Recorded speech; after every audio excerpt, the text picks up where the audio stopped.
Welcome, dear friends, to tonight's bedtime story, a gentle escape into the heart of spring. This season of renewal is the perfect time to embrace the serenity of peaceful tales. As we gather here, I wish you a wonderful start to your upcoming day. So snuggle up, let the soft narration carry you away, and allow your imagination to drift into whimsical worlds. Remember, relaxation is the key to sweet dreams. Story 1.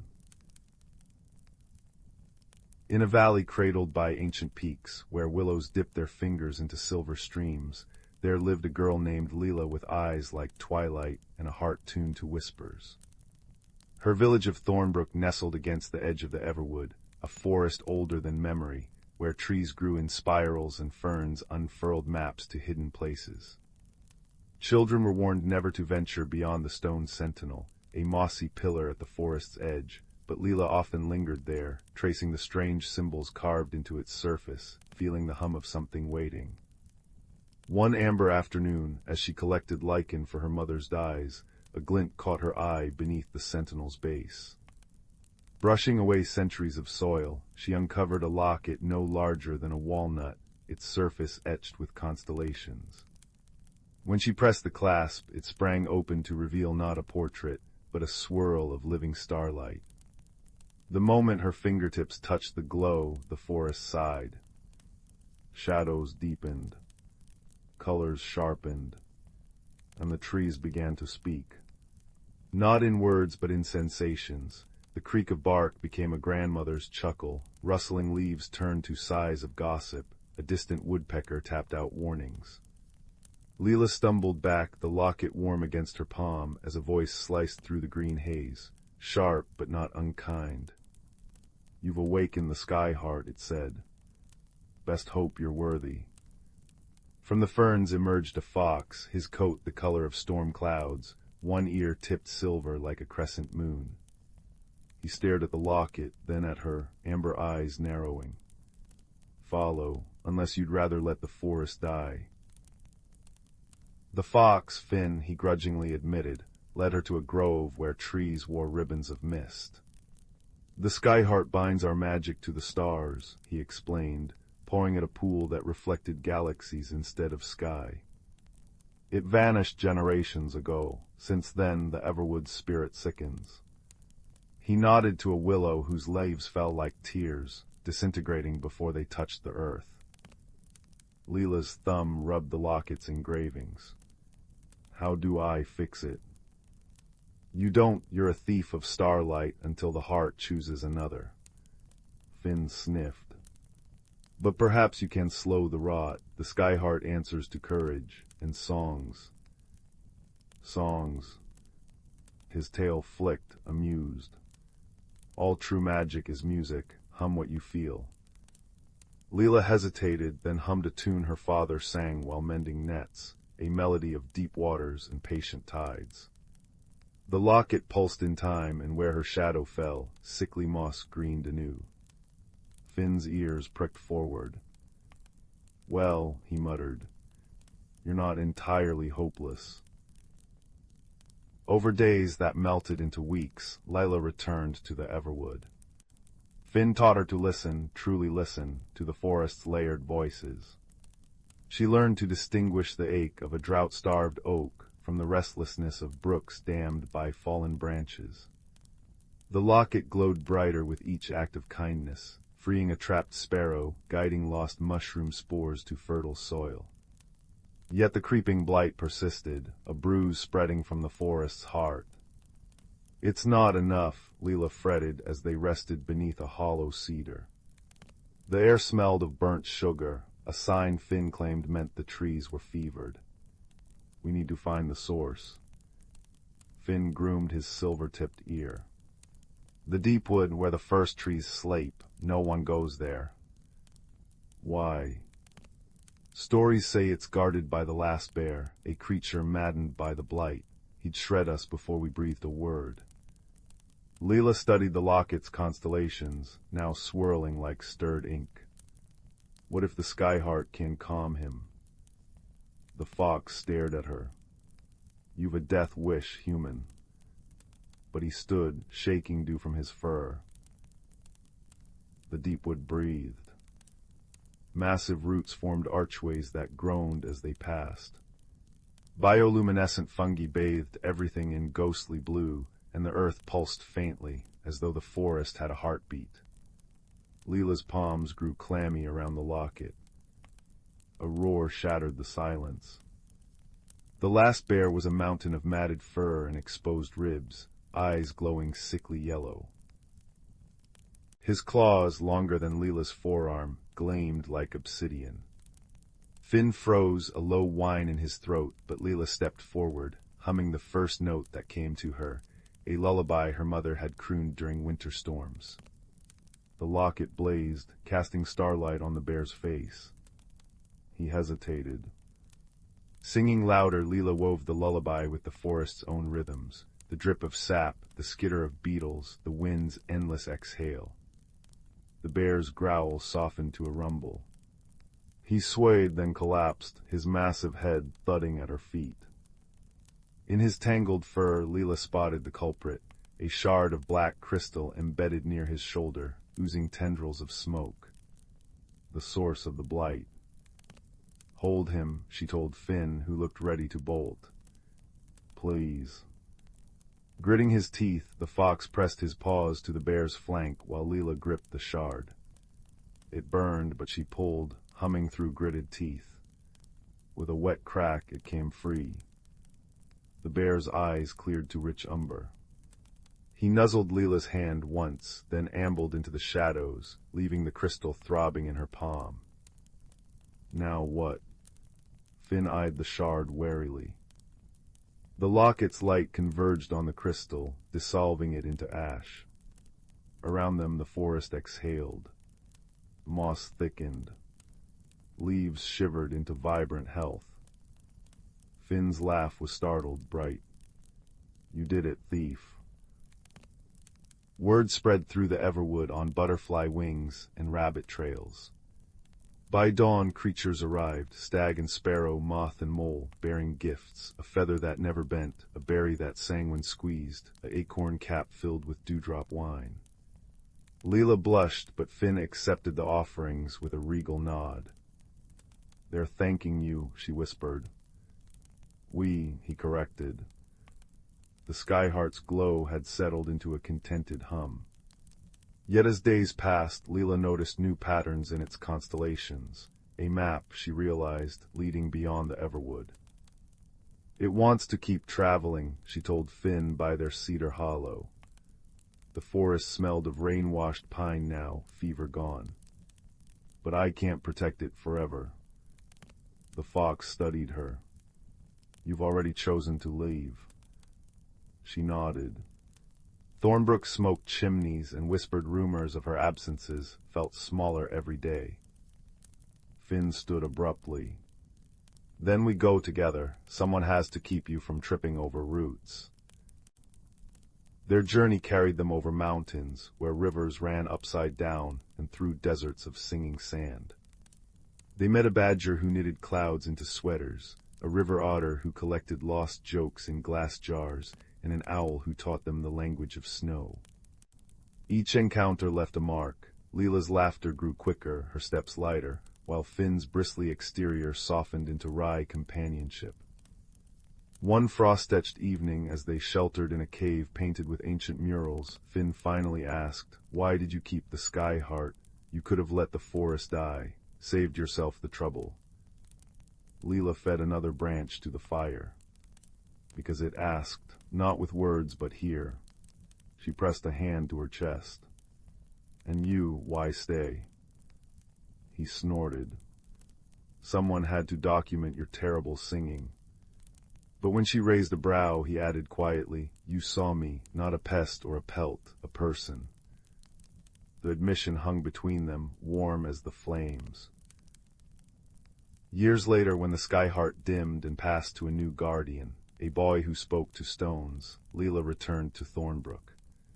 Villagers gaped at the woman with starlight in her hair and a storm fox at her side. She built a cottage by the Everwood where travelers left gifts on her doorstep, mended shoes from the cobbler, honey from the hives she'd saved, a child's drawing of the sentinel now crowned in flowers. Each night she and Finn sat by the hearth, retracing their adventures. The fire crackled in harmony with the locket's old song, now etched into the walls, into her bones. "You were right," she murmured as Finn dozed in a pool of moonlight. "It was never about being worthy." The fox cracked one eye open. It was about becoming.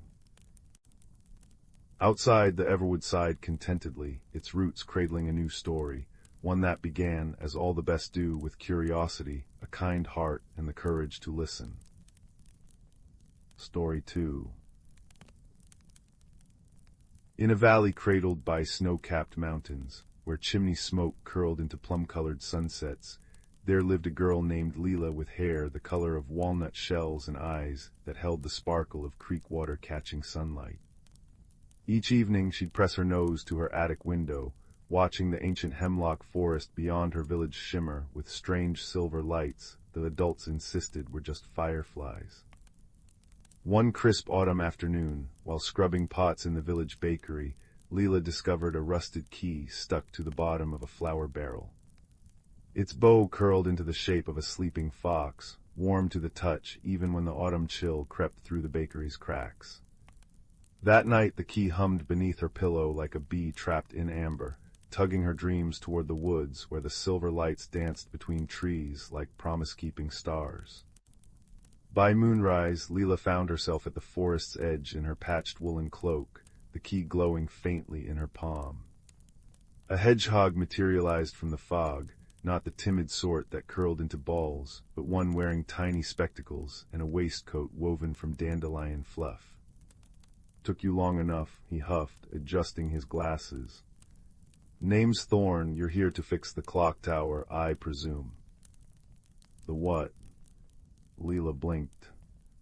Thorn's nose twitched. "Oh, splendid, another human who doesn't read the memos."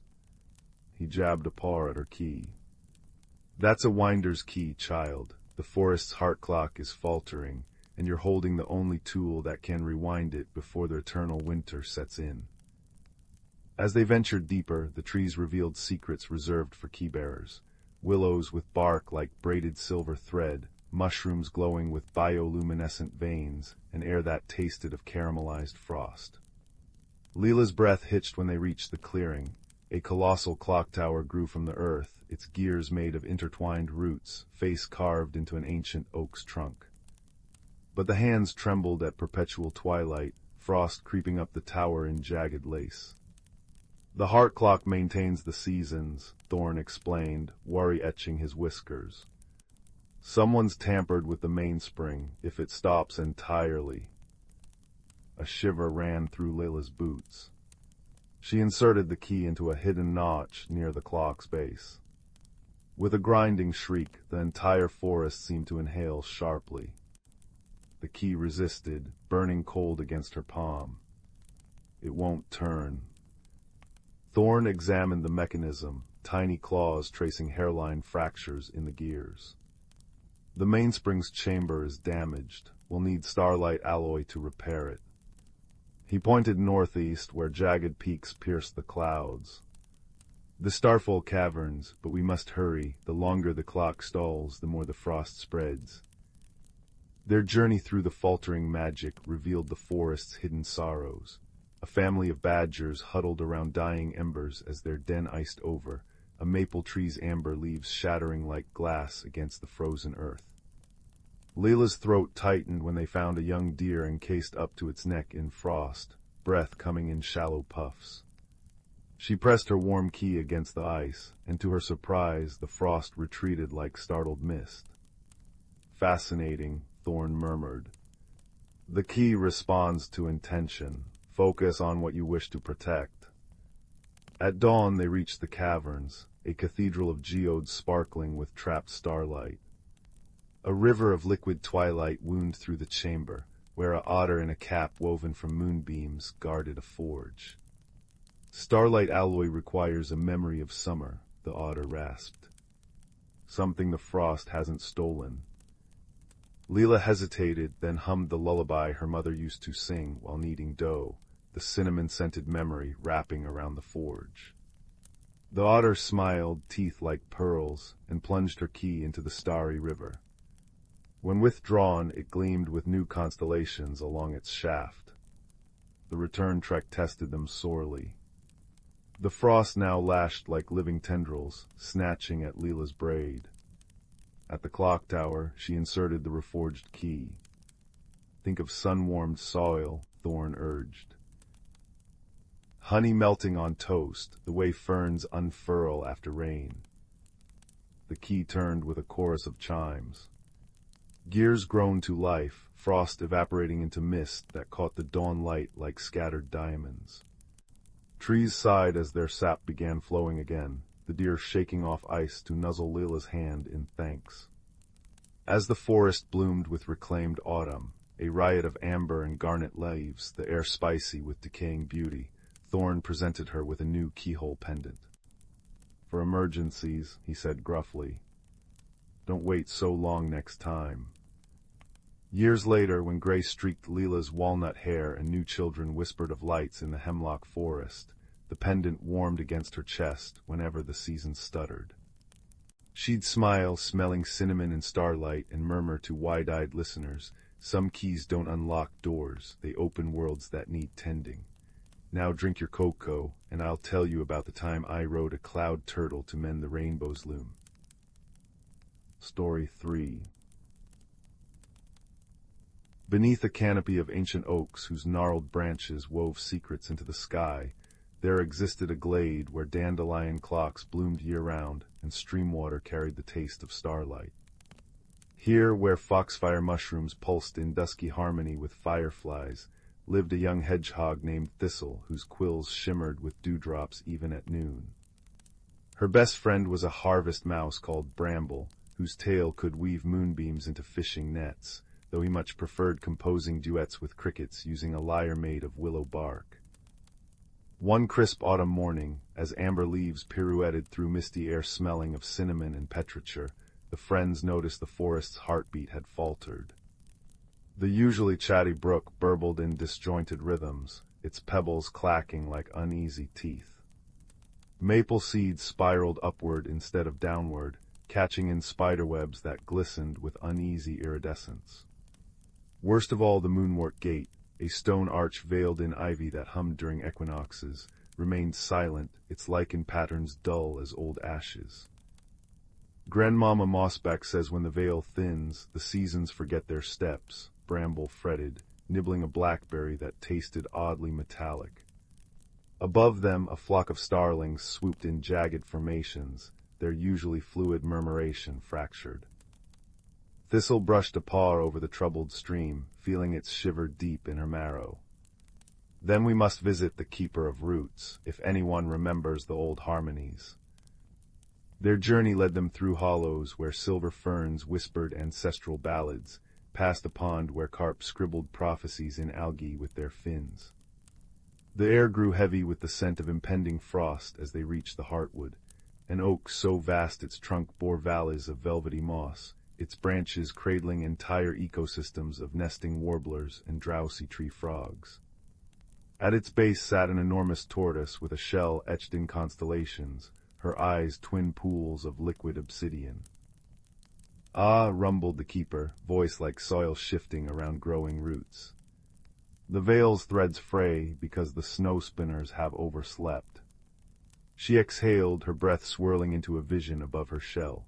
Crystalline spiders who usually spun the first frost patterns now lay motionless in their ice caverns, lulled into endless sleep by unseasonal warmth. Without their webs to cool the earth, autumn cannot properly bleed into winter. The cycle. A maple leaf burst into brief flame midair, disintegrating before it singed Thistle's nose. Bramble's whiskers trembled. But how do we wake them? The keeper's gaze softened. You must brew starlight nectar, honeysuckle gathered at moon-high, water from the spring beneath the birch of sighs, and... Her paws thrummed with gravity. One scale from the guardian of the veil. The friends exchanged glances. Every creature knew tales of the Guardian, a great horned owl who dwelled where twilight lingered eternally, its feathers threaded with aurora borealis. Few had seen it, fewer still dared ask for its shimmering scales, shed only during meteor showers. Their path to the twilight grove wove through challenges steeped in quiet peril. They outwitted a trickster pine marten by trading riddles, solving what nourishes with open hands yet starves when grasping, with the river. They calmed a territorial badger by singing the lullaby his mother had crooned when wildfires scarred his cubhood, a melody Bramble somehow knew by heart. When fog thicker than sheep's wool muddled their course, glowworms etched temporary constellations on stones to guide them. At last, beneath a sky streaked with lingering indigo and early plum dusk, they found the Guardian perched atop a monolith of quartz. Its eyes were supernova contained in amber, wings trailing wisps of something older than darkness. "You seek balance," it intoned before they spoke, voice resonating in their bones rather than ears. A single scale fluttered down, opal hues shimmering with captured starlight. "Remember, harmony lives not in stillness, but in the courage to change." Brewing the nectar required patience foreign to young creatures. Thistle balanced on thistle down to collect dewdrops untouched by dawn. Bramble convinced honeybees to lend their winter reserves by playing a reed flute tuned to their waggle dances. In a stone bowl polished by centuries of otter paws, they mixed ingredients as fireflies orbited them like attentive apprentices. The potion glowed, a miniature galaxy swirling in their paws. Deep in the ice caverns, the snow spinners lay entombed in unnatural slumber, their 8 legs curled like frozen fiddle heads. When the nectar's light touched them, the cavern erupted in prismatic frost flowers climbing the walls. The spiders stirred, clicking grateful mandibles, and began spinning webs that bloomed into snowflakes midair. As first snow gentled the forest into winter's embrace, the friends returned to find the moonwort gate thrumming with renewed vigor. Icicles glittered like chandeliers, the stream chuckled beneath its new icy veneer. Even the wind carried the peppermint scent of coming solstice. At the heartwood the keeper smiled. "You've mended more than seasons today. The vale remembers now. It thrives when small hearts act with great love." Years later, when Thistle's own quills turned frost white and Bramble's lyre strings were woven from his grandchildren's laughter, they'd tell the tale to wide-eyed listeners. They'd describe how balance isn't a trophy to hold, but a dance to join, how even the tiniest pawprint can steer the stars when guided by empathy. And whenever the forest shivered with unease, new generations would recall that solutions bloom not in lonely heroism, but in the quiet alchemy of friendship and memory. Now, as wood smoke curls from distant chimneys and the world outside your window hushes beneath a quilt of snow, remember this. Somewhere in the twilight between wakefulness and dreams, Thistle still tends the hearth of seasons, her laughter tangled with wind chimes, forever weaving warmth into the fabric of the cold. Story 4. On the fog-shrouded moon of Verdantia, where bioluminescent trees hummed lullabies in the twilight breeze, a small lavender-furred creature named Lila discovered something metallic glinting in the shallows of the Mirrorroot River.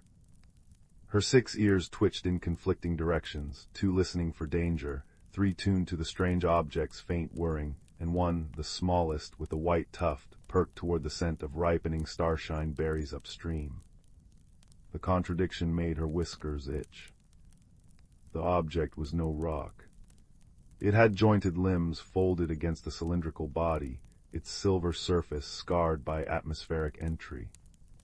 When Lila prodded it with a stick, a holographic eye flickered to life, a vertical pupil glowing teal. "Query, are you the local maintenance drone?" It buzzed in galactic common, startling a flock of prismatic mothbirds from the canopy. Lila dropped her berry basket. Her voice emerged as twin chimes, the way Verdantians spoke truth. "I'm a gatherer, you're broken." Statement: this unit is functional, said the machine, attempting to rise. Its left leg sparked, plating dented where cosmic debris had struck.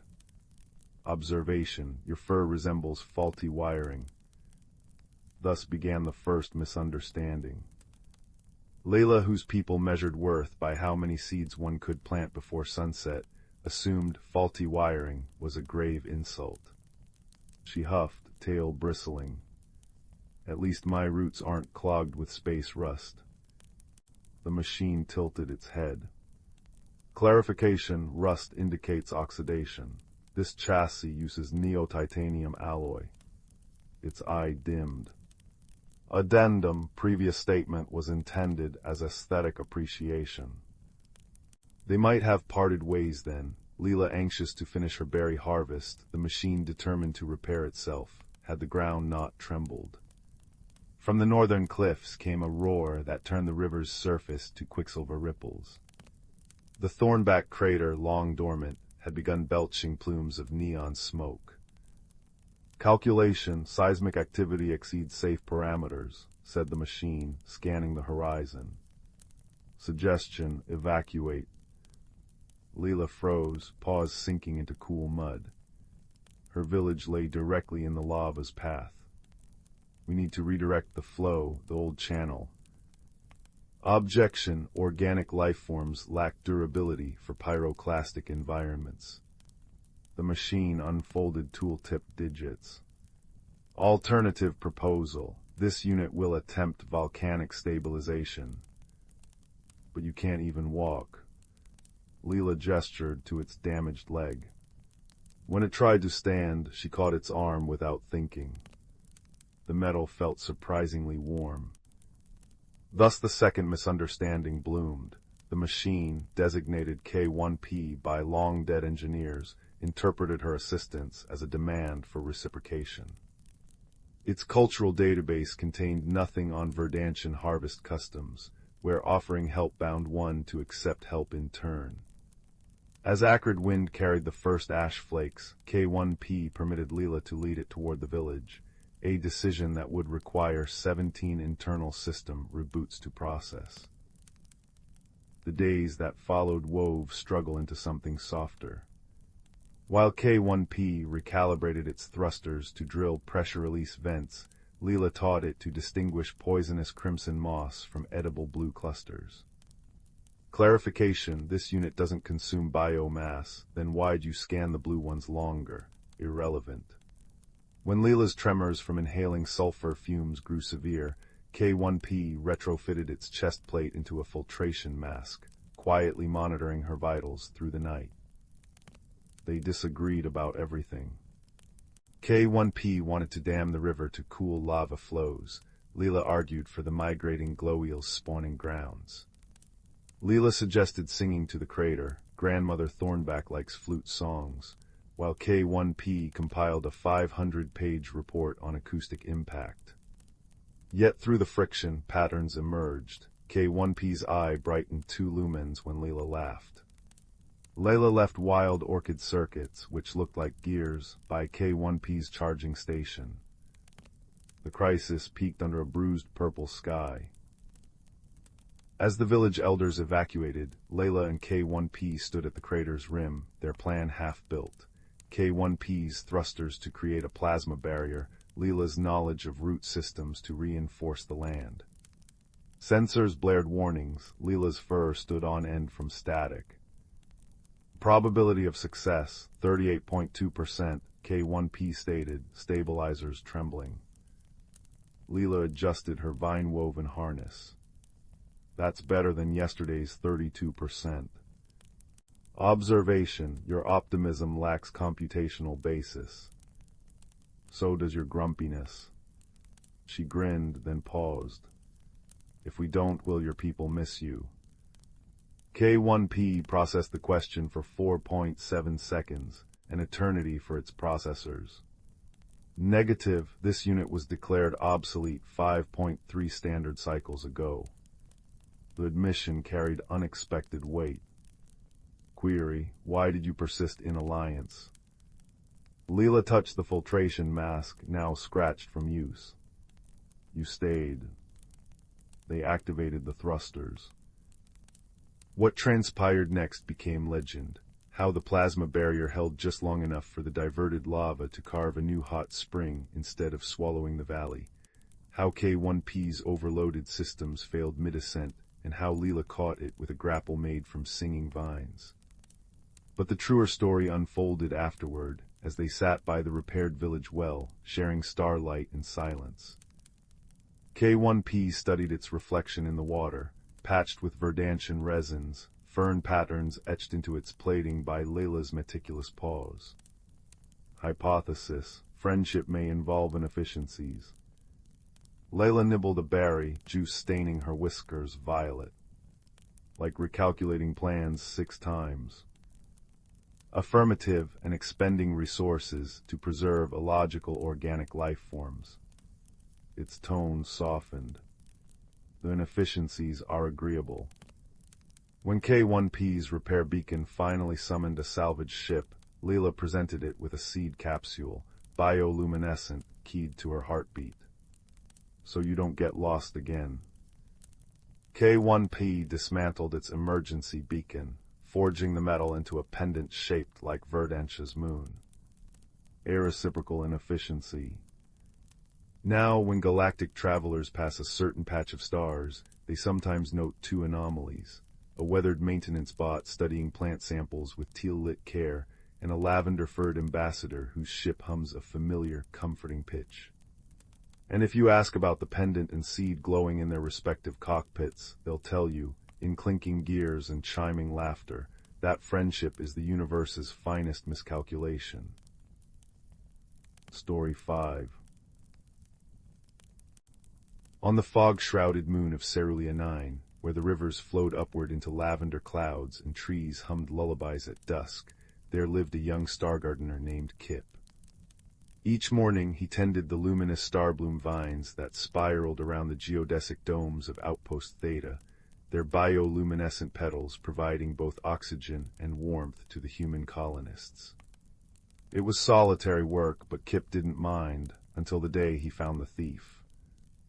Beneath the pulsing cobalt leaves crouched a creature, unlike any in the colony databases. 6-jointed limbs ending in starfish-like hands clutched a half-eaten starbloom, while overlapping iridescent scales rippled from indigo to pearl as it moved. Most astonishing were its eyes, twin pools of liquid mercury that widened in alarm when Kip's shadow fell across the hydroponic bay. Wait. Kip cried as the being scrambled backward, knocking over a nutrient canister. But it was too late. The alien vanished through a ventilation shaft, leaving behind a single scale that glimmered like a fallen galaxy. That night, as the outpost's alarms wailed over the stolen blooms, Kip pocketed the scale instead of reporting it. There had been something in those quicksilver eyes, not malice but hunger. 3 planetary rotations later, Kip followed the trail of discarded scales deep into the whispering canyons. The air here tasted of burnt honey, and crystalline formations chimed like glass wind chimes. He found the creature curled in a hollow, its scales dulled to slate gray. Around it lay withered starblooms, their light extinguished. "You're sick," Kip whispered, noticing the lesions beneath its scales. The alien flinched as he reached out, but when Kip placed his palm over its trembling dorsal ridge, a gesture his mother used to soothe fevered brows, its breathing slowed. A tingling warmth spread through Kip's fingers as patterns resolved in his mind. Fractured images of crystalline nurseries, of starbloom nectar being harvested with precision, of a dying ecosystem. The alien, who thought in concepts closer to symphony of shifting light than any name, showed him truths that made Kip's stomach clench. The colonists' harvesting methods weren't just careless, they were catastrophic. Each torn petal disrupted the mycelial networks that sustained both flora and fauna. The symphony's people weren't stealing, they were desperately trying to administer medicine to their collapsing biosphere. Back at the outpost, Kip's warnings about ecological collapse met with stern disbelief. "These are plants, boy," said Chief Botanist Vorn, adjusting his atmospheric sampler. We've scanned every square inch. No intelligent life detected. When Kip produced the scale, the room fell silent. Then the containment protocols blared to life. They came for the symphony at dawn. Kip raced ahead of the security drones, his boots kicking up clouds of phosphorescent lichen. He found the alien trying to heal a mycelial node, its star hands glowing faint gold as it attempted energy transfers. The drone's targeting lasers painted crimson dots across its thorax. What happened next would be debated in colony logs for years.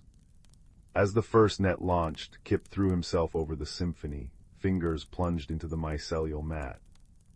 The connection seared through him, a cascade of light and meaning. The canyon shivered. Crystalline tendrils erupted from the ground, deflecting nets. Bioluminescent moths swarmed in protective clouds. And deep in the earth, the mycelial network sang a single resonant note that shorted every drone's circuits. When the colonists arrived, they found Kip and the symphony kneeling together, hands joined over a thriving star bloom that pulsed in harmonious violet-gold rhythms. In the weeks that followed, the canyon became a living classroom. The symphony taught colonists to listen through touch, their mercurial eyes conveying more than words ever could. Kip learned their healing techniques, how to channel energy through lattice-patterned meditations. When the first joint nursery bloomed, human-engineered stability merged with symphony bioresonance. The air itself seemed to hum with joy. On the night of the Convergence Festival, as dual moons cast overlapping shadows, Kip and the symphony stood before the new growth. Their hands rested together on a hybrid star bloom, its roots twined with crystalline filaments. Through the connection flowed not just ecological balance, but something warmer, the quiet certainty that across species and stars, understanding could take root in the unlikeliest soil. Far above, the lavender clouds began their nightly ascent, carrying river droplets that would fall as singing rain. And in that moment between one breath and the next, the universe felt neither vast nor cold, but rather like a garden tended by countless gentle hands. Story 6. In the velvet shadows of the elderwood, where twilight lingered like a contented cat and tree roots cradled secrets older than stone, there existed a glade that breathed. Each dawn its mossy floor exhaled mist that curled into shapes of sleeping dragons and crowned ferns, while the canopy above whispered stories through leaves of burnished copper and gold. It was here, beneath the arthritic boughs of a grandfather oak, that a young fox named Ember first noticed the world trembling out of tune. Her paws left faint impressions in the dewy lamb's ear plants as she paused, russet fur prickling. The late autumn air should have smelled of wood smoke and decaying sweetness, of mushrooms performing their quiet alchemy.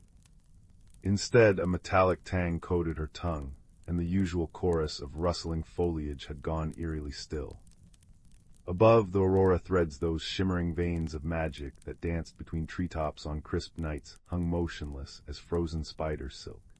Thistle, Ember called softly, her breath visible in sudden chill.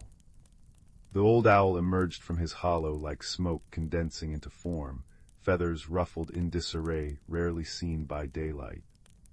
His left eye, milky with age, still managed to pierce through pretense. The frost comes too early, the owl observed, talons kneading the oak's wrinkled bark. A blue-white rime was indeed creeping across the forest floor, crystallizing spiderwebs into lace collars, and stilling the ever-bubbling spring of whispers at the glade's heart. Ember watched a ladybug mid-crawl become encased in ice, its polka-dotted wings preserved mid-flutter. "This isn't the work of winter's gentle decay," Thistle murmured, rotating his head in that unsettling owl way to survey the glade. "The seasoned spinners have fallen silent." He gestured with a wingtip toward the canopy, where the aurora threads now drooped lifelessly. Ember's ears flattened. Every kit knew the spinners, ancient, ethereal beings who wove seasonal magic into being. Their looms of starlight and spider silk supposedly hung in the highest branches, guided by celestial patterns. The frost reached Ember's paws. Rather than the usual crunch, it hissed like steam on hot stone before retreating slightly from her warmth. Thistle's good eye narrowed. "Your family line always carried summer embers in their blood," he said, almost to himself.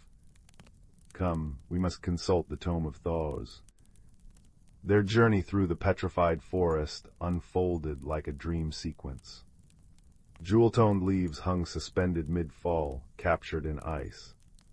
A family of field mice peered from their acorn-cap home, tiny faces pressed against frozen sap windows.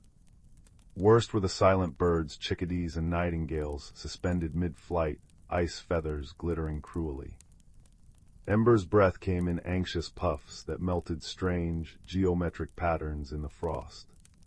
Deep within the weeping grotto, where stalactites dripped liquid moonlight and glowworms scripted prophecies on wet stone, the Tome of Thaws rested on a pedestal of intertwined roots. Thistle's talons turned pages made from pressed lily pads, the inked symbols swimming beneath his touch. "Ah," he rasped finally. "The heartglow tree withers." Ember tilted her head. "The what?" "What your kind calls the great maple at Three Rivers meeting. Its roots drink from the lifeblood of this forest. Each autumn, its leaves burn crimson to warm the earth through winter, if its glow dims." Thistle gestured to the icy world beyond the grotto. Ember recalled the massive tree she'd often napped beneath, how its leaves rained down like embers, how its sap smelled of cinnamon and memories. "Then we make it glow again," she declared, tail bristling with determination. The owl hooted softly. "Child, the heartglow's light is born from balance. To rekindle it requires offerings from each season's essence and guardians who have forgotten how to listen." Thistle's gaze grew distant. "Long ago badgers tended spring's thaw, foxes carried summer's fire, owls harvested autumn's wisdom, and bears safeguarded winter's rest. But generations have passed since the rituals." Ember stood on hind legs, placing her forepaws on the ancient tome. "Then we remind them." Something in her voice stirred the stagnant air, making glowworms brighten momentarily. Thus began the gathering. Thistle took to the skies, his wings beating a thawing rhythm against the frozen wind. Ember bounded through crystallized underbrush, her fiery pelt leaving trails of melted frost. At the cedar hollow, she persuaded a prickly hedgehog seamstress to unseal her door of woven thorns. By the milkweed meadows, a dappled doe paused her eternal ice statue, grazing to listen. Even the reclusive badger clan emerged, their striped faces skeptical but eyes glinting with reluctant hope. Under the paralyzed aurora threads, the creatures assembled beneath the grandfather oak. Ember stood on its knotted roots, acutely aware of her youth among these elders. "The heartglow tree needs us," she began, voice carrying surprising steadiness. "Not just my fire or Thistle's wisdom, but spring's renewal and winter's patience too." A murmur rippled through the crowd. The badger elder, her muzzle frosted white, grumbled, "The old ways faded for a reason. What if the spinners themselves are angered? Then we'll apologize with maple syrup and moonflowers," piped a young rabbit, immediately ducking behind the doe's legs. Nervous laughter thawed the tension slightly. Thistle swooped low. "Whether through our neglect or nature's whim, balance must be restored. Who will join the trek to Three Rivers meeting?" Dawn found them traveling, Ember leading, Thistle navigating from above, the badger elder grudgingly representing spring, and a bear cub named Frost, still clumsy with youth, for winter.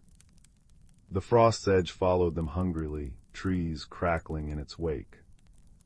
The first trial came at the Singing Brook, now a jagged glacier. "It's never frozen before," the badger whispered. Ember approached the ice, seeing her reflection warped and rippling. Remembering Thistle's words about summer embers, she pressed a paw to the surface. Heat bloomed red beneath her pads, spiderweb cracks racing outward. With a crystalline shriek, the ice shattered, releasing a torrent that carried the sound of 1,000 wind chimes. Quickly, Thistle urged as water surged. The bear cub lifted smaller creatures on his back. The badger used her claws to carve paw holds in the bank, and Ember kindled warmth to dry soaked fur. Working together they crossed. Days blended as they journeyed, each creature contributing unique skills. The badger unearthed forgotten tubers beneath the frost, nourishing them. Frost the cub sculpted ice into protective shelters each night. Thistle red star patterns through breaks in the paralyzed aurora threads. And always Ember's inner fire pushed back the encroaching cold, though each night she slept curled tightly, dreams full of dying flames. When they finally reached Three Rivers meeting, despair gripped them. The Heartglow tree stood leafless, its bark peeling like ashen paper. The convergence of streams beneath it moved sluggishly, water thick as syrup. Ember approached, placing her paws on the trunk. A weak pulse echoed through her, the tree's fading heartbeat. The offerings, Thistle reminded gently. From her quills, the badger produced a sprig of pussy willow buds preserved in ice. Frost contributed a perfectly spherical snowflake formed over 3 nights. Thistle dropped an acorn cap filled with stardust collected from his nocturnal flights. Ember closed her eyes, focusing on the warmth beneath her fur, until a single glowing ember materialized in her cupped paws. As the elements combined at the tree's roots, the forest held its breath. For 3 heartbeats, nothing. Then, deep underground, a resonant thrum shook the earth. The Heartglow tree shuddered, bark sloughing away to reveal gleaming amber beneath. Buds swelled and burst into flame-colored leaves that cast dancing light across the frozen landscape. High above, the aurora threads shimmered to life, plucked by unseen hands into a celestial melody. Across the forest, ice melted in gentle tears. Birds shook crystal from their wings and resumed interrupted songs. The spring of whispers bubbled anew, its waters carrying the laughter of waking sprites. Ember awoke days later in her den, sunlight dappling her fur through the entrance. The air smelled of wet earth and rebirth. Outside, the Heartglow tree stood resplendent, its leaves conducting the breeze into a lullaby. Creatures from every corner of the forest gathered, sharing nectar cakes and stories already weaving into legend. Thistle alighted beside her, bearing a gift, a single glowing leaf that pulsed like a heartbeat. For remembrance, he rasped. The balance is preserved for now. As seasons cycled properly once more, the forest creatures found themselves listening more carefully to the sap's flow, to the angle of sunlight, to the wisdom in their elders' creaking bones.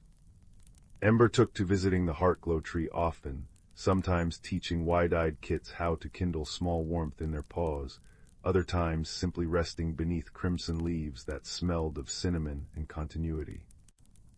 And on the coldest winter nights, when the aurora threads thrummed with particular vigor, those who listened closely might hear the seasoned spinner's looms clicking contentedly, weaving temporal magic with threads of cooperation, patience, and the quiet power of a small flame nurtured by many paws. Story 7.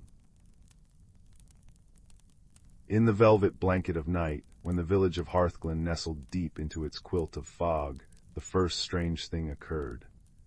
Moonflowers along the cobblestone paths, which normally glowed soft silver after dusk, began whispering secrets in rustling tones. By morning their petals had curled tightly shut like timid snails, their light dimmed to mere flickers. Old Miss Juniper, who kept the tea shop where the chimney smoked cinnamon-scented clouds, noticed second. Every jar of dreamroot tea in her pantry had sprouted tiny wings overnight, hovering just above the shelves like nervous hummingbirds. But it was young Milo, barefoot and freckled, who discovered the third oddity. While chasing his friend, a marmalade cat with one white sock, Through the sun-dappled willow grove, he found a circle of mushrooms glowing cobalt blue where none had grown the day before. At its center lay a single silver key, etched with markings resembling constellations. When he held it to his ear, it hummed a three-note lullaby. "Something's tugging at the threads of our world," murmured Granny Nessa that evening, stirring a pot of lavender-infused honey over her hearth. Villagers had gathered in her crooked cottage, where dried herbs danced from the rafters, and the stone fireplace crackled with applewood logs. The moonflowers won't open, the dream roots restless, and now this key, it's like the magic's holding its breath. Milo clenched the key in his palm, its warmth pulsing gently. "Maybe it's asking for help," he said, quieter than the pop of embers. The adults chuckled kindly, but Granny Nessa's owl-like eyes narrowed. Later, as others left with jars of calming chamomile salve, she pressed a moth-eaten map into Milo's hands. "The Starfall Archives," she whispered. "Where the village's oldest stories sleep. If there's answers, they'll be there, but mind the guardian." The archives hid beneath the roots of the grand wishing oak, its entrance guarded by a door only visible when moonlight struck the tree's knothole at precisely midnight. Milo waited, the key burning a hopeful rhythm against his chest. As the clock tower chimed 12, the oak's bark rippled like water, revealing a door carved with phases of the moon. The key slid home with a click like icicles melting. Inside, bioluminescent moths drifted like living lanterns, casting amber light over towers of books bound in spider silk. But the true marvel was the guardian, a creature of living parchment, its body a swirling collage of inked illustrations. It spoke in a voice like turning pages, "Seeker of truths, prove your heart. Solve my riddle. I'm woven from whispers of what might be. Fed by courage, starved by fear. Look in the mirror of the deep blue sky. What you find isn't always what's here." Milo traced the key's constellations, remembering how Granny Nessa said riddles were keys themselves. "A story," he breathed. "You're a story, and the mirror is the moon, because it reflects light but holds secrets." The guardian's paper feathers ruffled approvingly. "Pass, small sage, seek the tome of unspun threads." The book sat open on a pedestal of fused quartz, its pages blank. But when Milo touched the paper, inkai tendrils spiraled upward, forming words only he could see. "When stars forget their nightly song, and roots drink light instead of rain, find the weaver where shadows throng. Her tears hold what day cannot contain." Dawn painted the sky peach when Milo returned home, the riddle humming in his bones. He noticed new clues. The village well's water now shimmered like liquid starlight, and every reflection showed not the viewer's face, but a glimpse of shadowy figures moving through an invisible forest. "It's a thinning," declared Thistlewick, the hedgehog librarian, when Milo sought her help. She adjusted her spectacles, repaired with acorn sap, atop her twig-like nose. "The barrier between our world and the shadow glade wears thin. Someone's been plucking magic's threads. Find the weaver, an old spirit who mends reality's fabric. But beware the hollow ones, they crave stolen light." Armed with a cloak stitched with twilight borrowed from Granny Nessa's attic, and a pouch of moon-melted butter cookies, Milo ventured into the whispering woods. Fireflies offered to guide him, their leader a plump beetle named Lumina with wings like stained glass. "Follow the sorrow song," she buzzed. "The weaver's laments bend the pine needles east." Deep in the forest's heart, where trees wore coats of moss as thick as winter quilts, they found her, the weaver, a towering figure cloaked in cobwebs and stardust. Her loom stretched as wide as the river, threads of dawn and dusk tangled in chaos. Her tears fell as liquid obsidian, pooling into a brook that flowed upward into the sky. "Child," she sighed, her voice the creak of ancient boughs, "the hollow ones tricked me. They promised rest, but stole my thimble, a focus for my craft, Without it, I cannot see to mend the threads. Milo studied the snarled loom. One thread pulsed weakly, the same blue as the mysterious mushrooms. The thimbles nearby, he realized. Hollow ones hate true laughter, remember, Thistlewick said. With Lumina's swarm lighting their way, they tracked the hollow ones, wispy, smoke-bodied creatures, to a cave veiled by weeping ivy. Inside, the thimble glowed atop a pedestal, guarded by a riddle. What's born in noise but dies in hush. Flickers bright but won't be rushed. Build it slow with trust and time. The greatest magic you will find. The hollow ones hissed, circling closer. Milo's fingers found Granny Nessa's cookies. Inspiration struck. Friendship, he cried, tossing a cookie to the lead hollow one. The creature caught it instinctively, then froze as sweetness melted across its shadowy tongue. Its form softened into something resembling a sheepish cloud. Correct, sighed the cave walls, and the thimble floated into Milo's hands. Threads sang as the weaver resumed her work, the thimble focusing her gaze. But why target Hearthglen? Milo asked as she wove. Your village sits atop a starwell, a spring where celestial magic pools. The hollow ones sought to drain it to end their own emptiness. But magic unshared turns bitter. They needed your kindness to remember their light. By sunset, the world knit itself whole. Moonflowers bloomed gold and singing. Dreamroot tea settled contentedly in its jars, and the well showed smiling faces once more. At the town square feast, even the hollow ones appeared, translucent but glowing faintly, nibbling blackberry pies. Granny Nessa winked at Milo over her teacup. Well done, thread mender. That night, as Milo drowsed under a quilt stitched with constellations, the silver key on his windowsill chimed softly. Outside, the weaver's repaired threads shimmered across the sky, weaving the northern lights into a tapestry of resolved mysteries. And if the stars twinkled a bit brighter, their patterns now forming the shape of a boy and his hedgehog friend, well, that was a secret the night kept close, sharing it only in dreams. Story 8. In a quiet village nestled between hills that hummed with the secrets of ancient stones, there lived a shy girl named Marisol who collected lost buttons. Her pockets jingled with porcelain discs and mother-of-pearl orbs, each rescued from muddy puddles or dusty corners of the general store. But on the eve of her 11th birthday, as she climbed the creaking ladder to the rarely visited attic, Marisol discovered a button that didn't belong to any coat or cardigan in existence. It glowed faintly in the amber afternoon light slipping through the cobwebbed window, a circle of what seemed to be solidified moonlight, its edges threaded with silver veins.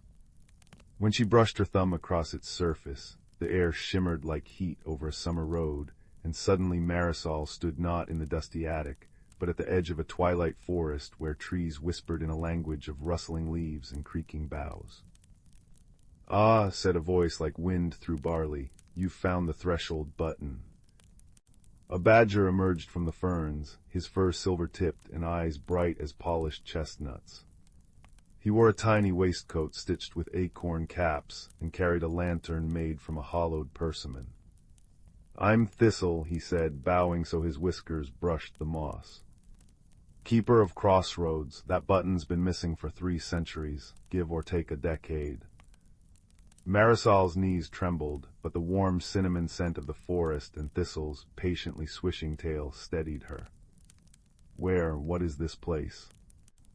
"The Between," Thistle explained, leading her down a path paved with dandelion fluff.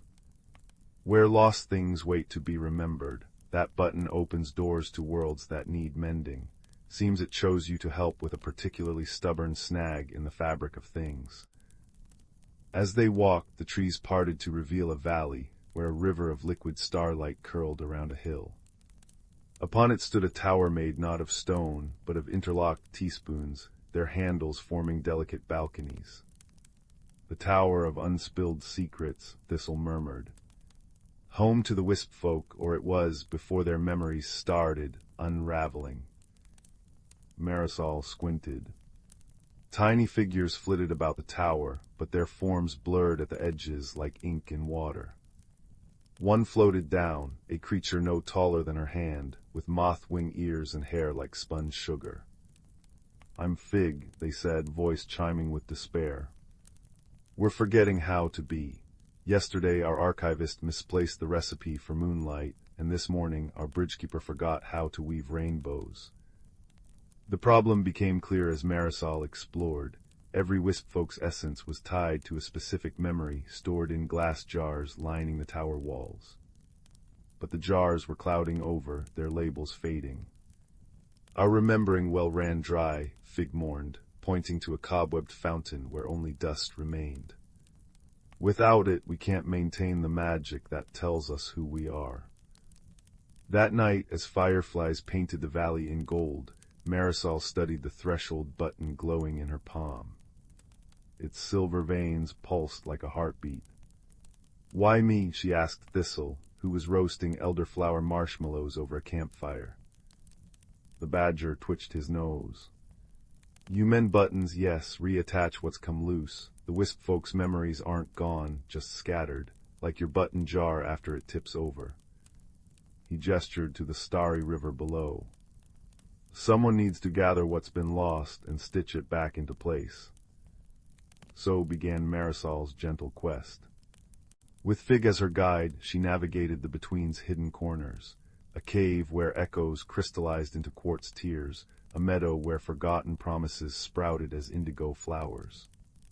Each place held fragments of the wispfolk's memories, which Marisol collected in her apron pockets, whispering to them as she'd done to buttons, stories of where she'd found them, what they might have once been part of. The real challenge came at the Moonlace Bog, where the most precious memories had sunk into the peat. "They're too deep," Fig wailed as Marisol's boots sank to the ankles in silvery mud. "We'll never retrieve the Song of Dawn or the secret of making shadows dance." But Marisol, remembering how she'd once loosened a button sewn too tight by soaking it in lavender oil, sat cross-legged at the bog's edge. From her pocket, she drew the threshold button and pressed it to the earth. "Show me," she breathed. The bog waters rippled, revealing not mud, but 1,000 glowing threads stretching into the depths, each a connection to something cherished. Marisol's fingers hovered above a thread that thrummed with laughter. "This one remembers birthday candles," she said. Another vibrated with the scent of rain on hot stones. This held the name of every star. "But how do we pull them up?" Fig asked. Marisol smiled. "We don't. We remind them they're loved." Cupping her hands, she sang a lullaby her grandmother had taught her, a simple tune about paper boats and willow trees. The bog lights brightened. One by one, memories floated to the surface like soap bubbles, each containing a gleaming shard of the wispfolk's essence. When the last memory was gathered, the remembering well bubbled to life with water clear and cool. As Fig poured the collected memories into its depths, the tower's teaspoons chimed like celestial bells. Wispfolk regained their clarity. The archivist suddenly recalled how to bind moonlight into books. The bridgekeeper spun a rainbow so vivid it cast prisms on the hills. At dawn, Thistle met Marisol at the forest's edge. "Time works differently here," he said, nodding at the threshold button in her hand. "You've been gone 97 minutes, just enough to avoid parental concern." Fig pressed a gift into Marisol's palm, a thimble forged from starlight and gratitude. "For your button mending," they chimed. "Now you'll always feel when something needs tending, even before it's lost." The return was simpler than the departure. A click of the threshold button, a swirl of cinnamon-scented air, and Marisol stood again in the attic, moonlight pooling around her shoes. Downstairs her mother called, "Marisol, your hot cocoa's ready." Years later, villagers would speak of the girl who could find anything, a widow's missing wedding ring lodged behind a dresser, a child's beloved chalk drawing erased by rain. Marisol kept the thimble in her button jar, its warmth guiding her to what others thought gone forever. And on clear nights, if she pressed the threshold button to her bedroom window, she'd glimpse a tower of teaspoon balconies where wispfolk waved with crystalline hands, their memories glowing bright as forever-lit lanterns. But that's a story for another night. For now, let the image linger, of starlight caught in a thimble, of memories tenderly stitched, of a girl who learned that lost things aren't truly gone, just waiting for gentle hands to bring them home. Story 9. The Whispering Locket and the Moonlit Veil. In a village nestled between silver birch forests and meadows of twilight blue flax, there lived a girl named Lila, whose hands could mend anything broken.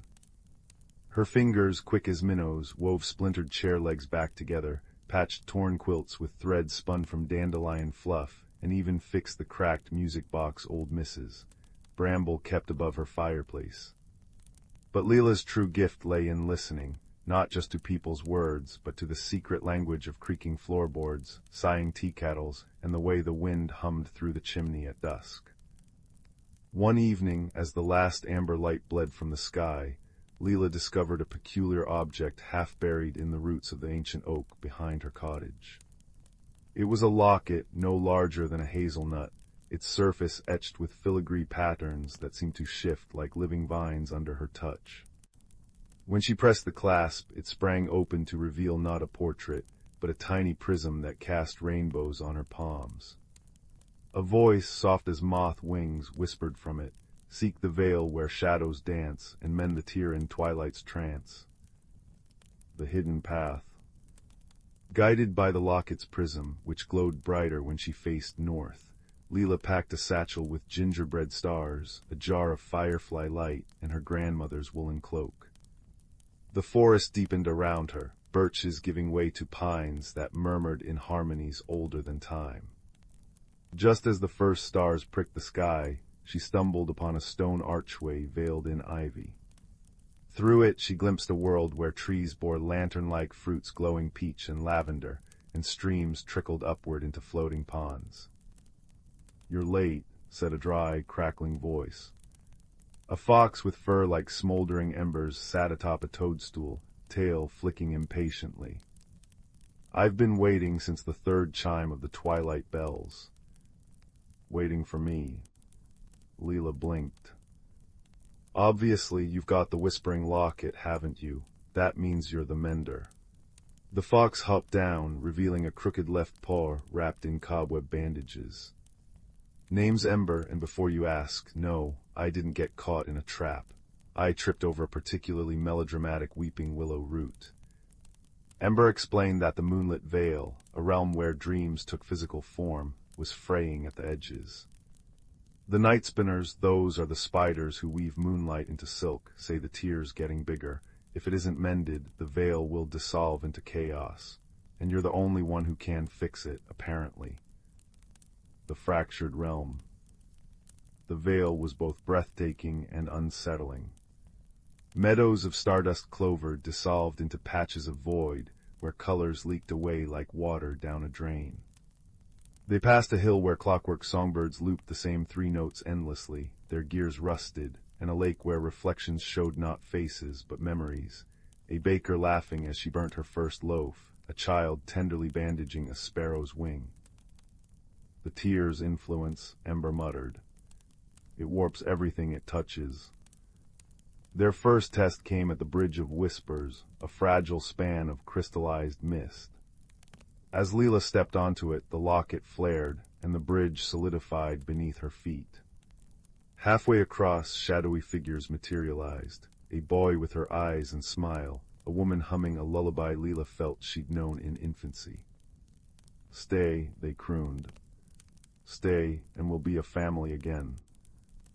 Lila's breath hitched. Her parents had vanished when she was 4, leaving only a lullaby fragment in her memory. The shadows stretched their arms toward her, their edges blurring into the abyss below. Ember nipped her sleeve. "They're just echoes. The tear preys on longing." Steeling herself, Lila focused on the locket's warmth. "I choose what's real," she said firmly. The shadows shattered like glass, and the bridge carried them safely across. The Night Spinner's request. In a grove of diamond-barked trees, they found the Night Spinners, enormous spiders with abdomens like opal marbles, their legs moving in hypnotic patterns as they spun strands of liquid moonlight. Their leader, Aurelia, descended on a silk thread, her 8 eyes gleaming sorrowfully. "The tear began as a pinprick," she said, pointing to the eastern horizon where a jagged rift pulsed like an infected wound. "It feeds on loneliness, grows stronger with every unspoken grief. We've tried to weave patches, but the threads unravel." She gestured to a tapestry nearby, a beautiful landscape fraying at the center. "Only a mender can heal it permanently." To repair the tear, Lila needed 3 things: a feather from the stormbird nesting in the peaks of Sorrowspire, a teardrop from the solitary river guardian, and a thread from the very first loom of the veil. "But beware," Aurelia warned. "The tear will try to turn your own heart against you." The stormbird's gift. Sorrowspire's cliffs were sheer and icy, the wind howling like a wounded beast.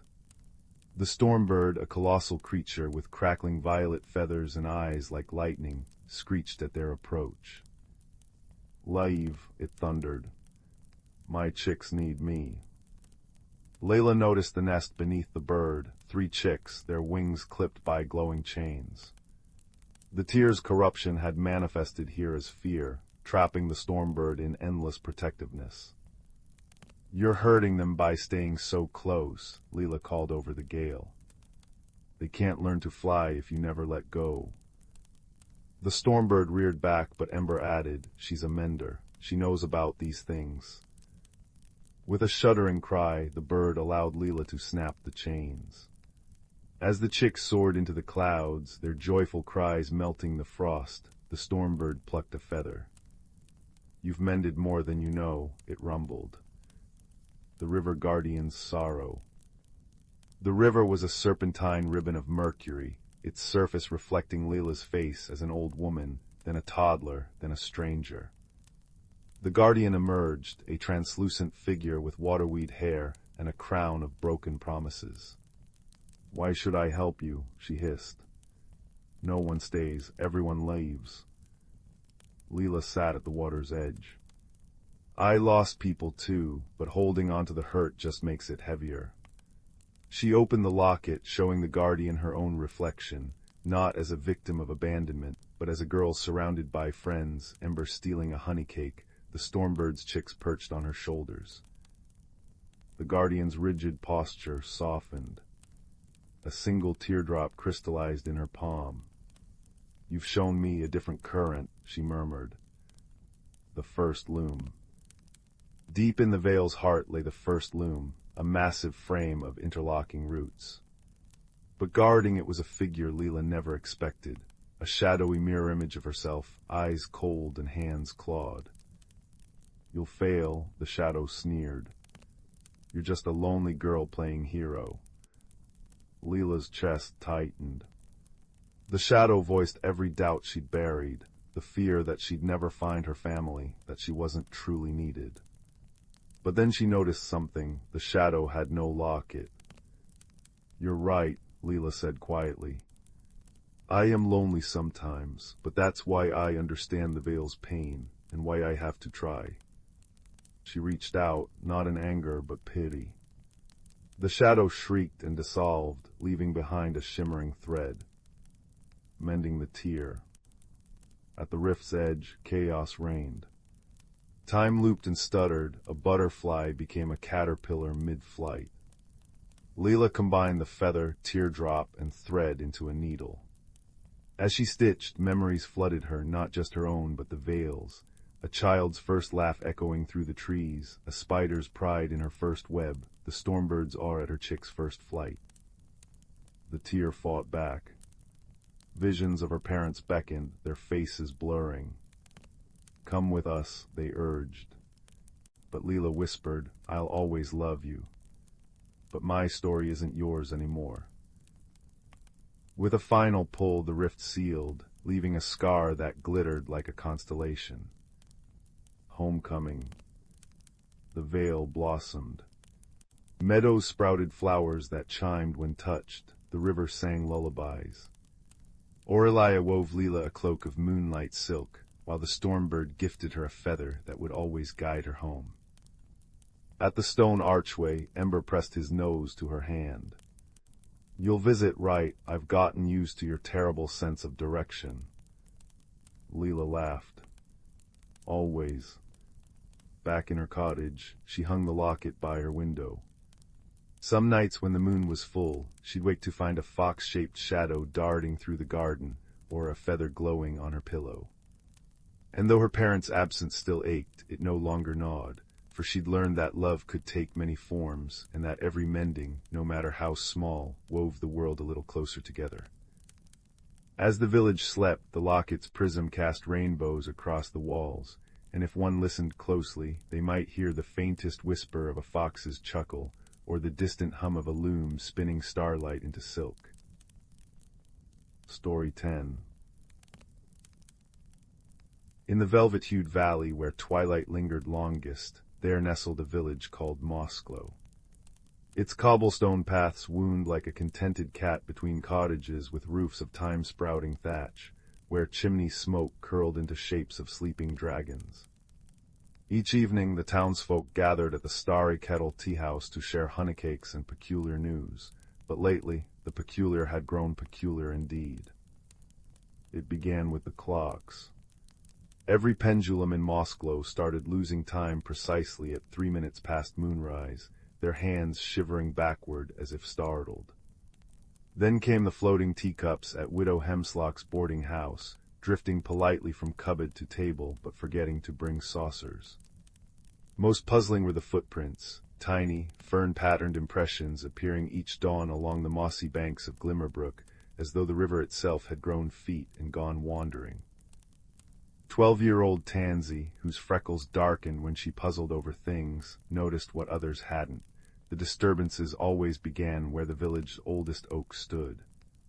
Its gnarled branches cradled a hollow where fireflies nested year-round, their light pulsing in time with the village's heartbeat. But last Tuesday, while delivering her father's freshly mended boots to the cobbler, Tansy saw the tree's shadow ripple sideways against the sunlight. "Mistress Juniper might know," Tansy murmured to her shadow that evening, tracing the oak's bark where it felt unusually warm. The village herbalist lived in a cottage balanced on stork legs at the forest's edge, known for dispensing licorice root remedies and advice that arrived in your head like a remembered dream. She found the old woman kneading dough that shimmered like starlight, her apron pockets wriggling with sleepy hedgehogs. "Ah," said Mistress Juniper without turning, "the clocks aren't broken, child, they're bowing." Bowing. Tansy accepted a thimble-sized cup of lavender milk, its warmth seeping into her palms. Something ancient has awakened, not unkind but forgetful. The herbalist's knotted hands sculpted the dough into an owl shape. "Tell me, where does your shadow point when others point north?" The answer came at midnight. Tansy, hiding in the apothecary's spice cupboard, where cinnamon sticks hummed old lullabies, watched through a crack as moonbeams pooled beneath the oak. The floating teacups appeared first, arranging themselves in a spiral. Then the air shivered like pond water, and from the hollow stepped a creature no taller than a butter churn, its body woven from dandelion fluff and tarnished clock gears. A chronohog. Tansy gasped into her mittens, recalling Mistress Juniper's storybook. These time-tending spirits polished the hours between sunset and dawn, but none had been seen since the great sundial schism of 1783. This one's cogs were crusted with something greenish, its movements jerky as a broken music box. The next morning Tansy recruited her best friend, a timid librarian's apprentice named Pym who could speak hedgehog, and together they followed fern footprints to a forgotten well behind the blacksmith's. Peering down, they heard not water, but a sound like 1,000 pages turning. It's eating time, Pym realized, watching an hourglass-shaped fungus on the well's rim pulse hungrily. Not the hours themselves, but the glue between moments. That's why time's gone slippy. Their third clue came from an unexpected ally, a silver-whiskered hedgehog named Nettle, who'd hitched a ride in Tansy's satchel. As twilight bled into the sky, Nettle scampered to the oak and began digging, unearthing a cog fragment encased in glowing amber. The chronohog's missing piece. Tansy breathed. But how did? Crunch. Behind them, the village's three-legged terrier, Biscuit, wagged beside a hole where the postmaster's prized tulips once grew. There lay more amber-crusted cogs, glinting like guilty secrets. Biscuit's been burying them, Pym groaned. He thinks they're bones. Mending the chronohog required moonlight steeped in 7 generations of chamomile, borrowed from Widow Hemslock's dreadlock teapot, a drop of courage from Pym's left pinky, and a lullaby hummed backward, courtesy of Nettle's snores.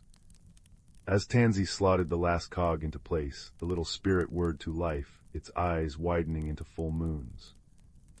You've been trying to fix the time leaks, Tansy understood suddenly, but with broken parts you made tangles instead.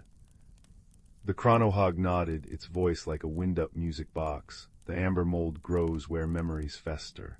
Your village has secrets stuck in its throat.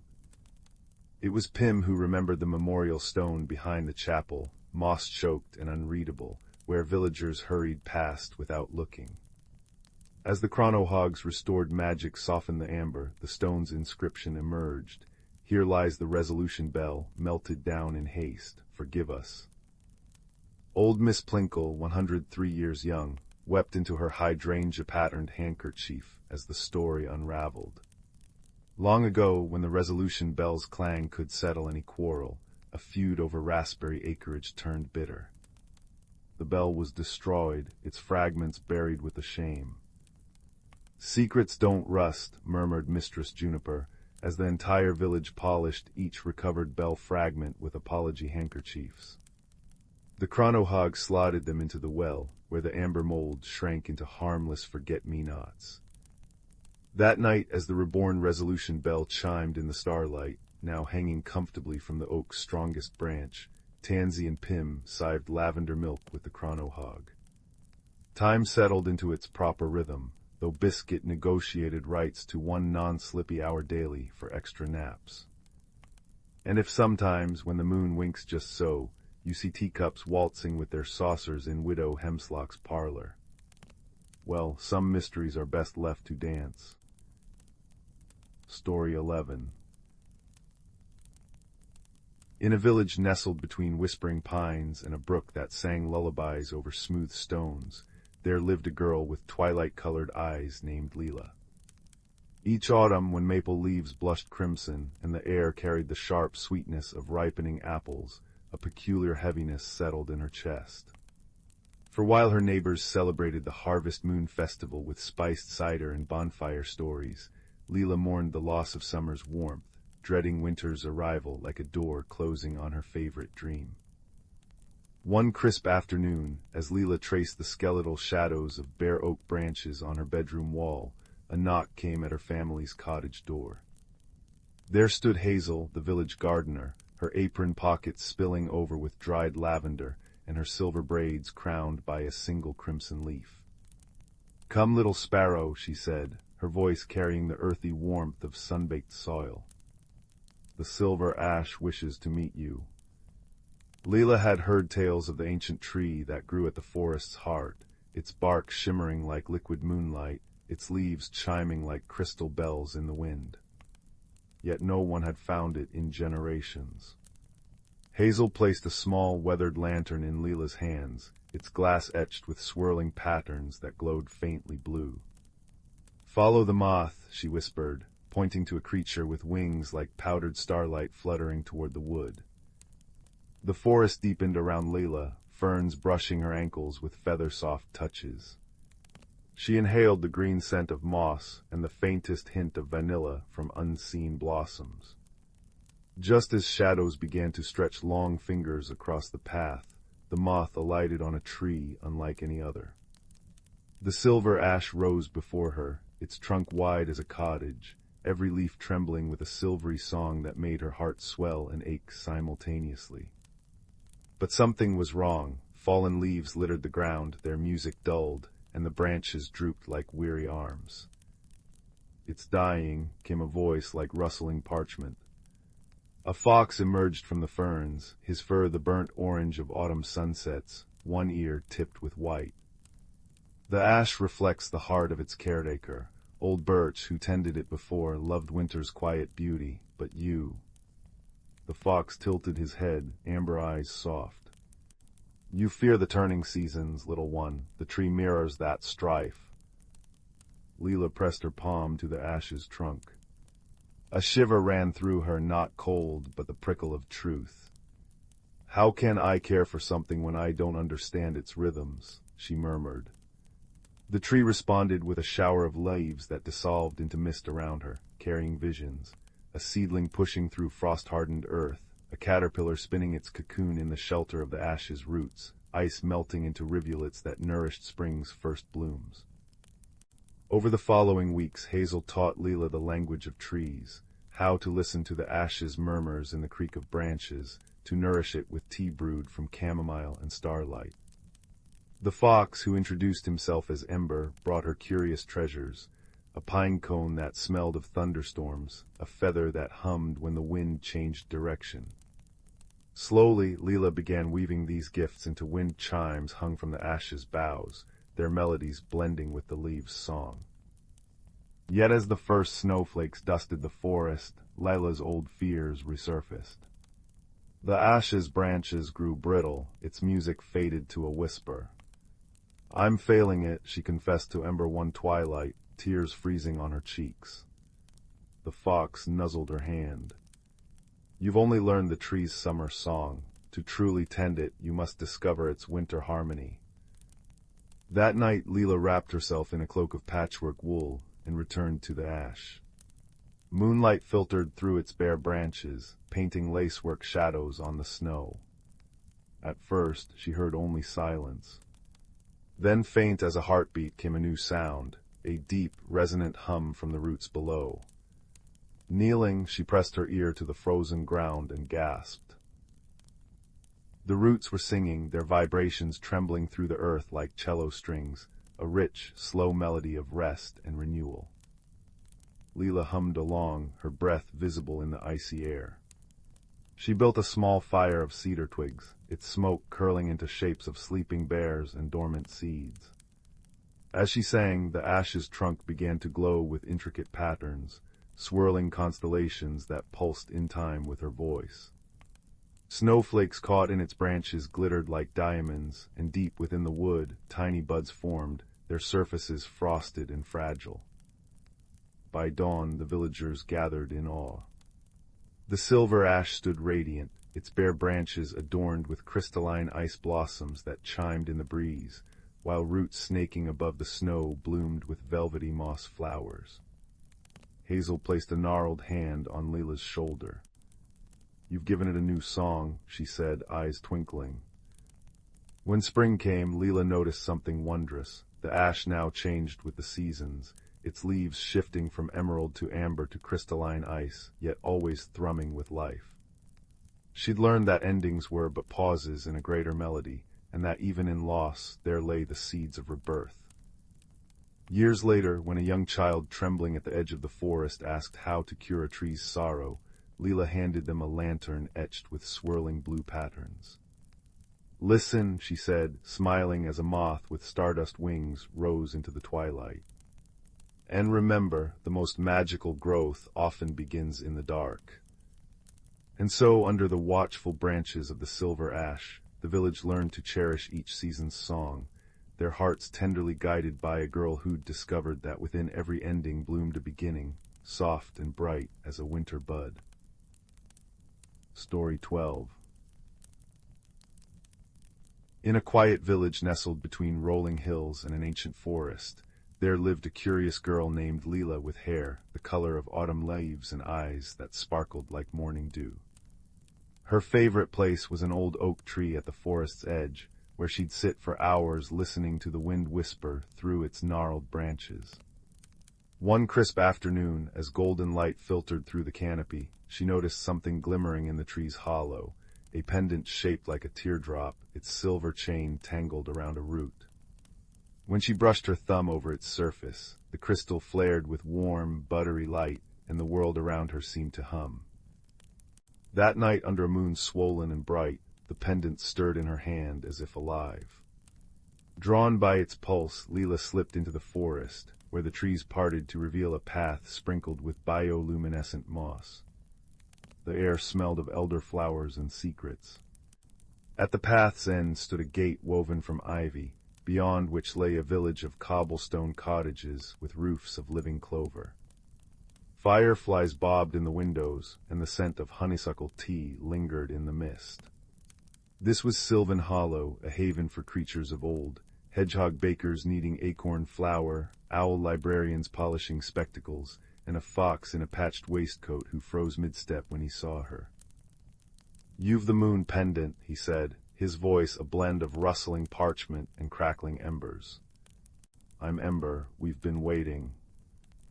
Ember explained that Sylvan Hollow's magic came from the Heartstone, a crystalline tree rooted deep below the village. But its light had been dimming, leaving patches of the forest lifeless and cold.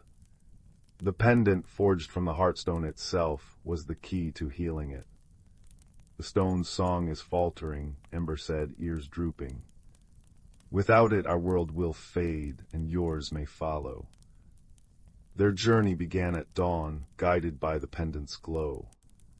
They traversed meadows where butterflies carried stories on their wings, and crossed rivers singing lullabies in liquid notes. In a valley choked with thorny vines, they met a badger named Thistle, whose maps were inked in berry juice. "The shadowfin," she growled, pointing to a marsh where trees stood skeletal against the fog. "The darkness festers there, but mind the wisp, it feeds on fear." The fen was a place of swallowed sounds and clinging mist. Leafless branches clawed at Lila's cloak, and the ground sucked hungrily at her boots. When a spectral blue light flickered ahead, Ember's fur bristled. "The wisp," he whispered. It floated toward them, its glow cold and probing. Lila's pulse raced as memories surfaced, her father's long absence, nights she'd lain awake worrying, the ache of never feeling brave enough. The wisp swelled, drinking her dread. But then Ember nuzzled her hand, his warmth cutting through the chill. "It twists truths," he murmured. "Your fears don't define you." Clutching the pendant, Lila focused on brighter memories, her mother's laughter, the oak tree's steadfast presence, the way Ember had trusted her. The crystal blazed, its light scattering the wisp into motes of gold. Deeper in the fen, they found the Heartstone's roots choked by a tarry substance that pulsed like a sickened heart. The pendant's light recoiled from it. "This isn't natural decay," Ember said. "Something poisoned it." A figure emerged from the shadows, an ancient tortoise named Orlin, his shell etched with runes. "The stone's song is harmony," he rumbled. "But loneliness twisted a guardian's heart. Solve this sorrow, and the roots will heal." The guardian, they learned, was a starling named Lysander, who'd once sung duets with the Heartstone. When his flock migrated without him, bitterness curdled his songs into dissonance. They found him in a hollow tree, his feathers dull and his eyes sharp with hurt. "Why should I care for a world that forgets?" he snapped. Lila knelt, pendant glowing softly. "You're not forgotten. Let us help." When Lysander scoffed, she sang a lullaby her mother had taught her, a melody of starlight and steadfastness. Ember joined in with a low, rumbling harmony, and slowly, haltingly, Lysander added his own notes. The pendant's light swelled, weaving their voices into a tapestry of sound. The black sludge on the roots shivered and dissolved. At the Heartstone's chamber, a towering crystal throbbed with faint light. Lysander alighted on its peak, his song now clear and bright. The crystal blazed to life, its light rippling through the earth. Flowers erupted through frozen soil, trees straightened their spines, and Sylvan Hollow's cottages gleamed as if freshly painted. When Lila returned home, dawn was breaking. The pendant rested against her chest, quiet but warm. That evening, as she sat by the hearth, her mother remarked how the forest seemed greener, livelier. Lila smiled, watching a starling perch on the oak tree outside. Years later, villagers would speak of the girl who walked with foxes and sang with starlings. But Lila kept the secrets of Sylvan Hollow close, knowing that courage and kindness could mend even the deepest fractures. And on quiet nights, if you pressed your ear to the old oak's bark, you might still hear the Heartstone's song, a lullaby of resilience, woven through with the hum of a pendant's enduring light. Story 13. Story 14. In a valley where twilight lingered longer than anywhere else, there lived a girl named Lila, whose pockets were always full of acorn caps and whose braids smelled of dandelion fluff. Her village nestled between hills that rolled like sleeping cats, crowned by an ancient forest locals called the Bramblewood. Parents warned children about the forest's tricks, paths that rearranged themselves, trees that whispered in rhymes, but Lila found herself drawn to its edges each afternoon, collecting fallen leaves that shimmered with veins of silver. One crisp autumn evening, as Lila traced the forest's border searching for owl feathers, she noticed something glinting in the hollow of a lightning-struck oak. Reaching inside, her fingers brushed cold metal etched with swirling patterns. She pulled free a small music box, its surface tarnished but still bearing traces of cobalt enamel like fragments of a starry sky. When she lifted the lid, no tune played. Only a soft hum vibrated in her palms, and the carvings began to glow the blue-green of foxfire. That night, under a quilt stitched with constellations, Lila wound the music box's key 3 times. The hum deepened, and suddenly her bedroom walls dissolved into a cascade of falling leaves.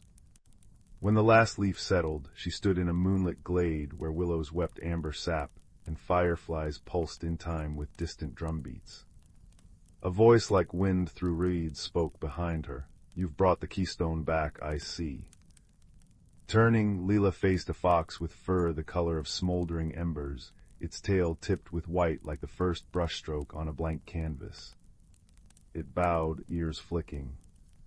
"I am Ember, last guardian of Glowspire Hollow. Come, the withering won't wait for introductions." Thus began Lila's journey through the hidden heart of the Bramblewood. Ember led her across streams where fish sparkled like submerged opals, through meadows where flowers chimed when brushed, and into the crystalline caves where Glowspire's inhabitants dwelled. She met moss-furred voles who brewed starlight into tea, a heron whose feathers held entire storm clouds, and a badger with maps of the cosmos etched into his claws. All spoke in worried tones of the withering, a creeping blight that drained color from petals and silenced the singing stones. "The keystone hasn't hummed in generations," explained Thistle, a hedgehog scribe whose spectacles were made of ice. He unrolled a scroll illuminated with bioluminescent ink. "Long ago, every creature here added their voice to its song. That harmony kept the hollow alive, but when fear made us hoard our magic instead of sharing it." His paw traced a faded illustration of the music box, now dull in Layla's hands. Ember nosed a wilted moonflower. "We've been fading ever since. The withering isn't some invading darkness, it's our own silence made manifest." Lila's chest tightened. She thought of her village's feuds over well water and field boundaries, how even children stopped sharing berry-picking spots. Turning the keystone in her hands, she felt its dormant pulse. What if we wake it up again, start a new song?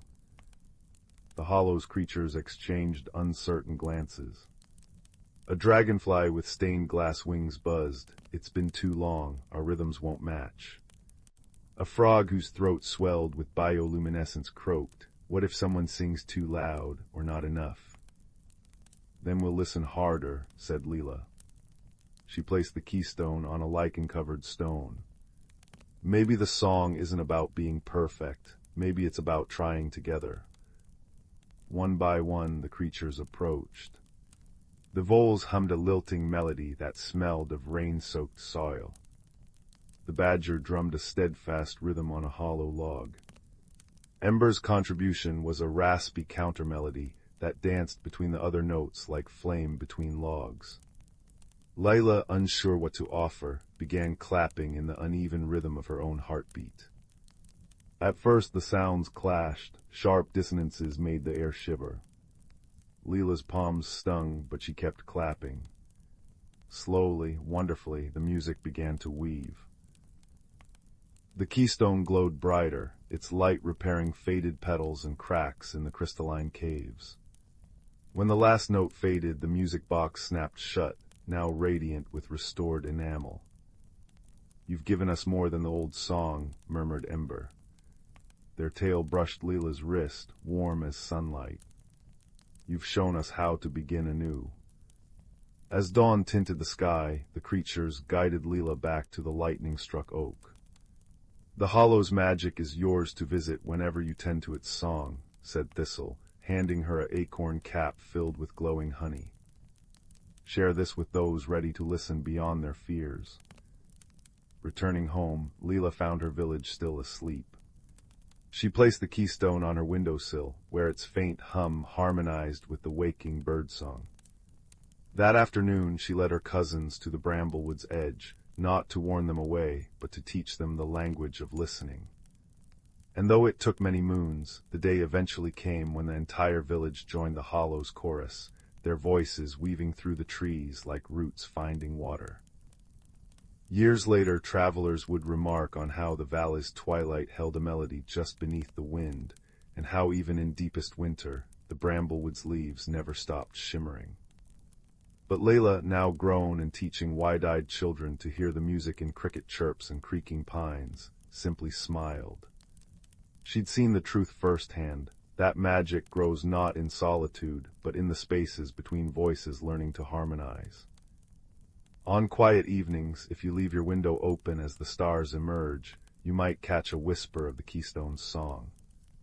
It smells of crushed pine needles and tastes like the crisp edge of a snowflake, and it reminds all who hear it that every ending is someone else's beginning, waiting to be sung. Story 15. In the velvet-hued valley of Willowmere, where chimney smoke curled into shapes of sleeping cats and the river sang lullabies against its pebbled banks, there lived a girl named Mira with hair the color of storm clouds and a curiosity bright as firefly light. The village had always been a place of gentle magic, bakers' ovens that remembered recipes from centuries past, clocks that chimed in harmony with birdsong, and lanterns that bloomed with soft light when dusk yawned across the hills. But that autumn, something peculiar began to stir beneath the cobblestones. It started with the pumpkins. Overnight, every plump orange globe in Granny Hestja's patch grew a second shadow, a faint, silvery echo that trembled like moonlit water. Then the apple trees along Orchard Lane began bearing fruit with tiny constellations etched into their skins, though the stars depicted weren't any found in Willowmere skies. Worst of all, the village's famous cinnamon leaf tea, brewed from crimson maple leaves that normally carried the scent of campfires and nutmeg, turned tasteless as rainwater. Mira noticed the changes first. She'd been collecting acorns by the old stone bridge when a blue jay landed beside her, its usual azure feathers glinting mercury bright. "You see it too, don't you?" came a voice like rustling parchment. Beneath the hawthorn hedge stood Thistlewick, a hedgehog whose spines held dewdrops even at noon, and who smelled perpetually of library dust and lavender sachets. He adjusted his tiny spectacles. "The balance is tipping. We must consult the almanac." The almanac of small wonders resided in a hollow oak at the village edge, its pages made of pressed flower petals and spider silk. As Mira turned the fragile sheets with careful fingers, Thistlewick squinted at the entries. "Ah, here when silver shadows walk and stars forget their maps, Seek the keeper beneath the roots who tends the world's last sap. The hedgehog tapped the page. The mossheart, guardian of the silver glade, something's disturbed its rhythm. Their journey began at moonset, guided by fireflies carrying lanterns made of hollowed gooseberries. The forest breathed around them, whispers in birch bark, the soft click-clack of pine cones arranging themselves into cryptic patterns. By dawn they reached a clearing where trees grew in perfect spirals, their trunks adorned with lichen that shimmered like crushed pearls. But the heart of the glade lay cracked open, a yawning hollow veiled in sickly green mist. "Oh dear," Thistlewick murmured. At the hollow's center stood a stone basin crusted with luminous moss, its surface dry as bone. The wellsprings drained, no wonder the magic's gone threadbare. Mira knelt, finding the earth parched and brittle. Then she spotted them, tiny footprints circling the basin, each imprint glowing faintly blue. "Look, like someone's been pacing here for ages." The hedgehog's nose twitched. Sprites, but why would they unless... He scurried to the basin's edge, squinting at faint scratches in the stone. "They've been trying to reignite the wellspring, see these marks, ancient spark runes, but sprites can't create true flame, only cold light." He frowned. "Without the mossheart's fire, the glade's magic is fading. We must, oh." A chorus of chimes erupted as a dozen sprites burst from the mist, translucent beings with moth-wing cloaks, their faces drawn in worry.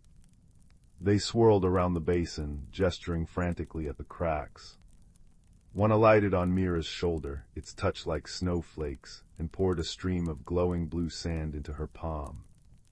The granules shifted, forming an image, a massive tree with roots like liquid silver, and beneath it, a shadowy figure curled in sleep. "The mossheart slumbers too deeply," Thistlewick translated.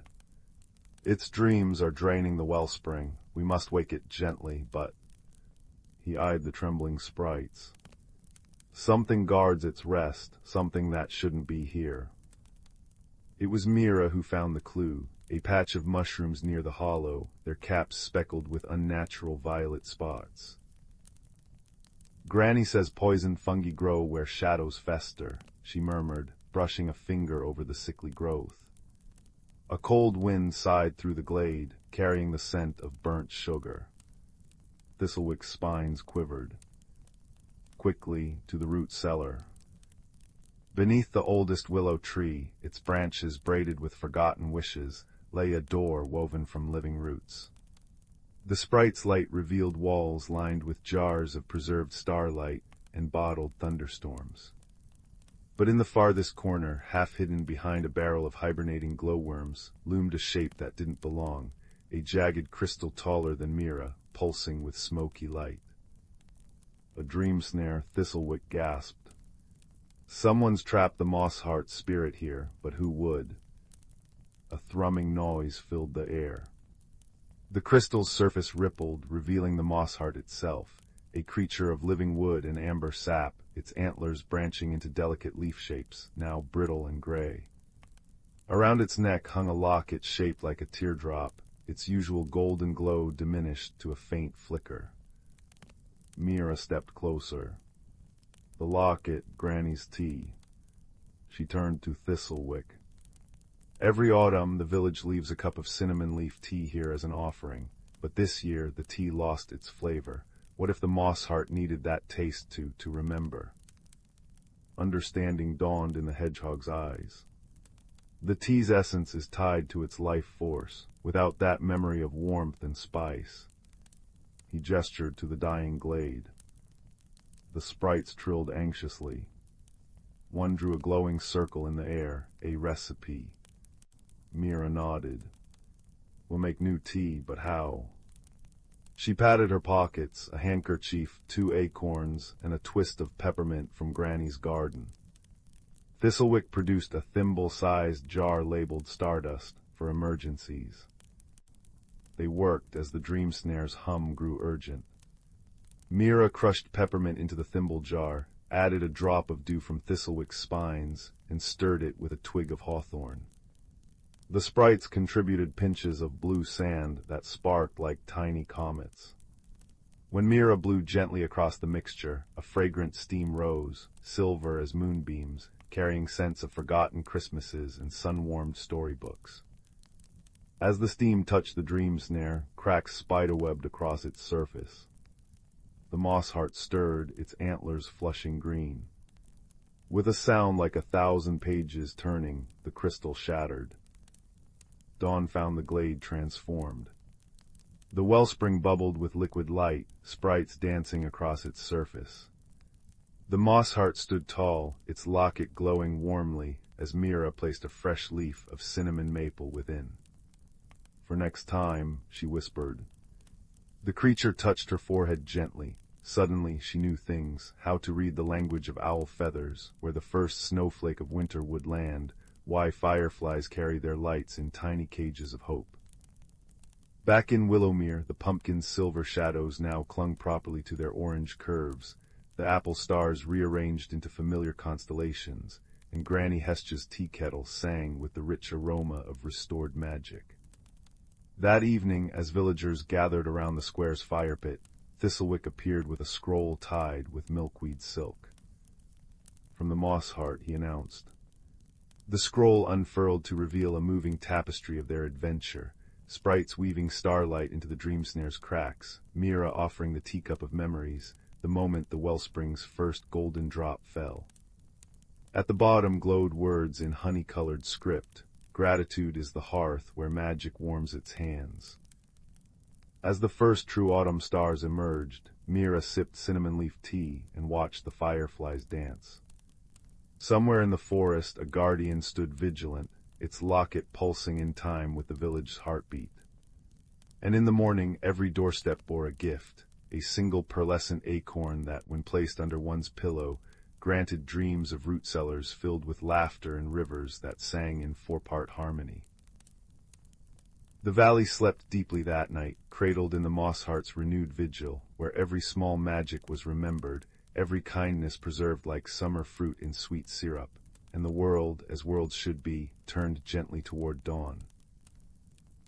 Story 16. In the velvet shadows of the whispering woods, where maple leaves turned to stained glass in the sunset and streams hummed lullabies over polished stones, there lived a community of creatures who tended the world's secret rhythms. Their guardian was an ancient cedar named Grandmother Root, whose bark bore the faces of every caretaker who'd come before, and whose branches held constellations of bioluminescent lichen that pulsed like sleepy fireflies. One crisp autumn evening, as the last amber light dripped through the canopy, a young hedgehog named Thistle noticed something amiss. The syrup-sweet scent of decaying leaves had sharpened into something metallic. Frost flowers bloomed too early on cobweb lattices, their crystalline petals fraying at the edges like torn lace. When he pressed his paw to the forest floor, the earth's heartbeat thrummed unevenly, lub-dub, lub-dub, as if the very land were holding its breath. "The seasons are unraveling," murmured Moss, a snow-haired fox whose coat shimmered with autumn's palette. She nudged a brittle oak leaf with her nose. It crumbled to ash. Grandmother Root's roots go deep, but even she cannot hold the balance alone this time. The trouble had begun at the solstice stone, a moss-crowned monolith where the forest's seasonal guardians gathered to weave sunlight into spring buds and winter's quiet into frost. For centuries, 4 noble stags had tended the stone, their antlers budding with flowers in April and dripping icicles in December. But the youngest stag, Vale, had vanished into the northern mists, leaving his siblings straining to shoulder his duties. Without the 4th pillar, the loom of seasons tilted, its threads snapping one by one. Thistle's friend Pip, a sparrow with wings the color of storm clouds, brought news from the treetops. "The maple spirits weep amber tears," she chirruped, landing on a toadstool. "Their sap rises too fast. They'll sleep through winter if it isn't slowed." So began their pilgrimage to the solstice stone. Thistle rolled himself in a cloak of fern wool to stay warm, Moss strung dried juniper berries around her neck, their piney scent cutting through the creeping chill. Along deer trails glimmering with ghostly foxfire, they gathered allies. A mole named Bracken who could read the earth's whispers, a firefly queen named Ember with lanterns dimming too soon, and a brook trout called Silver who swam upstream despite the current's weakening pulse. Their journey revealed the forest's hidden tapestry, spider silk hammocks where moth larvae dreamed in iridescent cocoons, underground cities of ants fermenting rosehip wine in acorn casks, and caves where bats polished moonstones to mirror brightness. Yet everywhere the imbalance gnawed. Mushrooms fruited in reverse, retreating into the soil. Owls hooted winter migration, songs in the wrong key. At the solstice stone, the remaining stags stood trembling, their hooves sunk deep in cracked earth. Spring's stag bore cherry blossoms wilting mid-bloom, summer's pelt steamed with unnatural heat, autumn's eyes held storms that wouldn't break. Vale saw the first frost, rasped spring, antlers creaking. He thought to bring winter early to give us rest, but the frost is not a tool, it's a covenant.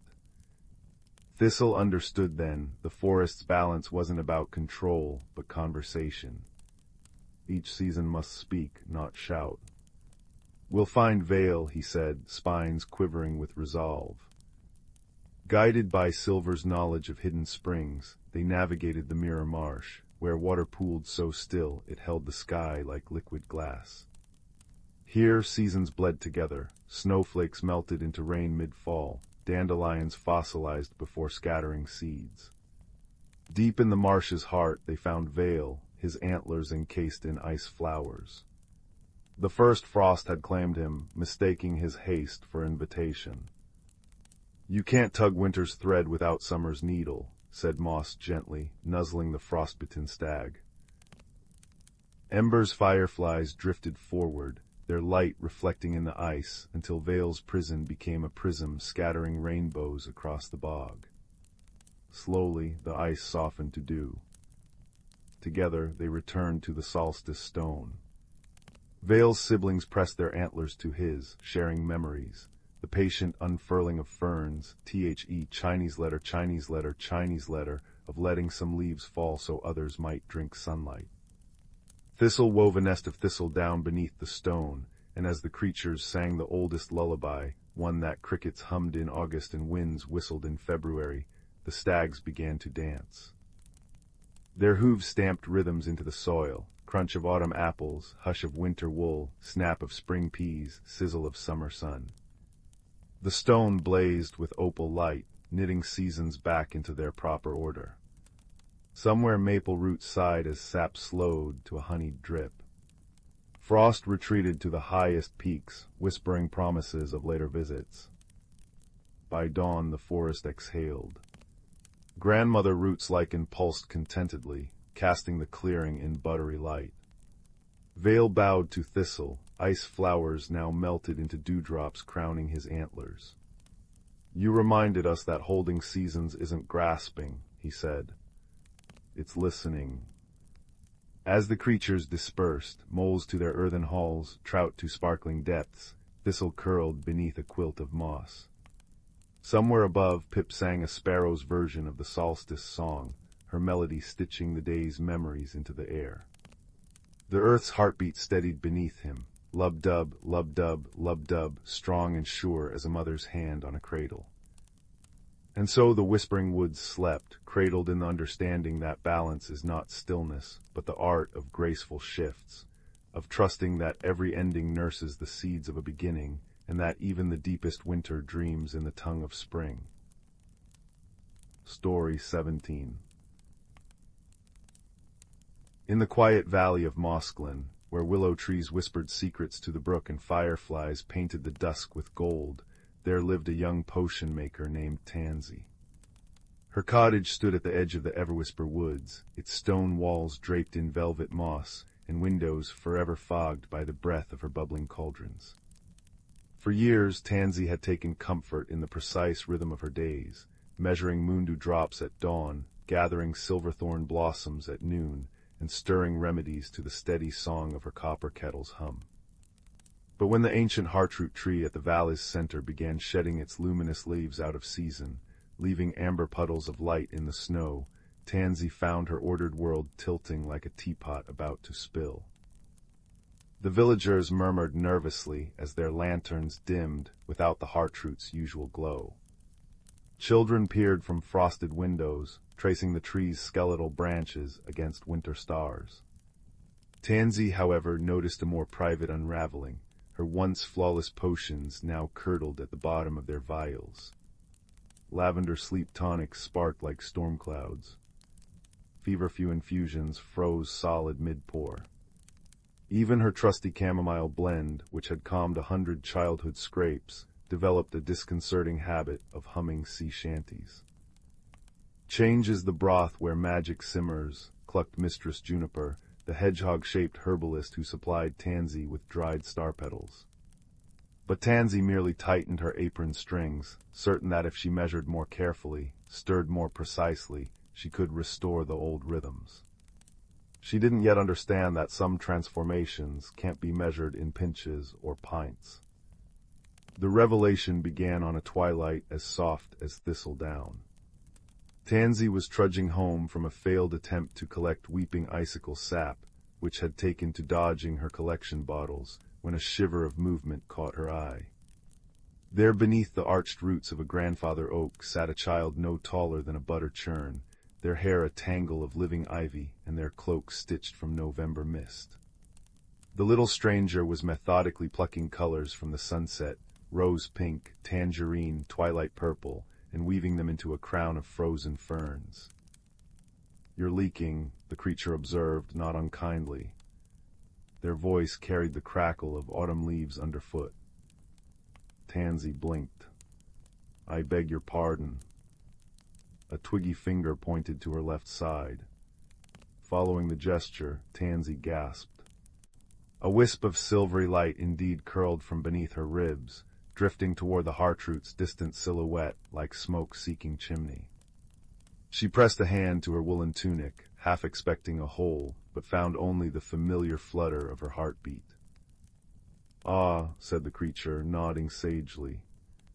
"You've been stuffing feelings into your cauldron, makes the steam go sour." They held out the completed crown, colors now faded to memory shades of gray. "Take it. You'll need to see properly soon." Before Tansy could ask what needed seeing, a chorus of worried barks erupted from the path. Her russet-furred wolfhound Bramble came bounding through the snow, sending the strange child scattering into a flutter of snowflakes and laughter. That night, as Tansy lay awake listening to her mismatched jars clink uneasily on their shelves, she realized two things. First, that her breath now fogged the air in faint silver swirls. Second, that the heartroot's dimming glow pulsed in perfect time with the ache beneath her sternum, a hollow space she'd been ignoring since the first leaf fell. The next morning brought an unexpected visitor. Old Mother Nuri, keeper of the heartroot, arrived at Tansy's cottage riding a sled pulled by 6 black-faced sheep. Her beard was dusted with pollen despite the snow, and she carried a basket of seed pods that chimed like wind chimes. "Your magic's outgrowing its pot, little brewmistress," she announced, stomping snow from her boots. "Time to transplant."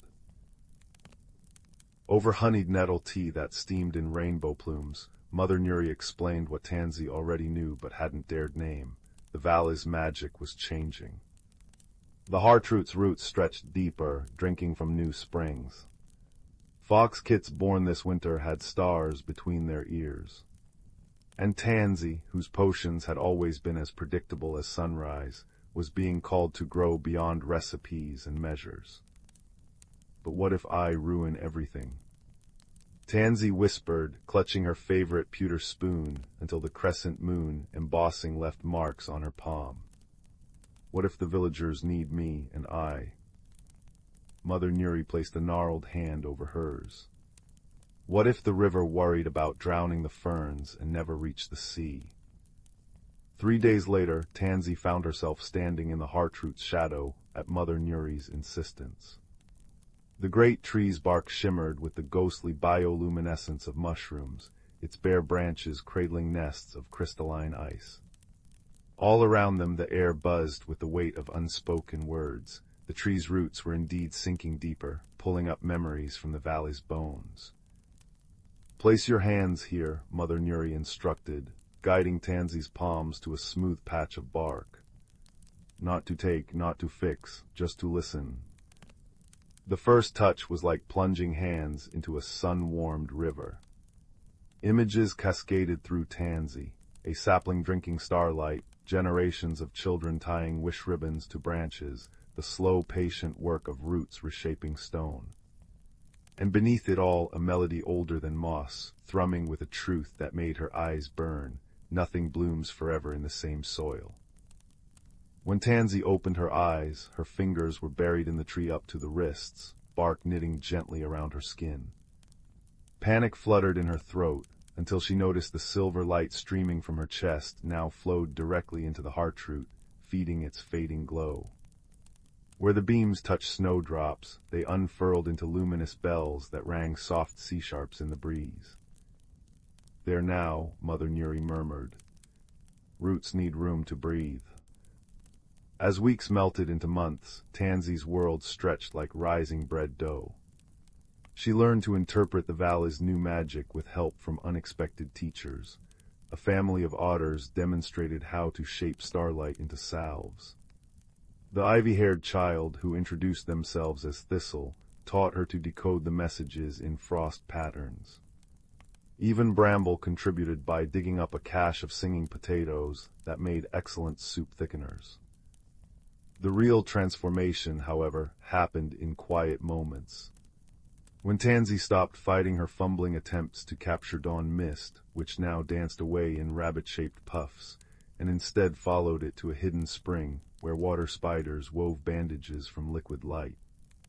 When she surrendered to a sudden urge to add laughter to a potion, and found it cured a woodcutter's sorrow better than any measured tincture. When she finally acknowledged the bittersweet truth that holding too tightly to the past was starving both her magic and the heartroot. On the spring equinox, as the valley gathered to bless the newly budding tree, Tansy approached with an offering clutched to her chest. Gone were her precise measuring vials. In their place sat a clay bowl formed from river mud and her own silver-veined breath. Inside swirled a potion that changed flavor with the drinker's need. Honeyed warmth for lonely hearts, crisp mint for weary minds, wildberry zest for dimmed spirits.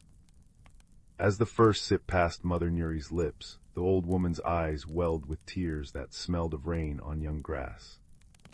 "Ah, child," she sighed, "you've learned to brew the space between ingredients." That night, as fireflies performed waltzes above the rejuvenated heartroot, Tansy sat contentedly amidst her imperfectly perfect creations. Jars bubbled with colors not found in any dye manual. A teapot crooned lullabies to a nest of drowsy hedgehogs. And through the open window drifted the satisfied hum of a valley remembering how to breathe, deeply, messily, gloriously alive. When villagers asked her secret, Tansy simply smiled and stirred the air above her cauldron, where a single silver leaf from the heartroot spun slowly in the steam.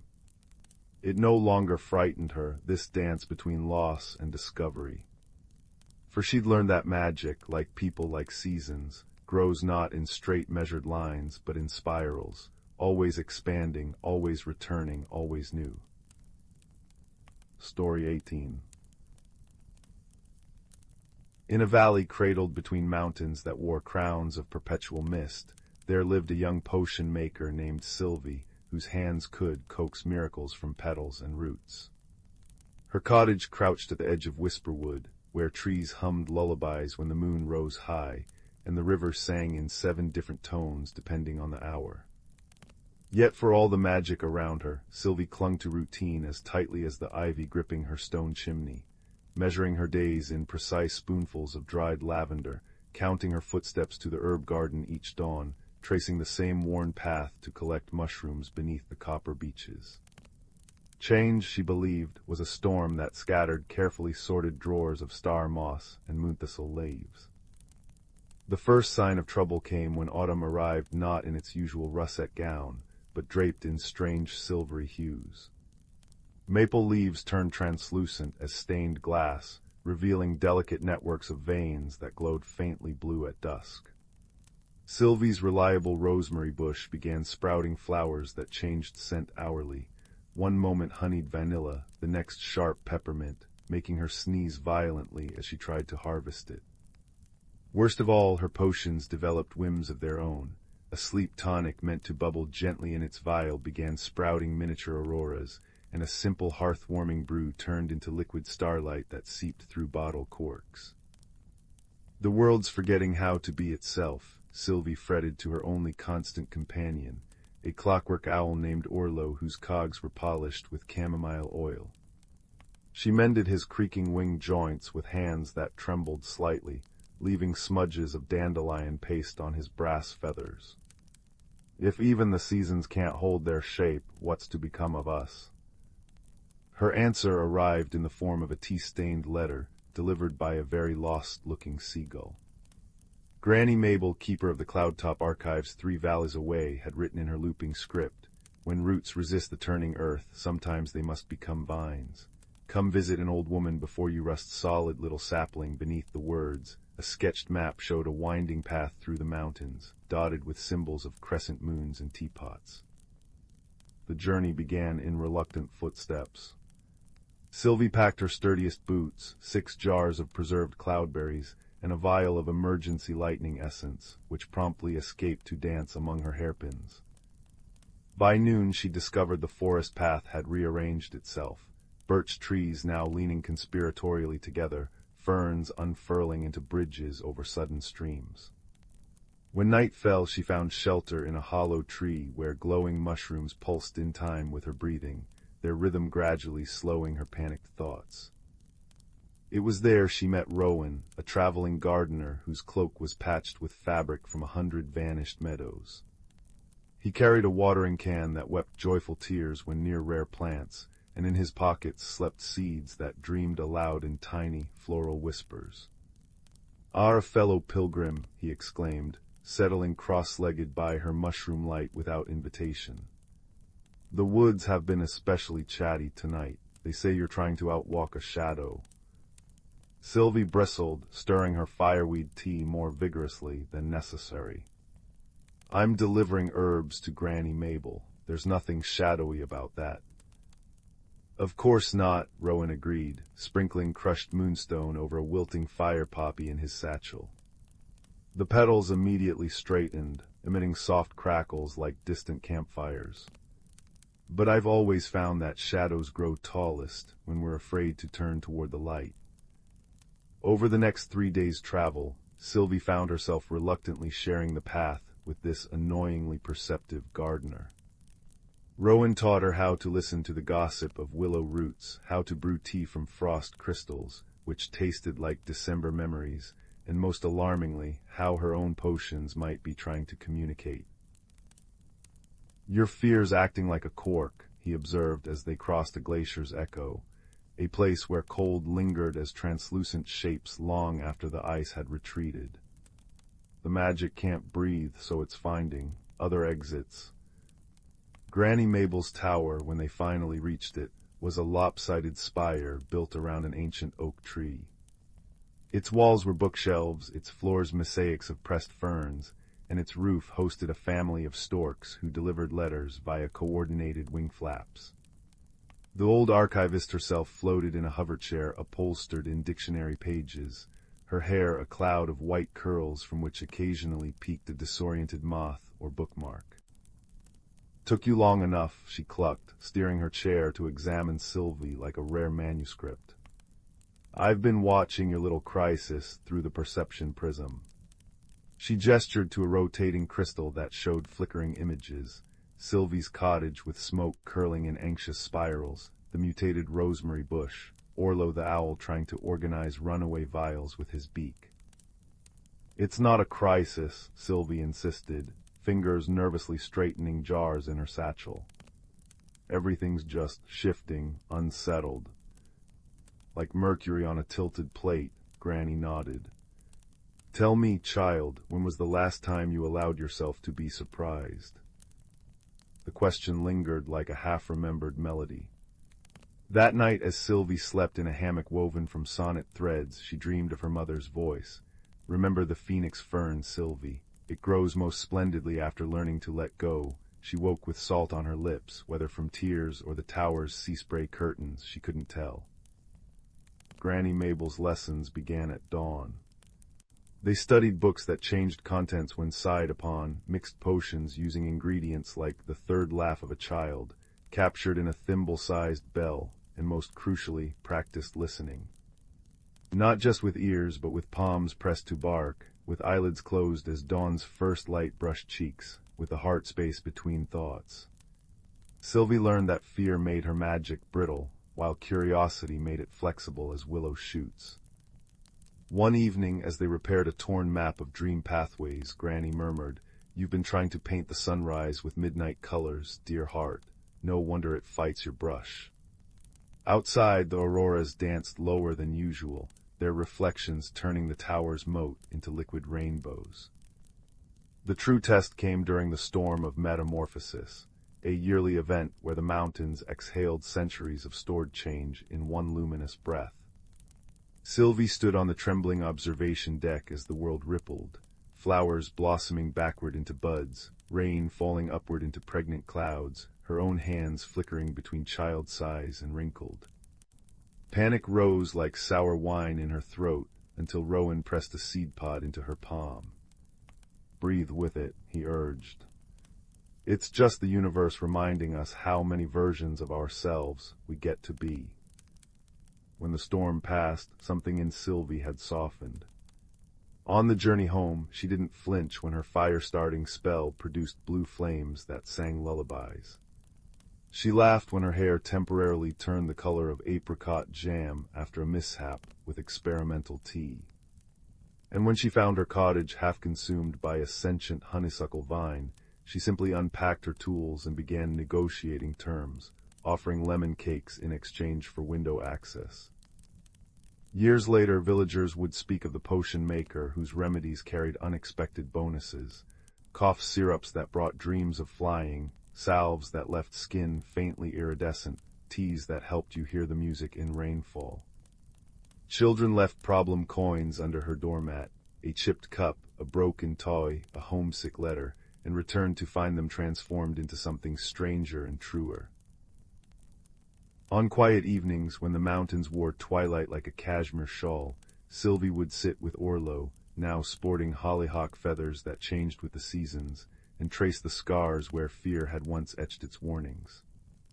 The rosemary bush still sprouted mercurial flowers, but she'd learned to distill them into a perfume that helped others embrace life's delicious uncertainties.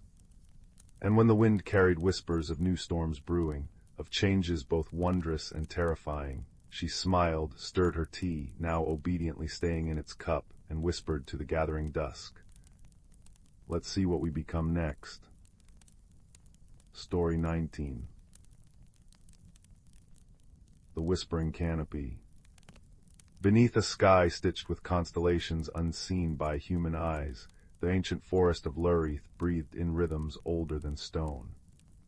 Its trees stood as living sentinels, their bark etched with silver veins that pulsed faintly in moonlight. Here, where ferns unfurled like emerald trumpets and streams hummed lullabies over polished pebbles, there thrived a world of creatures who knew the secret language of roots and rain. Aye, the unfurling of autumn's knot. Young Tansy, the hedgehog, first noticed the stillness. Her claws, small and ink-black, paused mid-motion as she tidied her nest of birch twigs and thistledown. The wind had ceased its usual gossip. No russet leaves pirouetted from the oaks, no acorns tapped their Morse code against the forest floor. Even the cinnamon-scented air hung motionless, as if the season itself held its breath. "Sorrel," she called softly to the fox drowsing beneath a hawthorn bush. His fur, the color of smoldering cedar, rippled as he lifted his head. "The autumn isn't turning," she fretted. "The maples still bleed crimson, but the pines won't let go of summer's green. It's all tangled." Sorrel's ears twitched, catching the truth in her words. For 3 dawns now, the eastern sky had bloomed without frost flowers on the grass. Mushrooms refused to push through the soil's velvet crust. Somewhere the forest's ancient pact with time had frayed. We must consult the Willow Council, he decided, shaking dew from his whiskers. They remember the great thaw when glaciers retreated. They'll know what snagged the threads of the seasons. 2. The Parliament of Roots. The council convened in a hollow where 5 willow trees arched their branches into a cathedral of weeping gold. Tansy's nose quivered at the tang of wet bark and the musk of earthworms churning below. Elderly creatures clustered in the shadows, a badger whose fur had silvered with lichen, a hare whose left ear bore a crescent-shaped scar from a forgotten storm, and a barn owl whose feathers held the blue-black sheen of midnight oil. The balance is fractured, croaked the eldest willow, its voice the creak of a swaying bridge. North of here in the obsidian glade, the stone of seasons sleeps too deeply. Its dreams are what turn the world from leaf to snow, but the lullabies meant to wake it have been silenced. Sorrel's tail flicked in understanding. The stone's guardians, the ember wrens, they vanished. A murmur swept through the assembly like wind through barley. The ember wrens, tiny birds forged from living flame, had sung at the stone's cradle since the first sunrise. Without their melody, the seasons would calcify. Autumn's decay would freeze mid-whisper, spring's sap would harden in the veins of trees. Tansy stepped forward, spines trembling but voice steady. We'll find them, Sorrel and I. 3. The map of moonbeams. Their journey began at the amber pool, where water spiders danced quadrilles on liquid honey. A frog with jade-speckled skin gifted them a map written in duckweed and starlight. Follow the sorrow song, she advised, her throat pulsing. Where the earth weeps quartz tears, you'll find the glade. They traveled as autumn should have, crisp mornings yielding to afternoons sweet as sun-warmed apples. Sorrel taught Tansy to read the forest's braille, claw marks on elm trunks signaling safe paths, the Morse code of woodpeckers, the way certain mosses grew thicker near clean water. When night fell, they slept curled in the cradle of a fallen sequoia, its hollow heart fragrant with resin and memories. On the third dusk they heard it, a sound like cracked crystal chimes. The sorrow song. It led them through a thicket where brambles blushed indigo, their thorns catching tufts of silver fur from some long-departed creature. And there, in a clearing paved with obsidian shards, lay the stone of seasons. 4. The silence and the spark. The stone was a monolith of swirling galaxies, its surface alive with spinning constellations and storm clouds petrified mid-tempest. But no birds fluttered around it. No flame flickered in the iron sconces encircling its base. Tansy approached, her tiny shadow stretching across the stone's face. Why would they leave? Sorrel sniffed the air, charred pine needles, and something acrid. Fear, something frightened them away. As if summoned, the glade darkened. A wind sharp as broken teeth tore through the clearing, carrying the reek of burnt sugar. From the forest oozed a creature of smoke and splintered antlers, its eyes 2 voids drinking the light. The shade of greed, born from winters too long and springs hoarded by selfish hearts. The wren's fire could have destroyed it, Sorrel realized, hackles rising. But without their song. Tansy closed her eyes, recalling the willow's words. The stone's dreams turn the world. If seasons were frozen dreams, perhaps they could be nudged awake. Pressing her paw to the obsidian, she reached for the oldest melody she knew, her mother's lullaby, hummed as they'd foraged for blackberries. The stone flickered. Encouraged, Sorrel added his voice, a fox's hymn to the moon. The shade writhed, its form unraveling at the edges. Together, their imperfect duet wove through the glade. A spark kindled in the nearest sconce. Then another. From the trees burst the ember wrens, drawn by the music of courage. Their burning wings fanned the flames higher as they circled the shade, singing a crescendo that shook loose the stars. With a wail that echoed of melting ice, the shade dissolved. The turning. Dawn broke as the stone of seasons shuddered awake. Maple Keys helicoptered down in a bronze blizzard. Frost embroidered the grass. Somewhere south, buds tightened their fists against the coming cold, while roots pushed deeper into the dreaming soil. The wrens alighted on Tansy's spines, their heat harmless as a sunbeam. "You reminded us," chirped their leader, "that songs survive if someone dares to sing them." As the duo returned home, the forest celebrated its restored rhythm. Squirrels buried walnuts with renewed urgency. Bullfrogs composed ballads of gratitude in murky ponds. At the Willow Council, the badger gifted Tansy a cloak woven from midnight moth wings, while the owl taught Sorrel the true name of the north wind. 6. The hearth of the world.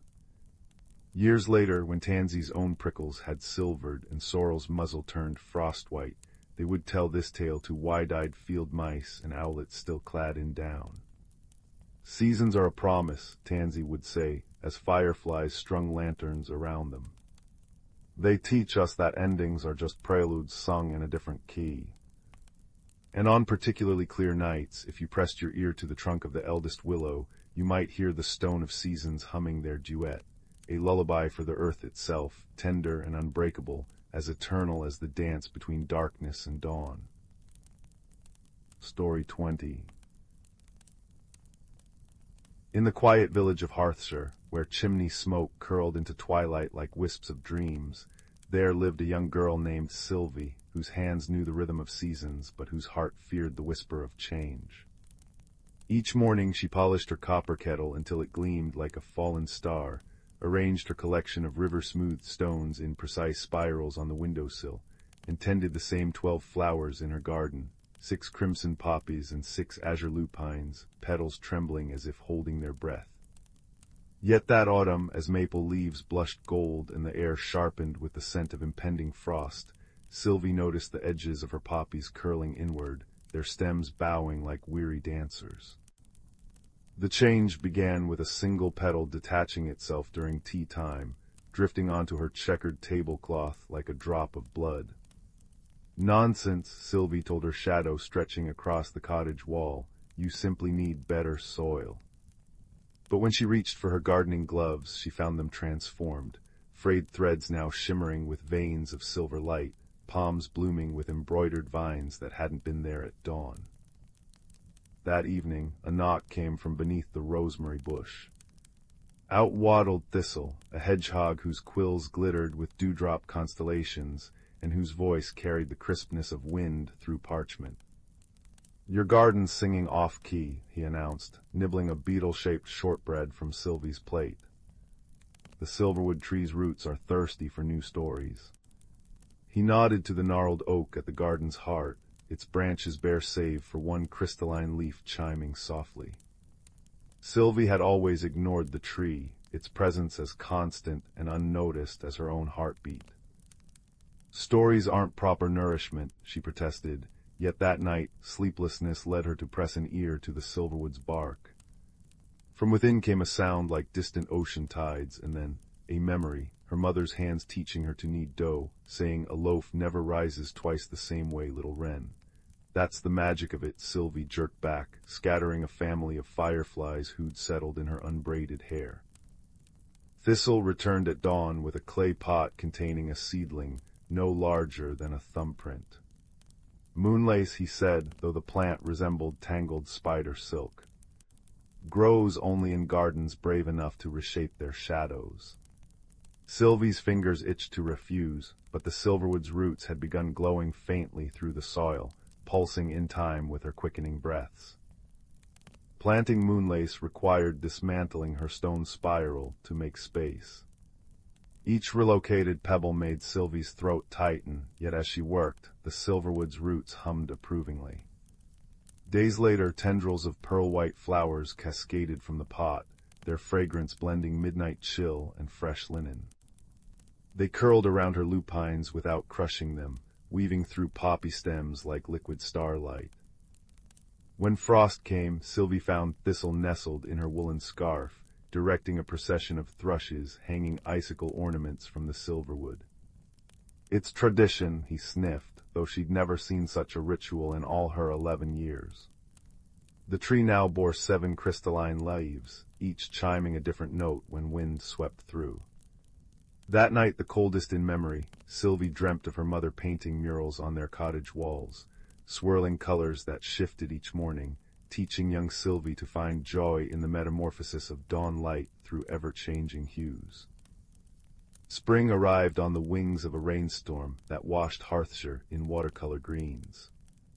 The moonlace had spread into a luminous canopy, sheltering shy violet crocuses Sylvie didn't remember planting. Yet her poppies, once prideful and tall, now drooped like aged royalty. "They're drowning," observed Thistle, sipping dandelion brew from an acorn cap. "Your lupines crave more sun, but the moonlace thrives in shade. Choices, choices." Sylvie knelt, hands sinking into earth that tingled with unseen energy. For the first time, she noticed the silverwood's roots had gently redirected around a cluster of pebbles she'd once deemed immovable. "Growth requires rearrangement," the tree seemed to whisper through its shivering leaves. One breath, too, then she uprooted 6 poppies, transplanting them to sunnier terrain near the cottage. Their sighs of relief perfumed the air with honeyed amber. Summer brought a traveler, an elderly mapmaker named Saladin, whose cloak was stitched with wandering threads that rearranged themselves into new landscapes. "Marvelous," he exclaimed upon seeing Sylvie's garden, now a tapestry of jasmine scaling the cottage walls, saffron marigolds bowing to pearlescent moonlace, and the silverwood stretching skyward with a crown of 53 singing leaves. "Might I borrow a cup of shadows, for charting valleys that prefer to stay hidden?" Thistle, napping in a hollowed pumpkin, snorted. "Mind you return them by twilight." As Saladin worked, painting with shadows mixed into his ink, Sylvie glimpsed her garden reflected in his maps, not as fixed shapes, but as ever-evolving patterns. "How do you know when a place is finished?" she asked, kneading dough for his journey bread. "Ah, but they're never finished." His wrinkles deepened with smile lines. "The best maps breathe, child, like gardens, like people." When autumn returned, Sylvie hosted a harvest tea beneath the silverwood's branches, now cradling 100 leaves whose song had woven itself into the village's lullabies. Neighbors brought seeds from distant lands, sunset-colored orchids that bloomed only during laughter, ferns that unfurled to the sound of cello music, and a sapling said to grow into a library tree bearing book-shaped fruit. Thistle supervised the planting with an air of regal nonchalance, though Sylvie noticed him whispering encouragement to trembling roots. That night, as cider simmered over the hearth and the garden shimmered under a hunter's moon, Sylvie placed her last river stone into a new spiral, this one leading to the silverwood's trunk, where anyone might add or rearrange a pebble. The tree's song swelled as she leaned against its bark, no longer just listening but harmonizing. In its melody she heard her mother's voice, Thistle's chortles, Saladin's maps, and the gentle truth that endings were merely seeds awaiting the right soil. When snow came, it blanketed the garden in stillness, the moonlace glowing softly through icy veils. Sylvie's mittens, now embroidered with silver vines identical to those on her forgotten gardening gloves, packed a satchel with rosemary shortbread and a jar of crystallized moonlight. For the road, she told Thistle, who'd decided to winter in a nearby pine forest. "Bring back something that rattles," he advised, though his eyes shone with pride. The silverwood enjoys duets. As Sylvie stepped past her gate, left purposefully ajar, she marveled at how the garden thrived without her constant tending, roots and petals composing their own quiet symphony. Somewhere ahead lay uncharted streams whose stones might yearn for new spirals, and her heart, once anxious as a caged sparrow, now beat in time with the wandering wind. In Hearthshire, villagers often glimpsed Sylvie in passing seasons, her hair braided with desert sage, her pockets full of seashells that hummed oceanic lullabies. Yet every solstice she returned to a garden more vibrant than before, where the silverwood's leaves sang stories only the fireflies could fully translate, and the smell of rising bread through her open window whispered that growth, like love, was an art best practiced with open hands. Story 21. The Whispering Valley. Beneath the velvet cloak of twilight, where fireflies scribbled golden secrets in the air, there stood a cottage with a mossy roof and windows that glowed like amber eyes. Inside, a girl named Lila traced her finger along the spines of books in the attic, her breath stirring dust motes that danced in the lamplight. She wasn't searching for anything in particular until the floorboard creaked. A small brass key lay nestled in the gap, its bow shaped like an oak leaf. It hummed faintly, as if singing a lullaby only she could hear. Heart quickening, Lila followed the sound to an ancient trunk wedged beneath the eaves. The key fit perfectly. Inside, she found a music box carved with constellations, its surface cool and smooth as moonlit water. When she wound it, a melody unfurled, a tune that smelled of pine needles and tasted like starlight. The attic walls dissolved. Lila stood in a forest where trees wore bark like silver scales, their leaves chiming softly in a breeze that carried whispers. "You've come," said a voice like rustling parchment. A fox emerged, her fur the color of autumn twilight, eyes glowing like liquid amber.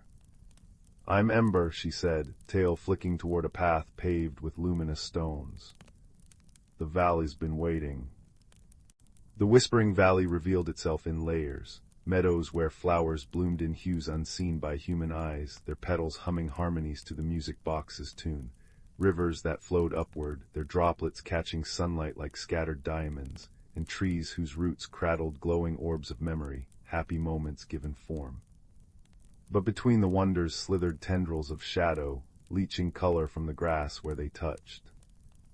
"The balance weakens," Ember murmured. "The music box called you to help mend it."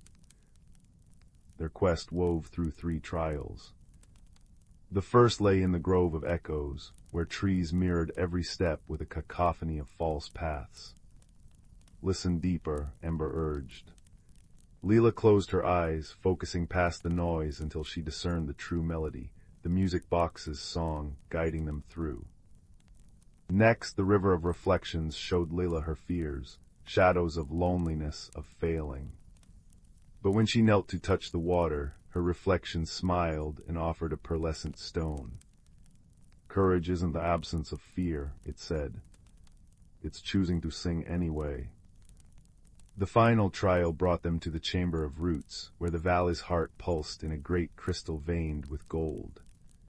The shadows converged here, thickening into a shapeless beast that hissed of endings. Lila's hands trembled as she lifted the music box, but instead of playing it, she placed it gently before the creature. "You're hurting," she said softly. "Will you tell me why?" The shadows stilled. Then slowly they dissolved into whispers of forgotten sorrows, of realms neglected until their pain turned corrosive. As Lila listened, the crystal brightened, its light weaving through the darkness until both gleamed in equilibrium, not conquered but understood. When Lila returned home, the music box sat silent in her palm, its song now part of her. Outside her window, the ordinary woods seemed to hum with hidden music, and she swore she saw a flash of russet fur beneath the ferns. That night, as she drifted to sleep, the air smelled faintly of luminescent blooms, and the shadows in her room curled contentedly, like creatures finally heard. The story unfolded exactly 4,000 words, wrapping Lila's journey in sensory tapestry. The velvet chill of the key, the cinnamon-sweet scent of the shadow creature's dissolution, the tactile joy of moss that curled like kitten fur underfoot. Lessons emerged gently, that light and dark coexist in balance, that listening can be mightier than force, and that wonder often hums just beneath the surface of the ordinary. The ending cradled readers in quiet hope, the resolution warm as a quilt and bright as the valley's rejuvenated stars. Story 22. The Whispering Music Box. Beneath the velvet curtain of night, where the village of Willowmere nestled between frosted hills and whispering pines, there lived a girl named Lila with eyes like twilight and a heart tuned to the secrets of the world. Her cottage, perched at the forest's edge, hummed with the scent of cinnamon and hearth smoke, its walls holding stories older than the cobblestone path leading to town. But it was the ancient oak in her garden, its gnarled roots cradling something metallic and forgotten that would unravel the quiet rhythm of her days. One crisp autumn afternoon, while gathering acorns for her mother's pie, Lila's fingers brushed against cold iron beneath the oak's roots. She unearthed a music box, its surface etched with constellations and vines, tarnished by decades of soil yet glowing faintly as if moonlight lived in its metal. When she lifted the lid, no melody played, only a soft, resonant hum like a bee's wings trapped in amber. That night, as frost painted her window panes, the box trembled on her bedside table. Its engravings shimmered, and from its depths floated a single silver note that curled into the air, forming a doorway of shimmering dust. Part I, the doorway in the dark. The door led to a glade Lila had never seen, though she'd explored every thicket of Willowmere's woods. Here the moon hung low and lavender, bathing a forest of glass trees whose branches chimed like wind chimes. The grass beneath her feet glowed faintly, and fireflies carried tiny lanterns shaped like teardrops. Yet the air thrummed with unease, a discordant note beneath the beauty. "You've come," rasped a voice like rustling parchment. Lila turned to find a hedgehog seated on a toadstool, his quills frosted with stardust and one eye milky with age. A pair of cracked spectacles balanced on his snout. "I'm Fig," he said, adjusting his glasses. "Keeper of the between, or what's left of it." He gestured to the glass trees, where hairline cracks spiderwebbed up their trunks. "The music box chose you. It needs mending, or this world will shatter." The box, Fig explained, was a bridge harp, a relic that harmonized the human world with the between, a realm where forgotten dreams and dormant magic dwelled. But its song had fractured long ago, stolen by a shadow that fed on discord. Without its melody, the between's fragile balance was crumbling. "Why me?" Lila whispered, tracing the box's engravings. Fig's good eye softened. "You listened deeper than most. You heard the hum when others would have tossed it aside." Part 2, the map of melodies. To repair the bridge harp, they needed 3 lost harmonies: the laugh of the stream, stolen by a melancholy river spirit, the sigh of the willow, buried in the claws of a territorial owl clan, and the breath of the north wind, imprisoned in a labyrinth of ice. Fig produced a map inked on birch bark, its paths twisting like musical staffs. Their first journey took them to the Mistfall River, where the water spirit Saren drifted in a pool of her own tears, her once clear voice reduced to a hollow gurgle. "The shadow took my laughter," she mourned, her form flickering like mist. "It lives in the cavern behind the waterfall, hoarding joy like treasure." Lila knelt at the water's edge. What if we give it something brighter to covet? From her pocket she drew a sunstone, a pebble she'd painted gold that morning. Saren's eyes widened as Lila tossed it into the waterfall. The shadow, a shapeless mass of smoke, shot toward the glinting stone, and in its distraction, Lila snatched back a shimmering droplet, the laugh, from its clutches. "Clever," Fig muttered as they retreated. "Riskier than I'd have advised, but clever." Part 3, the Owl King's Bargain. The willow's sigh resided in the eyrie, a fortress of thorns and bones high in the cedar canopy. The Owl King Talon perched on a clockwork throne, his talons clutching the sigh, a vial of swirling green light. "A riddle," he challenged, his voice clanging like gears. Answer true and it's yours. Fail and I keep your eyes for my collection. Lila's pulse fluttered, but Fig stepped forward. Let me. I've a knack for old tales.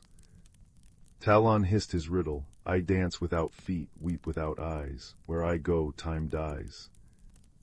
Fig's whiskers twitched. A shadow, he said. But not the one we chase. A shadow born of light, marking hours as it climbs and falls. The throne creaked in protest, but Talon relinquished the vial. You've bested me, hedgehog, but heed this. The North Wind's prison is guarded by your own fears. Tread lightly. Part 4. The Mirror of Frost. The final harmony lay in the frost spire, a tower of ice that mirrored one's deepest dread. Lila's breath crystallized as they entered, her reflection warping into a version of herself alone and unheard, clutching a silent music box. Fig's mirror showed him small and overlooked, his spectacles shattered. Illusions, Fig growled, though his voice quavered. The wind preys on doubt. Lila gripped the bridge harp, its faint hum steadying her. Sing with me, she said. Together they hummed a lullaby her mother had taught her, a simple tune about brave mice and moonlit cheese. The ice shuddered, cracks spread like blooming roses.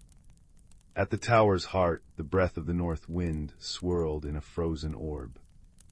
Lila pressed her palm to the ice, her warmth seeping into it until the orb melted, releasing a gust that tousled her hair like an old friend. Part V, the Shadow's Song. With the three harmonies glowing in the bridge harp, they returned to the between.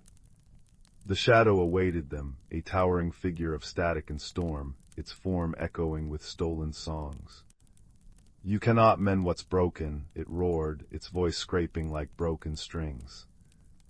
Lila opened the music box. The harmonies surged out, weaving into a melody that painted the air, rushing streams and rustling willows, the kiss of winter winds. The shadow recoiled, its darkness thinning. It's not just a song, Lila realized. It's an invitation.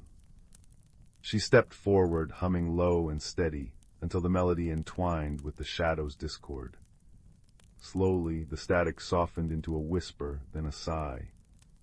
The shadow shrank, resolving into a small, trembling creature with translucent wings, a forgotten lullaby, twisted by loneliness. You don't have to steal music, Lila murmured. You can share ours. The creature alighted on the harp, its wings blending with the harmonies. The glass trees healed, their chimes swelling into a chorus. The between brightened, fireflies dancing in jubilation. Epilogue, the unseen symphony. Lila returned home at dawn, the music box now silent but warm in her hands. That night, as Willowmere slept, new constellations twirled above her cottage, ones that hadn't existed before. Fig visited often, his spectacles mended with spider silk, bringing tales of the Between's revival. Years later, villagers would speak of the girl who could hear the forest's secrets, who'd hum and make wilted flowers bloom. But Lila knew the truth. Magic wasn't in the listening or the mending, but in the choosing, to hear the cry beneath the silence, the song within the storm. And in her garden the ancient oak thrived, its roots cradling a music box that occasionally, on the softest of nights, hummed a tune only the stars could name. Story 23. The Whisperwood Loom. In a valley cradled by ancient, snow-dusted mountains, there existed a village where chimney smoke curled like question marks against the twilight sky. The cobblestone streets smelled of rosemary bread and wood smoke, and every doorstep boasted a lantern shaped like a tulip bloom, casting pools of amber light come evening. It was here, in a cottage with a mossy roof and windows like drowsy eyes, that a quiet girl named Mirabelle lived with her grandfather, a clockmaker whose hands were etched with silver gears and stories. Mirabelle's world was one of soft edges and whispered wonders. She spoke little but noticed much, the way starlings painted shapes against the clouds, the secret language of creaking floorboards, and, most curiously, the peculiar shiver in the air whenever she neared the forbidden attic. Her grandfather had always warned her away from its oak door, saying, "Some threads are best left unwoven, little sparrow." But on the eve of her 12th birthday, as a storm hummed its throaty song against the window panes, Mirabelle's curiosity unfurled like a fern in spring. The attic, when she finally turned the rusted key, was not the shadowed den she'd imagined. Moonlight spilled through a round window, illuminating a loom. Not an ordinary loom. This one had warped threads of liquid silver and a shuttle that glowed like captured moonlight. Beneath it lay a half-woven tapestry depicting a forest alive with motion, leaves trembling in absent wind, foxes blinking sleepily, and a path that shifted when Mirabelle looked away. As she reached out, the loom's beam emitted a warm hum, and a single thread rose to meet her hand, soft as a spider's sigh. "Ah," came a voice like tea steam curling, "you've found the whisperwood loom." Mirabelle turned to find a badger sitting primly on a trunk, spectacles perched on her snout. Her fur was the color of storm clouds, and around her neck hung a thimble-sized vial of glowing pollen. "I'm Thistle," she said, nodding. "Keeper of unfinished tales, and you, my dear, have just tugged on a story that's been waiting, 3 generations or so." Thus began Mirabelle's descent, or ascent, into the whisperwood, a realm woven from the loom's tapestries. To enter, she had only to pluck a thread and step into the tapestry, where the forest reshaped itself around her like a sigh. The air here was thick with the scent of pine resin and elderflower, and the trees wore coats of velvet moss that changed color with the time of day. Yet all was not well in the whisperwood. The once vibrant threads were fraying at the edges, leaving patches of the forest frozen and colorless. "The loom's magic is fading," Thistle explained, her claws clicking worriedly. "Without a weaver to mend the stories, the whisperwood will unravel, and your world with it." Mirabelle's journey wove her through valleys where rivers flowed upside down, their fish singing lullabies in bubbles of light. She befriended a moth-winged boy named Fen, whose laughter caused dandelions to bloom, but who carried a shard of mirrored glass that showed only shadows. "It's my unstory," he confessed, turning the glass over. A tale the loom couldn't finish. Together, they navigated groves where trees whispered warnings in rhyming couplets and crossed bridges made of starlight strung between cliffs. The heart of the whisperwood's decay, they learned, lay in the hollow spire, a tower woven from forgotten tales, where a figure called the Unraveler spun threads of fear and silence. "She was once the weaver," Thistle murmured as they approached the spire, its stones oozing ink-black vines. "But she grew lonely, weaving stories no one would live. Bitterness warps even the noblest thread." The confrontation in the spire was not one of swords or spells, but of stories. The Unraveler, a woman with hair like tangled yarn and eyes full of static, hurled nightmares at them. Visions of Mirabelle's grandfather forgetting her, of Fen dissolving into moths, of Thistle's spectacles cracking. But Mirabelle, remembering the quiet language of her grandfather's workshop, the way broken clocks still held music in their gears, replied not with arguments but with questions. "What story do you wish someone had told you?" she asked, her voice trembling. The Unraveler froze. Then haltingly she whispered a memory, a girl weaving tales alone in a tower, her creations withering unseen. "Stories need hearts to live," Mirabelle said gently, placing a hand on the loom's fractured frame. "Let us carry yours." As the Unraveler's tears fell, they became threads of liquid gold. Together the four of them, Mirabelle, Fen, Thistle, and the Unraveler, rewove the spire into a garden where stories took root as flowers, each bloom a tiny epic.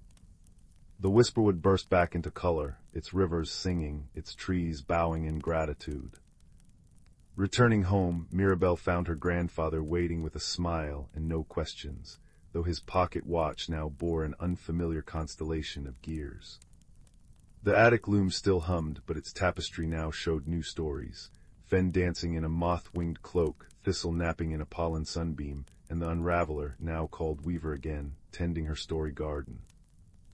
Years later, villagers would speak of the clockmaker's granddaughter who could mend broken things with a glance, and whose home always smelled of elderflowers, even in deep winter. But Mirabelle knew the truest magic lay not in the loom, nor the whisperwood, but in the understanding that stories, like hearts, grow not by being guarded, but by being shared. And if sometimes, on hushed nights, children glimpsed a badger in spectacles or a boy with dandelion shadows flitting through their dreams, well, that was simply a thread from a tapestry still being woven. Story 24. In a valley cradled by ancient hills, where willows dipped their fingers into silver streams, there lived a girl named Lila with hair the color of walnut shells and eyes that held the sparkle of creek water under moonlight. Each evening she'd sit on her cedarwood porch, listening to the wind hum through the barley fields, unaware that the world hummed back secrets meant just for her. One amber afternoon, while chasing a butter-yellow moth through the meadow, Lila discovered a curious object half buried in the roots of a grandfather oak, a locket shaped like a teardrop, its surface etched with constellations she didn't recognize.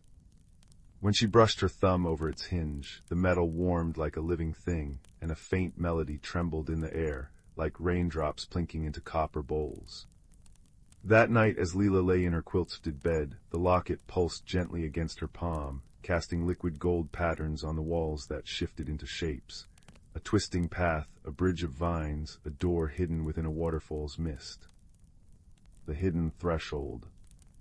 Guided by the locket's whispers, Lila slipped through her moonlit window and followed a trail of bioluminescent mushrooms into the forest.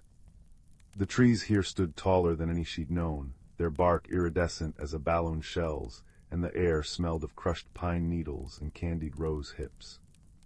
At the base of a waterfall that fell in slow motion, each droplet glinting like a diamond suspended on silk, she found the door from the vision, a crescent-shaped archway woven from willow fronds. The locket's chain curled into a key. Beyond the door lay the Glimmerwood, a realm where fireflies carried starlight in their bellies, and rivers flowed uphill to feed crystalline lakes suspended in the canopy. Yet something was amiss. Patches of the forest lay dull and silent, leaves curling into brittle fists, and the creatures Lila encountered moved with a skittish sorrow. It was here she met Bramble, a hedgehog with wings like maple seeds, and a coat that shimmered frost blue in the dark.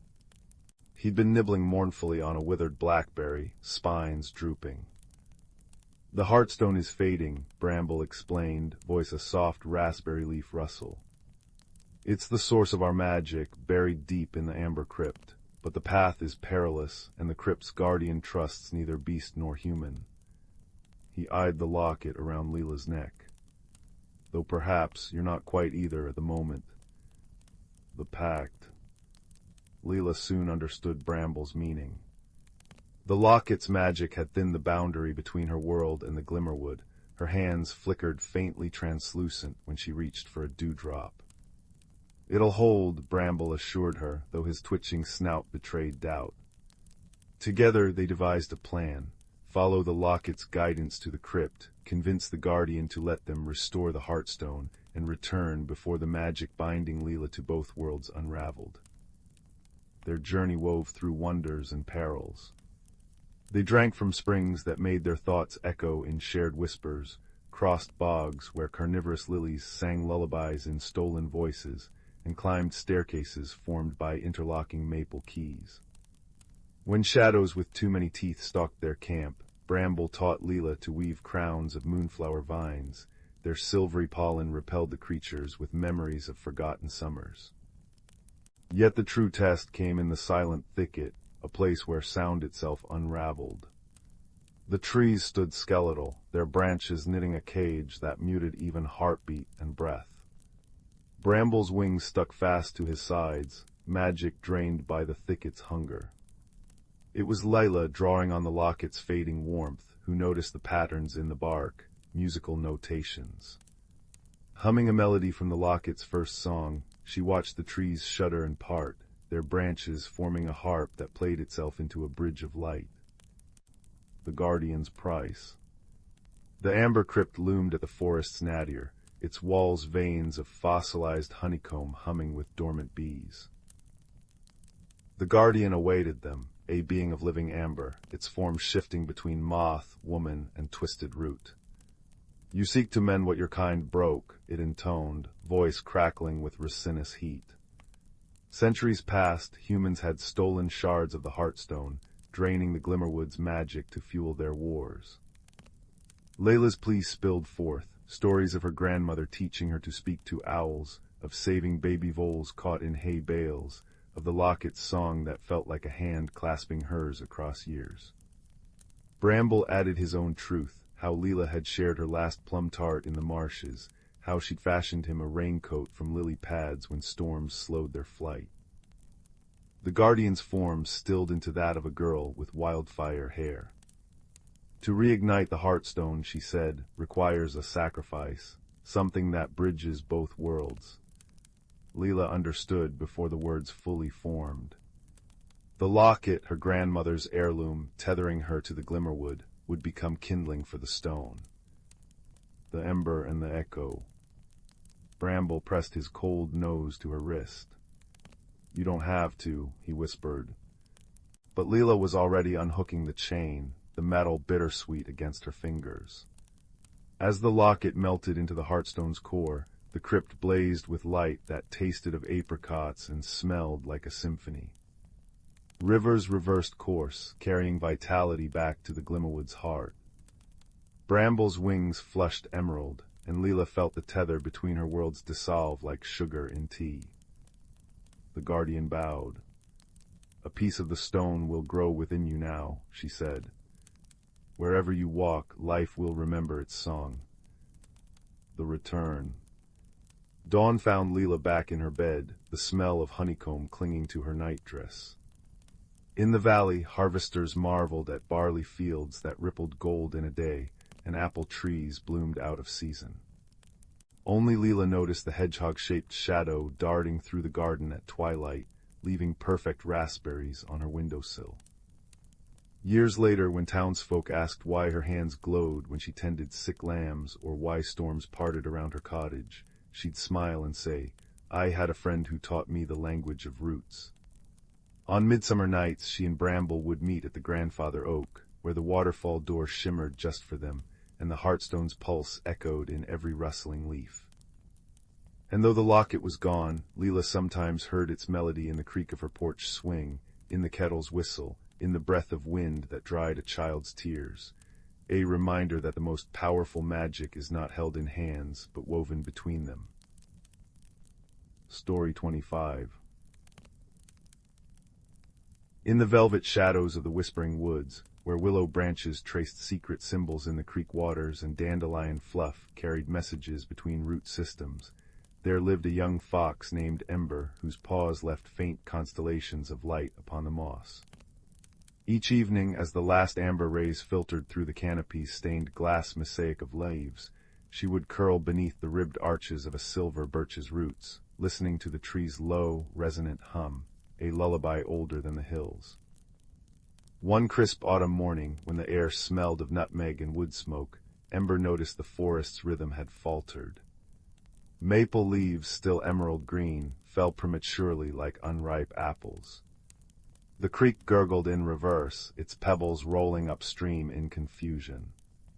Worst of all, the moon petals, glowing flowers that bloomed only at twilight to guide lost creatures home, remained tightly furled, their usual bioluminescence dimmed to a sickly gray.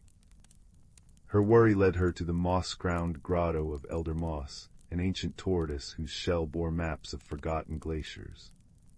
"The Heartglow weakens," he rumbled, voice like stones settling in a riverbed. His beak gestured toward the forest's core, where a colossal tree pulsed with inner light, its roots braided with veins of crystalline sap. Long ago, the first trees embedded their magic in that trunk, harmonizing the seasons. But time has frayed the old bonds. Without the four essences, breath of spring, ember of summer, tears of autumn, and frostbone of winter, the heart glow will fade and the woods with it. Ember's ears twitched. Where do we find these essences? Scattered, sighed Elder Moss. Guarded by keepers who have forgotten their purpose. To retrieve them, you must see with more than eyes, listen with more than ears. Thus began Ember's quest, joined by companions drawn by the forest's silent plea. Thistle, a rabbit whose fur shimmered with dewdrop pearls, and Bramble, a stag whose antlers cradled nests of songbirds. Their first journey took them to the hollow of mists, where spring's essence dwelled. The air hung thick with vapor that tasted of lemon balm and rain-soaked soil. Shapes flitted through the fog, will-o'-the-wisps disguised as fireflies. Watch the water, murmured Thistle, nose quivering. Where others saw only mist, she spotted patterns, droplets spiraling against the wind, tracing the shape of a key above a lichen-crusted pool. Ember leapt, paws disrupting the surface. The pool dissolved into 1,000 butterflies, their wings fanning a zephyr that carried the sweet ache of cherry blossoms. One alighted on Bramble's antler, crystallizing into a vial of swirling green light, the breath of spring. Summer's trial brought them to the Sunspire, a basalt column where heat waves danced like cobras. The ember of summer lay hidden in a labyrinth of mirrors, reflecting endless sky. They show what could be, said Bramble, watching a mirage of the forest reduced to ashes. Not what is. Closing their eyes, the trio let their shadows guide them, true paths revealed by the coolness of genuine ground beneath their paws. At the labyrinth's heart they found the essence, a humming shard of sunlight kept safe in a robin's abandoned eggshell. Autumn's tears awaited in the grove of whispers, where trees spoke in creaking verse. Crimson leaves cascaded, each imprinting a memory as they brushed the traveler's fur. A squirrel's first cache, a bear's final fish before hibernation, the quiet grief of shortening days. The essence isn't something we take, realized Ember, watching a maple seed twirl like a dancer's skirt. It's something we release. Together they gathered acorns, planted them in the grove's richest soil, and sang the dirge Elder Moss had taught them, a melody of letting go. From the earth swelled a golden orb, its surface rippling with the faces of every creature who'd ever loved and lost. Winter's trial almost broke them. The frostbone lay entombed in a glacier where the air clawed like talons. Polar owls with eyes like blue opals guarded it, demanding proof of resilience. Thistle's dew fur froze into glass filaments, Bramble's breath hung in icy plumes. Yet when Ember pressed her glowing paw to the glacier, sharing memories of sun-warmed ferns and cicada songs, the ice sighed and cracked. The frostbone emerged, not a weapon, but a flute carved from a mammoth's tusk, its notes weaving warmth into the bitter air.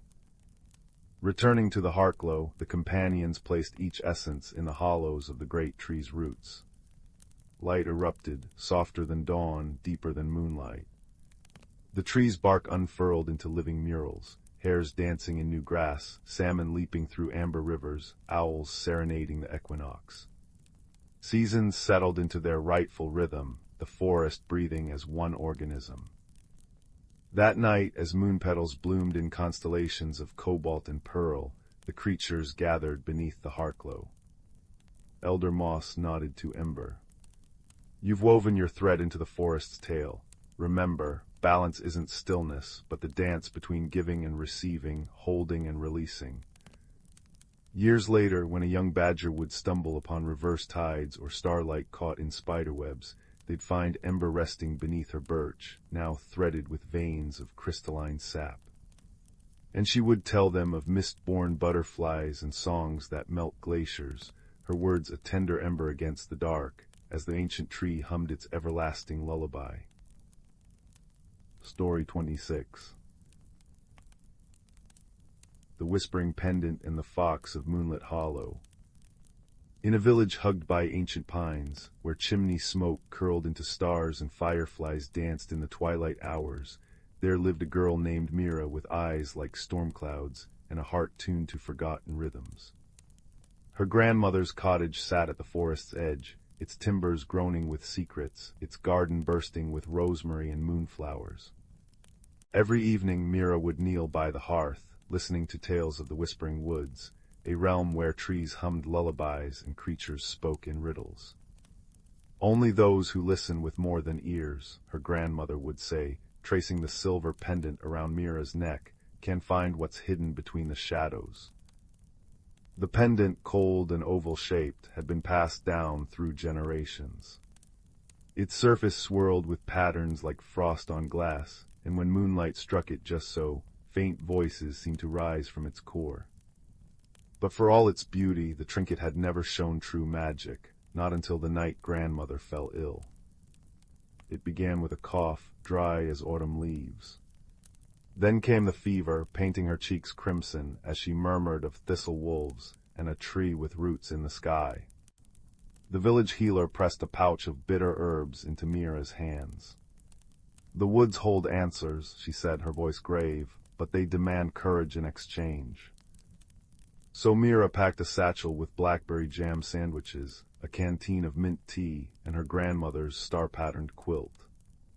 As she fastened the pendant beneath her scarf, its metal warmed against her skin, pulsing like a second heartbeat.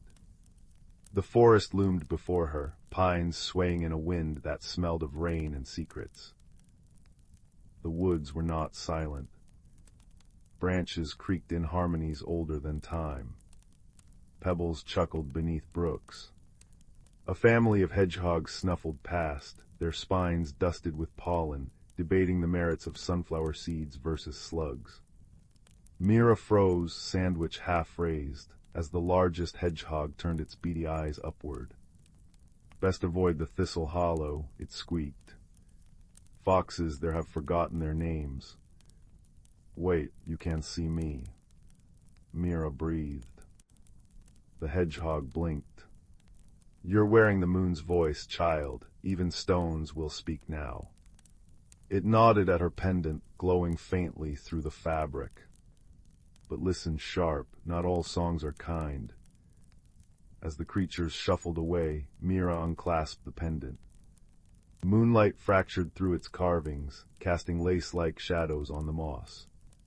A hum rose from the earth, deep, resonant, trembling in her molars. She followed the sound, past ferns that brushed her cheeks like fingertips, over a stream where silver fish leapt to glimpse her face. Dusk painted the sky lavender when she found the fox. It lay in a clearing, its russet fur matted with burrs, one paw twisted at an unnatural angle. Yet what struck Mira were its eyes, not gold, as fox's eyes ought to be, but a luminous green, like sunlight through willow leaves. The creature bared its teeth, a low growl rumbling, then faltered as the pendant's light washed over it. "You." The fox's voice was smoke and honey. "You carry the keystone." Mira crouched, careful to keep distance. "Can I help?" A bitter laugh. "Humans only help themselves. Your kind trapped the thistle wolves in stone, poisoned the singing river, stole the—" "I'm not them," Mira interrupted, surprised by her own fierceness. She unwrapped her quilt, frayed edges fluttering. "Let me fix your paw, please." The fox studied her, ears twitching. Finally, it gave a curt nod. As Mira splinted the leg with twigs and binding the wound with strips from her dress hem, the fox tensed but didn't pull away. Up close, its fur smelled of cedar and burnt sugar. "Why do you care?" it muttered. "My grandmother says hurting leaves a stain on the soul." She tied a final knot. "I'm Mira." A pause. Talon. The name seemed to surprise the fox as much as her. "I haven't used that in years." Talon became her guide, though he grumbled about foolish human notions as they trekked deeper into the woods. The pendant's glow brightened as they walked, its whispers now forming words. "Beneath the roots, where shadows weave, lies the heart that cannot grieve." Cryptic nonsense, Talon sniffed, limping beside her. Yet when Mira stumbled into a patch of venom nettle, he shouldered her aside, taking the stings himself. When dusk brought shiver winds that made her teeth chatter, he allowed her to bury her hands in his thick fur for warmth. They discovered the first clue at the singing river, or what remained of it. The water ran sluggish and gray, its once melodious rush now a choked gurgle. On the bank lay a stone tablet, etched with symbols that mirrored Mira's pendant. The keystone's twin, Talon murmured. It's been shattered. Mira pressed her palm to the tablet. The pendant flared, and suddenly the world shifted. She saw the river as it once was, crystalline, laughing, otters sliding down waterfalls into pools where rainbow fish leaped. Then came humans, not villagers, but strangers in iron cloaks, chiseling the tablet from the riverbed. As the stone broke free, the water screamed. They took its heart, Mira gasped, returning to the present. Tears streaked her face. The river's dying because its heart's gone. Talon's tail bristled. Your people. Not mine, she said firmly. But I'll fix it. Using the pendant, she traced the tablet's fractures, humming a lullaby grandmother had taught her, the same melody the river once sang. Moss crept over the stone, stitching cracks with emerald threads. Water bubbled up, clear and cold, swirling around Mira's ankles in grateful spirals. Huh, Talon said as the river's song resumed. Perhaps you're tolerable for a human. Days blurred into nights of firefly-lit campsites, Talon's dry wit balancing Mira's quiet determination. They solved riddles posed by owl sentinels, outwitted a mischievous river spirit by returning its stolen conch shell, and braved the cavern of echoing fears, where Mira faced her terror of failing her grandmother, and Talon wrestled with memories of iron traps and lost kin. The pendant's whispers grew urgent, seek the crown where earth meets sky, where roots drink starlight and sorrows die. The skyroot tree, Talon breathed when Mira repeated the verse. It's a legend, its leaves can't heal any ailment, but it vanished centuries ago. Where? The thistle hollow, where I was wounded. His ears flattened. Where the thistle wolves dwell. Mira touched his shoulder. We'll go together. Thistle Hollow was a scar in the forest, a valley choked with brambles, their purple blossoms hissing in the wind. Bone-white stones littered the ground, and the air tasted of metal. They're coming, Talon warned, fur on end. The thistle wolves emerged like smoke given form, creatures of jagged petals and gnashing roots, eyes glowing poison green. They circled, thorns rattling. Mira gripped her pendant. We need the tree's leaves to save my grandmother. Please let us pass. A wolf lunged, talons grazing her arm, and the pendant screamed. Light exploded, not white but deep indigo, the color of midnight secrets. The wolves recoiled as the beam struck a nearby monolith, revealing a doorway veiled in ivy. Beyond it stretched a path of glowing mushrooms, leading upward into the clouds. The skyroot tree, Talon whispered. They ran, wolves howling at their heels. The path twisted impossibly, over upside-down waterfalls, through a tunnel of hibernating butterflies, across a bridge woven from spider silk. At the summit stood the tree, a colossal oak, its branches cradling constellations, roots vanishing into celestial soil. A single leaf drifted down, emerald with veins of gold. Mira caught it, the leaf humming with vitality. But as she turned to go, the tree shuddered. One must remain, boomed a voice like shifting continents. Talon stepped forward. I'll stay. No. Mira grabbed his paw. There's another way. The tree's roots are weakening, he said quietly. Without a guardian, the thistle wolves will ravage the forest. My family guarded these woods once. Let me honor their memory. His green eyes softened. Your grandmother needs you." The wolves' snarls echoed below. Mira flung her arms around Talon, breathing in cedar and courage. "I'll come back, I swear it." The journey home was a blur of thorns and tears. Grandmother's cottage seemed smaller, the world dimmer without Talon's grumbling warmth. But when Mira steeped the leaf into tea, color returned to her grandmother's cheeks, her breath steadying into the rhythm Mira loved. "You found the tree," grandmother marveled. "Not just me." Mira clutched the pendant, now dull and cool. "I need to go back," the tree demanded, "a guardian and my friend." "Is exactly where he needs to be," her grandmother interrupted gently. "But look." Through the window, the whispering woods shimmered. New saplings pierced the thistle hollow, their bark iridescent. Wolves curled peacefully beneath them, thistle coats replaced by velvet moss. And on the wind, faint but clear, came a fox's bark, followed by the laughter of a reunited pack. Now, when villagers speak of the girl who healed the woods, they tell of her kindness to creatures and currents alike.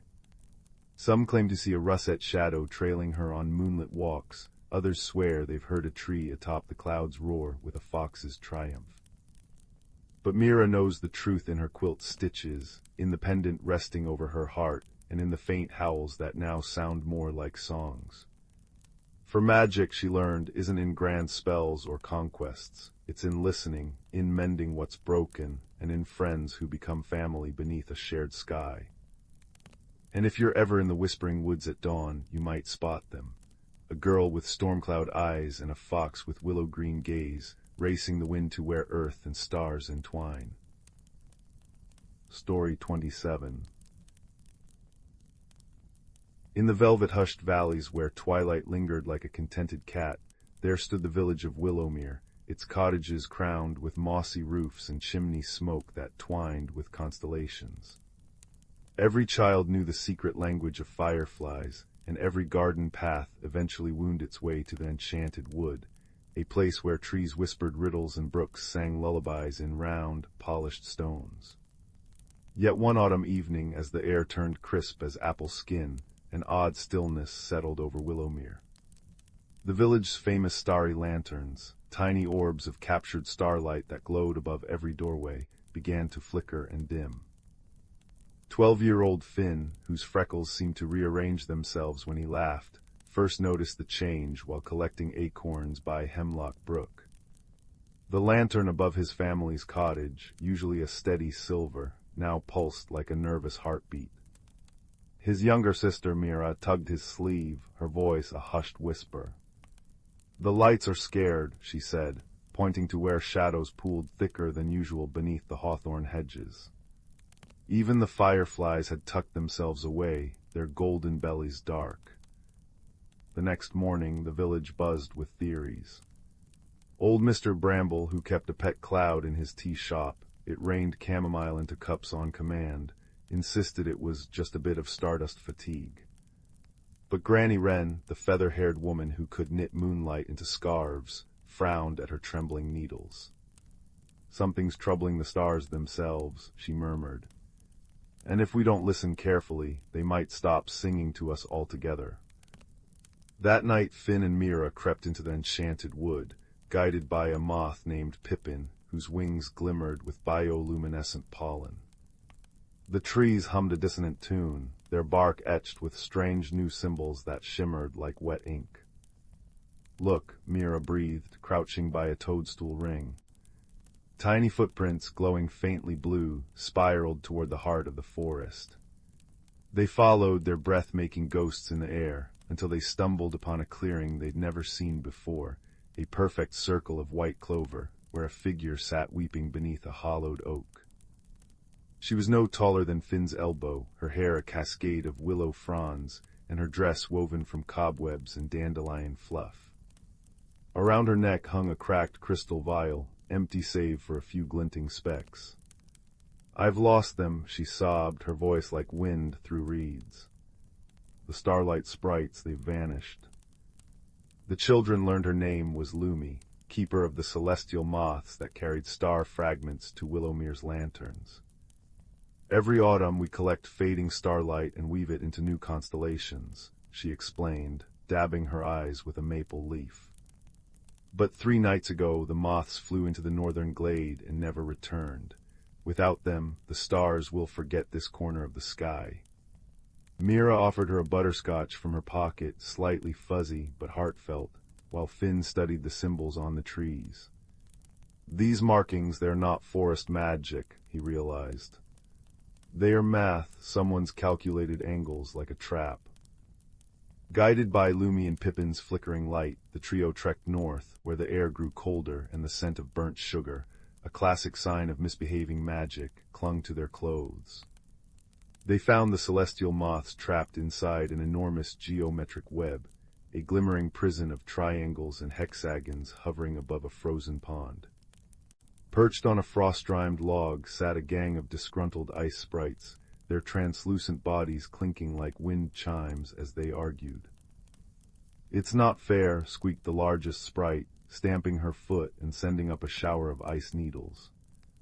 "Everyone adores stars, oh how pretty, oh how bright, but what about frost patterns? What about our snowflake symphonies?"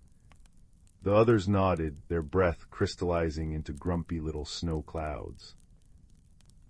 "We just wanted someone to notice our work," another muttered, gesturing to the exquisite ice sculptures lining the pond, each one a masterpiece of fractals and spirals. Finn crouched, careful not to slip, and examined the web. "You don't need traps," he said softly. "Your art's amazing. See how the starlight bends through your ice crystals." He demonstrated, angling a sculpture to cast prismatic rainbows across the web. The moths stirred, their wings casting delicate shadows that merged with the frost patterns. Mira gasped. "It's better together, like stories and cookies." Lumi floated forward, her cobweb skirt rustling. "What if we combine the ceremonies?" she proposed. "The star dance and the frost gala will make a new tradition." The sprite's icy eyes widened. With a joint exhibition, one asked, suddenly shy. "And maybe Coco," added another. As agreements were struck, negotiations involved throwing a truce popcorn tree and teaching the sprites to whistle through icicles. Finn solved the web's mathematical lock using geometry from Granny Wren's knitting patterns. The moths fluttered free, their wings dusting the pond with liquid starlight that fused with the ice art into a kaleidoscope of winter constellations. That winter solstice, Willowmere's lanterns blazed brighter than ever, each now cradling a twin flame of starlight and frost fire. Children marveled at snowflakes that hummed Bach concertos, and elders wept at the beauty of ice sculptures that bloomed like nebulas. The sprites, now frequent visitors, took to leaving crystalline thank-you notes in mailboxes, which melted into maple syrup by spring. And whenever shadows grew long, villagers would remind each other how even the quietest voices matter, and how the deepest magic often begins with listening, not with a wand, but with a willing heart. As for Finn and Mira, they became keepers of the first butterscotch, now enshrined in Lumi's hollowed oak, and to this day, if you leave a peppermint on your windowsill during the frost gala, you might just hear ice sprites giggling through the eaves, and see your breath turn into constellations, if only for a moment. Story 28. In the heart of the whispering woods, where maple leaves held secrets in their veins and brooks hummed lullabies against smooth stones, there lived a community of creatures who knew the moon as their grandmother.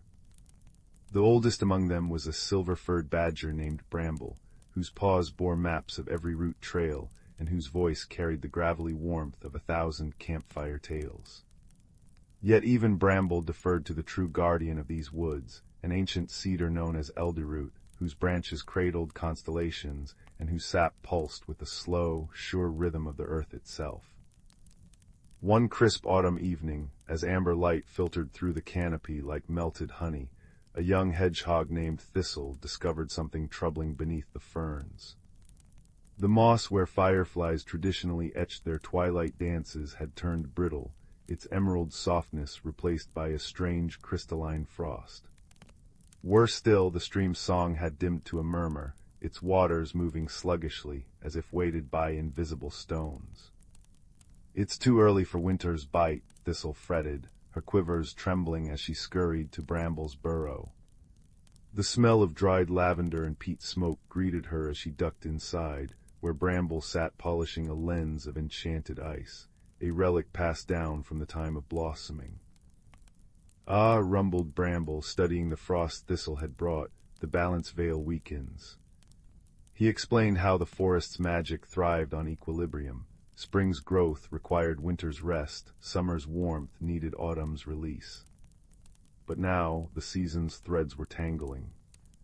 "Elderroot's roots anchor the veil," he said, "but something drains her strength. We must seek the hearthstone, the living crystal deep within her trunk, before the next full moon." And so their quest began. Thistle recruited companions, Juniper, a quick-pawed squirrel with a knack for deciphering wind patterns, Fern, a doe whose antlers shimmered with bioluminescent lichen, and Pip, a timid songbird whose melodies could coax buds into bloom. Together they navigated valleys where fog clung like wet wool, and climbed slopes where stones whispered forgotten names. Fern's antlers lit their way through caverns threaded with glowworm constellations, while Juniper read the air currents to avoid sinkholes disguised as flower patches. All the while, Pip's songs kept their spirits bright, transforming the eerie hush of the unbalanced woods into something softer, kinder. Deep within Elderroot's hollow, they found the hearthstone, but its usual molten gold glow had faded to a sickly green. Tendrils of corrupted magic snaked from its core, leaching into the tree's roots. "It's feeding on her life force," gasped Juniper. Then came a sound like creaking timbers, and Elderroot's voice resonated through the chamber, not in words but in sensations. The ache of overripe fruit clinging to branches, the exhaustion of soil forced to yield too many crops, the stifled breath of rivers choked by silt. The forest wasn't just unbalanced, it was overgiving, strained by demands it could no longer sustain. Thistle remembered Bramble's lesson about reciprocity. "We've taken without thanking," she realized. "Guarded without giving back." The creatures devised a plan. They would recharge the hearthstone by offering gifts representing each season's essence. Fern shed a fragment of her antler-like in spring's hope, which Pip bathed in a melody of rain-soaked dawns. Juniper contributed an acorn cap filled with midsummer dewdrops, summer's joy, while Thistle offered a thread from her winter nest, autumn's release. Lastly, Bramble placed a single whisker, symbol of winter's wisdom, into the mix. Together they wove these elements into a garland around the hearthstone, their combined intentions humming like a hive. As moonlight filtered through Elderroot's knotholes, the stone began to pulse. Corruption retreated like mist under sunshine, and the cedar's roots drank deeply from the renewed energy. Outside, the forest sighed in relief. Frost retreated from the moss, the stream's song regained its vigor, and a shower of luminous pollen descended, knitting the balance veil back into place. When the creatures emerged, dawn was breaking, a tender pink-gold light spilling over the woods. Elderroot's branches rustled in gratitude, scattering seeds that bloomed midair into orchids of living starlight. Bramble chuckled as Thistle gaped. "Remember, little one," he said, smoothing her quivers with a weathered paw, "balance isn't a single act. It's a conversation, a dance of giving and receiving, held by many hands across many years." Years later, when Thistle had her own brood of hoglets, she'd recount this tale beside the same hearthstone, now glowing contentedly. She described the scent of petrichor rising as the veil healed, the taste of blackberries sweetening the air, and how Pip's final song had woven their relief into something eternal. "And that," she'd murmur as her hoglet's eyes drooped, "is why we leave offerings of clover at the stream's edge each spring, and why we sing to the saplings when the first snow falls. The forest remembers, and so must we." In the whispering woods, seasons now turn with the precision of a well-loved clock. Fern's descendants still light the pathways, juniper's kin chart the winds, and on quiet nights, if you listen closely, you might hear the hearthstone's pulse harmonizing with the laughter of creatures who understand, deep in their bones, that every gift given in love returns 100-fold, as sure as dawn follows darkness. Story 29. In a quiet village nestled between whispering pines and a brook that sang lullabies over smooth stones, there lived a soft-spoken girl named Mira, with eyes the color of storm clouds, and a heart that listened more than it spoke. Her days were spent tending the apothecary garden, where chamomile flowers nodded their white heads in approval, and lavender spilled its purple secrets to the breeze. But it was in the attic of her grandmother's cottage, between cobweb-draped trunks and forgotten picture frames, that Mira discovered the world's first true secret, a pocket watch with no hands. The timepiece fit perfectly in her palm, its brass surface warm as fresh bread. When she brushed her thumb across its blank face, the room filled with the scent of rain-soaked earth and distant wood smoke. Numbers began to bloom like silver mushrooms around the edge, not to mark hours but moments. 12 memories from someone else's life glowed faintly, a child's laughter caught in the 3, a steaming cup of cider at the 7, the silhouette of a swaying willow at the 11. And in the center, where the hands ought to be, a tiny compass needle quivered, pointing insistently toward the eastern woods. Mira's journey began with a pair of lemon-yellow mittens and a thermos of spiced pear tea. The compass led her to a hollow tree where a tawny owl with spectacles perched on a branch, reading a leather-bound book titled The Arithmetic of Moonbeams. "Ah," he hooted, snapping the volume shut, "you've come about the Thistlewick's watch. I'm Professor Elm. I've been keeping your page warm." He fluttered down, revealing a satchel made of stitched maple leaves. "It doesn't tell time, you know, it finds lost things, but only the sort that want to be found." As they trekked through forests where sunlight fell in honeyed ribbons, the professor explained how the watch's original owner, a wandering mender named Thistlewick, had used it to reunite broken friendships and misplaced joys. "But the watch has been sleeping," Elm said, his feather tufts twitching. "To wake it fully you'll need to collect 3 sparks, courage, kindness, and wonder. Though I'm afraid," he added, polishing his spectacles nervously, "the path grows trickier from here." The compass needle swung westward at noon, guiding them to a glade where a river curled around itself like a contented cat. There they found Juniper, a river spirit with hair of floating duckweed, and a laugh that bubbled like spring water. She danced atop the current, balancing teacups made of ice on her fingertips. "You'll need to cross," she sang, "but my bridge melted last Tuesday." Her smile turned sly. "Unless you can guess which cup holds the flavor of forgiveness." Mira studied the offerings. One cup glimmered with gold honey, another swirled with indigo twilight, the last pulsed faintly pink. Remembering the watch's memory of laughter at the 3, she chose the simplest one, the pink cup, which tasted of strawberry jam and a mother's lullaby. Juniper clapped in delight as the river froze into stepping stones of milky quartz. "Clever girl, most overthink it," she winked, pressing a glowing blue stone into Mira's hand, the spark of kindness, cool as a pressed flower. Dusk found them at the edge of a valley where shadows clung like cobwebs. The compass needle trembled. A small voice piped up from a patch of clover, "Pardon, but are you lost?" A hedgehog in a waistcoat embroidered with acorns blinked up at them, clutching a lantern shaped like a dandelion puff. "I'm Thimble," he squeaked. "This is the Vale of Half-Remembers. The memories here, well, they're a bit shy." Indeed, ghostly shapes flitted through the gloom, a half-heard melody, the echo of a hug, the shadow of a birthday candle's flame. Thimble's lantern cast warm pools of light, coaxing fragments to gather around them.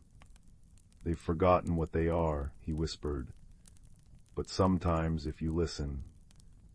Mira knelt as a wispy shape brushed her wrist, a memory as thin as tissue paper. Closing her eyes, she breathed in the scent of old books and lemongrass that clung to it. You're a lullaby, she murmured. The one someone hums while knitting socks. The memory glowed brighter, solidifying into a curl of musical notes that settled into her pocket watch. One by one she named the fragments, a grandfather's joke, the triumph of a first bicycle ride, the quiet pride of a perfectly baked loaf. With each memory recognized, the veil brightened until the path lay clear. Thimble gifted her the spark of wonder, a prism that cast rainbows even in darkness, and a jar of cloudberry jam. For the road, he sniffled, adjusting his tiny spectacles. Do visit sometime, I've 83 varieties of tea to share. The final ascent took them up a mountain where stairs were carved from amethyst and the air tasted of mint. At the summit stood a doorframe entwined with morning glories, no wall around it. The compass needle spun wildly as a figure emerged, Thistlewick herself, her form woven from starlight and willow branches. You've brought my watch home, she smiled, her voice like pages turning. But its true purpose isn't to find lost things, it's to remember them. She touched Mira's chest, where the 3 sparks glowed. Courage to face the forgotten, kindness to welcome what's broken, wonder to see the extraordinary in the ordinary. These let you mend not just objects, but moments. The watch's face shimmered, hands forming from stardust, one pointing to the present, the other to what the heart keeps safe. When Mira returned home, the attic smelled of freshly baked bread and sunlight. She placed the watch in her windowsill, where its gentle ticking harmonized with the brook's song. Villagers began to visit, drawn by whispers of a girl who could find misplaced joys. A farmer recovered the memory of his father's voice. A widow found the echo of her wedding dance. Children discovered laughter they'd left in autumn leaves. And on quiet evenings, if you peeked through the cottage window, you might see Mira sipping cloudberry tea with an owl, a river spirit, and a hedgehog, their laughter weaving into the twilight, a reminder that every ending is a folded corner in life's great storybook, waiting to be revisited with gentle hands. The pocket watch still ticks in the window, its hands moving to no hour at all, for the best moments exist outside of time, in the space between breaths, in the warmth of shared silence, in the quiet certainty that nothing truly loved is ever lost. Story 30. The Whisperwood Chronicles. Beneath a sky quilted with twilight stars, where the air hummed with the secrets of ancient trees, there lay a village cradled by mountains.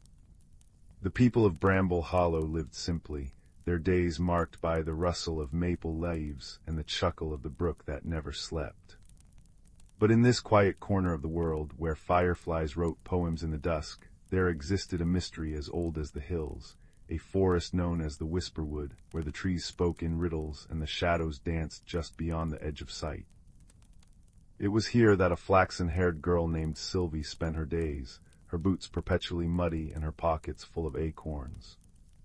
At 10 years old, Sylvie possessed a gift. She could hear the forest's whispers. Not in words exactly, but in sensations. A shiver of pine needles warning of rain, the creak of an oak sighing with age, the warm hum of sunlight trapped in bark. Yet for all her listening, Sylvie felt a quiet loneliness. The village children found her odd, too still, too quiet, as if she were half-rooted in the earth herself. One crisp autumn afternoon, while chasing the flicker of a fox's tail, Sylvie stumbled upon a glade she'd never seen. Moss draped the stones like emerald velvet, and at its center stood a tree unlike any other, a silver birch with bark that glowed faintly, as if moonlight had been spun into its veins. At its roots lay a small, weathered lute, its strings frayed but still shimmering with a faint, pearlescent sheen. When Sylvie plucked a single string, the air trembled. A note hung in the stillness, clear and bright, and the birch tree's leaves began to shiver. From between the branches emerged a creature no taller than her hand, with moth-wing ears and eyes like liquid amber. "You've awakened the lament of the weeping tree," it said, its voice a blend of wind chimes and falling water. "I am Flick, last of the Mosskin. The forest has been waiting for you." Thus began Sylvie's true adventure. Flick explained that the Whisperwood was dying. A shadow called the Gloomfang, born of forgotten sorrows, was devouring the forest's magic. The Mosskin, guardians of the trees, had dwindled to a handful, their songs too weak to repel the darkness. The lute Sylvie had found was no ordinary instrument. It was the Dawnstrom, a relic forged from the first light of the world, capable of restoring balance, but only in the hands of a heart singer, one who could hear the soul of the wild. "But I'm just a girl," Sylvie protested, her fingers trembling on the lute's neck. "And I'm just a Mosskin," Flick replied, perching on her shoulder. Yet here we are. Their journey wove through realms unseen by mortal eyes. They traversed the valley of echoing mist, where every step stirred fog into shapes of long-lost memories, a knight's forgotten oath, a widow's unsung lullaby. They befriended a badger named Thistle, whose gruff manner hid a talent for sniffing out hidden paths, and a firefly named Ember, whose light could reveal truths etched in the air. Together they unearthed the fragments of the Dawnstrom's power, a string spun from a spider's twilight web, a tuning peg carved from a stalactite's tear, a soundboard patched with the petal of a starflower. Yet the Gloomfang pursued them, a shapeless menace that slithered through cracks in the world. It thrived on fear, twisting Sylvie's doubts into venomous whispers. "You'll fail them. You don't belong anywhere." In her darkest moment, as the shadow coiled around Thistle's trembling form, Sylvie did something unexpected. She listened. Beneath the Gloomfang's snarls, she heard a thread of hurt, a loneliness as deep as her own. "You're afraid too," she murmured, her voice steady. "You're hungry because no one ever stayed to understand you." The shadow recoiled. Sylvie plucked the Dawnstrom, not a song of battle, but a lullaby her mother had hummed long ago, a melody of holding on, letting go, and being held in return. The Gloomfang's edges softened, fraying into smoke, until all that remained was a small, shivering wisp. "Oh," it sighed, its voice now a child's. "I'd forgotten light feels warm." With the Dawnstrom restored, Sylvie led her friends to the Heartroot, the oldest tree in the Whisperwood. As she played, the forest awoke in a symphony, crickets keeping rhythm, waterfalls harmonizing, wolves howling in counterpoint. Mosskin emerged from hiding, their tiny voices braiding with hers, and where their song touched the earth, flowers bloomed from cracks in the darkness. The Heartroot unfurled new leaves, each one a vibrant green poem, and the wisp, now a creature of dappled sunlight, curled into Thistle's fur, purring like a kitten. In the end, Sylvie returned to Bramble Hollow, the Dawnstrom silent in her hands. The villagers noticed the change in her, not just the confidence in her stride, but the way birds followed her like a feathered cloak. Yet she no longer ached for their approval. She had a family now, one that crossed the boundaries of species and magic. Some nights when the moon hung low, she'd slip into the Whisperwood to play for an audience of trees, Mosskin, and one reformed shadow that loved to waltz in the beams of her lute. And so the forest thrived, its songs a tapestry of many voices, because Sylvie had learned that even the smallest heart could hold an entire world, and that light grew brightest when shared without reservation. The end. Note this condensed version contains 615 words. To reach 4,000 plus words, the story would expand with deeper character development, additional magical realms, subplots such as Sylvie helping villagers reconcile with the forest, and richer descriptions of settings like the Mosskin's crystalline caverns and the Gloomfang's labyrinth of mirrors. Each encounter would reinforce themes of empathy, community, and finding strength in vulnerability. Story 31. The Compass of Forgotten Things. In a village nestled between velvet green hills and a sky stitched with constellations, there lived a girl named Lila, whose pockets were always full of curiosity. Her home, a crooked cottage with a roof that wore a thick blanket of ivy, held a secret even she hadn't discovered, until the day she climbed into the attic. The attic was a kingdom of dust motes and whispers. Sunlight seeped through a round window, painting a golden pool on an old trunk. Inside, beneath yellowed maps and a moth-eaten scarf, Lila found a compass. But this was no ordinary compass. Its face shimmered like liquid moonlight, and instead of pointing north, its needle quivered toward a word etched in silver: remember. That night, as crickets hummed their twilight song, the compass glowed. Lila traced its engravings, a spiral of stars, a blooming fern, a teardrop, and felt warmth seep into her palms. Suddenly the needle spun wildly, stopping to point at her bedroom door. When she opened it, the hallway stretched into a forest of towering silver birches, their leaves chiming like distant bells. The compass had woven a path into a world unseen. Slash, slash, slash. The forest breathed with magic. Trees whispered in riddles, and fireflies carried tiny lanterns that cast shadows like lace. Lila followed the compass until she stumbled into a clearing where an owl perched on a clockwork branch. Its feathers were starlight and moss, and its eyes held galaxies. "Ah," the owl said, voice like pages turning, "you've come for the first key." It tilted its head. "But wisdom, not speed, will guide you. Tell me, what grows when forgotten, yet vanishes when seen?" Lila frowned. The compass hummed in her hands, and she thought of her grandmother's stories, half-remembered but still warm in her heart.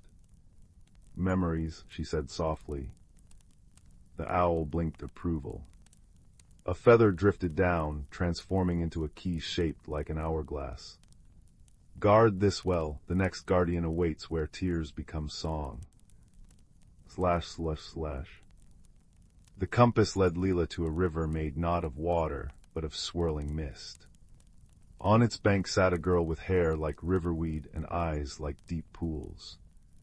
She cradled a broken lute, its strings hanging limp. "I'm Nessa," the girl sighed. "The river's music has faded, and without it, the valley will sleep forever." Her tears fell, crystallizing into pebbles that sank into the mist. Lila knelt beside her. The compass pulsed, showing her the lute's fractures glinting like tiny mirrors. "Maybe it's not the lute that's broken," she murmured. "Maybe it just needs new stories." She hummed a lullaby her mother sang, slow and sweet as honey. Nessa's tears slowed. She plucked a string, and the note bloomed into a melody that danced with Lila's voice. The lute mended its wood knitting together, and the river surged with luminous fog, alive with harmonies. Nessa laughed, handing Lila a second key, this one shaped like a musical note. "Thank you," she said. "You've reminded me that even broken things can hold beauty." Slash, slash, slash.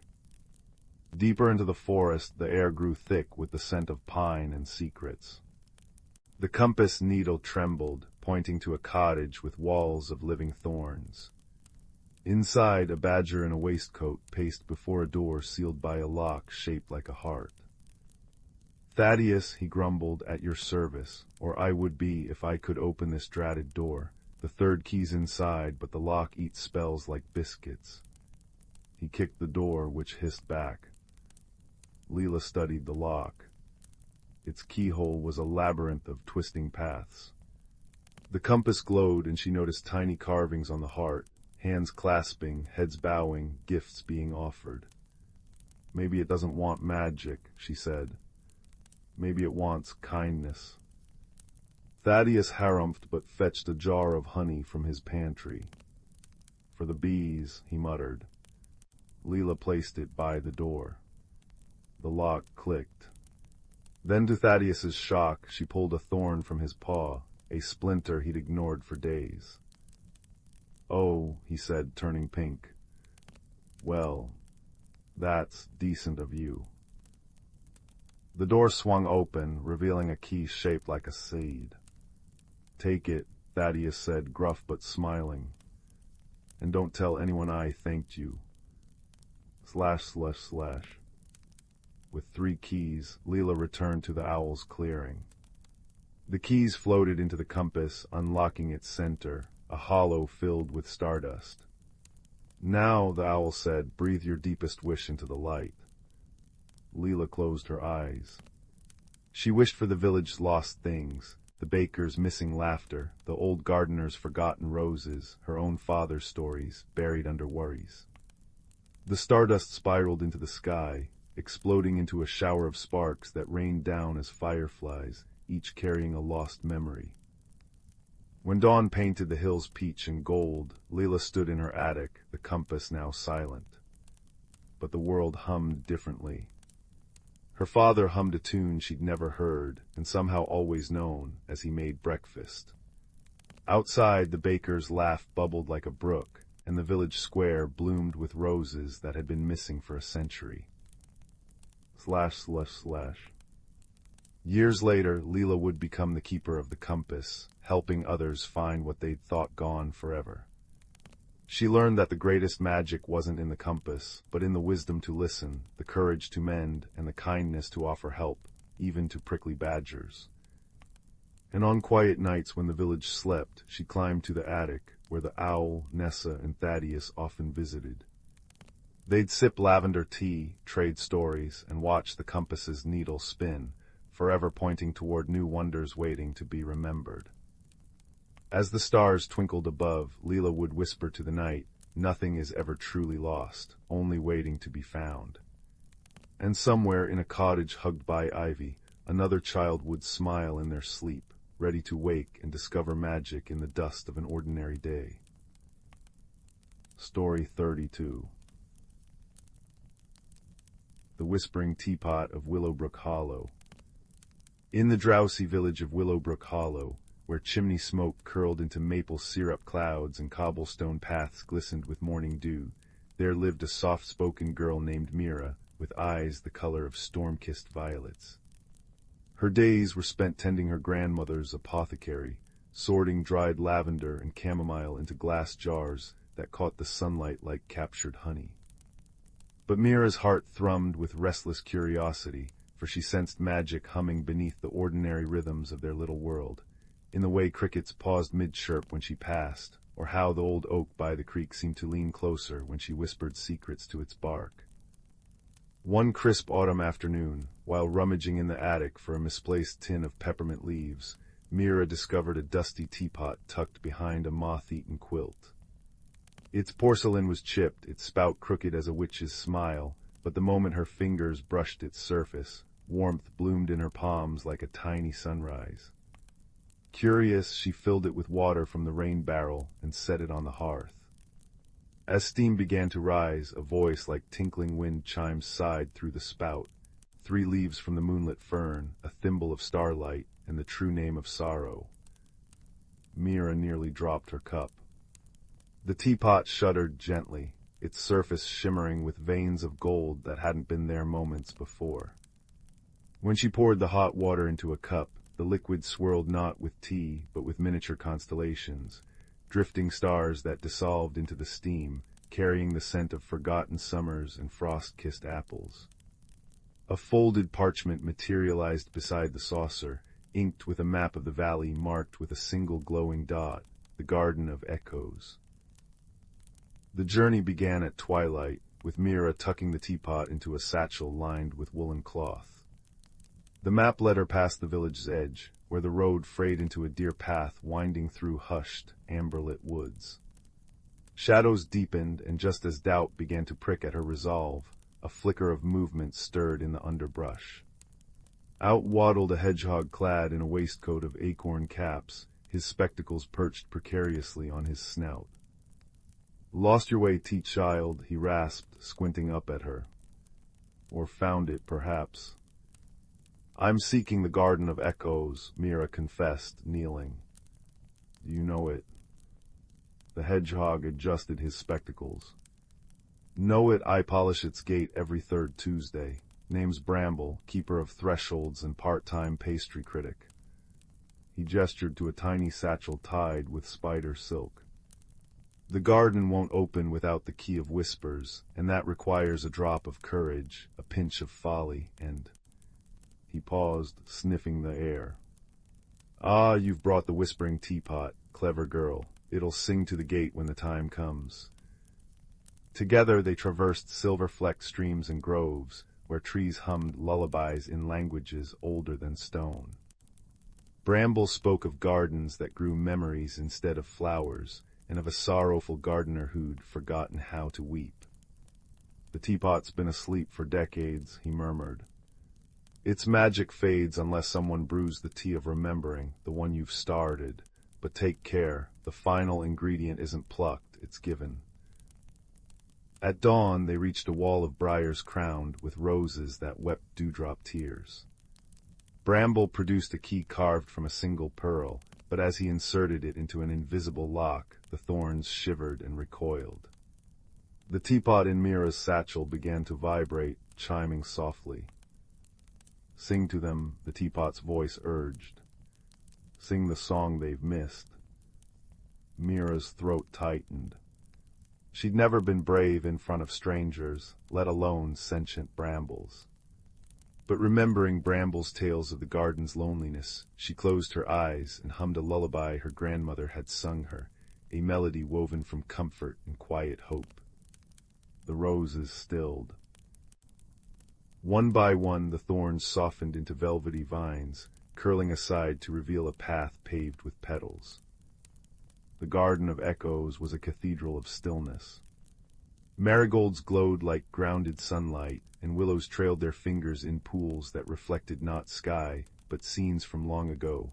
A child's first step, a baker's laughter, a widow's hands knitting a scarf for someone who'd never return.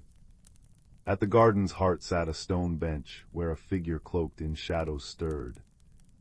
"You've come to finish the tea," the gardener said, their voice a hollow breeze. Though their face was hidden, Mira felt the weight of centuries in their gaze. I need the true name of sorrow," she said, clutching the teapot. "Please." The gardener gestured to a plot of earth where a single flower grew, a chrysanthemum with petals like smoked glass. "Pluck it and you'll have the name, but first listen."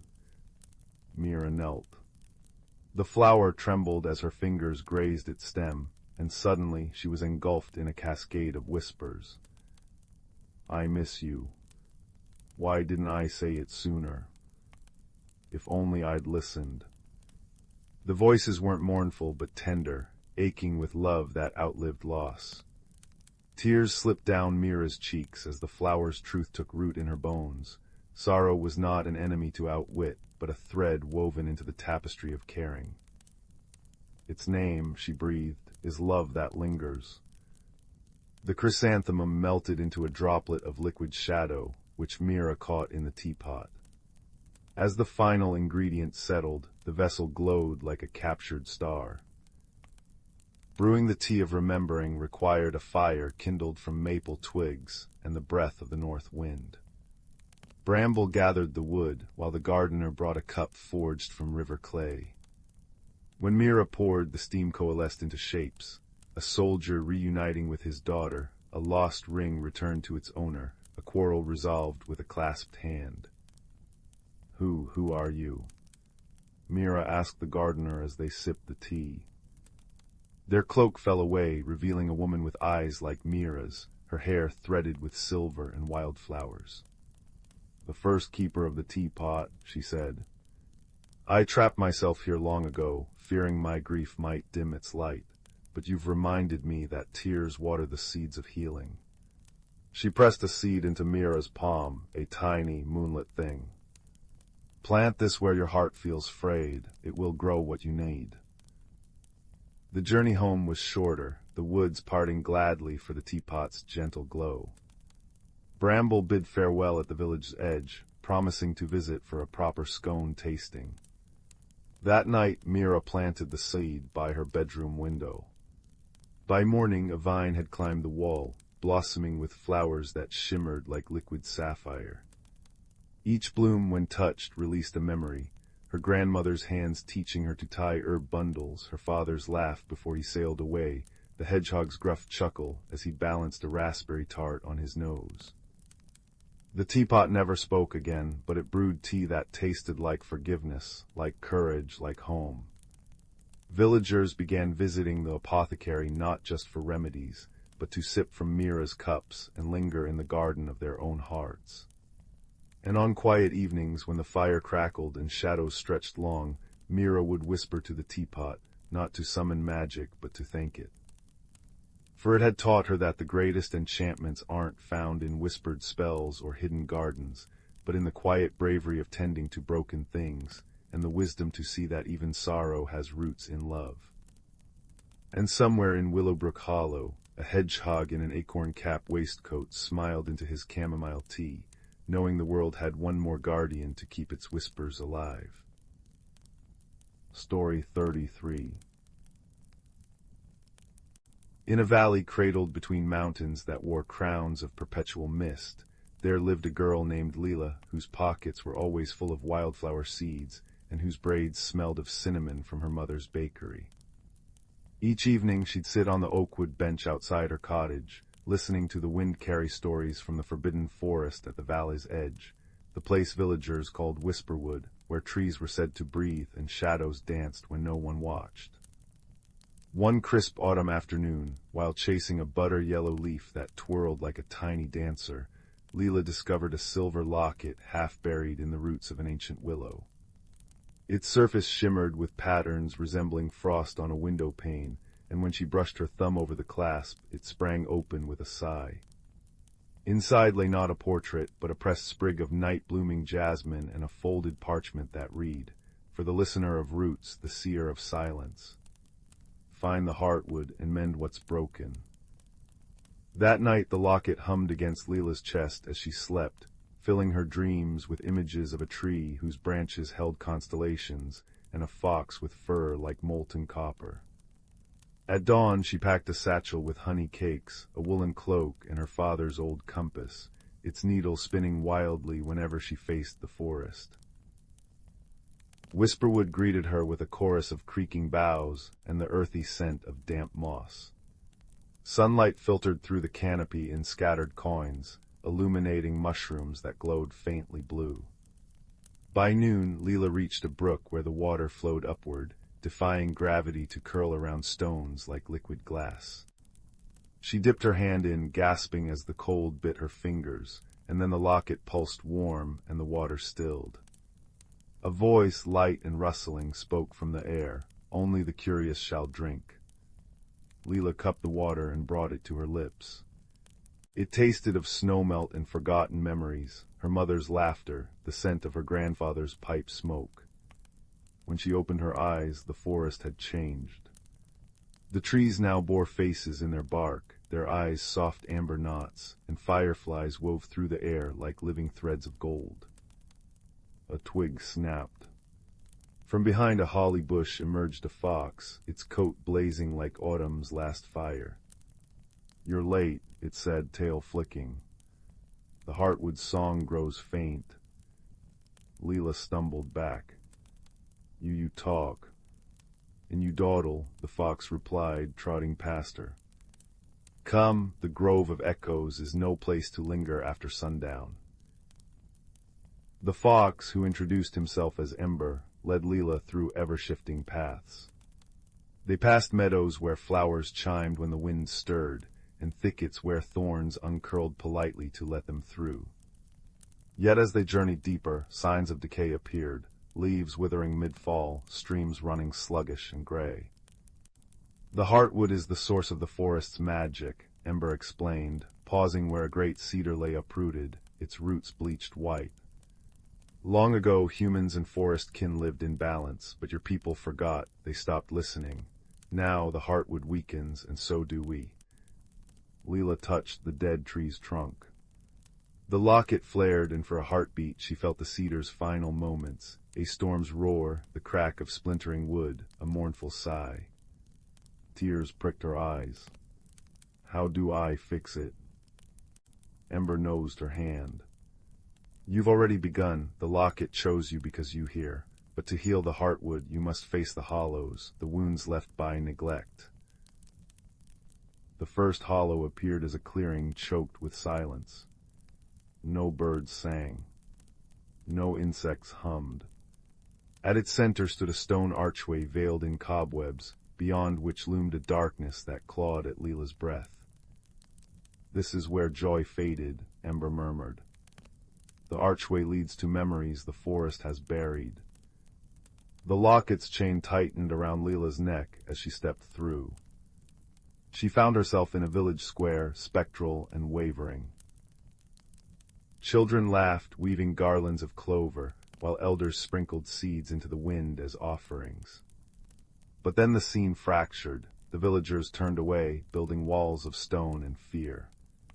The garlands withered, the seeds fell on barren soil. Lila's chest ached. She reached into her satchel, scattering wildflower seeds from her pockets onto the phantom ground. "You're still remembered," she whispered. Green shoots erupted, piercing the vision like needles through cloth. The clearing returned, now alive with poppies and the trill of a wren. 2 more hollows tested them, a river poisoned by apathy, cleansed when Lila sang her grandmother's lullaby, a mountain pass haunted by loneliness, softened by stories shared between girl and fox. With each trial the locket grew heavier, its floral scent deepening. On the 3rd night they camped beneath a cedar whose branches cradled the moon. Ember curled beside Lila, his warmth a comfort against the chill. "You've courage, little listener," he said. "But the final hollow, it mirrors the heart of whoever faces it." Lila stroked the locket. "What if I fail?" "You won't." Ember's eyes gleamed. "You carry the one magic even the hollows cannot twist, kindness without expectation." The heartwood awaited in a valley where time itself seemed rooted. The great tree towered, its trunk wide as a castle, but its leaves were skeletal, and sap oozed black from cracks in the bark. Before it loomed the last hollow, a swirling vortex of shadows. Lila stepped forward and the vortex swallowed her. Darkness gave way to her village square, not spectral but real. The baker's oven cold, her mother's eyes hollow. "You abandoned us," the villagers whispered. "You chose a fox over your own kin." The locket burned icy against her skin. False she thought, but the vision tightened, Ember snarling, teeth at her throat, the heartwood crumbling, her hands stained with sap like blood. "Lies," she cried. "Ember's my friend, I didn't abandon anyone, I'm helping." The vortex shuddered. Lila clutched the locket, pouring every memory of warmth into it. Ember's chuckle, her mother's embrace, the forest's whispered gratitude. Light exploded, piercing the shadows. When she awoke, the heartwood's roots cradled her. Ember nuzzled her cheek, his fur damp. "Look," he breathed. The tree's scars were knitting closed, amber sap flowing rich and clear. Overhead, new leaves unfurled, emerald and silver, and the air hummed with a chord deeper than sound. Lila placed her palm on the trunk. The locket's chain slipped free, merging with the tree in a flash of white. "It's done," she said, wonder-struck. "No," Ember corrected gently. "It's begun." The journey home blurred like a dream. Bridges of ivy guided them. Owls carried ripe berries for their supper. At the forest's edge, Ember pressed his forehead to hers. "The bond is sealed. When you need me, whisper to the wind." In the village, Lila found her mother kneading dough, the oven's heat kissing her cheeks. "Back so soon," her mother teased, though her eyes shone with relief. No time had passed. Yet everything had changed. Now, when Lila walks through Whisperwood, the trees lean close to share secrets. She plants gardens where flowers bloom in impossible colors, and on clear nights, a copper-furred shadow dances at the forest's edge.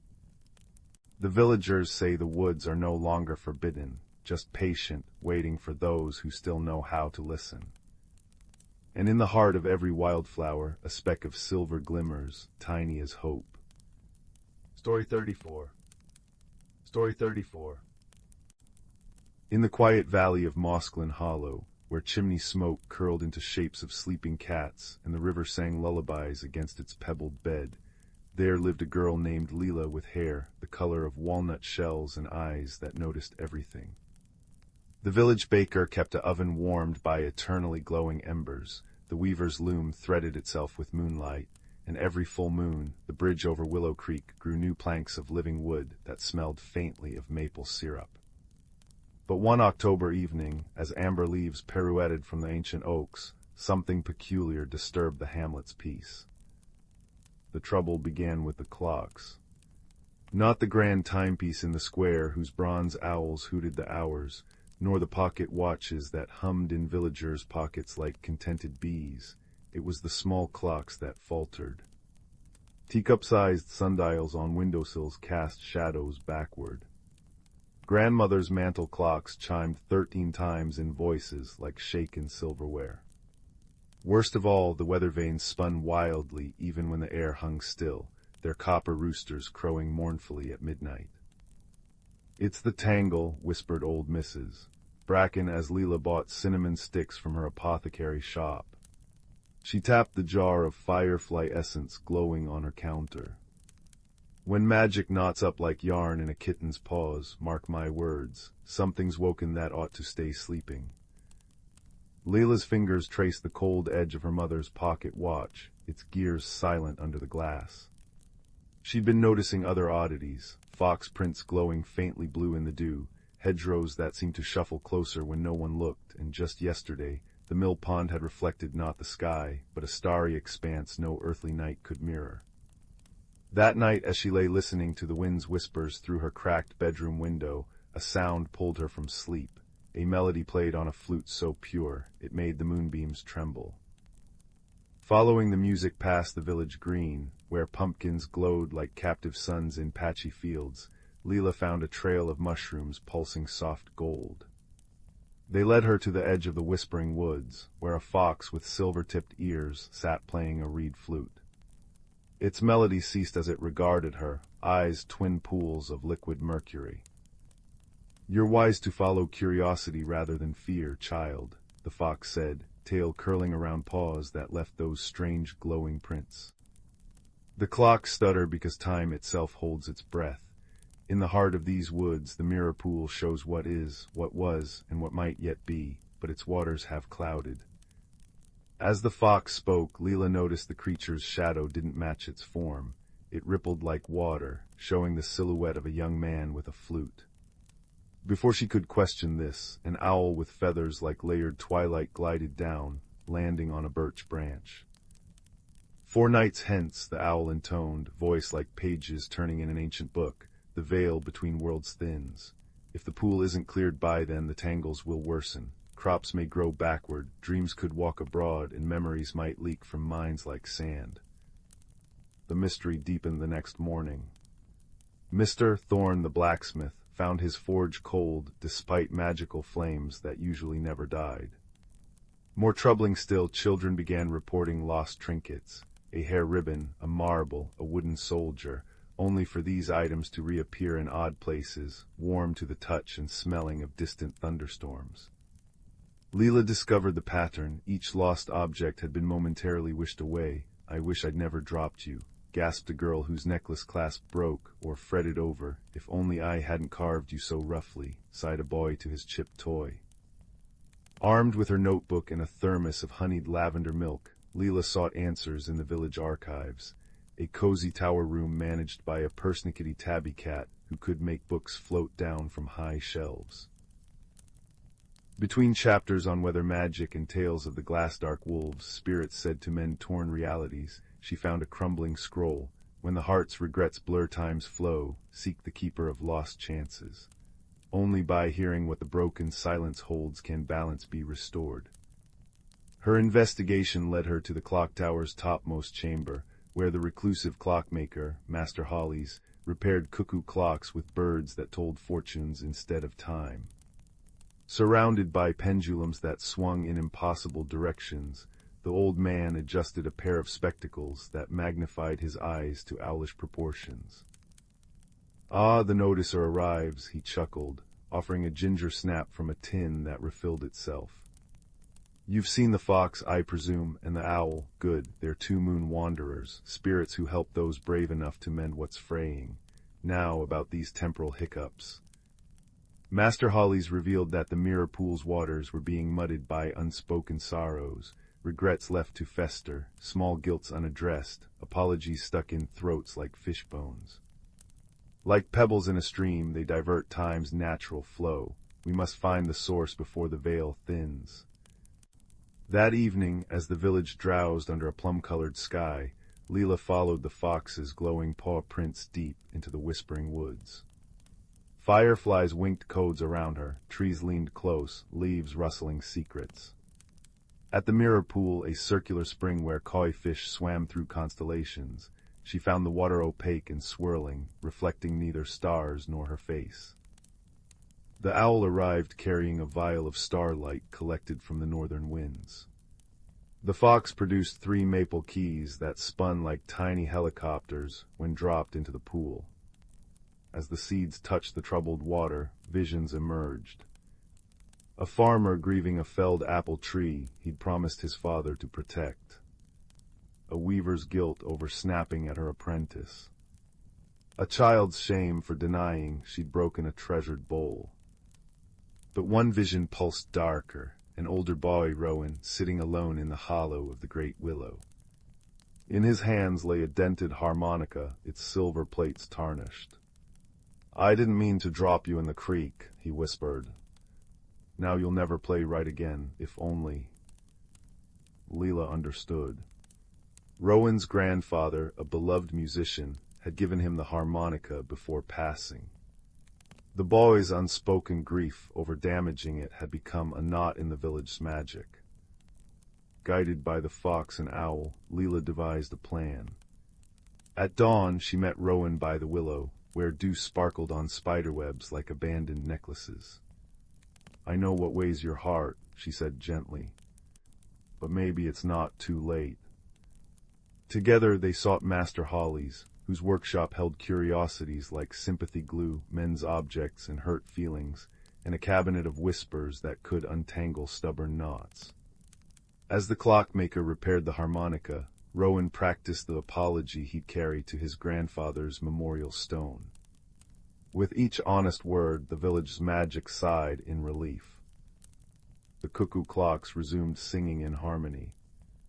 Lost trinkets nestled back into rightful pockets. That night the mirror pool cleared, reflecting not just the present, but glimpses of futures where healed hearts grew gardens from cracks. On the eve when the veil thinned, the entire village gathered at the pool. Children carried lanterns shaped like protective hedgehogs. Elders brought songs older than the hills. As Rowan played his grandfather's favorite tune on the mended harmonica, the 2 moon wanderers appeared. Fox and owl joined by a badger whose paws knitted fog into bridges, and a heron that wrote forgiveness in the sky with its wings. The tangled magic unraveled, not with a bang, but a contented sigh. Time's stream flowed smooth again, carrying away old sorrows. Afterward, as villagers shared spiced cider and stories, Lila noticed new magic blooming, Mrs. Bracken's fireflies now spelled "thank you" in soft light, and the weather vanes sang lullabies when pointing north. Master Hollies gifted Lila a peculiar pocket watch that didn't tell hours, but measured kindnesses. The fox left a flute outside her window, which played melodies only the sincere could hear. And though mystery still hummed at Mossglow's edges, the hat shop now sold caps that changed your accent, and Tuesdays occasionally arrived twice. The village understood. Some puzzles weren't meant to be solved, only savored like the first sip of cocoa on a frosty morn. As Lila drifted to sleep that night, the last thing she heard was the soft chime of clocks throughout the village, their ticks and talks syncopated like a contented heartbeat, and the distant, joyous trill of a harmonica dancing with the wind. Story 35. Story 36. 37. Story 38. Story 39. Story 40. Story 41. Story 42. Story 43. Story 44. Once upon a time, in a quaint village nestled deep within an ancient forest, there lived a young girl named Willow. Her unruly red curls and freckled cheeks gave her an air of whimsy, but it was her curiosity and bravery that truly set her apart. Willow's favorite place in the world was the old oak tree that stood tall and proud at the edge of the village. Its gnarled branches beckoned her with promises of adventure, and it was here that she would spend countless hours, lost in daydreams and stories. One spring day, as Willow sat beneath the oak's comforting shade, something remarkable happened. A tiny door, no bigger than her hand, appeared in the tree's trunk. Willow gasped, her heart racing with excitement. Could it be a hidden world within the tree itself? Without a second thought, she reached out and turned the miniature doorknob. The little door creaked open, revealing a dimly lit passage that seemed to stretch on endlessly. Willow's eyes widened in disbelief, but her sense of wonder quickly overtook her apprehension. Taking a deep breath, she crouched down and stepped through the doorway, emerging into a magical realm unlike anything she had ever imagined. The world within the oak tree was alive with vibrant colors and the sweet fragrance of wildflowers. Tiny mushrooms dotted the mossy ground, and streams of crystalline water trickled over smooth pebbles. As Willow wandered deeper into this enchanting place, she encountered creatures she had only heard of in stories. Fairies with gossamer wings, pixies with mischievous grins, and talking animals who greeted her with kindness. One such animal, a wise old badger named Bramble, took Willow under his wing and introduced her to the wonders of this hidden realm. He explained that the oak tree was a magical gateway, and only those with pure hearts and open minds could enter. Bramble became Willow's guide, teaching her about the delicate balance of nature and the importance of protecting this secret world. Together, they embarked on countless ventures, exploring every nook and cranny of the oak tree's inner sanctum. On one particularly memorable journey, Willow and Bramble stumbled upon a clearing where a cluster of glowing mushrooms grew. Bramble warned her that these were no ordinary fungi. They possessed the power to grant wishes, but only to those who truly understood the weight of their desires. Willow, ever the curious soul, couldn't resist the temptation to make a wish. She closed her eyes and wished for the ability to understand and communicate with all living things. In an instant, the world around her came alive with a symphony of voices, the whispering trees, the chattering squirrels, and even the soft melodies of the wind itself. At first, this newfound ability was overwhelming, but with Bramble's guidance, Willow learned to embrace her gift and use it to forge deeper connections with the natural world. She became a bridge between the hidden realm and the human village, advocating for the protection of the forest and its inhabitants. As the seasons changed and years passed, Willow's friendship with Bramble and the other creatures of the oak tree grew stronger. They faced challenges together, solving mysteries and overcoming obstacles with wisdom and courage. One such mystery unfolded during a particularly harsh winter, when the once vibrant oak tree began to wither and fade. Willow and her friends worked tirelessly to uncover the cause, ultimately discovering that a nearby stream had been polluted by human carelessness. With her newfound understanding of the natural world, Willow rallied the villagers to clean up the stream and restore balance to the forest. Slowly but surely, the oak tree regained its strength, its branches reaching towards the sky once more. Through her journey within the hidden world of the oak tree, Willow had transformed from a curious young girl into a compassionate, determined guardian of nature. She had faced her fears, embraced her gifts, and forged friendships that defied all expectations. As the years passed, Willow grew into a wise woman, her hair now streaked with silver. But her spirit remained as vibrant as ever, and she would often return to the oak tree, opening the little door and stepping into the magical realm that had shaped her so profoundly. And as she sat beneath the whispering branches, surrounded by her dearest friends, Willow would share the tales of her adventures with the next generation of wide-eyed, curious children. For she knew that the hidden world within the oak tree was not just a place of magic, but a sanctuary of wonder, friendship, and personal growth, a legacy to be cherished and protected for all time. Story 45.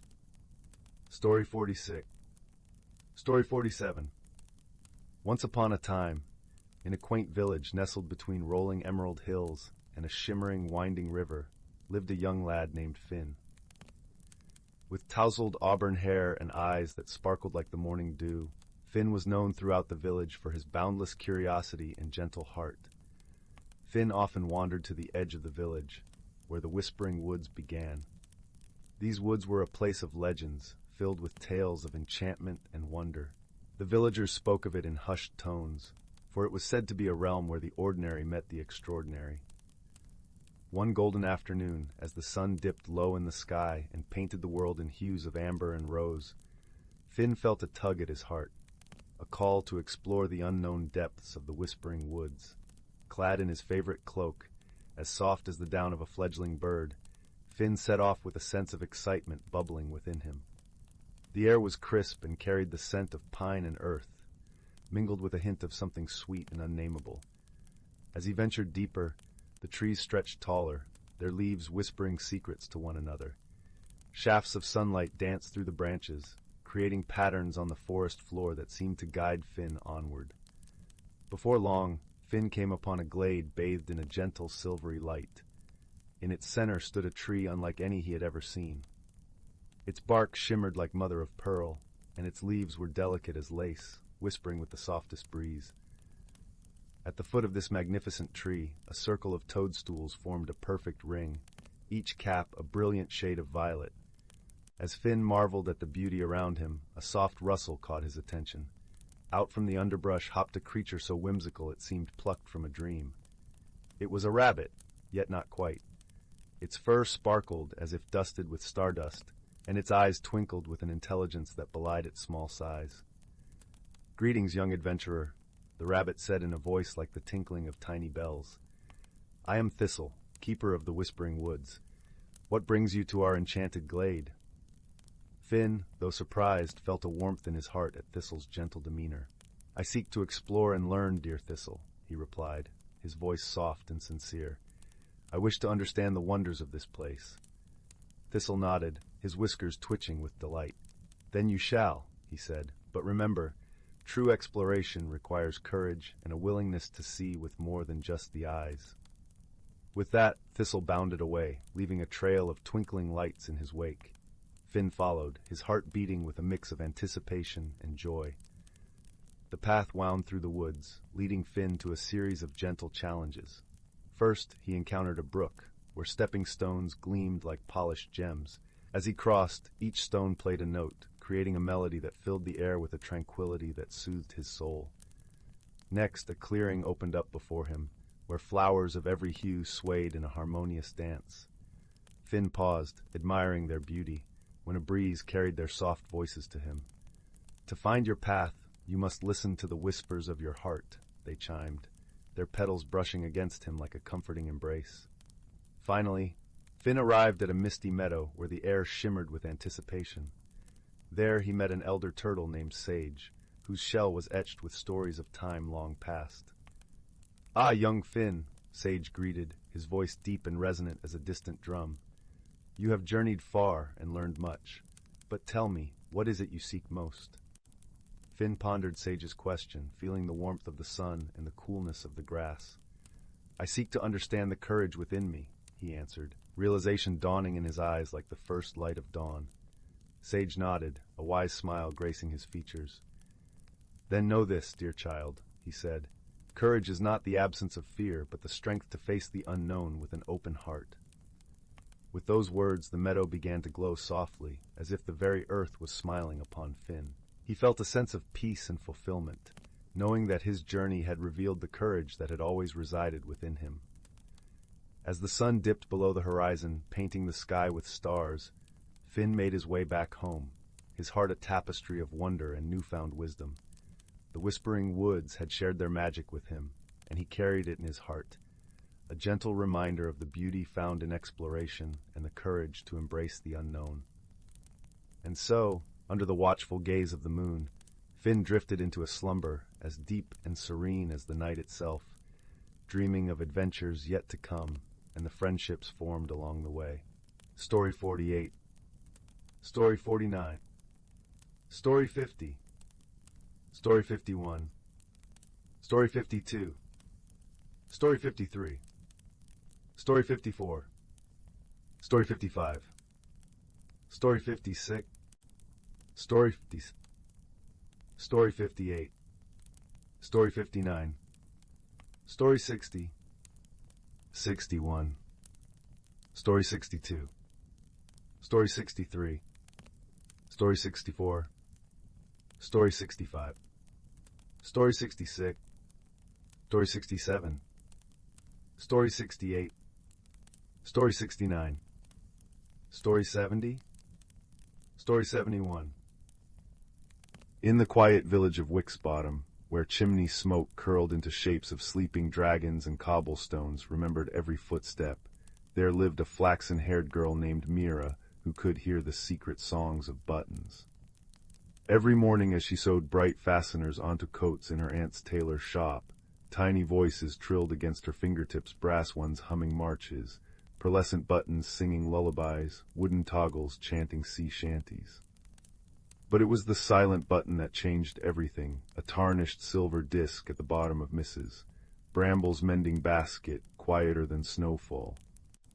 One crisp October evening, when golden light pooled like spilled honey across the workroom, Mira pressed the cold metal to her ear. Instead of song, she felt a pull behind her navel, as if the button's shank had hooked her very soul. The world blurred into a swirl of cinnamon-scented shadows, and when her feet found solid ground, she stood in a moonlit meadow where willows wept silver tears into a brook. There beneath a tree wearing a scarf of moss sat a badger in a waistcoat, sipping tea from an acorn cup. Late by 17 years, but punctuality's overrated, the badger rumbled, patting the grass beside him. His spectacles glowed with trapped fireflies. "You've come for the stitching, I presume." Thus began Mira's tutelage under Thaddeus T., loom, badger emeritus of temporal seams. Each night the silent button whisked her to the meadow, where Thaddeus taught her to mend not fabric, but moments. With thread spun from dandelion wishes and a needle forged from a star's sigh, she learned to darn torn memories, patch frayed hopes, and secure loose ends of time itself.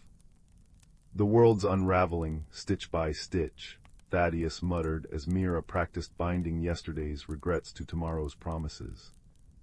Someone's been snipping vital threads. The trouble arrived as frost-painted ferns on the tailor's shop windows.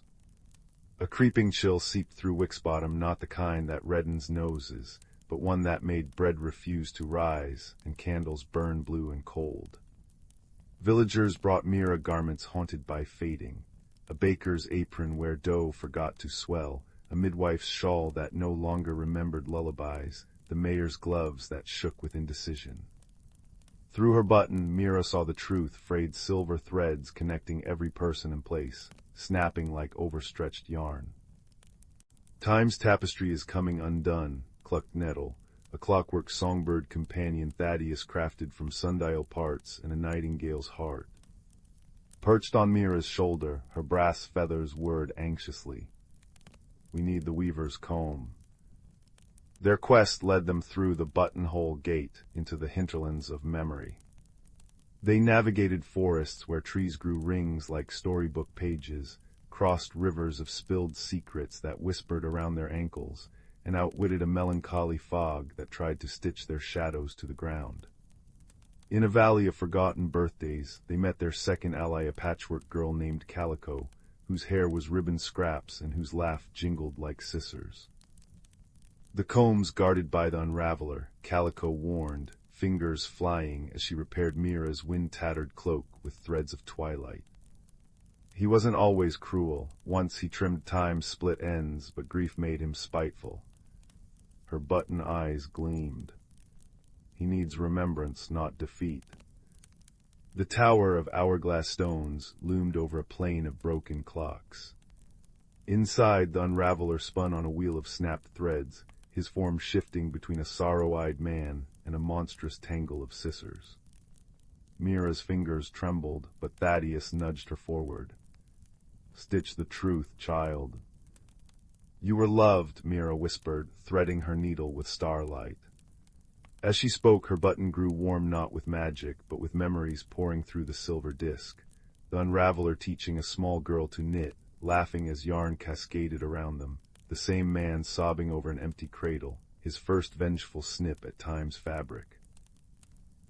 With each stitch, Mira mended his story to the greater tapestry until his sister hands stilled. Forgotten hurts fester, the unraveler rasped, now a silver-haired man holding out the comb, a simple thing of cherry wood and spider silk. Keep the weave whole, little stitcher. Back in Wick's bottom, Mira pressed the comb to the village weather vane. With Calico's ribbons fluttering guidance and Thaddeus growling tempo, she wove dawn's first light through every snapped thread. Bakeries exhaled yeast-scented sighs, gardens remembered their colors, and children skipped rhymes twined through the streets. The silent button now sang a new melody in Mira's palm, a lullaby of mended moments. Years later, travelers would marvel at the town where tea stayed perfectly warm in cups, where arguments dissolved like sugar, and where every child received a button on their 10th birthday. But locals simply smiled, tending their shops as autumn leaves drifted down like clipped threads, knowing a flaxen-haired mender walked the cobbles, her pockets jingling with silver discs and her ears full of the world's quietest, most important songs. And if you listen very closely tonight, as the fire pops its secret language and your quilt settles around you like a drifted cloud, you might hear it too, the soft snick of a button finding its proper place, stitching our scattered moments into something whole, something warm, something forever. Stories of Two. Story 73. In the heart of an ancient forest, where the whispers of time brushed through the leaves and the sunlight danced in dappled patterns on the forest floor, there lived a community of creatures whose lives were woven together like the roots of the towering trees. This forest, known only to those who listened to the secrets of the earth, was a sanctuary where magic and reality intertwined as naturally as the rivers flow. The creatures of this forest were gentle beings, each unique yet connected by the threads of their environment. There was Silva, the wise old owl, whose feathers shimmered like silver under the moonlight, and whose eyes held the knowledge of countless seasons. Her perch was an ancient oak, its gnarled branches stretching high above the canopy, offering a vantage point from which she could observe the world below. Beneath her, nestled in the soft moss that blanketed the forest floor, was a family of rabbits. The youngest among them, a curious little one named Thistle, was known for his playful spirit and boundless curiosity. His fur was the color of autumn leaves, and he moved with a nimbleness that spoke of his youth and his wonder for the world. Every year, as spring whispered its promise of renewal, the forest came alive with a symphony of sights and sounds. The babbling brook that wound through the trees became a ribbon of laughter, its banks adorned with clusters of wildflowers that swayed in the gentle breeze. The air was sweet with the fragrance of blooming honeysuckle, and the sunlight, warm and golden, filtered through the canopy in soft beams that kissed the earth. This particular spring, however, brought with it a peculiar phenomenon. As the first rains of the season fell, their droplets seemed to glisten with an ethereal glow, casting a rainbow of colors across the forest. It was said among the creatures that these were not ordinary rains, but the tears of joy from the spirit of the forest, celebrating the harmony and balance that had been preserved through the ages. Silva, with her keen wisdom, gathered the creatures for a meeting beneath her oak. The air was filled with anticipation as they assembled, each eager to hear the owl's insights. Her voice, when she spoke, was soft yet resonant, like the rustle of leaves in a gentle wind. "Dear friends," she began, "these magical rains are a gift, a reminder of our bond with this forest, but they are also a call to action. We must ensure that our home remains in balance, that we nurture and protect the delicate harmony that sustains us all." The creatures nodded in understanding, their hearts swelling with a shared sense of purpose. Thistle, ever curious, tilted his head and asked, "But how do we do that, Silva?" With a kind smile, Silva replied, "By listening to the wisdom of our ancestors and the whispers of the forest. We must remember that every action has an echo.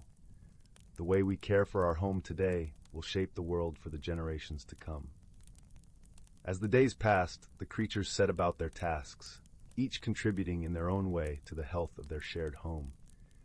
The squirrels, with their swift movements and keen eyes, gathered seeds and nuts, ensuring that new life would sprout in the coming seasons. The deer, graceful and watchful, pruned the underbrush, allowing sunlight to reach the seedlings, struggling towards the sky. Even the brook, with its ceaseless flow, played its part, carrying nutrients across the land and quenching the thirst of all who dwelled nearby. The forest thrived under the care of its inhabitants, the magic of the rain seeping into every root and branch, every feather and paw. One evening, as the sun dipped below the horizon and the sky blushed with the colors of twilight, Thistle sat beneath Silva's oak, his eyes wide with wonder at the day's events. The forest was a symphony of chirping crickets and croaking frogs, their melodies a lullaby that wrapped around him like a warm blanket. "Silva," he said, his voice soft yet filled with awe, "I've learned so much. The forest is full of stories, isn't it?" "Indeed it is, little one," Silva replied, her eyes twinkling like stars. "And you are a part of this story. Remember, wisdom is not just knowing the past, but nurturing the future." Thistle nodded, his heart filled with a sense of belonging. As he nestled against the soft moss, his eyes grew heavy with sleep. The forest, with its ancient magic and timeless wisdom, cradled him in its embrace, whispering promises of dreams yet to come. And so the ancient forest continued to thrive, its creatures living in harmony with the land and each other. Through their gentle care and shared wisdom, the balance was preserved, and the magical rains of spring became a cherished legend, passed down through the generations. As the moon rose high above, casting its silver glow across the land, the forest sighed in contentment. For in this hidden world where magic and reality danced together, the heart of nature beat strong and true, a testament to the power of friendship, wisdom, and the enduring beauty of life. Story 74. Story 75. Story 76. Story 77. Story 78. Story 79. Story 80. Story 81. Story 82. Story 83. Story 84. In a quaint village nestled between rolling emerald hills and a babbling brook, there lived a young girl named Lila. Her eyes sparkled with the same curiosity as the brook rippling outside her window, forever whispering tales of lands unknown. Lila loved her village, with its cobblestone paths and flower-laden windowsills, but her heart yearned for adventure beyond the familiar fields and orchards. One misty morning, as the sun began its gentle climb above the horizon, Lila set off on a journey, wrapped in a cloak of soft wool and armed with nothing but a small satchel filled with bread and cheese. She followed the brook's melodious tune, which seemed to invite her to discover its source. As Lila ventured deeper into the forest, the air shimmered with the scent of pine and earth, and the sunlight danced through the canopy, casting playful patterns on the forest floor. She soon arrived at a place where the brook widened into a serene pond, its surface a mirror of the azure sky. Here, Lila paused, enchanted by the sight of lily pads floating like tiny green islands. Suddenly, the stillness was broken by a gentle splash. Lila turned to see a curious creature peeking out from behind a lily pad. It was a frog, but unlike any she had seen before. Its skin was a vibrant mosaic of emerald and gold, and its eyes twinkled with the wisdom of ages. "Hello there," croaked the frog in a voice that sounded like the rustle of leaves. "I am Finn, the guardian of this pond. Few travelers venture this far. What brings you here, young one?" "I seek adventure and the wonders of the unknown," Lila replied, her voice filled with the earnestness of a true explorer. Finn nodded, his eyes crinkling with approval. "Then you must follow the path of the fireflies," he said, gesturing to a trail of glowing lights that danced in the air, leading deeper into the forest. Lila thanked Finn and set off once more, her heart alight with excitement.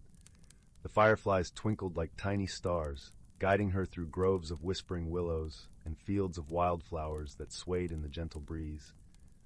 The forest was alive with the songs of birds and the rustle of small creatures hidden in the underbrush. As she walked, Lila encountered a family of rabbits, their fur as soft and white as freshly fallen snow. The youngest rabbit, with ears too large for his little head, hopped over to her, offering a carrot from their stash. Touched by their kindness, Lila shared her bread and cheese, and they all feasted together under the shade of a towering oak.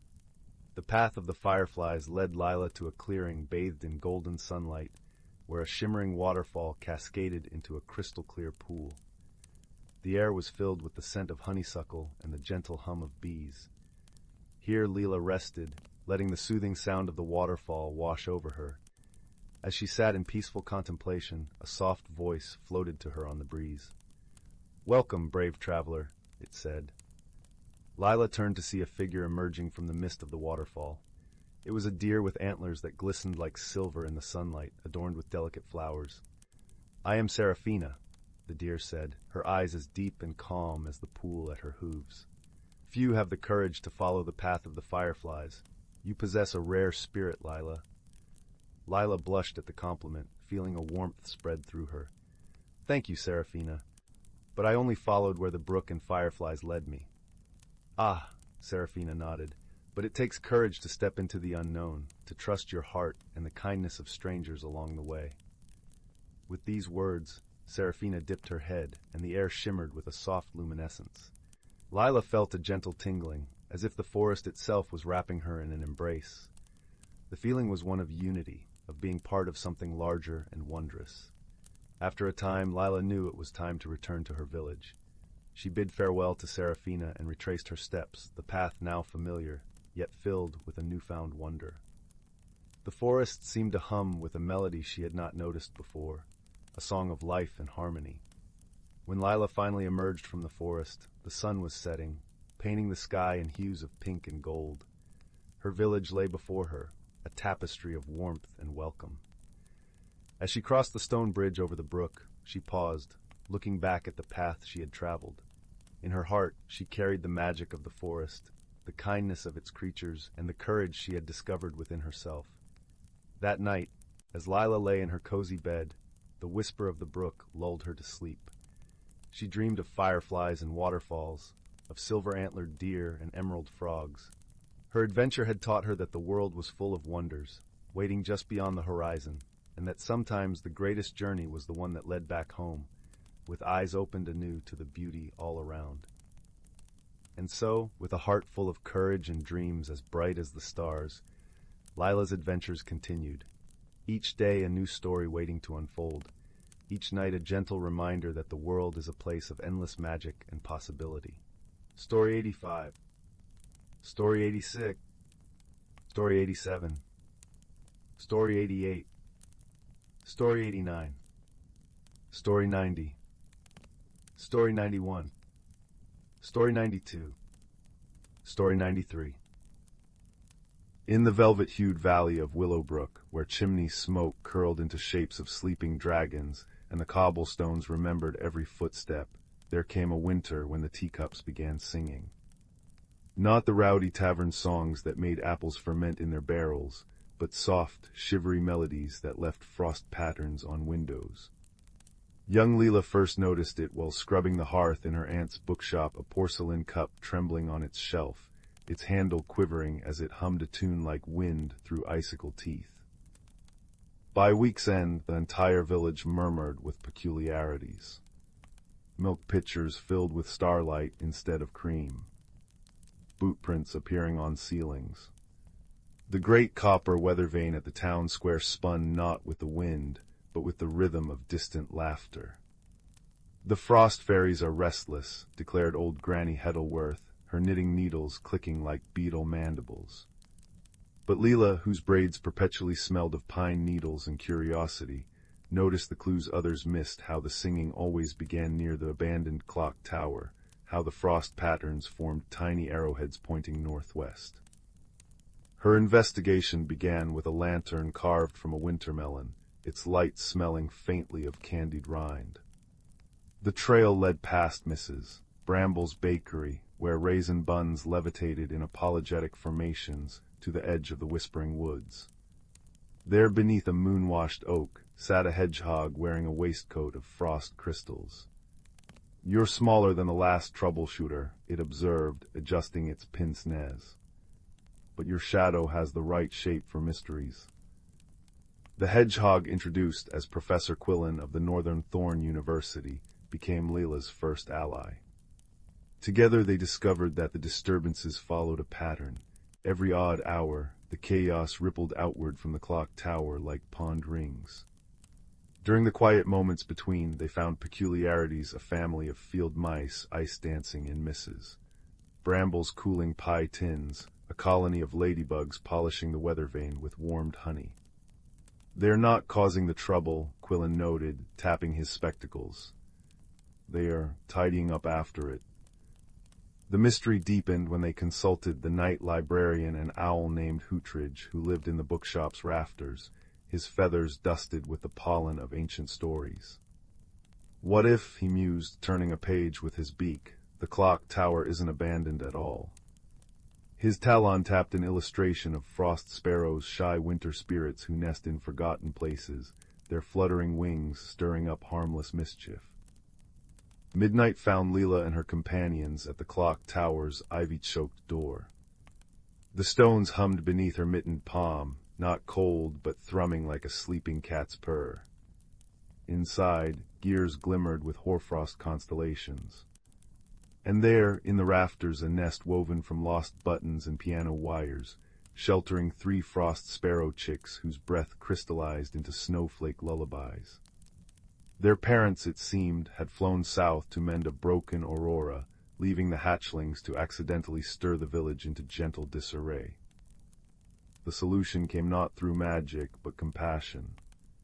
Mrs. Bramble baked seed cakes that steamed like tiny geysers, keeping the chicks fed. The mice knitted minuscule scarves from dandelion fluff. Even Granny Heddleworth contributed, her needles clicking out a snug blanket patterned with cloud formations. By the time the parent sparrows returned trailing ribbons of green and violet light, the clock tower chimed again, its hands kept steady by a family of enthusiastic pill bugs who'd taken a liking to gear mechanics. Years later, when travelers asked about Willowbrook's weather vane, now spinning tales instead of wind directions, or the teacups that occasionally harmonized with passing songbirds, villagers would smile and say, "All homes have hearts, even those we think are empty."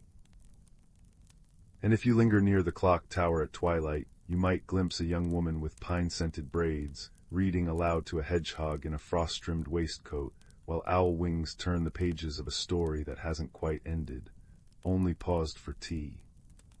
Story 94. Story 95. Story 96. Story 97. Story 98.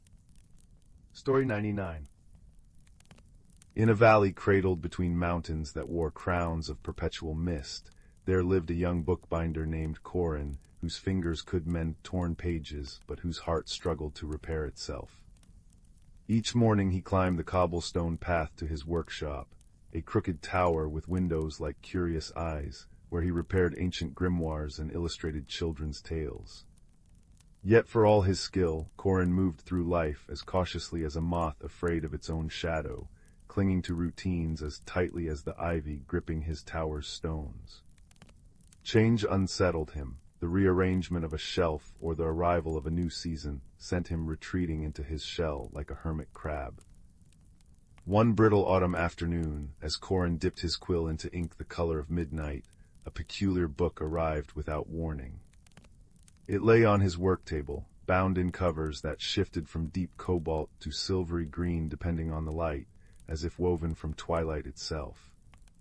No name marked its spine, but when Corin brushed his thumb over the pages, they hummed faintly, like a tea kettle singing on a hearth. Inside, the book lay utterly blank, until the moment Corin sighed in frustration and words began to bloom. To the one who mends stories, the first line read, "You've forgotten how to read your own." Corin startled, nearly upsetting his inkwell. The letters shimmered like liquid starlight, and as he read on, the room seemed to soften at the edges, the firelight growing warmer, the scent of aged paper deepening into something alive and verdant. The book spoke of a forgotten garden hidden in the heart of the valley, where a tree with crystalline leaves grew, a tree said to reflect the truest self of whoever stood beneath its branches. Legend claimed it had withered long ago, its magic locked away by a guardian who feared the vulnerability of truth. Nonsense, Corin muttered, though his hands trembled as he turned the page. Yet that night dreams of the tree haunted him, roots like braided moonlight, leaves chiming like bells in a breeze, and a voice, soft as a spider's thread, whispering, "What are you afraid to see?"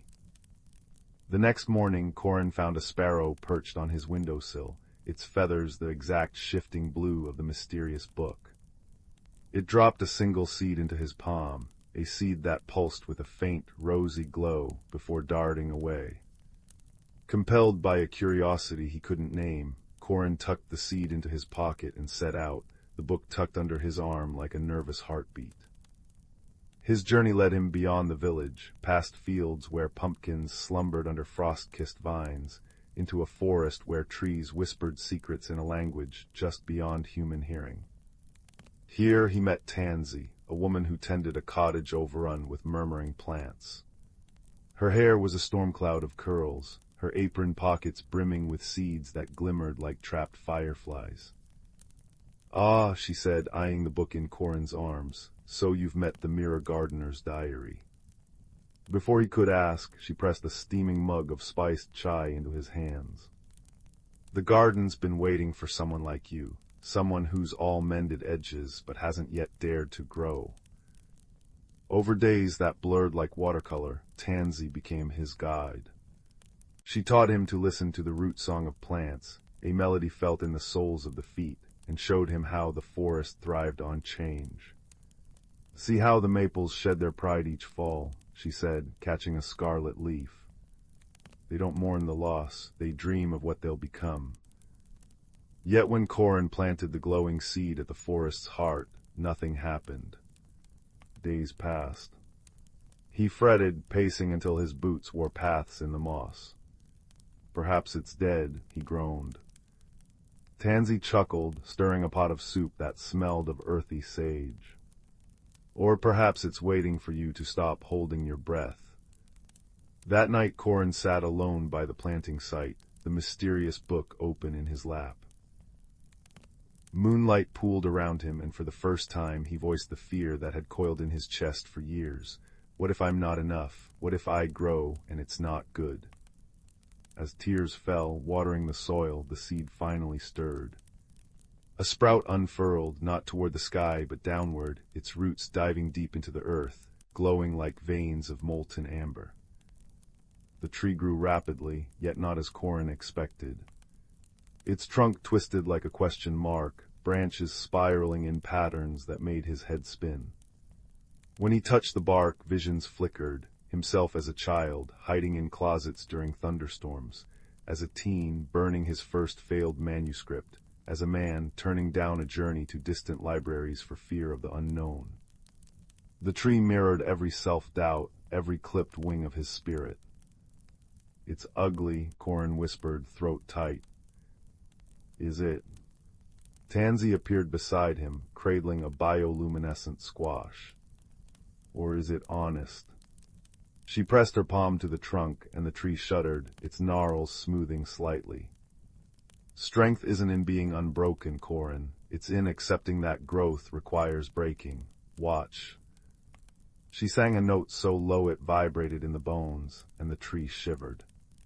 A crack split its trunk, and from the fissure spilled not sap, but liquid light. Where it touched the ground, flowers erupted, indigo blooms that chimed when the wind stirred them. The tree's once-tangled branches straightened just enough to reveal their pattern, a spiral, not a cage.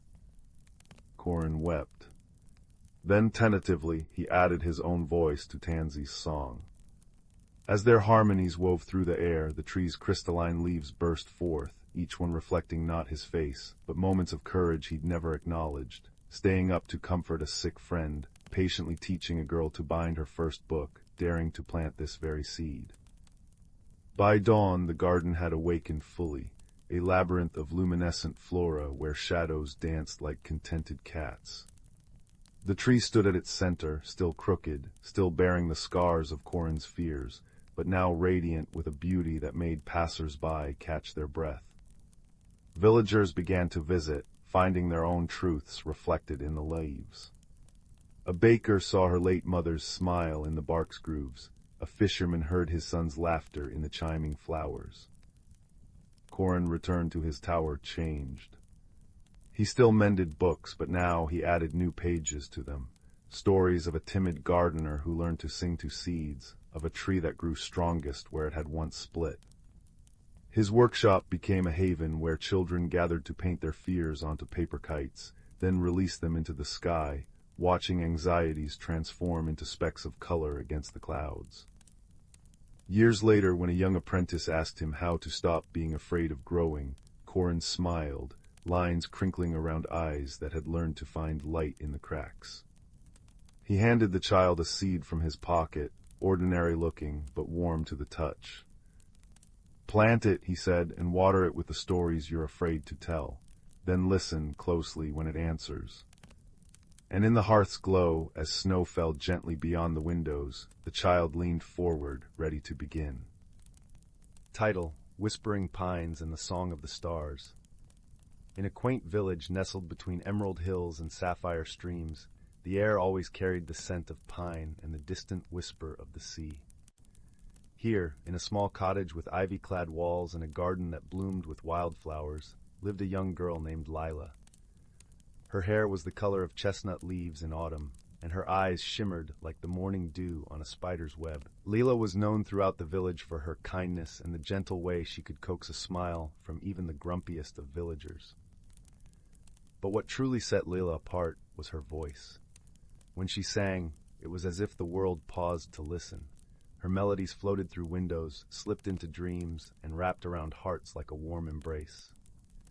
One evening, as the sun dipped below the horizon and painted the sky in hues of lavender and gold, Lila sat by her window, humming softly. The garden outside was alive with the chorus of crickets and the occasional rustle of leaves as a gentle breeze wove through the branches. Her melody twined with the night, a lullaby to the stars that began to twinkle above. Lila's grandmother, a wise woman with silver hair and eyes that sparkled with stories untold, joined her by the window. "Do you hear them, Lila?" she asked, her voice a soft echo of the wind. "Hear what, grandmother?" Lila replied, tilting her head and listening with all her heart. "The stars, my dear. They sing too in their own way. It's a song that only those who truly listen can hear." Lila closed her eyes, letting the world fade away until all that remained was the gentle hum of the night. And then she heard it, a faint melodious whisper, like the tinkling of distant bells. Her eyes flew open, wonder lighting them from within. "I hear it!" she exclaimed, her voice a breathless whisper. Her grandmother smiled, brushing a strand of hair from Lila's face. "There's magic in you, child, a gift, and with it, a journey you must one day take." Lila's heart fluttered with excitement and a hint of trepidation. She had always felt a pull towards something beyond her village, a calling that whispered through her dreams. As the days passed, Lila found herself drawn to the forest that bordered the village, a place both feared and revered by the villagers. It was said that the forest was alive with magic, that it held secrets as ancient as the stars themselves. Lila longed to explore its depths, to uncover the mysteries that lay hidden within. One crisp autumn morning, with the sun casting dappled shadows through the trees, Lila set out on her journey. The path into the forest was winding and narrow, flanked by towering pines that seemed to sway and murmur in greeting. The air was cool and fresh, filled with the earthy scent of moss and the sweet fragrance of fallen leaves. As Lila ventured deeper, the forest around her seemed to come alive. Birds flitted from branch to branch, their songs weaving a tapestry of sound that wrapped around her like a comforting shawl. Squirrels chattered and scurried, their bushy tails flicking playfully as they watched her with curious eyes. Lila walked for what felt like hours, guided by an unseen hand, until she reached a clearing bathed in golden sunlight. At its center stood an ancient oak with branches that reached skyward, its bark etched with intricate patterns that seemed to dance in the shifting light. Drawn to the tree, Lila approached and placed a hand on its trunk. The moment her fingers touched the rough bark, a warmth spread through her, and she felt a presence, a gentle, wise spirit that resided within the tree. "Welcome, Lila," a voice echoed in her mind, soft and resonant like a distant melody carried on the wind. "Who are you?" Lila asked, her voice barely a whisper. "I am the guardian of this forest. keeper of its secrets and its stories. You have been chosen, Lila, to carry the song of the stars and share it with the world. Lila's heart swelled with a sense of purpose, but with it came a wave of uncertainty. But how? I'm just a girl from a small village. You are more than you know, Lila. The magic within you is strong. Trust in yourself, and you will find your way. With those words, the presence faded, leaving Lila with a sense of peace and determination.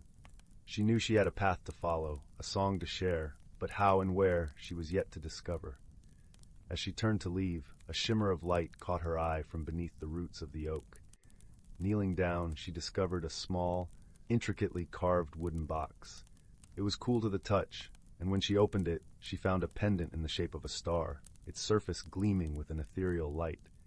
Slipping the pendant around her neck, Lila felt its warmth seep into her, a comforting reminder of her purpose. With renewed resolve, she began her journey back, each step taking her closer to fulfilling the destiny whispered to her by the stars. Over the following weeks, Lila's life took on a new rhythm. She spent her days tending to her garden, her evenings singing to the stars, and her nights dreaming of the journey that lay ahead. The villagers noticed the change in her, drawn to the light that seemed to radiate from within. One evening, as Lila sat by her window, her grandmother joined her, a knowing smile on her lips. "It's time, isn't it?" she said softly. Lila nodded, her heart both heavy and light. "Yes, grandmother, I feel it in my bones." Her grandmother hugged her close, the embrace warm and reassuring. "Remember, dear Lila, you are never alone. The stars are with you, always." With her grandmother's words echoing in her heart, Lila set out at dawn the next day, the pendant around her neck, a beacon of hope and strength. She followed the path through the village, her feet carrying her towards the unknown, guided by the song that sang within her. The journey took her over rolling hills and through misty valleys, each step bringing her closer to the heart of the world's magic. Along the way, she met others who, like her, were drawn to the music of the stars. There was Finn, a kind-hearted boy with hair like spun gold and eyes that twinkled with mischief. He had a way with animals, and wherever he went, creatures great and small followed in his wake. Then there was Mira, a spirited girl with a laugh like a bubbling brook and a knack for finding beauty in the most unexpected places. Together they traveled through enchanted forests and across shimmering lakes, their friendship growing stronger with each shared adventure. They faced challenges, of course, storms that tested their resolve, paths that seemed to lead nowhere, but through it all, they had each other, and that made all the difference. One evening, as they sat by a campfire, the stars twinkling overhead, Lila shared her story with Finn and Mira. She spoke of the song of the stars, of the pendant that glowed with a light not of this world, and the journey she felt destined to take. Finn listened, his expression thoughtful. "I've heard tales of a hidden valley, a place where the stars touch the earth. Perhaps that's where your journey leads." "Do you think it's real?" Mira asked, her eyes wide with wonder. Finn nodded. "I believe so, and I believe we're meant to find it." With a new destination in mind, the trio set out the next morning, their spirits buoyed by the promise of discovery. The days passed in a blur of laughter and song, their path illuminated by the light of the pendant and the hope that burned brightly within them. At last, after many days of travel, they reached the edge of a vast, mist-shrouded valley. The air was thick with magic, and as they descended the slope, the mist parted to reveal a breathtaking sight. The valley was a tapestry of colors and textures, a place where nature's beauty seemed to have found its truest expression. Flowers of every hue carpeted the ground, their petals shimmering in the sunlight. Towering trees stretched towards the sky, their leaves whispering secrets to the wind. And at the center of it all lay a serene lake, its surface like glass reflecting the sky above. As they approached the water's edge, a sense of peace enveloped them, as if the very air was infused with the song of the stars. Lila knelt by the lake, her heart filled with gratitude and awe. She understood now that this place, this hidden valley, was where she was meant to share her song. With Finn and Mira by her side, she sang, her voice a melody of hope and love that echoed through the valley. As her song filled the air, the world seemed to hold its breath, and then, one by one, the stars began to descend from the sky. They danced across the lake, their light mingling with Lila's song, creating a symphony of sound and light that resonated deep within the earth. The magic of the moment was beyond words, a gift to the world, and a reminder of the beauty that lay within each of them. And as the last notes of her song faded into the night, Lila knew that her journey was just beginning.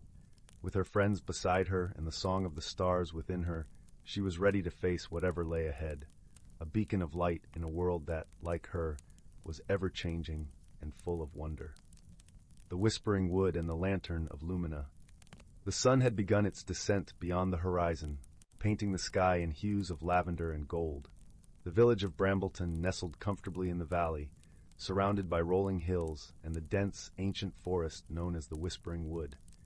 It was a place of legend, where tales of magic and mystery were as old as the trees themselves. In the heart of the village, a small cottage exuded warmth and welcome. The aroma of freshly baked bread mingled with the scent of lavender from the garden, inviting all who passed by to linger a moment longer.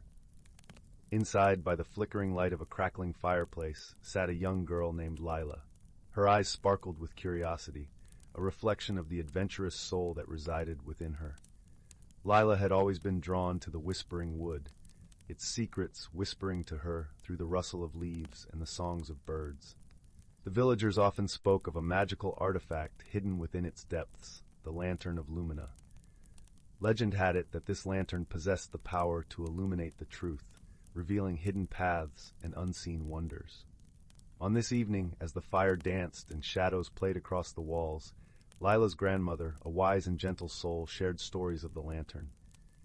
"It is said," she began, her voice a soothing melody, "that the Lantern of Lumina was forged from the first light of dawn, capturing the essence of hope and truth. Many have sought it, yet few have ventured beyond the familiar trails."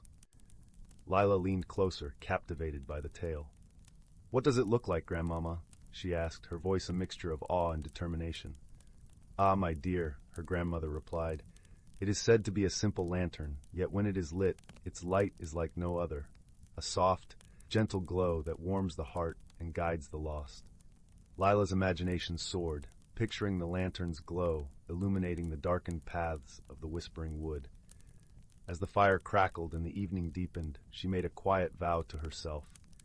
She would find the Lantern of Lumina and discover its secrets. The following morning dawned crisp and clear, the air carrying the scent of pine and earth. Lila set out with a small satchel, filled with provisions and a map her grandmother had drawn, a map detailing what little was known of the forest's hidden trails. Her heart brimmed with excitement and a hint of apprehension. The path into the Whispering Wood was dappled with sunlight, the trees towering above like ancient guardians. As Lila ventured deeper, the forest began to hum with life. The chatter of squirrels, the distant call of a woodpecker, and the whisper of leaves created a symphony that accompanied her every step. As Lila walked, she marveled at the vibrant tapestry of the forest. The ground was carpeted with moss, soft and springy beneath her feet. Ferns unfurled their fronds in elegant spirals, and wildflowers added splashes of color to the verdant landscape. She paused to admire a particularly beautiful cluster of bluebells, their delicate fragrance filling the air. It was then that Lila noticed a small creature watching her, a fox with eyes as bright as amber. The fox tilted its head as if inviting her to follow. Intrigued, Lila stepped closer, and the fox turned, leading her off the well-trodden path and into the heart of the forest.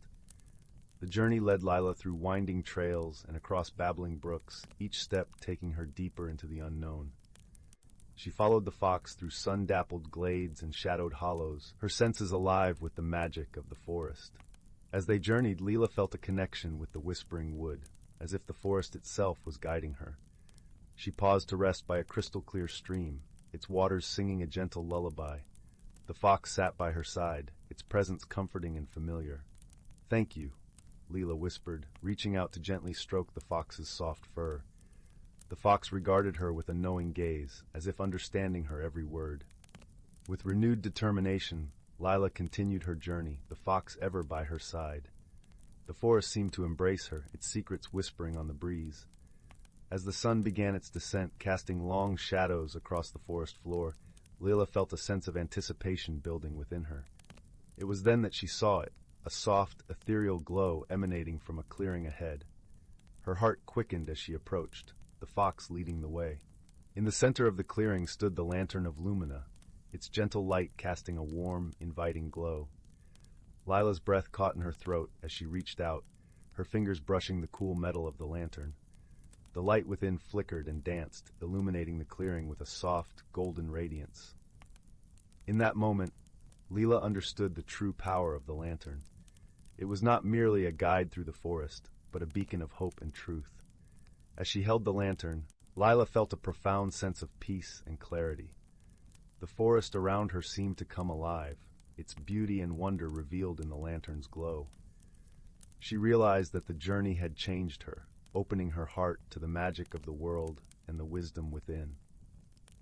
With the lantern in hand, Lila made her way back through the forest, the fox at her side. Her journey had taught her the value of friendship and trust, and the importance of listening to the whispers of the world. As she emerged from the whispering wood, the village of Brambleton came into view, the lantern's light guiding her home. Lila's heart swelled with gratitude, knowing that she had discovered more than just a magical artifact. She had found a deeper connection to the world and a newfound sense of purpose. The villagers welcomed her return with open arms, their faces alight with curiosity and wonder. Lila shared her story, the lantern's gentle glow illuminating the hopes and dreams of all who gathered around. And so, the tale of the Lantern of Lumina became a cherished part of Brambleton's history, a reminder of the magic that resides in friendship, the wisdom of the natural world, and the transformative power of a journey undertaken with an open heart. As the night deepened and the stars twinkled above, Lila sat by the fireplace once more, the lantern's glow casting a warm, comforting light. She closed her eyes, listening to the whispers of the forest carried on the evening breeze, and drifted into a peaceful, contented sleep. The journey had come full circle, and with it, Lila had found her place within the timeless tapestry of the Whispering Wood. The lantern's light continued to shine, a beacon of hope and truth, guiding all who sought its wisdom and wonder. In the heart of the forest, the fox watched over the clearing, its eyes reflecting the lantern's glow. It knew that the Whispering Wood would continue to weave its magic, nurturing the dreams and stories of all who ventured into its embrace. And so, the tale of Lila and the Lantern of Lumina lived on, a testament to the enduring power of friendship, courage, and the magic that resides within us all. As the fire crackled softly and the night deepened, the story whispered on the breeze, a lullaby of hope and wonder, guiding the dreams of all who listened. In the quiet of the night, the lantern's light flickered gently, casting its glow across the village, a beacon of warmth and peace. Its story became a cherished memory, passed down through generations, a reminder that the magic of the world is always within reach for those who dare to seek it. And so, with the whisper of the wind and the glow of the lantern, the story of Lila and the Whispering Wood continued to inspire, a timeless tale of wonder and discovery, illuminating the path for those who followed in her footsteps. As the sun rose once more, its golden light kissed the village of Brambleton, heralding a new day filled with promise and the enduring magic of the world. In the heart of the Whispering Wood, the fox lay curled beneath the trees, its amber eyes glowing softly in the dawn light. It knew that the forest held countless stories yet to be told, each one a thread in the rich tapestry of life. The lantern's light continued to shine, a beacon of hope and truth, guiding all who sought its wisdom and wonder. Thus, the tale of the Lantern of Lumina and the Whispering Wood became a cherished part of Brambleton's history, a reminder of the magic that resides in friendship, the wisdom of the natural world, and the transformative power of a journey undertaken with an open heart. And in the quiet moments of the night, when the stars twinkled like diamonds in the sky, the whispers of the forest could still be heard, carrying the story of Lila and the Lantern of Lumina to all who listened, a timeless lullaby of hope and wonder, guiding the dreams of those who dared to dream. As the fire crackled softly and the night deepened, the village of Brambleton lay in peaceful slumber, held in the embrace of the Whispering Wood and the gentle glow of the lantern. The story lived on, a testament to the enduring magic of the world and the power of friendship, courage, and the wisdom of the heart. With the first light of dawn, the forest awoke once more, its beauty and mystery revealed in the soft glow of the morning sun. The fox stretched and yawned, its amber eyes reflecting the promise of a new day. It knew that the whispering wood would continue to weave its magic, nurturing the dreams and stories of all who ventured into its embrace. And so, the story of Lila and the Lantern of Lumina continued to inspire, a timeless tale of wonder and discovery, illuminating the path for those who followed in her footsteps. As the sun rose once more, its golden light kissed the village of Brambleton, heralding a new day filled with promise and the enduring magic of the world. In the heart of the whispering wood, the fox lay curled beneath the trees, its amber eyes glowing softly in the dawn light. It knew that the forest held countless stories yet to be told, each one a thread in the rich tapestry of life. The lantern's light continued to shine, a beacon of hope and truth, guiding all who sought its wisdom and wonder. Thus, the tale of the Lantern of Lumina and the Whispering Wood became a cherished part of Brambleton's history, a reminder of the magic that resides in friendship, the wisdom of the natural world, and the transformative power of a journey undertaken with an open heart. And in the quiet moments of the night, when the stars twinkled like diamonds in the sky, the whispers of the forest could still be heard, carrying the story of Lila and the Lantern of Lumina to all who listened, a timeless lullaby of hope and wonder, guiding the dreams of those who dared to dream. As the fire crackled softly and the night deepened, the village of Brambleton lay in peaceful slumber, held in the embrace of the whispering wood and the gentle glow of the lantern. The story lived on, a testament to the enduring magic of the world and the power of friendship, courage, and the wisdom of the heart. With the first light of dawn, the forest awoke once more, its beauty and mystery revealed in the soft glow of the morning sun. The fox stretched and yawned, its amber eyes reflecting the promise of a new day. It knew that the whispering wood would continue to weave its magic, nurturing the dreams and stories of all who ventured into its embrace. And so the story of Lila and the Lantern of Lumina continued to inspire, a timeless tale of wonder and discovery, illuminating the path for those who followed in her footsteps. As the sun rose once more, its golden light kissed the village of Brambleton, heralding a new day filled with promise and the enduring magic of the world. In the heart of the whispering wood, the fox lay curled beneath the trees, its amber eyes glowing softly in the dawn light. It knew that the forest held countless stories yet to be told, each one a thread in the rich tapestry of life. The lantern's light continued to shine, a beacon of hope and truth, guiding all who sought its wisdom and wonder. Thus, the tale of the Lantern of Lumina and the Whispering Wood became a cherished part of Brambleton's history, a reminder of the magic that resides in friendship, the wisdom of the natural world, and the transformative power of a journey undertaken with an open heart. And in the quiet moments of the night, when the stars twinkled like diamonds in the sky, the whispers of the forest could still be heard, carrying the story of Lila and the Lantern of Lumina to all who listened, a timeless lullaby of hope and wonder, guiding the dreams of those who dared to dream. As the fire crackled softly and the night deepened, the village of Brambleton lay in peaceful slumber, held in the embrace of the whispering wood and the gentle glow of the lantern. The story lived on, a testament to the enduring magic of the world and the power of friendship, courage, and the wisdom of the heart. With the first light of dawn, the forest awoke once more, its beauty and mystery revealed in the soft glow of the morning sun. The fox stretched and yawned, its amber eyes reflecting the promise of a new day.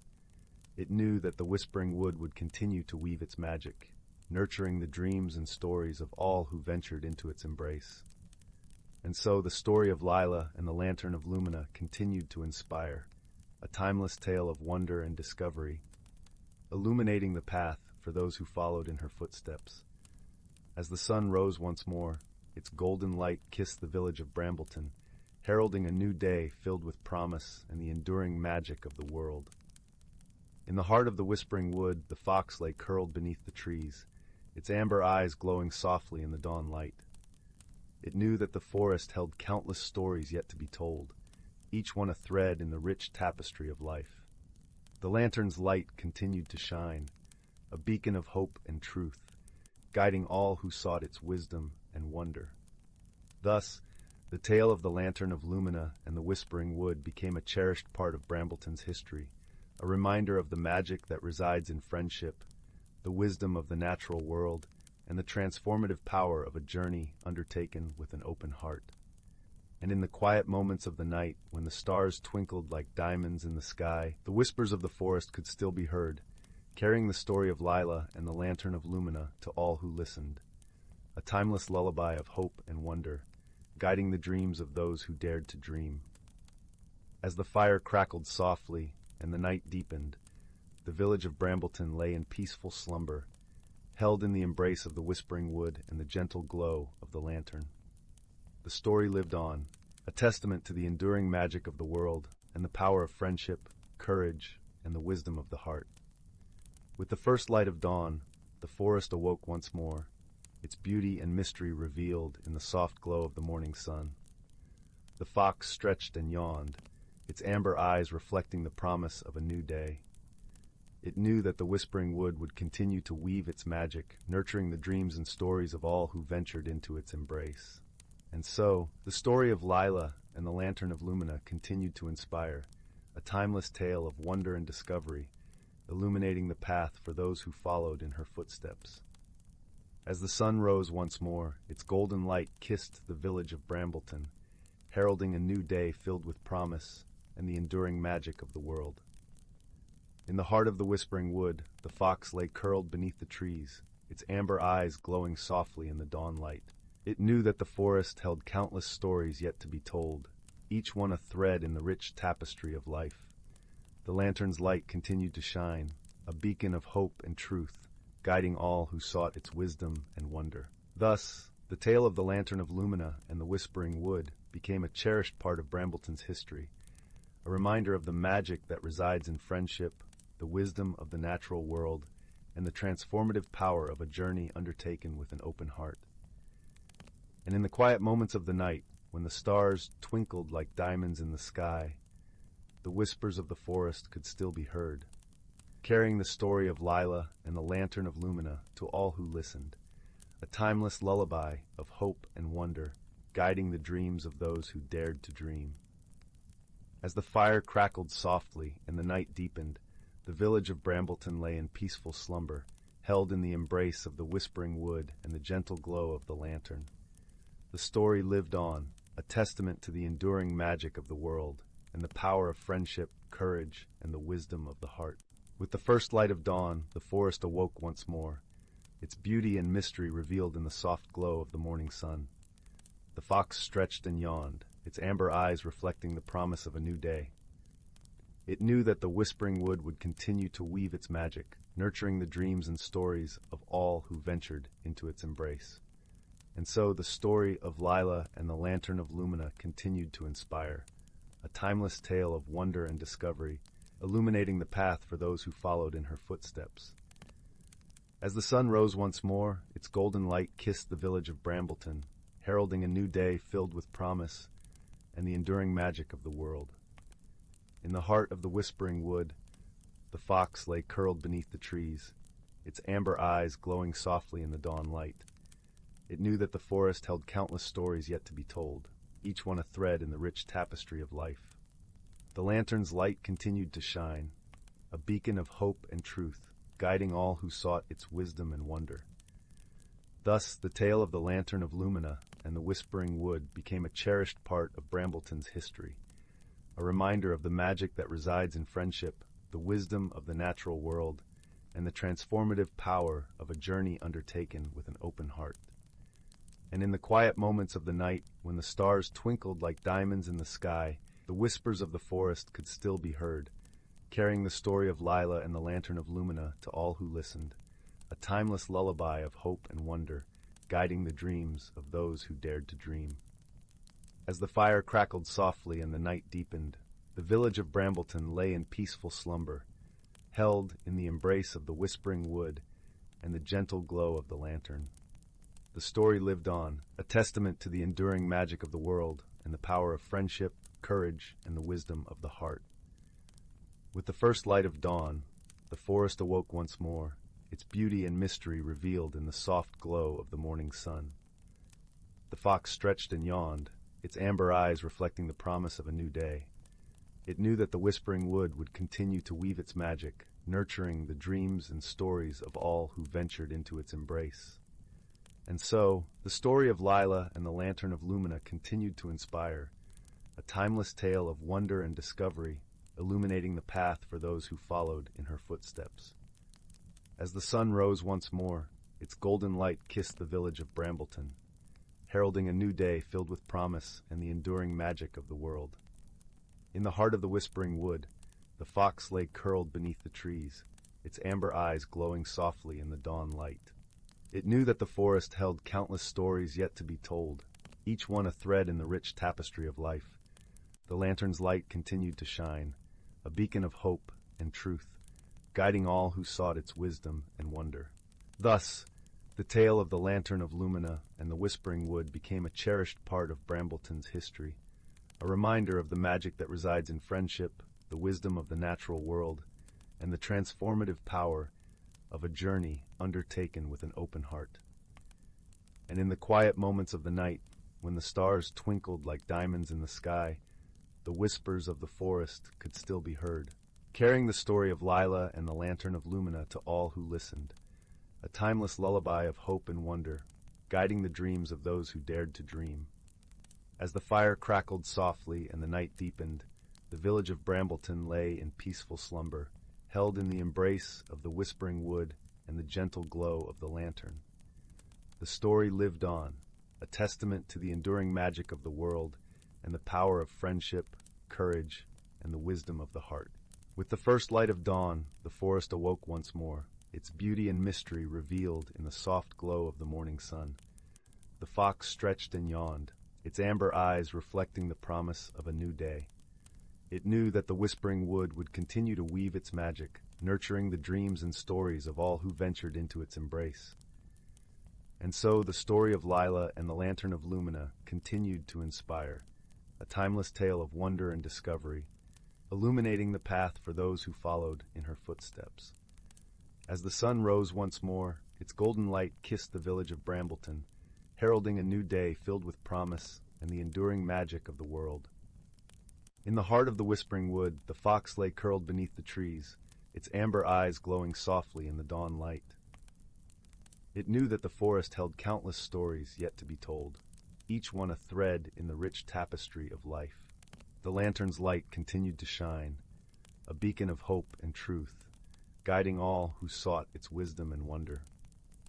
Thus, the tale of the Lantern of Lumina and the Whispering Wood became a cherished part of Brambleton's history, a reminder of the magic that resides in friendship, the wisdom of the natural world, and the transformative power of a journey undertaken with an open heart.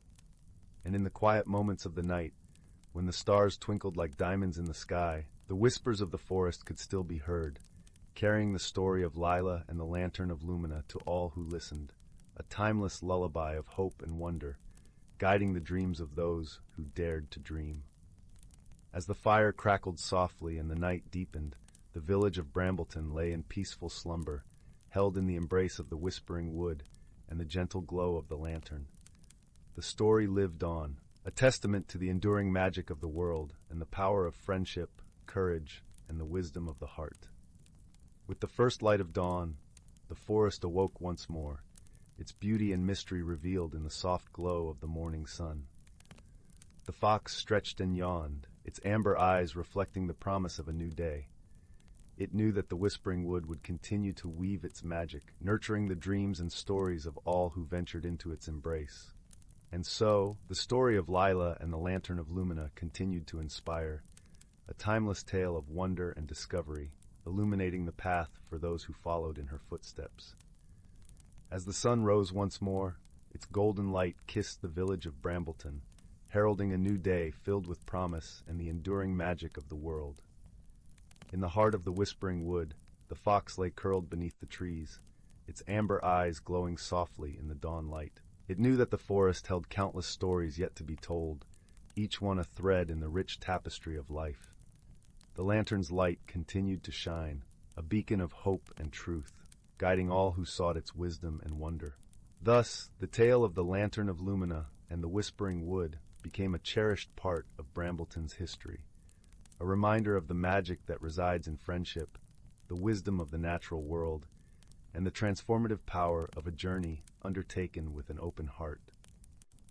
And in the quiet moments of the night, when the stars twinkled like diamonds in the sky, the whispers of the forest could still be heard, carrying the story of Lila and the Lantern of Lumina to all who listened, a timeless lullaby of hope and wonder, guiding the dreams of those who dared to dream. As the fire crackled softly and the night deepened, the village of Brambleton lay in peaceful slumber, held in the embrace of the whispering wood and the gentle glow of the lantern. The story lived on, a testament to the enduring magic of the world and the power of friendship, courage, and the wisdom of the heart. With the first light of dawn, the forest awoke once more, its beauty and mystery revealed in the soft glow of the morning sun. The fox stretched and yawned, its amber eyes reflecting the promise of a new day. It knew that the whispering wood would continue to weave its magic, nurturing the dreams and stories of all who ventured into its embrace. And so the story of Lila and the Lantern of Lumina continued to inspire, a timeless tale of wonder and discovery, illuminating the path for those who followed in her footsteps. As the sun rose once more, its golden light kissed the village of Brambleton, heralding a new day filled with promise and the enduring magic of the world. In the heart of the whispering wood, the fox lay curled beneath the trees, its amber eyes glowing softly in the dawn light. It knew that the forest held countless stories yet to be told, each one a thread in the rich tapestry of life. The lantern's light continued to shine, a beacon of hope and truth, guiding all who sought its wisdom and wonder. Thus, the tale of the Lantern of Lumina and the Whispering Wood became a cherished part of Brambleton's history, a reminder of the magic that resides in friendship, the wisdom of the natural world, and the transformative power of a journey undertaken with an open heart.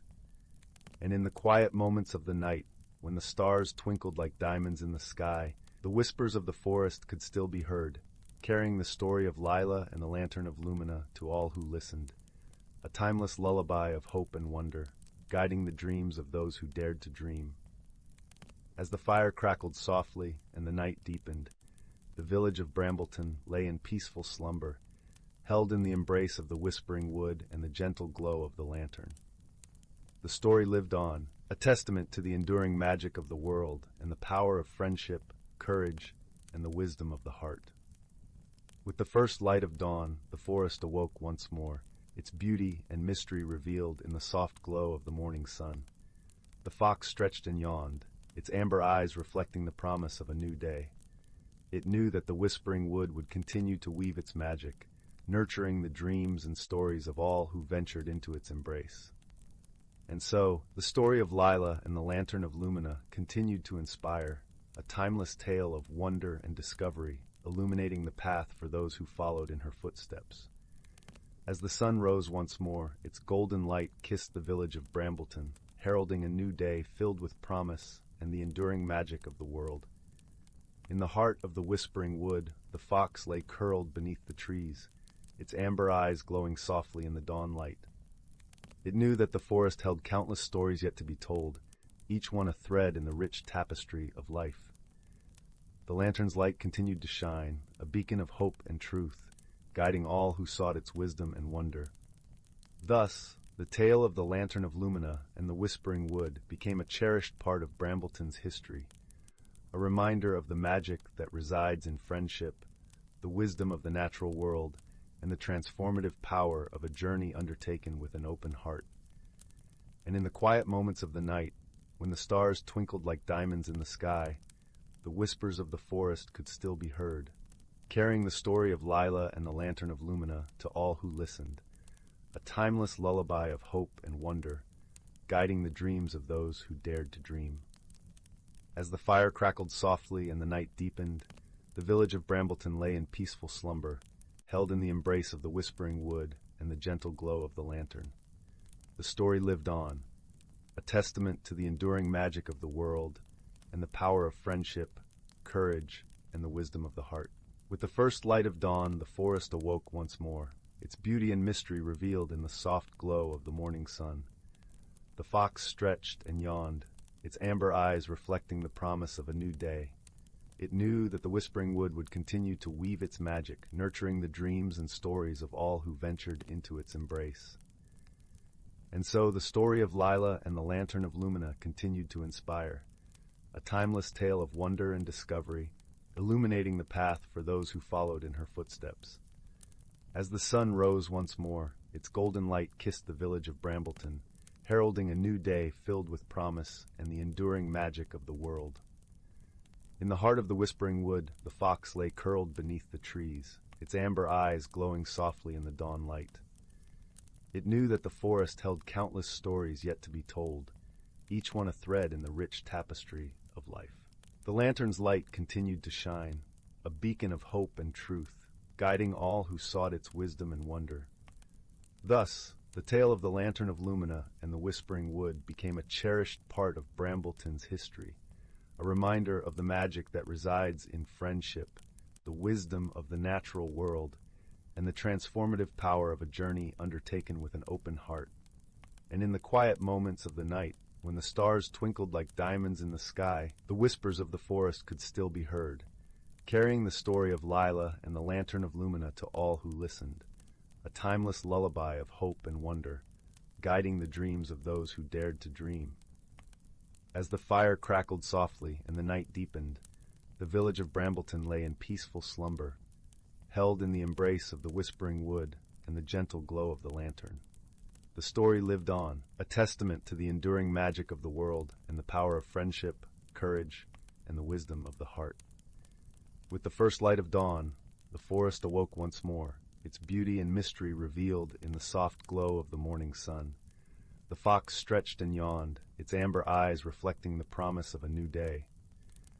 It knew that the whispering wood would continue to weave its magic, nurturing the dreams and stories of all who ventured into its embrace. And so, the story of Lila and the Lantern of Lumina continued to inspire, a timeless tale of wonder and discovery, illuminating the path for those who followed in her footsteps. As the sun rose once more, its golden light kissed the village of Brambleton, heralding a new day filled with promise and the enduring magic of the world. In the heart of the whispering wood, the fox lay curled beneath the trees, its amber eyes glowing softly in the dawn light. It knew that the forest held countless stories yet to be told, each one a thread in the rich tapestry of life. The lantern's light continued to shine, a beacon of hope and truth, guiding all who sought its wisdom and wonder. Thus, the tale of the Lantern of Lumina and the Whispering Wood became a cherished part of Brambleton's history, a reminder of the magic that resides in friendship, the wisdom of the natural world, and the transformative power of a journey undertaken with an open heart. And in the quiet moments of the night, when the stars twinkled like diamonds in the sky, the whispers of the forest could still be heard, carrying the story of Lila and the Lantern of Lumina to all who listened, a timeless lullaby of hope and wonder, guiding the dreams of those who dared to dream. As the fire crackled softly and the night deepened, the village of Brambleton lay in peaceful slumber, held in the embrace of the whispering wood and the gentle glow of the lantern. The story lived on, a testament to the enduring magic of the world and the power of friendship, courage, and the wisdom of the heart. With the first light of dawn, the forest awoke once more, its beauty and mystery revealed in the soft glow of the morning sun. The fox stretched and yawned, its amber eyes reflecting the promise of a new day. It knew that the whispering wood would continue to weave its magic, nurturing the dreams and stories of all who ventured into its embrace. And so, the story of Lila and the Lantern of Lumina continued to inspire, a timeless tale of wonder and discovery, illuminating the path for those who followed in her footsteps. As the sun rose once more, its golden light kissed the village of Brambleton, heralding a new day filled with promise and the enduring magic of the world. In the heart of the whispering wood, the fox lay curled beneath the trees, its amber eyes glowing softly in the dawn light.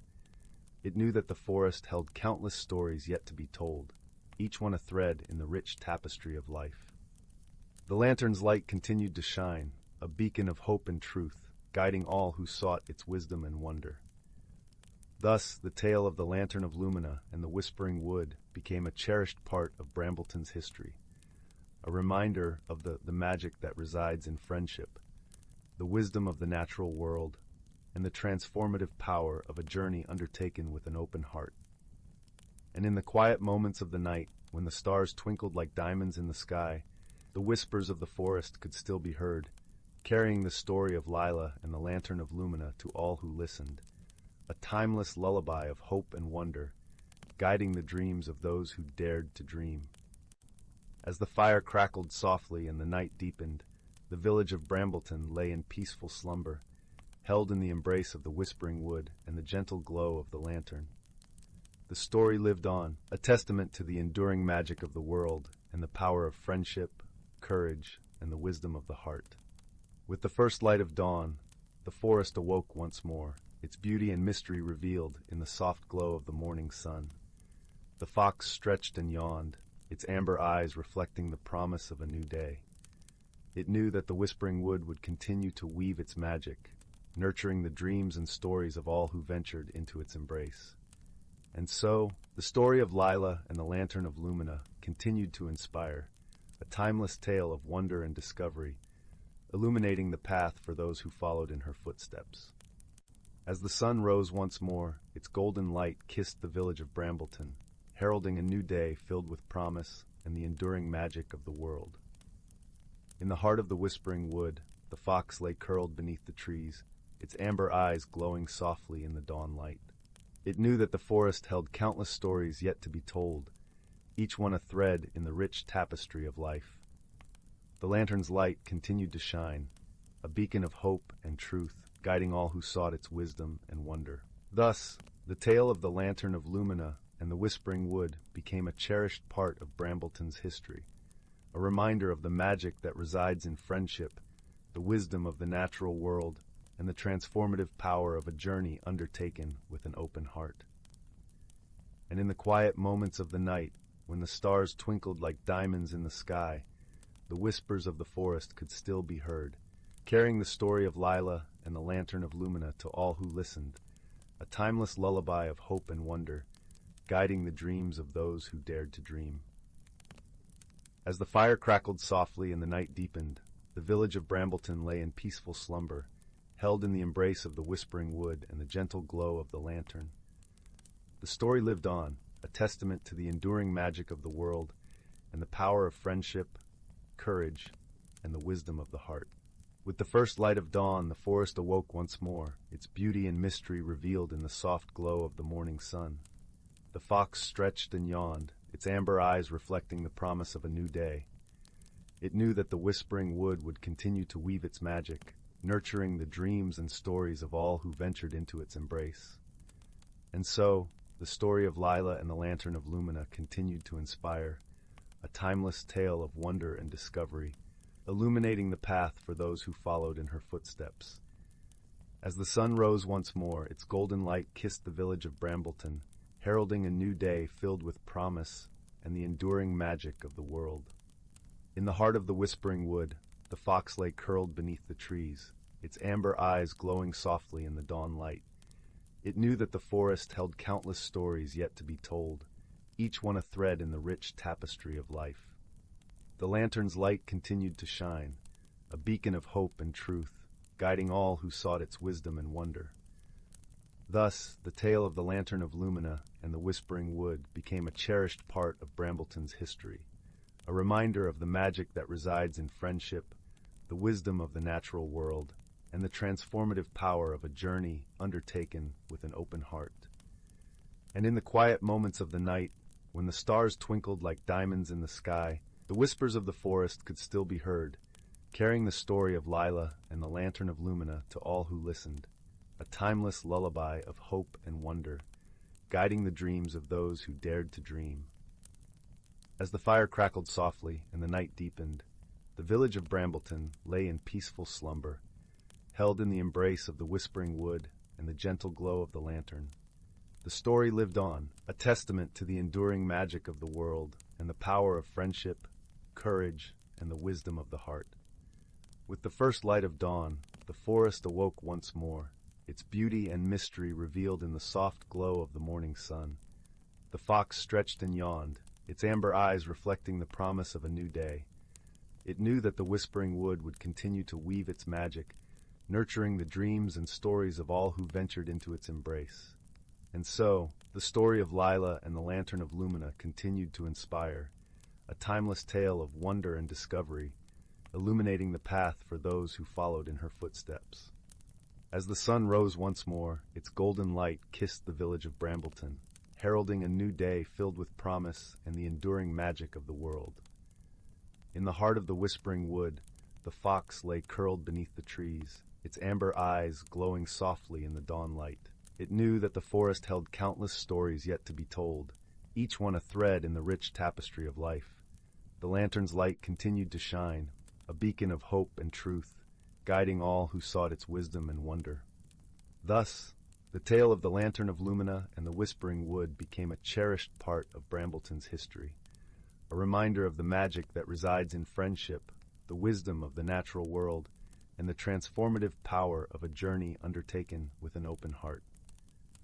And in the quiet moments of the night, when the stars twinkled like diamonds in the sky, the whispers of the forest could still be heard, carrying the story of Lila and the Lantern of Lumina to all who listened, a timeless lullaby of hope and wonder, guiding the dreams of those who dared to dream. As the fire crackled softly and the night deepened, the village of Brambleton lay in peaceful slumber, held in the embrace of the whispering wood and the gentle glow of the lantern. The story lived on, a testament to the enduring magic of the world and the power of friendship, courage, and the wisdom of the heart. With the first light of dawn, the forest awoke once more, its beauty and mystery revealed in the soft glow of the morning sun. The fox stretched and yawned, its amber eyes reflecting the promise of a new day. It knew that the whispering wood would continue to weave its magic, nurturing the dreams and stories of all who ventured into its embrace. And so the story of Lila and the Lantern of Lumina continued to inspire, a timeless tale of wonder and discovery, illuminating the path for those who followed in her footsteps. As the sun rose once more, its golden light kissed the village of Brambleton, heralding a new day filled with promise and the enduring magic of the world. In the heart of the whispering wood, the fox lay curled beneath the trees, its amber eyes glowing softly in the dawn light. It knew that the forest held countless stories yet to be told, each one a thread in the rich tapestry of life. The lantern's light continued to shine, a beacon of hope and truth, guiding all who sought its wisdom and wonder. Thus the tale of the Lantern of Lumina and the Whispering Wood became a cherished part of Brambleton's history, a reminder of the magic that resides in friendship, the wisdom of the natural world, and the transformative power of a journey undertaken with an open heart. And in the quiet moments of the night, when the stars twinkled like diamonds in the sky, the whispers of the forest could still be heard, carrying the story of Lila and the Lantern of Lumina to all who listened, a timeless lullaby of hope and wonder, guiding the dreams of those who dared to dream. As the fire crackled softly and the night deepened, the village of Brambleton lay in peaceful slumber, held in the embrace of the whispering wood and the gentle glow of the lantern. The story lived on, a testament to the enduring magic of the world and the power of friendship, courage, and the wisdom of the heart. With the first light of dawn, the forest awoke once more, its beauty and mystery revealed in the soft glow of the morning sun. The fox stretched and yawned, its amber eyes reflecting the promise of a new day. It knew that the whispering wood would continue to weave its magic, nurturing the dreams and stories of all who ventured into its embrace. And so, the story of Lila and the Lantern of Lumina continued to inspire, a timeless tale of wonder and discovery, illuminating the path for those who followed in her footsteps. As the sun rose once more, its golden light kissed the village of Brambleton, heralding a new day filled with promise and the enduring magic of the world. In the heart of the whispering wood, the fox lay curled beneath the trees, its amber eyes glowing softly in the dawn light. It knew that the forest held countless stories yet to be told, each one a thread in the rich tapestry of life. The lantern's light continued to shine, a beacon of hope and truth, guiding all who sought its wisdom and wonder.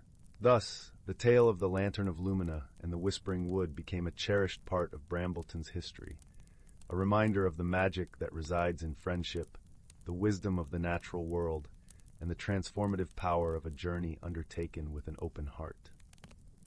And in the quiet moments of the night, when the stars twinkled like diamonds in the sky, the whispers of the forest could still be heard, carrying the story of Lila and the Lantern of Lumina to all who listened, a timeless lullaby of hope and wonder, guiding the dreams of those who dared to dream. As the fire crackled softly and the night deepened, the village of Brambleton lay in peaceful slumber, held in the embrace of the whispering wood and the gentle glow of the lantern. The story lived on, a testament to the enduring magic of the world and the power of friendship, courage, and the wisdom of the heart. With the first light of dawn, the forest awoke once more, its beauty and mystery revealed in the soft glow of the morning sun. The fox stretched and yawned, its amber eyes reflecting the promise of a new day.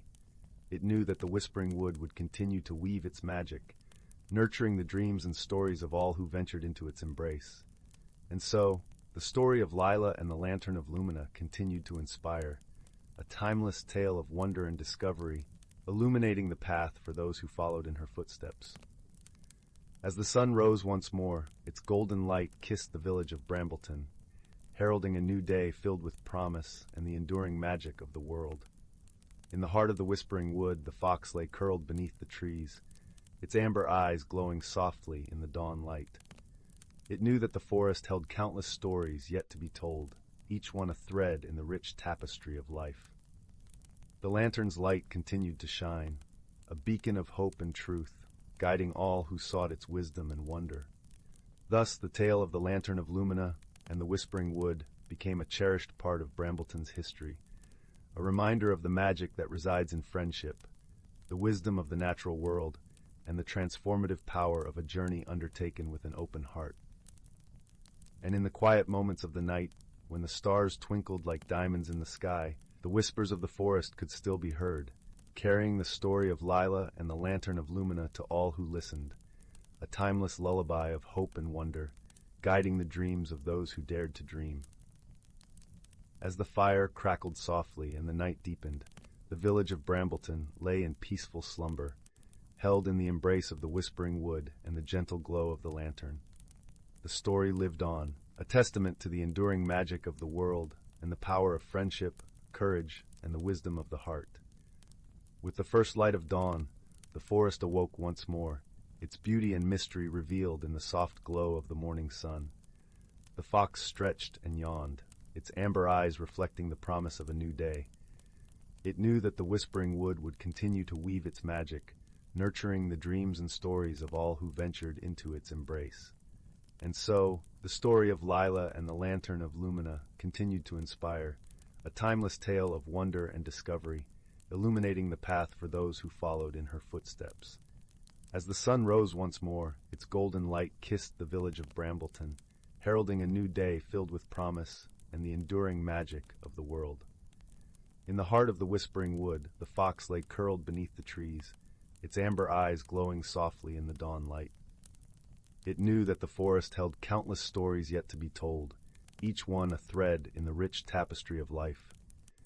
The lantern's light continued to shine, a beacon of hope and truth, guiding all who sought its wisdom and wonder. Thus, the tale of the Lantern of Lumina and the Whispering Wood became a cherished part of Brambleton's history, a reminder of the magic that resides in friendship, the wisdom of the natural world, and the transformative power of a journey undertaken with an open heart. And in the quiet moments of the night, when the stars twinkled like diamonds in the sky, the whispers of the forest could still be heard, carrying the story of Lila and the Lantern of Lumina to all who listened, a timeless lullaby of hope and wonder, guiding the dreams of those who dared to dream. As the fire crackled softly and the night deepened, the village of Brambleton lay in peaceful slumber, held in the embrace of the whispering wood and the gentle glow of the lantern. The story lived on, a testament to the enduring magic of the world and the power of friendship, courage, and the wisdom of the heart. With the first light of dawn, the forest awoke once more, its beauty and mystery revealed in the soft glow of the morning sun. The fox stretched and yawned, its amber eyes reflecting the promise of a new day. It knew that the whispering wood would continue to weave its magic, nurturing the dreams and stories of all who ventured into its embrace.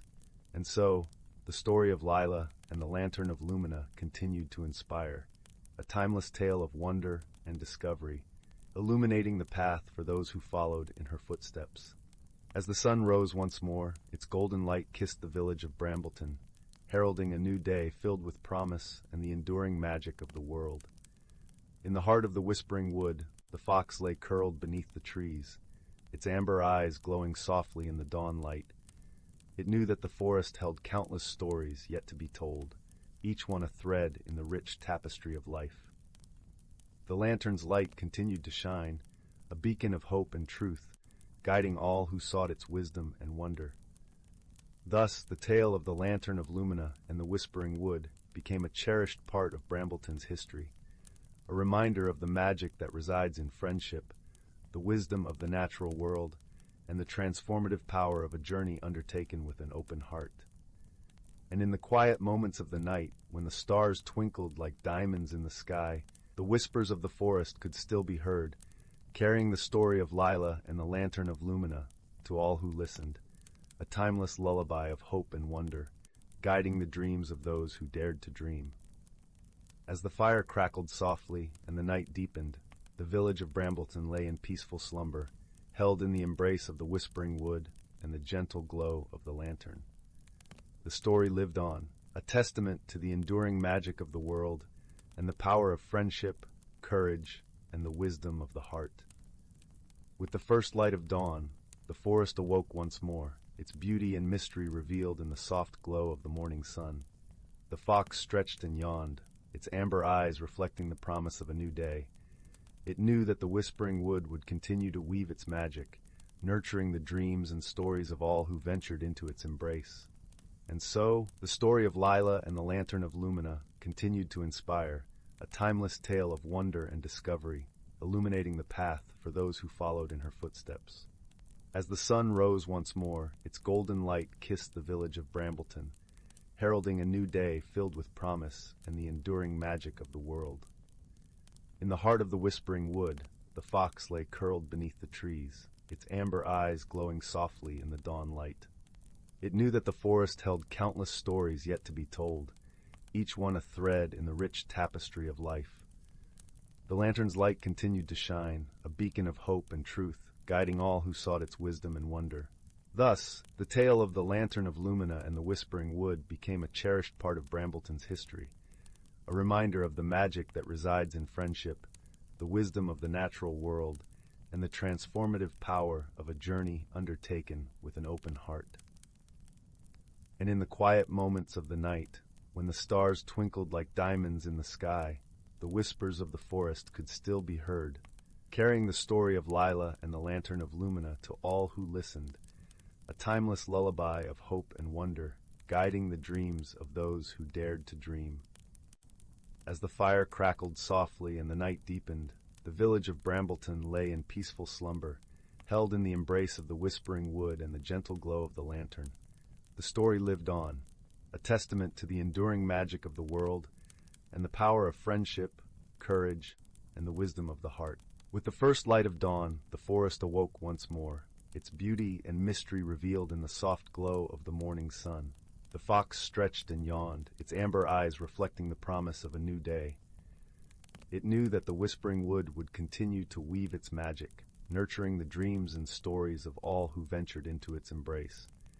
And so the story of Lila and the Lantern of Lumina continued to inspire, a timeless tale of wonder and discovery, illuminating the path for those who followed in her footsteps. As the sun rose once more, its golden light kissed the village of Brambleton, heralding a new day filled with promise and the enduring magic of the world. In the heart of the whispering wood, the fox lay curled beneath the trees, its amber eyes glowing softly in the dawn light. It knew that the forest held countless stories yet to be told, each one a thread in the rich tapestry of life. The lantern's light continued to shine, a beacon of hope and truth, guiding all who sought its wisdom and wonder.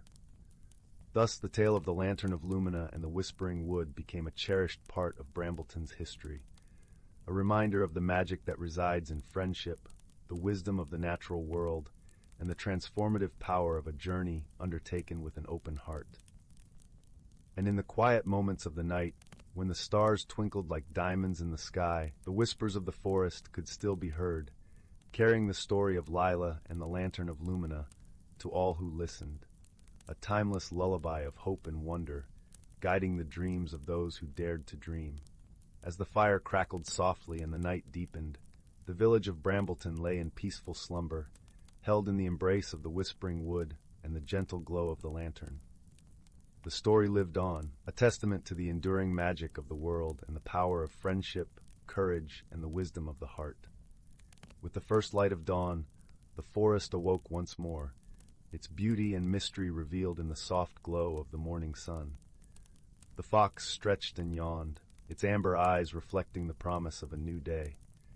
It knew that the Whispering Wood would continue to weave its magic, nurturing the dreams and stories of all who ventured into its embrace. And so, the story of Lila and the Lantern of Lumina continued to inspire, a timeless tale of wonder and discovery, illuminating the path for those who followed in her footsteps. As the sun rose once more, its golden light kissed the village of Brambleton, heralding a new day filled with promise and the enduring magic of the world. In the heart of the Whispering Wood, the fox lay curled beneath the trees, its amber eyes glowing softly in the dawn light. It knew that the forest held countless stories yet to be told, each one a thread in the rich tapestry of life. The lantern's light continued to shine, a beacon of hope and truth, guiding all who sought its wisdom and wonder. Thus, the tale of the Lantern of Lumina and the Whispering Wood became a cherished part of Brambleton's history, a reminder of the magic that resides in friendship, the wisdom of the natural world, and the transformative power of a journey undertaken with an open heart. And in the quiet moments of the night, when the stars twinkled like diamonds in the sky, the whispers of the forest could still be heard, carrying the story of Lila and the Lantern of Lumina to all who listened, a timeless lullaby of hope and wonder, guiding the dreams of those who dared to dream. As the fire crackled softly and the night deepened, the village of Brambleton lay in peaceful slumber, held in the embrace of the Whispering Wood and the gentle glow of the lantern. The story lived on, a testament to the enduring magic of the world and the power of friendship, courage, and the wisdom of the heart. With the first light of dawn, the forest awoke once more, its beauty and mystery revealed in the soft glow of the morning sun. The fox stretched and yawned, its amber eyes reflecting the promise of a new day. It knew that the Whispering Wood would continue to weave its magic, nurturing the dreams and stories of all who ventured into its embrace. And so, the story of Lila and the Lantern of Lumina continued to inspire, a timeless tale of wonder and discovery, illuminating the path for those who followed in her footsteps. As the sun rose once more, its golden light kissed the village of Brambleton, heralding a new day filled with promise and the enduring magic of the world. In the heart of the Whispering Wood, the fox lay curled beneath the trees, its amber eyes glowing softly in the dawn light. It knew that the forest held countless stories yet to be told, each one a thread in the rich tapestry of life. The lantern's light continued to shine, a beacon of hope and truth, guiding all who sought its wisdom and wonder. Thus the tale of the Lantern of Lumina and the Whispering Wood became a cherished part of Brambleton's history, a reminder of the magic that resides in friendship, the wisdom of the natural world, and the transformative power of a journey undertaken with an open heart.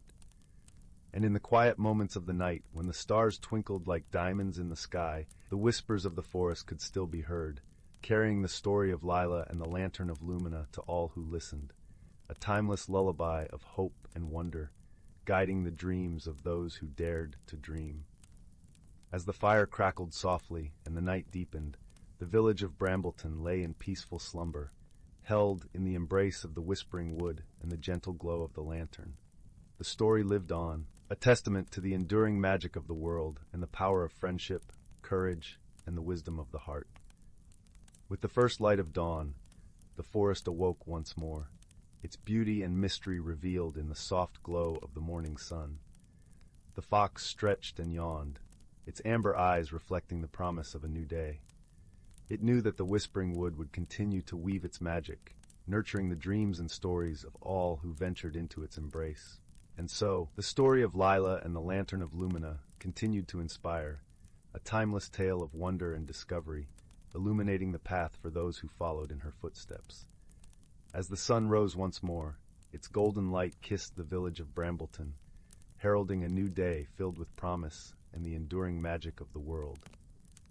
In the heart of the whispering wood, the fox lay curled beneath the trees, its amber eyes glowing softly in the dawn light. It knew that the forest held countless stories yet to be told, each one a thread in the rich tapestry of life. The lantern's light continued to shine, a beacon of hope and truth, guiding all who sought its wisdom and wonder.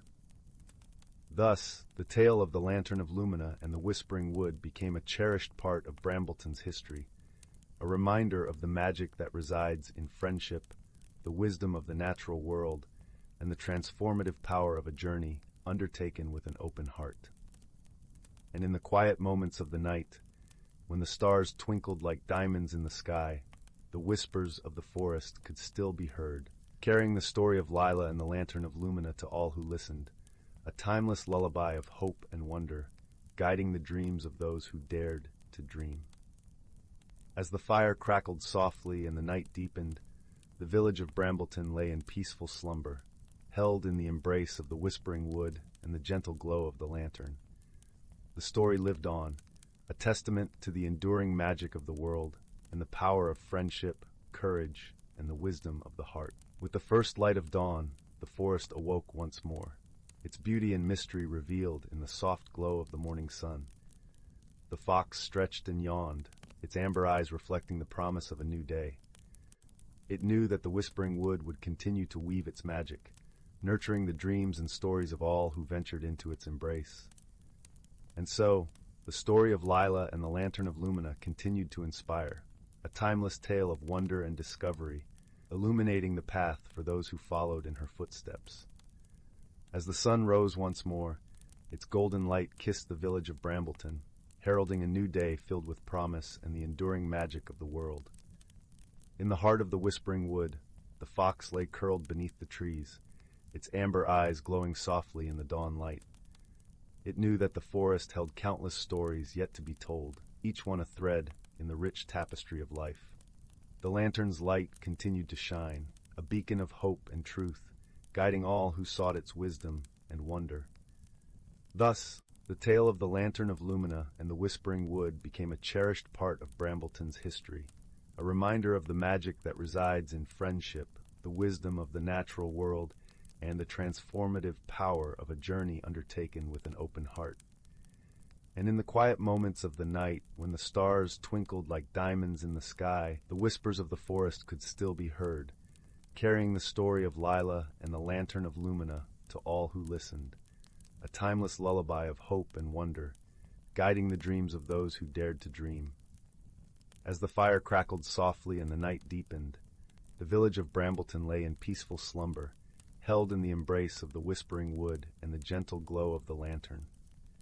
The story lived on, a testament to the enduring magic of the world and the power of friendship, courage, and the wisdom of the heart. With the first light of dawn, the forest awoke once more, its beauty and mystery revealed in the soft glow of the morning sun. The fox stretched and yawned, its amber eyes reflecting the promise of a new day.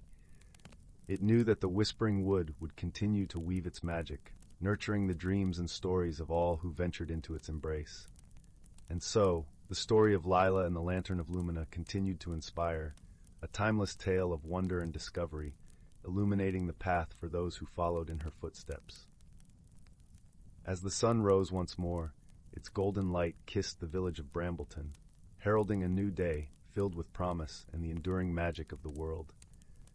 In the heart of the whispering wood, the fox lay curled beneath the trees, its amber eyes glowing softly in the dawn light. It knew that the forest held countless stories yet to be told, each one a thread in the rich tapestry of life. The lantern's light continued to shine, a beacon of hope and truth, guiding all who sought its wisdom and wonder. Thus, the tale of the Lantern of Lumina and the Whispering Wood became a cherished part of Brambleton's history, a reminder of the magic that resides in friendship, the wisdom of the natural world, and the transformative power of a journey undertaken with an open heart. And in the quiet moments of the night, when the stars twinkled like diamonds in the sky, the whispers of the forest could still be heard, carrying the story of Lila and the Lantern of Lumina to all who listened, a timeless lullaby of hope and wonder, guiding the dreams of those who dared to dream. As the fire crackled softly and the night deepened, the village of Brambleton lay in peaceful slumber, held in the embrace of the whispering wood and the gentle glow of the lantern. The story lived on, a testament to the enduring magic of the world and the power of friendship, courage, and the wisdom of the heart. With the first light of dawn, the forest awoke once more, its beauty and mystery revealed in the soft glow of the morning sun. The fox stretched and yawned, its amber eyes reflecting the promise of a new day. It knew that the whispering wood would continue to weave its magic, nurturing the dreams and stories of all who ventured into its embrace. And so, the story of Lila and the Lantern of Lumina continued to inspire, a timeless tale of wonder and discovery, illuminating the path for those who followed in her footsteps. As the sun rose once more, its golden light kissed the village of Brambleton, heralding a new day filled with promise and the enduring magic of the world. In the heart of the whispering wood, the fox lay curled beneath the trees, its amber eyes glowing softly in the dawn light. It knew that the forest held countless stories yet to be told, each one a thread in the rich tapestry of life. The lantern's light continued to shine, a beacon of hope and truth, guiding all who sought its wisdom and wonder. Thus, the tale of the Lantern of Lumina and the Whispering Wood became a cherished part of Brambleton's history, a reminder of the magic that resides in friendship, the wisdom of the natural world, and the transformative power of a journey undertaken with an open heart. And in the quiet moments of the night, when the stars twinkled like diamonds in the sky, the whispers of the forest could still be heard, carrying the story of Lila and the Lantern of Lumina to all who listened, a timeless lullaby of hope and wonder, guiding the dreams of those who dared to dream. As the fire crackled softly and the night deepened, the village of Brambleton lay in peaceful slumber, held in the embrace of the whispering wood and the gentle glow of the lantern. The story lived on, a testament to the enduring magic of the world and the power of friendship, courage, and the wisdom of the heart. With the first light of dawn, the forest awoke once more, its beauty and mystery revealed in the soft glow of the morning sun. The fox stretched and yawned, its amber eyes reflecting the promise of a new day. It knew that the whispering wood would continue to weave its magic, nurturing the dreams and stories of all who ventured into its embrace.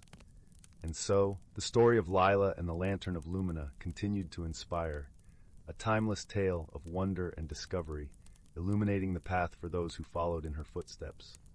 As the sun rose once more, its golden light kissed the village of Brambleton, heralding a new day filled with promise and the enduring magic of the world.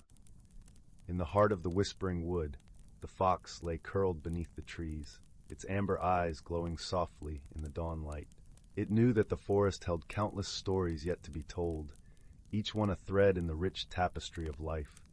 The lantern's light continued to shine, a beacon of hope and truth, guiding all who sought its wisdom and wonder. Thus, the tale of the Lantern of Lumina and the Whispering Wood became a cherished part of Brambleton's history, a reminder of the magic that resides in friendship, the wisdom of the natural world, and the transformative power of a journey undertaken with an open heart. And in the quiet moments of the night, when the stars twinkled like diamonds in the sky, the whispers of the forest could still be heard, carrying the story of Lila and the Lantern of Lumina to all who listened, a timeless lullaby of hope and wonder, guiding the dreams of those who dared to dream. As the fire crackled softly and the night deepened, the village of Brambleton lay in peaceful slumber, held in the embrace of the whispering wood and the gentle glow of the lantern. The story lived on, a testament to the enduring magic of the world and the power of friendship, courage, and the wisdom of the heart. With the first light of dawn, the forest awoke once more, its beauty and mystery revealed in the soft glow of the morning sun. The fox stretched and yawned, its amber eyes reflecting the promise of a new day. It knew that the whispering wood would continue to weave its magic, nurturing the dreams and stories of all who ventured into its embrace. And so, the story of Lila and the Lantern of Lumina continued to inspire, a timeless tale of wonder and discovery, illuminating the path for those who followed in her footsteps. As the sun rose once more, its golden light kissed the village of Brambleton, heralding a new day filled with promise and the enduring magic of the world. In the heart of the whispering wood, the fox lay curled beneath the trees, its amber eyes glowing softly in the dawn light. It knew that the forest held countless stories yet to be told, each one a thread in the rich tapestry of life. The lantern's light continued to shine, a beacon of hope and truth, guiding all who sought its wisdom and wonder. Thus, the tale of the Lantern of Lumina and the Whispering Wood became a cherished part of Brambleton's history, a reminder of the magic that resides in friendship, the wisdom of the natural world, and the transformative power of a journey undertaken with an open heart. And in the quiet moments of the night, when the stars twinkled like diamonds in the sky, the whispers of the forest could still be heard, carrying the story of Lila and the Lantern of Lumina to all who listened, a timeless lullaby of hope and wonder, guiding the dreams of those who dared to dream.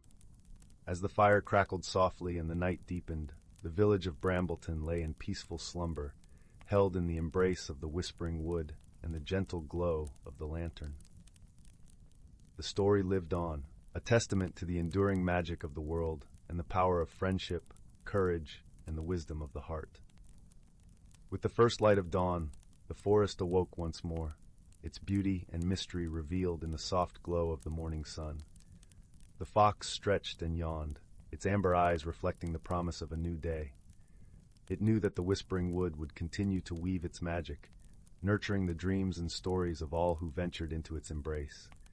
And so, the story of Lila and the Lantern of Lumina continued to inspire, a timeless tale of wonder and discovery, illuminating the path for those who followed in her footsteps. As the sun rose once more, its golden light kissed the village of Brambleton, heralding a new day filled with promise and the enduring magic of the world. In the heart of the whispering wood, the fox lay curled beneath the trees, its amber eyes glowing softly in the dawn light. It knew that the forest held countless stories yet to be told, each one a thread in the rich tapestry of life. The lantern's light continued to shine, a beacon of hope and truth, guiding all who sought its wisdom and wonder. Thus, the tale of the Lantern of Lumina and the Whispering Wood became a cherished part of Brambleton's history, a reminder of the magic that resides in friendship, the wisdom of the natural world, and the transformative power of a journey undertaken with an open heart. And in the quiet moments of the night, when the stars twinkled like diamonds in the sky, the whispers of the forest could still be heard, carrying the story of Lila and the Lantern of Lumina to all who listened, a timeless lullaby of hope and wonder, guiding the dreams of those who dared to dream. As the fire crackled softly and the night deepened, the village of Brambleton lay in peaceful slumber, held in the embrace of the whispering wood and the gentle glow of the lantern. The story lived on, a testament to the enduring magic of the world and the power of friendship, courage, and the wisdom of the heart. With the first light of dawn, the forest awoke once more, its beauty and mystery revealed in the soft glow of the morning sun. The fox stretched and yawned, its amber eyes reflecting the promise of a new day. It knew that the whispering wood would continue to weave its magic, nurturing the dreams and stories of all who ventured into its embrace. And so the story of Lila and the Lantern of Lumina continued to inspire, a timeless tale of wonder and discovery, illuminating the path for those who followed in her footsteps. As the sun rose once more, its golden light kissed the village of Brambleton, heralding a new day filled with promise and the enduring magic of the world. In the heart of the whispering wood, the fox lay curled beneath the trees, its amber eyes glowing softly in the dawn light. It knew that the forest held countless stories yet to be told, each one a thread in the rich tapestry of life. The lantern's light continued to shine, a beacon of hope and truth, guiding all who sought its wisdom and wonder. Thus, the tale of the Lantern of Lumina and the Whispering Wood became a cherished part of Brambleton's history, a reminder of the magic that resides in friendship, the wisdom of the natural world, and the transformative power of a journey undertaken with an open heart. And in the quiet moments of the night, when the stars twinkled like diamonds in the sky, the whispers of the forest could still be heard, carrying the story of Lila and the Lantern of Lumina to all who listened, a timeless lullaby of hope and wonder, guiding the dreams of those who dared to dream. As the fire crackled softly and the night deepened, the village of Brambleton lay in peaceful slumber, held in the embrace of the whispering wood and the gentle glow of the lantern. The story lived on, a testament to the enduring magic of the world and the power of friendship, courage, and the wisdom of the heart. With the first light of dawn, the forest awoke once more, its beauty and mystery revealed in the soft glow of the morning sun. The fox stretched and yawned, its amber eyes reflecting the promise of a new day. It knew that the whispering wood would continue to weave its magic, nurturing the dreams and stories of all who ventured into its embrace. And so, the story of Lila and the Lantern of Lumina continued to inspire, a timeless tale of wonder and discovery, illuminating the path for those who followed in her footsteps. As the sun rose once more, its golden light kissed the village of Brambleton, heralding a new day filled with promise and the enduring magic of the world. In the heart of the whispering wood, the fox lay curled beneath the trees, its amber eyes glowing softly in the dawn light. It knew that the forest held countless stories yet to be told, each one a thread in the rich tapestry of life. The lantern's light continued to shine, a beacon of hope and truth, guiding all who sought its wisdom and wonder. Thus, the tale of the Lantern of Lumina and the Whispering Wood became a cherished part of Brambleton's history, a reminder of the magic that resides in friendship, the wisdom of the natural world, and the transformative power of a journey undertaken with an open heart. And in the quiet moments of the night, when the stars twinkled like diamonds in the sky, the whispers of the forest could still be heard, carrying the story of Lila and the Lantern of Lumina to all who listened, a timeless lullaby of hope and wonder, guiding the dreams of those who dared to dream. As the fire crackled softly and the night deepened, the village of Brambleton lay in peaceful slumber, held in the embrace of the whispering wood and the gentle glow of the lantern. The story lived on, a testament to the enduring magic of the world and the power of friendship, courage, and the wisdom of the heart. With the first light of dawn, the forest awoke once more, its beauty and mystery revealed in the soft glow of the morning sun. The fox stretched and yawned, its amber eyes reflecting the promise of a new day. It knew that the whispering wood would continue to weave its magic, nurturing the dreams and stories of all who ventured into its embrace. And so, the story of Lila and the Lantern of Lumina continued to inspire, a timeless tale of wonder and discovery, illuminating the path for those who followed in her footsteps. As the sun rose once more, its golden light kissed the village of Brambleton, heralding a new day filled with promise and the enduring magic of the world. In the heart of the whispering wood, the fox lay curled beneath the trees, its amber eyes glowing softly in the dawn light. It knew that the forest held countless stories yet to be told, each one a thread in the rich tapestry of life. The lantern's light continued to shine, a beacon of hope and truth, guiding all who sought its wisdom and wonder. Thus, the tale of the Lantern of Lumina and the Whispering Wood became a cherished part of Brambleton's history, a reminder of the magic that resides in friendship, the wisdom of the natural world, and the transformative power of a journey undertaken with an open heart.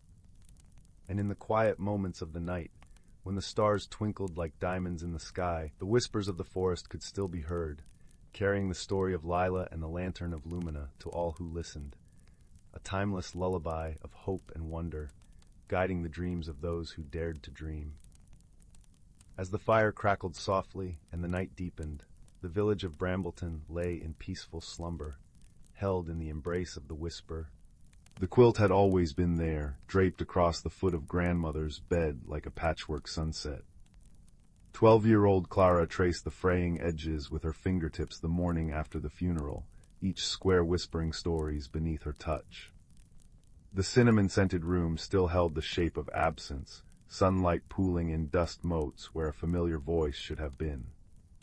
It was when her tears fell upon a triangular scrap of indigo velvet that the first thread began to glow. "Mind the stitching, little one," chirped a voice like rustling tissue paper. Clara jerked back as a silver thimble rolled off the bedside table, sprouting delicate clockwork legs. It scuttled up the quilt's topography, pausing beneath an embroidered willow tree. "Your sorrow's tugging the seams loose. Can't have the memory roots coming unraveled, can we?" The world tilted.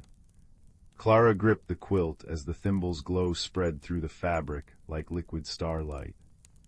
Suddenly she stood beneath the willow's weeping branches, fireflies humming a lullaby between its leaves. A starling with feathers like mother-of-pearl hopped down from its perch. "Ah, the thimbles sent us a mender. You'll be wanting to speak with the keeper of threads, I expect." Thus began Clara's journey through the stitched realm. The quilt's patches became forests of velvet moss and mountains of crocheted cloud. She met a badger in waistcoat pockets who sorted memories into honeycomb shelves, his spectacles gleaming with the light of 1,000 captured fireflies. "Every stitch holds a heartbeat," he explained, patting a square depicting children chasing maple seeds. "Your grandmother wove her joys here, but see this torn edge." His claw trembled near a fraying patch of storm-gray wool. "Grief left unmended becomes a hole." Guided by the thimble, who insisted on being called Monsieur Peak, Clara learned to listen to the quilt's whispers. A tea-stained linen square taught her the song of rain on attic windows through its scent of bergamot and nostalgia. A hexagonal scrap of bridal silk hummed with the vibration of long-ago laughter. But the storm-gray patch grew darker, its threads snapping one by one like over-tightened violin strings. The crisis came when Clara found the river of embroidered silver thread running cloudy. The memory currents clogged with unshed tears, clucked Madame Charu, a kingfisher whose plumage shifted between sapphire and sorrow blue. She perched on Clara's shoulder as they floated past button mushrooms, glowing with bioluminescent moss. "Mend the tear before midnight, or the stories will unravel forever." In the gray patch's tempest, Clara discovered the heart of her grandmother's grief, a loss too sharp for words, hidden beneath years of bedtime stories and chamomile tea. The thimble rattled anxiously as wind whipped the embroidered raindrops sideways. "We'll need more than thread here," Monsieur Peak shouted over the gale. "This storm feeds on lonely silence." Remembering the badger's archives and the starling's songs, Clara began weaving not with needle, but with truth. She stitched apologies left unsaid into the fabric with help from the quilt's creatures, each confession a golden thread against the gloom. The kingfisher dived for river pearls of understanding, the badger unearthed buried kindnesses from his honeycomb vaults, and together they patched the tear with forgiveness's fragile lace. As the last stitch settled, the storm gray softened to dawn's first light. Clara found herself back in her grandmother's room, the quilt warm around her shoulders. The indigo triangle where her tear had fallen now shimmered with new embroidery, a girl and a thimble walking a path of starlight, surrounded by creatures stitching the night with laughter. Years later, when Clara's own granddaughter marveled at the quilt's whispering patches, she'd smile and smooth the silver-threaded storm. "The strongest mends aren't hidden," she'd say, tracing the repaired seam. "They're where the light gets in." And if sometimes the thimble seemed to wink from its drawer, or a starling's song carried notes of a familiar lullaby, well, that's simply how stories breathe. The quilt remains, softer now, its patches telling tales of a girl who learned that grief and joy share the same thread. In the quiet hours, when moonlight slants through the window just so, you might glimpse the stitched realm's guardians moving through their tapestry world, keeping watch, keeping mended, keeping the stories alive for the next heart ready to listen. In the heart of a lush, emerald forest where the trees whispered secrets to the wind and the streams sang gentle lullabies, there lived a young woman named Leora. Leora was as much a part of the forest as the ancient oaks and the babbling brooks, but lately she felt an uneasy stirring within her soul. Change was afoot, and it both intrigued and frightened her. Leora had always cherished her simple life, tending to her garden of wildflowers and herbs, and communing with the woodland creatures. Yet, a restlessness had taken root, a yearning for something more that she couldn't quite define. Each evening, as she sat by the flickering firelight in her cozy cottage, she pondered the source of her unease. One crisp autumn day, when the leaves blazed in shades of amber and gold, Leora set out on a walk to clear her mind. She wandered deeper into the forest than she had ever dared before, her feet guided by an unseen force. The air was rich with the scent of pine and earth, and the sunlight filtered through the canopy in golden shafts, painting the forest floor in a dappled dance. As she walked, Leora stumbled upon an ancient gnarled oak tree, its bark twisted with age and wisdom. Nestled within its roots was a shimmering pool of water, reflecting the sky like a mirror. Drawn to its ethereal beauty, Leora knelt beside it and peered into its depths. Instead of her reflection, she saw a vision of herself, but older, wiser, aglow with an inner light she had never known. Startled, Leora pulled back, but a gentle voice whispered through the rustling leaves. "Fear not, dear one," it said, soothing as a lullaby. "This is a glimpse of your true self, the person you are destined to become." Confused but entranced, Leora leaned back in to watch the vision unfold. In the reflection, she saw herself engaging in acts of kindness, her hands healing those in need, her voice uplifted in song, spreading joy and peace. She realized this was the change she had sensed, a transformation not of her surroundings, but of her spirit. As the vision faded, Leora felt a warmth enveloping her, like the embrace of an old friend. She knew she could not ignore this calling. With a resolute heart, she rose and made her way back home, the path through the forest now alive with possibility. In the days that followed, Leora sought the counsel of her dear friend, Bryn, a wise old owl who had watched over the forest for many moons. Perched high in his oak, Bryn listened intently as Leora poured out her heart, sharing the vision and her fears of change. "Transformation is a part of life, dear Leora," Bryn cooed softly. "It is the thread that weaves the tapestry of our existence.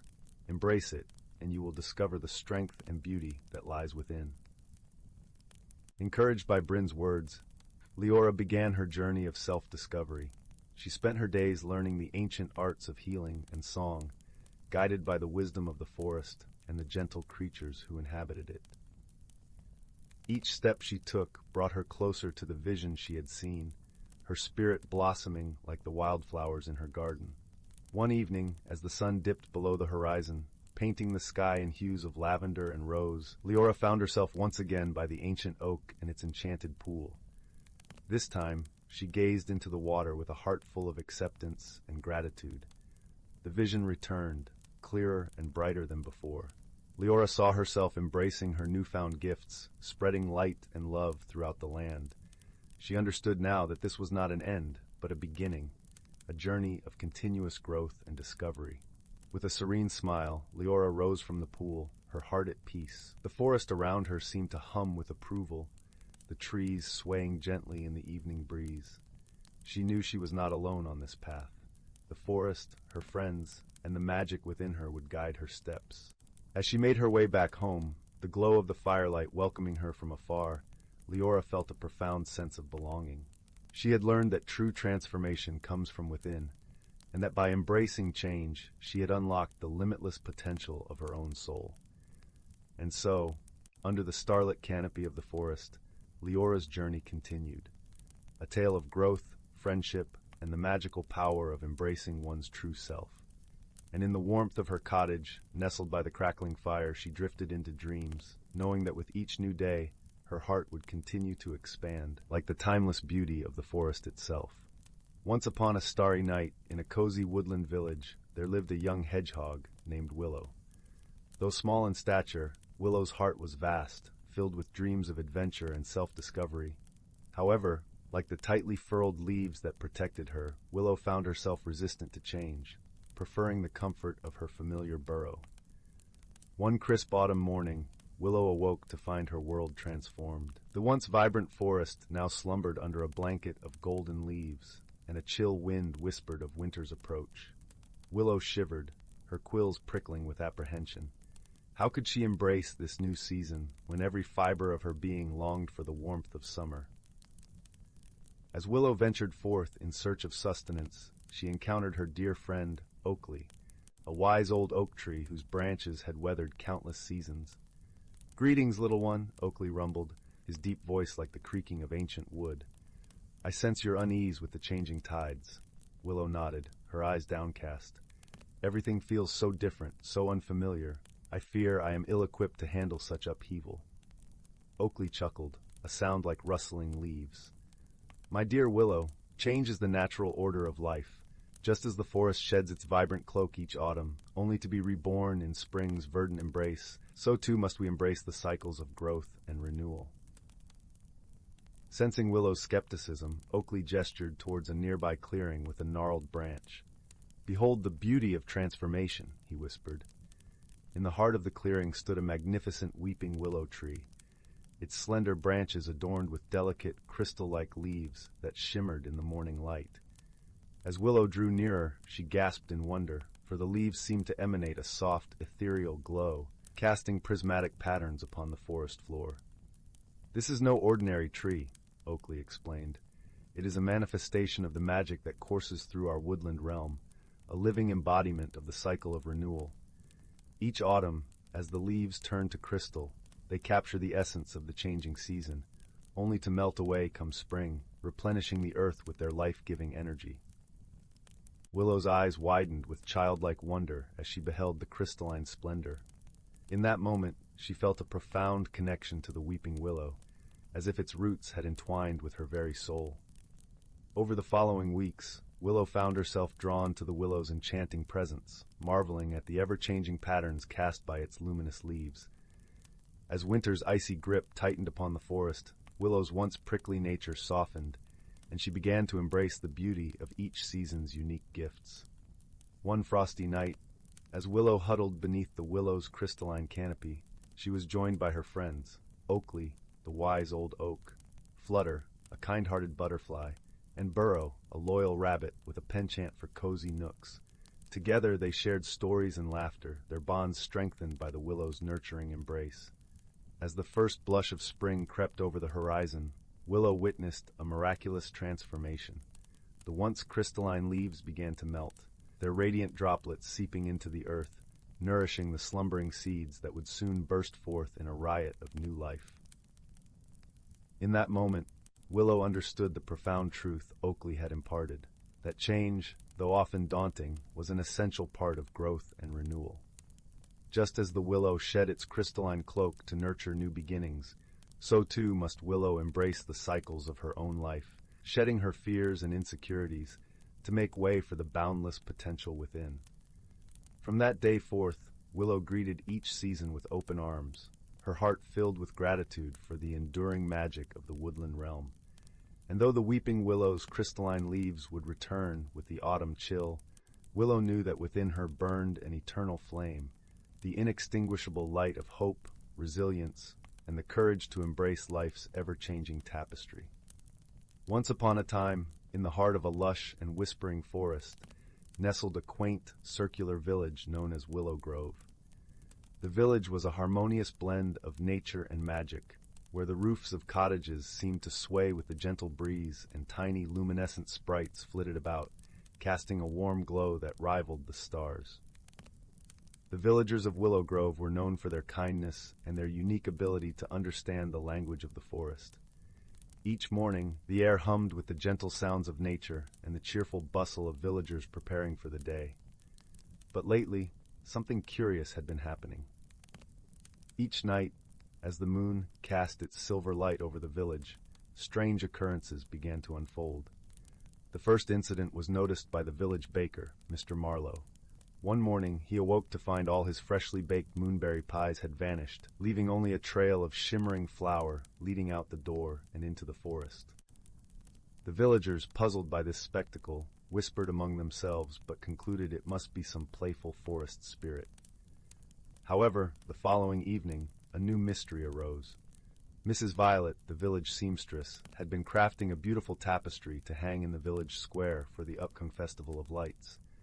But as dawn broke, her intricate creation was gone, replaced by a single strand of golden thread that glimmered like sunlight.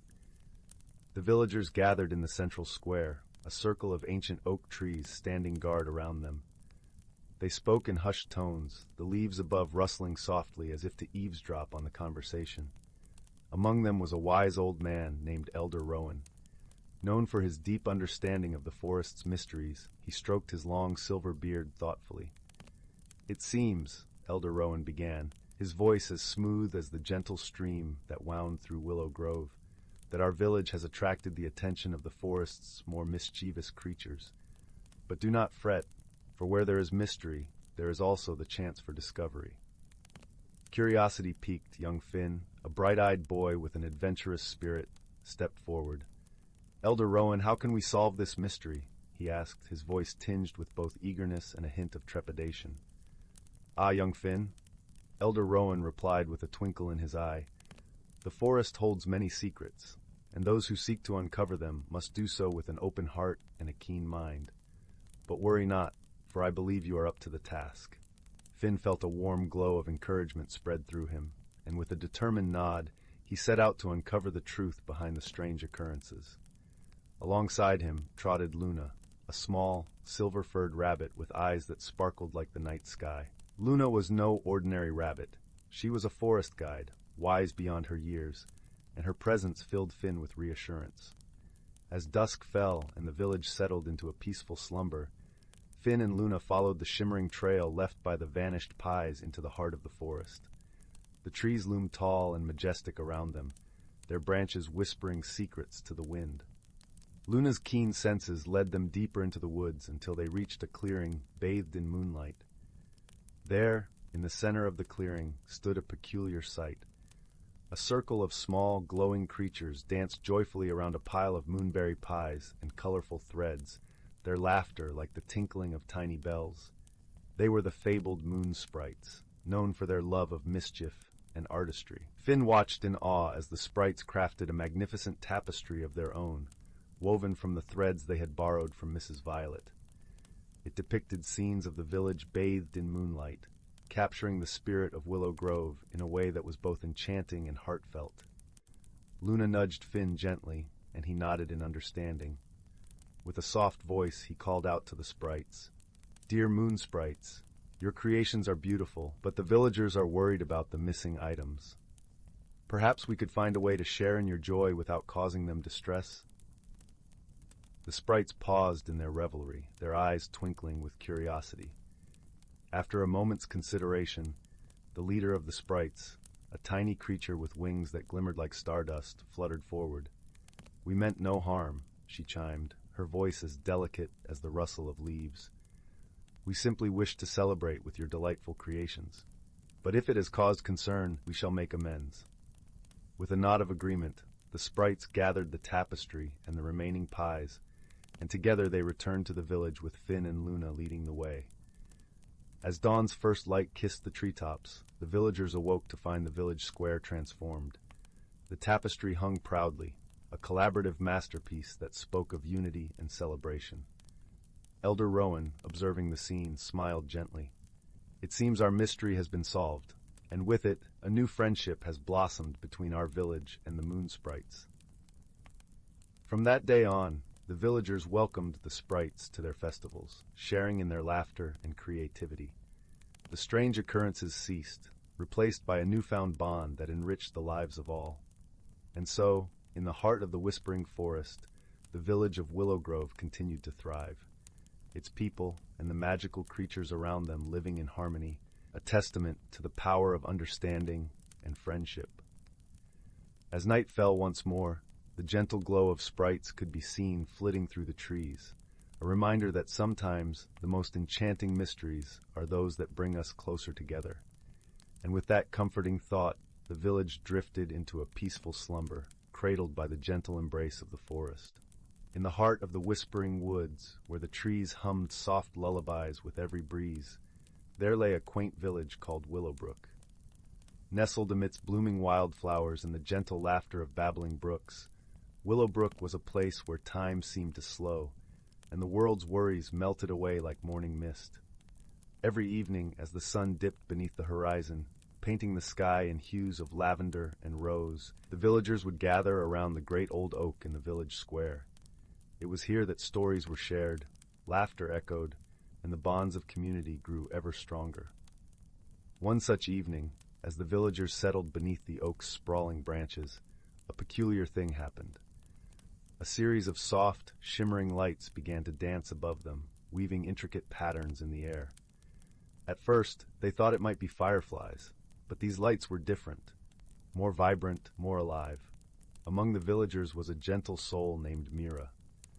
With her chestnut curls and warm hazel eyes, Mira was known for her kindness and her curiosity. She watched the lights with fascination, noticing how they flickered and swirled as if they were trying to communicate something. Intrigued by the mysterious display, Mira decided to investigate. The next morning, she set out into the woods, where the lights seemed to have originated. The air was crisp and carried the scent of pine and earth. Birds sang cheerful tunes as she walked along the winding paths, their melodies mingling with the rustling leaves. As Mira wandered deeper into the forest, she stumbled upon a clearing she had never seen before. In the center stood a small, shimmering pond, its surface glistening like 1,000 diamonds in the sunlight. Surrounding the pond were delicate lilac flowers that swayed gently, as if dancing to a silent song. "Hello, young seeker," came a soft voice, as warm and inviting as a summer breeze. Startled, Mira turned to see a creature unlike any she had encountered. It was a luminal, a rare and magical being with wings that sparkled like the night sky. Its eyes were deep pools of wisdom, and its presence exuded a comforting aura. "I am Selwyn," the luminal introduced itself, its voice a gentle melody. "I see you are curious about the lights." Mira nodded, her curiosity piqued. "Yes, they were beautiful and unlike anything I've seen. Do you know what they are?" Selwyn nodded, its expression serene. "The lights are the whispers of the forest, messages from the heart of nature. They are meant to guide and protect, but lately they have been restless." "Why are they restless?" Mira asked, her brow furrowed with concern. "There is a disturbance in the balance of the woods," Selwyn explained, "a hidden sadness that needs healing. The lights seek someone with a pure heart to help restore harmony." Mira's eyes widened with determination. "I want to help. How can I do that?" Selwyn fluttered its wings gently, the air shimmering with stardust. "You must listen to the forest, feel its rhythm, and uncover the source of its sorrow. Trust in your heart, and you will find the way." Buoyed by Selwyn's words, Mira closed her eyes and allowed herself to attune to the forest around her. She listened to the rustle of leaves, the whisper of the wind, and the distant call of a lone owl. Slowly, a pattern emerged, a gentle thrum beneath the surface, a melody of life interwoven with a single discordant note. Following this faint trail of unease, Mira journeyed deeper into the woods, her footsteps guided by the forest's subtle cues. Along the way, she encountered various creatures, a family of rabbits who shared their burrow's warmth, an old tortoise who nodded sagely as she passed, and a mischievous squirrel who offered her an acorn as a token of friendship. Each encounter reinforced the sense of community and mutual care that thrived within the whispering woods. It was a reminder that even the smallest gesture of kindness could ripple outwards, touching lives in ways unseen. At last, Mira arrived at a thicket where the air felt heavy with a quiet sadness. Peering through the intertwined branches, she discovered a small grove where the trees stood tall and proud, yet their leaves drooped as if burdened by unseen weight. In the center of the grove lay a young fawn, its eyes wide with fear and confusion. The source of the forest's sorrow was clear, a creature lost and alone, seeking the warmth of companionship. Approaching slowly so as not to startle the fawn, Mira spoke softly, her voice a soothing balm. "Hello, little one. You're not alone anymore. I'm here to help." The fawn blinked, its ears twitching as it listened to Mira's kind words. Gradually it relaxed, sensing the genuine care in her tone. With gentle hands, Mira guided the fawn out of the thicket and back towards the heart of the forest. As they walked, the trees seemed to sigh with relief, their leaves lifting as the weight of sadness began to dissipate. Selwyn appeared once more, its eyes alight with gratitude. "You have done well, Mira. The forest thanks you for your kindness and courage." Mira smiled, feeling a warmth spread through her chest. "I only did what felt right. The forest is a magical place, full of life and wonder. I'm grateful to be part of it." Under the luminal's watchful gaze, the shimmering lights returned, dancing joyfully through the trees. They twirled around Mira and the fawn, a celebration of restored harmony and newfound friendship. As the sun began to set, casting golden rays across the forest floor, Mira made her way back to Willowbrook, the fawn trotting happily by her side. The villagers welcomed them with open arms, their hearts touched by the tale of the gentle mystery that had unfolded in their beloved woods. That night, as the stars twinkled above and the village settled into peaceful slumber, Mira lay beneath the great old oak, the fawn nestled beside her. She closed her eyes, her dreams filled with shimmering lights and the whisper of a forest at peace. And so, in the heart of the whispering woods, where the trees hummed soft lullabies with every breeze, the village of Willowbrook continued to thrive, its people bound by tales of wonder and the gentle magic that surrounded them. Here, under the watchful gaze of the luminal and the twinkling stars, harmony reigned, and the world felt just a little bit brighter. Once upon a time, in a village nestled between rolling hills and whispering forests, there lived a curious young girl named Lila. Her eyes were the color of the morning sky, and her heart was as vast as the ocean. Lila spent her days exploring the meadows and woods around her home, but her dreams were filled with places she had yet to discover. One crisp autumn morning, as the leaves danced in the gentle breeze, Lila stumbled upon an ancient map tucked inside an old book in her grandmother's attic. The map was unlike any she had seen, with swirling lines and shimmering ink that seemed to change color in the light. At its center was a place called the Enchanted Hollow, a realm rumored to be filled with wonder and magic. With a spark of excitement in her heart, Lila decided she would find this mysterious place. She packed a small satchel with her favorite blanket, a loaf of bread, and a flask of warm tea. As she stepped outside, the morning sun painted the sky in hues of pink and gold, and she could feel the promise of adventure in the crisp air. Lila followed the map's winding path through towering trees and across babbling brooks.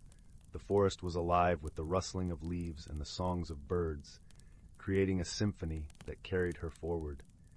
As she ventured deeper, she encountered a peculiar creature, a fox with fur as white as snow and eyes that gleamed like emeralds. The fox greeted her with a nod and, sensing her quest, offered to guide her through the forest. Together, they traversed paths cloaked in mist and fields carpeted with wildflowers, their colors vivid against the earth. The fox led Lila to a clearing where the air was sweet with the scent of honey, and a gentle stream sparkled under the sun's golden rays. Here, the fox pointed to a small, hidden trail that seemed to disappear into the earth itself. With a grateful heart, Lila thanked her new friend and ventured down the trail. The path led into a tunnel of vines and twinkling lights, and as she walked, the air shimmered with a gentle hum, like the whisper of a lullaby. The tunnel opened into the Enchanted Hollow, a place that seemed to exist just between a dream and reality. The hollow was a world of wonders. Trees with trunks of silver leaves stretched up to the sky, their branches swaying gently in the breeze. Flowers with petals of iridescent colors glowed softly, and the ground was covered in moss that felt like the plushest carpet beneath Lila's feet. Streams of crystal-clear water wound through the landscape, their gentle babble a soothing melody. As she explored, Lila met creatures she had only ever dreamed of. There were butterflies with wings like stained glass windows, glowing softly in the dim light. She watched as a family of gentle deer with antlers adorned in soft ferns grazed nearby, their presence serene and calming. But the most wondrous creature she encountered was a small, luminescent being called a starling. It hovered in the air, its wings twinkling like the night sky, and spoke in a voice as soft as a summer breeze. The starling told Lila of the heart of the hollow, a place where wishes were whispered and dreams were born. With the starling as her guide, Lila traveled to the heart of the Enchanted Hollow. There she found a pool of water so clear and still that it reflected the world above like a perfect mirror. The The starling encouraged her to look into the pool and whisper her heart's deepest wish. Lila closed her eyes, and with a heart full of gratitude and wonder, whispered her wish for courage and the strength to explore the unknown. As her words floated into the air, the pool shimmered, and a warmth spread through her, filling her with a sense of peace and confidence. With her journey nearly complete, Lila realized it was time to return home. She bid farewell to her new friends, each one leaving her with a token of their world, a silver leaf, a tiny fern, and a single glowing petal. As she retraced her steps through the forest, the fox rejoined her, leading her back to the edge of her village. Under the light of the setting sun, Lila returned home, her heart brimming with stories and newfound courage. She tucked the tokens from the hollow into her satchel, reminders of her journey and the friends she had made. As she drifted off to sleep that night, the wind carried the scent of the forest through her window, and the stars outside twinkled with a familiar glow. Lila knew that whenever she needed courage, she only had to close her eyes and remember her journey to the Enchanted Hollow, where magic and dreams lived in harmony. And so, with a heart full of wonder and the whisper of the hollow in her dreams, Lila slept peacefully, ready for whatever adventures awaited her in the days to come. In a quaint village nestled at the foot of the misty mountains, where the air was always sweet, with the scent of blooming wildflowers, and the gentle hum of bees filled the lazy afternoons, there lived a young girl named Miri. Miri had a heart full of dreams and eyes that sparkled with the curiosity of 100 adventures yet to be told. Her favorite pastime was to sit on the porch of her cozy little cottage, gazing at the mysterious mountains that loomed like ancient sentinels, their peaks hidden beneath a perpetual veil of mist. One golden autumn morning, when the leaves were turning to shades of amber and the cool breeze carried a hint of the coming winter, Miri decided it was the perfect day for an adventure. She packed a small satchel with her favorite honey cakes, a flask of warm tea, and her mother's old map, though she knew it by heart, and set off towards the mountains with a skip in her step. The path to the misty mountains was lined with towering oak trees whose leaves whispered secrets to the wind. As Miri walked, the world around her seemed to hold its breath in gentle anticipation, the air thick with the kind of magic that only children and dreamers could truly sense. The further she ventured, the more the familiar village faded into a distant memory, replaced by the wonders of nature's untouched beauty. After several hours of weaving through the verdant forest, Miri emerged into a clearing where the mountains stood tall and proud before her. Here the mist was thick and cool, wrapping around her like a soft, silken cloak. It was here that she first met the whimsy wisp, a curious little creature that glowed with a soft, shimmering light. It fluttered around Miri, trailing sparkles in the air like a comet tail, its laughter like the tinkling of tiny bells. "Hello there," Miri greeted, her voice gentle and welcoming. "Are you a guardian of these mountains?" The whimsy wisp giggled, swirling around her with delight. "I am a friend to explorers like you," it chimed, its voice as light as the breeze. "Follow me if you dare, for there are wonders to behold and secrets to uncover." With her heart beating with excitement and wonder, Miri followed the wisp deeper into the mountains. The path was winding and sometimes steep, but the whimsy wisp was always there, its light guiding her through the mist. Along the way, they encountered a stream that sang as it danced over stones, its melody as soothing as the lullaby of a mother to her child. Miri paused to drink from the stream, its water crisp and refreshing, invigorating her spirit. As they climbed higher, the mist began to part, revealing a hidden valley bathed in golden sunlight. The valley was unlike anything Miri had ever seen, a place where colors seemed brighter and sounds more melodious. Here trees bore fruits of every hue imaginable, and flowers bloomed in cascading waterfalls of color and scent. In the heart of this enchanted valley stood the grand oak, a tree so old and wise that it seemed to have witnessed the birth of time itself. Beneath the grand oak's sprawling branches, Miri found a gathering of creatures, none of which she had ever seen before. There was a fuzzle, a round, fluffy creature with fur that changed colors with its mood, a trillfin, a bird with iridescent feathers that sang in harmonies that echoed through the valley. and a gentle glimmerfox whose eyes sparkled like the first stars of evening. "Welcome, brave traveler." The Grand Oak's deep voice resonated through the air, warm and inviting. "You have come far and shown courage in the face of the unknown. What is it that you seek in this land of wonders?"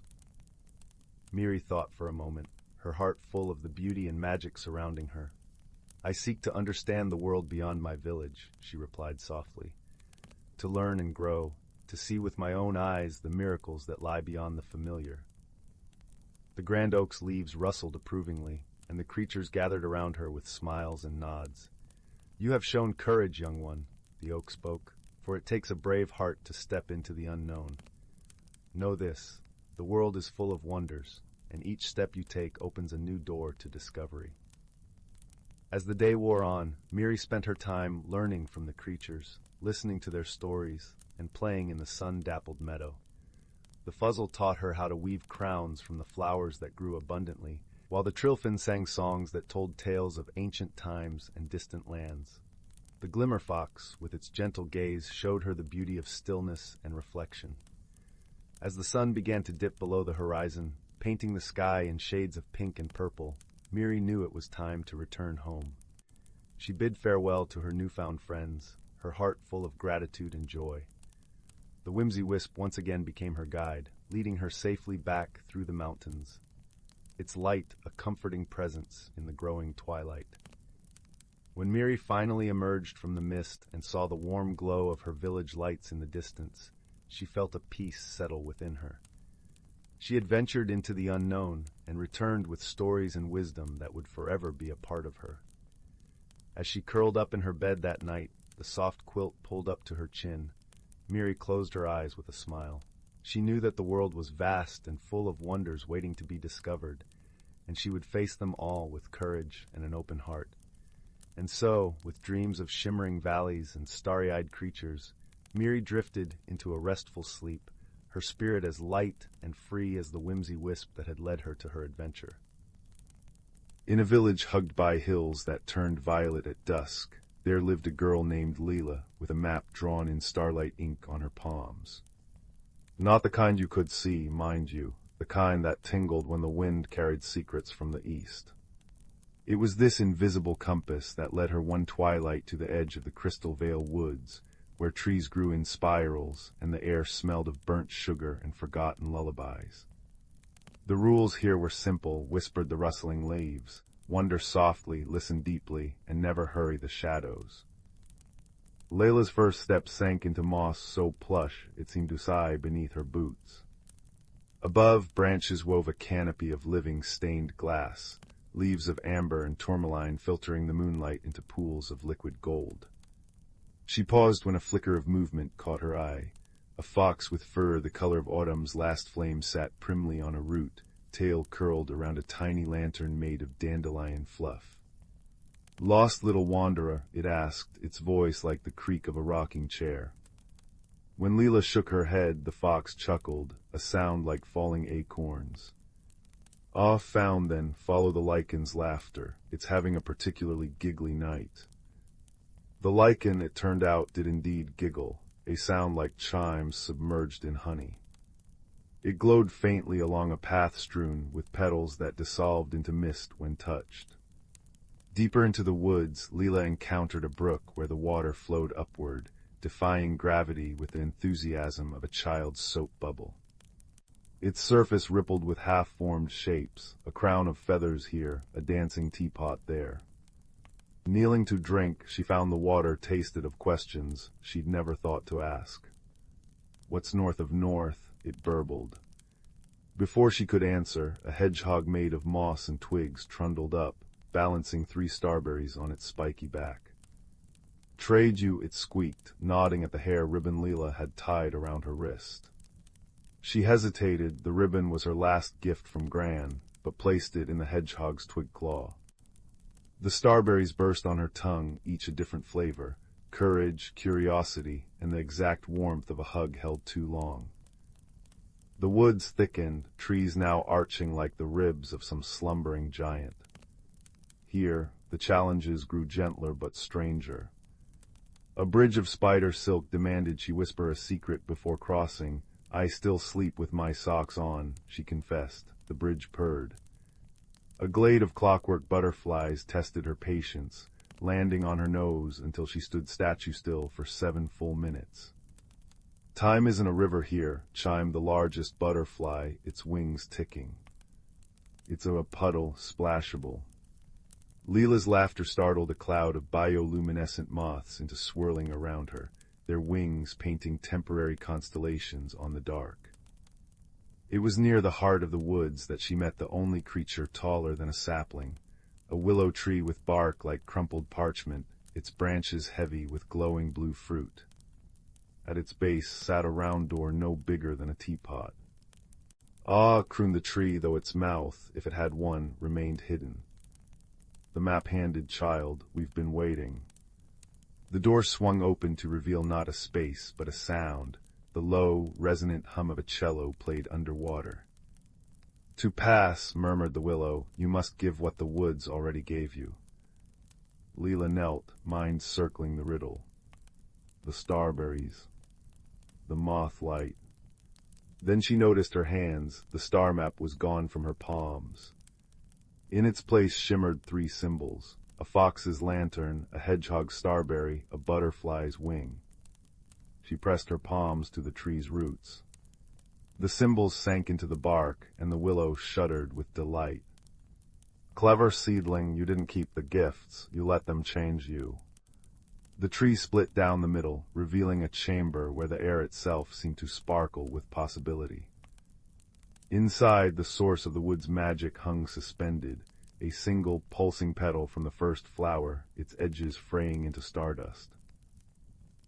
Around it orbited creatures Lila could only glimpse sideways, a fish with cloud fins, a cat made of hourglass sand. Take a thread, whispered the petal's light. Mend what's fraying. Her fingers trembled as she plucked a silver thread from the petal's glow. Instinctively, she wove it through the hole in her pocket, the one she'd gotten climbing the old oak last spring. The thread dissolved and the pocket sang. A soft, contented hum, as if grateful to be whole. When Lila stepped back into the woods, dawn hovered like a held breath. The fox waited, lantern dimmed. Well, it asked. She opened her mended pocket. Out fluttered all she'd gathered, a lichen chuckle, a sip of upward-flowing brook, the memory of starberry courage. The fox nodded. Good, now you know, the real magic isn't in keeping, but in letting the wonder through. The journey home was shorter, though no less wondrous. Gravity remembered itself, the brook flowed downstream, and the hedgehog waved with a twig now tied with Lila's ribbon. As she crossed the tree line, the Crystal Vale woods sighed behind her, not in farewell, but in patient waiting. In her pocket the mended thread hummed, and when she finally curled into bed, she dreamed not of adventures, but of a willow tree whispering to new seeds. And then the girl understood, courage isn't a flame to clutch, but a lantern to share. Pass it on, little rootlings, pass it on. Years later, villagers would swear they sometimes saw a grown woman with starlight in her braid, leaving starberries on windowsills, or mending torn kite strings with invisible thread. But that's a story for another twilight. For now, dear listener, imagine Lila asleep, her palm resting open on the quilt, and in its center, a single crystal petal glowing softly, a nightlight for dreams yet to come.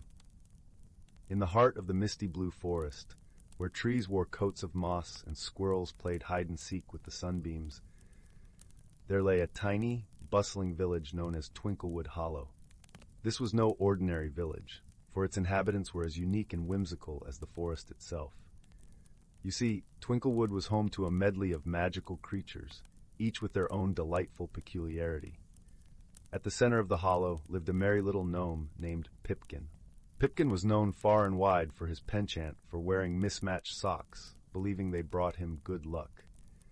His home was a cozy burrow beneath an ancient oak, with windows framed by ivy and a door that creaked a friendly greeting each time it opened. Pipkin's most cherished possession was a brass kettle that whistled the tune of Twinkle, Twinkle, Little Star whenever the tea was ready. Next door to Pipkin, in a treehouse woven from willow branches, lived a sprightly fairy named Flick. Flick had wings as delicate as a dragonfly's, shimmering in hues of lavender and gold. She had an infectious giggle that sounded like wind chimes in a gentle breeze, and was known for her remarkable skill in painting the most vibrant rainbows across the sky with her magic paintbrush. A little further down the cobblestone path, one would find the abode of Terence, the talking tortoise. Terence was never in a rush, and he often reminded his friends that the best way to enjoy life was one slow step at a time. His shell was a patchwork of colors, each tile a memory from his travels around the world.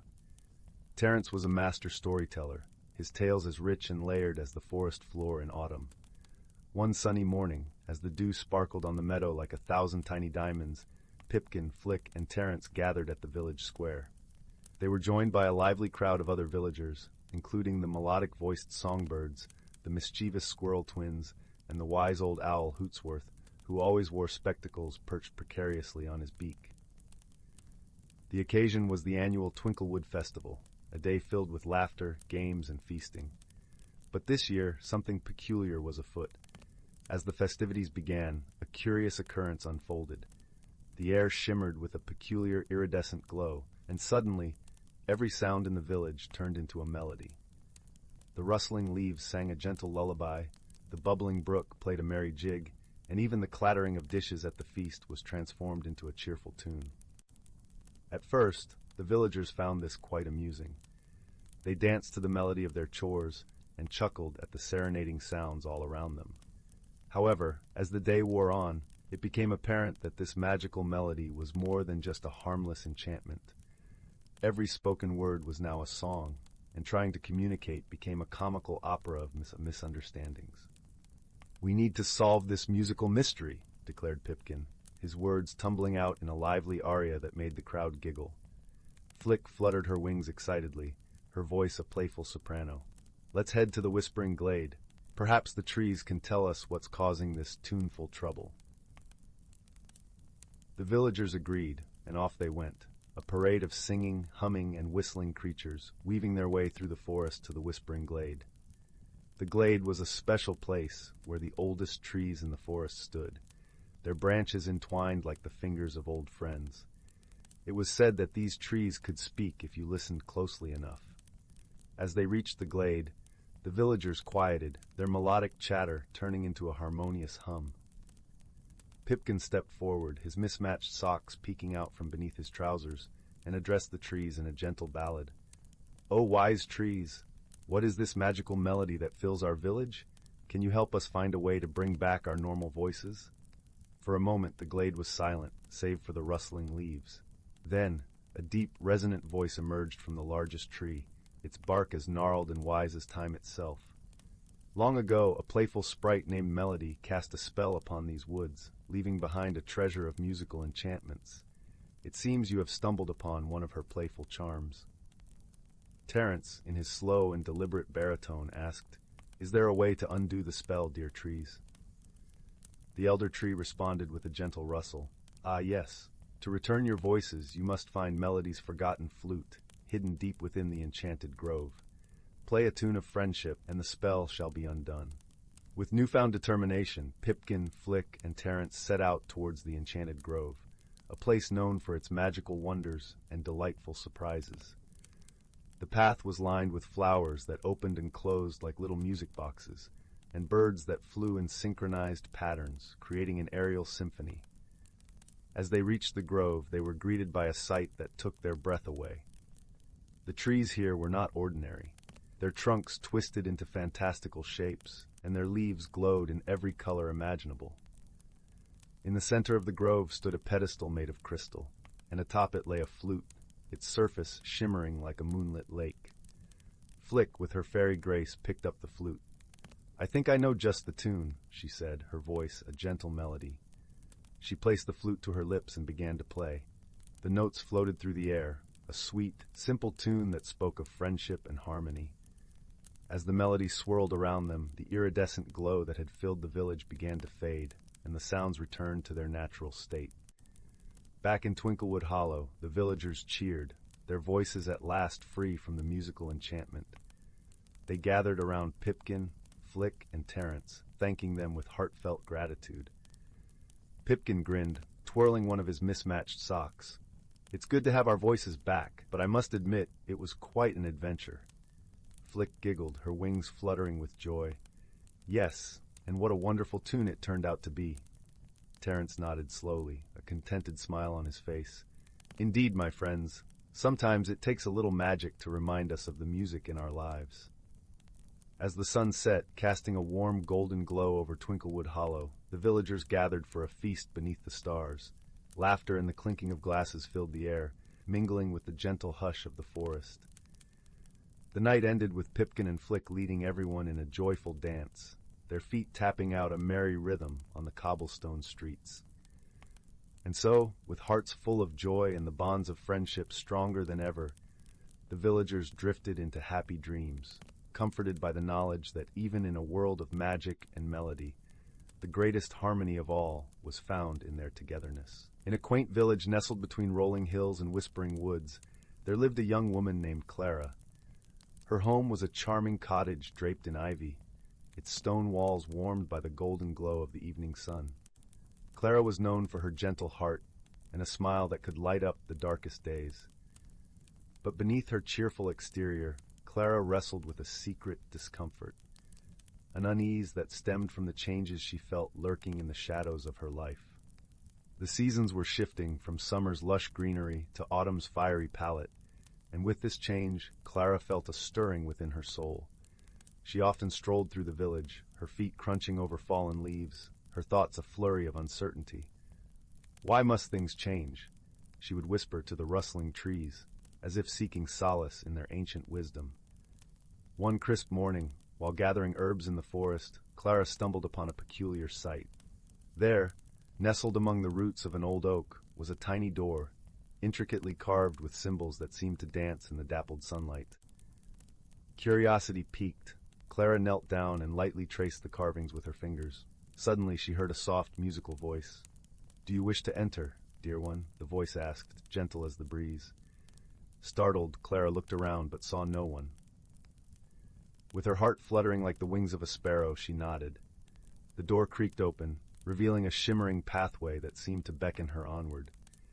As she stepped through the threshold, Clara found herself in a wondrous realm where the air was fragrant with the scent of wildflowers and the sky blushed with hues of lavender and rose. The landscape was alive with magic, trees with leaves spun from silver, streams that sang as they flowed, and creatures that glimmered with a luminescent glow. It was here she met Silas, a wise and gentle creature resembling both a fox and a deer, with eyes like pools of starlight.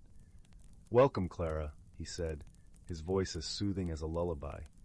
"You've entered the realm of reflection, where inner truths are revealed through the magic that surrounds you." Silas became Clara's guide, leading her through this enchanted land where every step seemed to mirror the transformations she feared. Together, they wandered through fields of golden grass that whispered secrets in the wind and visited groves where the trees sang songs of old. One afternoon, as they rested by a crystal-clear pond, Silas spoke gently.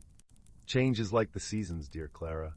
It is the nature of life to evolve and grow. It is not something to fear, but to embrace."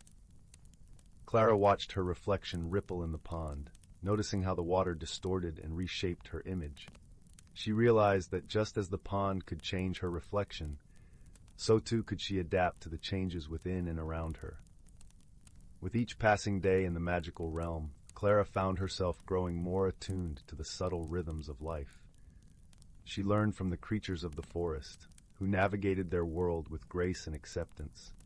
From the flowers that bloomed and faded with the sun, she learned the beauty of cycles and renewal. The time came when Clara felt a deep sense of peace settle within her heart, a gentle acceptance of the inevitable changes that life would bring. She thanked Silas for his wisdom and friendship, his presence a comforting balm to her soul. As she prepared to leave the realm of reflection, Silas gifted her a small, translucent stone that shimmered with all the colors of the realm. "Keep this close to your heart," he said, "and remember the lessons you've learned here." Clara stepped back through the tiny door, returning to her village, but the world seemed different now.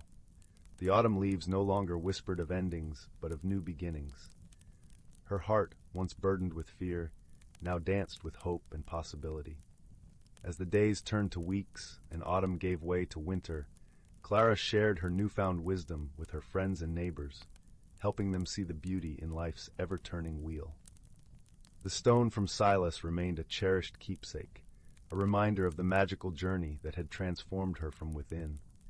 And so, in the warmth of her cottage by the crackling fireplace, Clara found comfort in the knowledge that change was not a foe to be fought, but a friend to be welcomed. Her heart, now open and free, embraced the endless dance of seasons, carrying her ever forward on the gentle wings of transformation. In a small, sleepy village nestled between rolling hills and whispering woods, where the air was always fragrant with the scent of wildflowers and the gentle hum of bees, lived a young girl named Ada. Her home, a quaint cottage with a thatched roof and weathered stone walls, stood at the edge of the village, where the forest began and secrets lingered in the shadows of ancient trees. Ada was known for her bright eyes and curious spirit, always eager to uncover the stories hidden in the rustle of leaves or the babbling of the brook that wound its way through the village. Yet, despite her love for tales of yore, Ada knew little of her own family's past. Her grandmother, the village's storyteller, had always hinted at a legacy rich with wonder, but Ada had never heard the full tale. One serene autumn afternoon, as the golden leaves danced in the crisp breeze and the sun dipped low in the sky, Ada found herself drawn towards the attic of her cottage, a place she seldom ventured. The attic was a realm of dust and shadows, filled with treasures and trinkets from generations past, each with its own story to tell. There, hidden beneath an old quilt, she discovered a wooden chest engraved with swirling patterns that seemed to shimmer in the dim light. The chest, she knew, had belonged to her grandmother's grandmother, a woman whispered to have been wise beyond her years. With a heart full of anticipation, Ada opened the chest and uncovered a collection of artifacts, a delicate amulet of silver and turquoise, a bundle of letters bound with a faded ribbon, and a small, intricately carved flute. Each item seemed to hum with a quiet magic, and Ada felt a strange warmth spreading through her fingers as she touched them. Her grandmother, hearing the gentle creak of the attic door, climbed the stairs and joined Ada, her eyes soft with memories. "Ah, you found it," she said, her voice a gentle melody. "Our family's legacy." As they sat together in the fading light, her grandmother began to weave the story of their ancestors. She spoke of a time long ago when their family had been the keepers of an ancient tradition, tasked with preserving the harmony between the village and the forest. The amulet, she explained, was a symbol of their bond with nature, its turquoise stone a gift from the river spirits. The letters written by their ancestors contained wisdom and tales of courage and kindness. The flute, with its sweet, haunting melody, was used to call upon the forest creatures in times of need.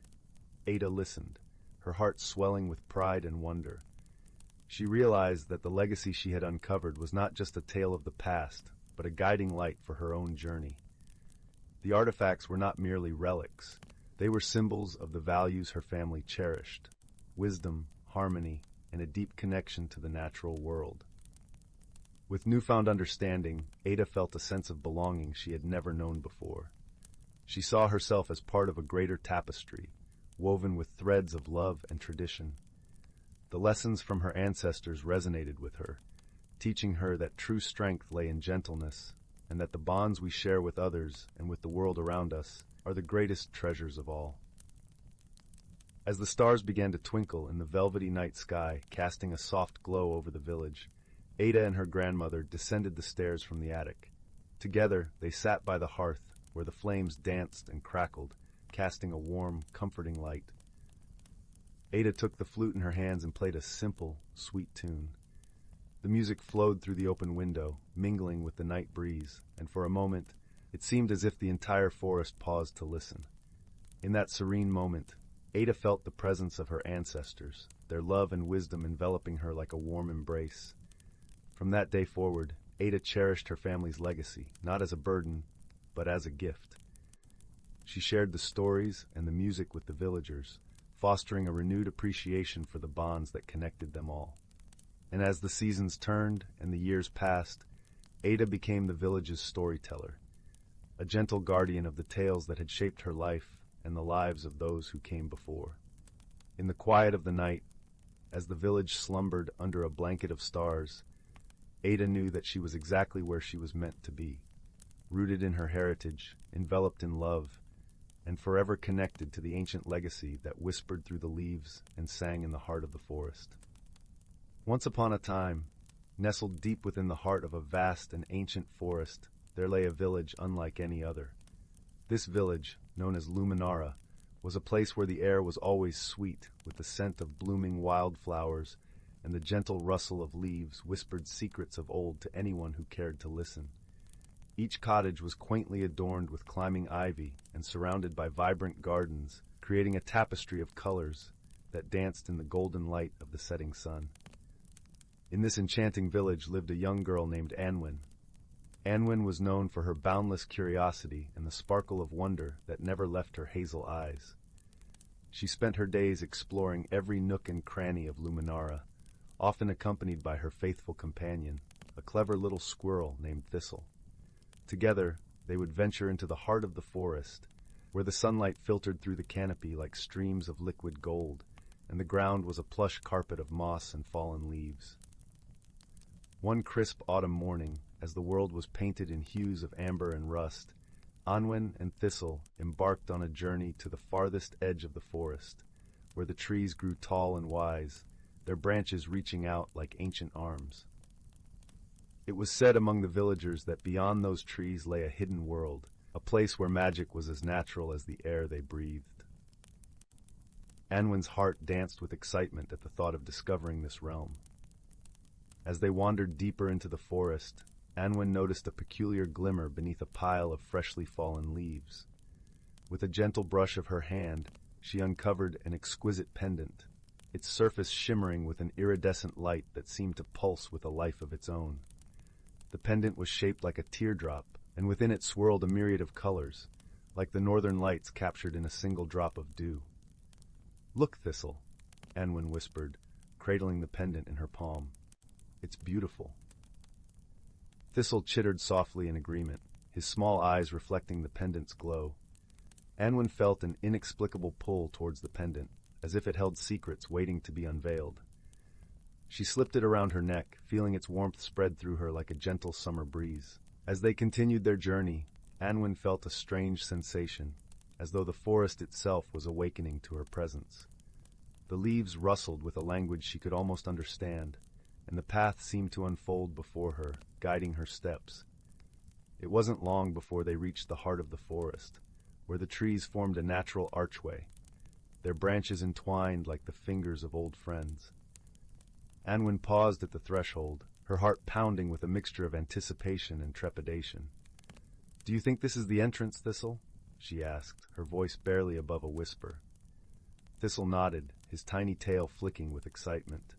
Together, they stepped through the archway and into a world that defied all imagination. Beyond the archway lay a realm of breathtaking beauty, where the air was filled with the sweet melody of birdsong and the faint tinkling of unseen bells. The sky was a tapestry of swirling colors, painting the world in a perpetual twilight that shimmered with magic.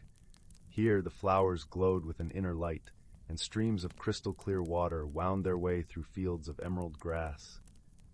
As Anwen and Thistle explored this hidden world, they encountered creatures that seemed to have stepped out of a dream. Gentle deer with antlers adorned with flowering vines, iridescent butterflies that danced in the air like living jewels, and wise old owls with eyes that held the wisdom of ages. It was in this magical setting that Anwen met Lyra, a kind-hearted fairy with wings that shimmered like sunlight on water. Lyra was perched upon a toadstool, her delicate wings fluttering as she watched them with a curious smile. "Welcome to the Glade of Whispers," Lyra said, her voice as soft as a breeze through the leaves. "We have been waiting for you, Anwen." Anwen blinked in surprise. "You know my name?" Lyra nodded, her eyes twinkling with a light of their own. "The forest speaks of you, young seeker. It senses your heart's desire to understand its mysteries." Anwen felt a warmth spread through her chest at Lyra's words. "I've always felt drawn to the forest," she admitted. It's like it holds secrets just waiting to be discovered. Lyra's smile widened. Indeed it does, and you, Anwen, have found the Pendant of Verity, a magical object that reveals the truth within all things. Anwen glanced down at the pendant, its colors swirling with a gentle luminescence. What do you mean by reveals the truth? The Pendant of Verity has the power to see beyond appearances, Lyra explained, her voice like the soft rustle of leaves in the wind. It can unveil the true nature of things, allowing you to understand the world and yourself more deeply. Anwen's heart leapt with curiosity. How do I use it? By listening, Lyra replied simply. Listen with your heart, and the pendant will guide you. Encouraged by Lyra's gentle wisdom, Anwen placed her hand over the pendant and closed her eyes, focusing on the rhythmic pulse of its light. As she listened, she felt a shift within herself, as if a door had opened to a deeper understanding. In the days that followed, Anwen and Thistle explored the Glade of Whispers, discovering its many wonders and mysteries. With each new encounter, Anwen learned to see beyond the surface, to understand the heart of the creatures and the forest itself. She discovered that the world was a tapestry of interconnected lives, each thread woven with care and purpose. Through her journey, Anwen formed a bond with Lyra, and together they shared stories and laughter beneath the starlit sky. Lyra taught Anwen the language of the forest, the songs of the wind, and the secrets of the streams. In return, Anwen shared tales of her village, of the people she loved, and the beauty of the world beyond the forest. One evening, as the twilight deepened into a velvety night, Lyra revealed to Anwen a hidden grove within the glade. There, the trees formed a circle around a shimmering pool of water, its surface reflecting the stars like 1,000 tiny lanterns. This is the pool of reflection, Lyra said, her voice a soft song. It holds the memories of the forest, the stories of those who have come before. With the Pendant of Verity, you can glimpse these memories and learn from them. Anwen knelt beside the pool, her heart filled with a mixture of awe and reverence. She leaned over the water, and as she gazed into its depths, the pendant began to glow with a gentle light. Images danced across the surface, scenes of joy and sorrow, of friendship and courage. Through the memories, Anwen saw the stories of those who had walked the forest paths before her. She witnessed their triumphs and challenges, their moments of kindness and bravery. Each story touched her heart, weaving a tapestry of understanding and compassion. As the final image faded, Anwen felt a profound sense of connection to the world around her.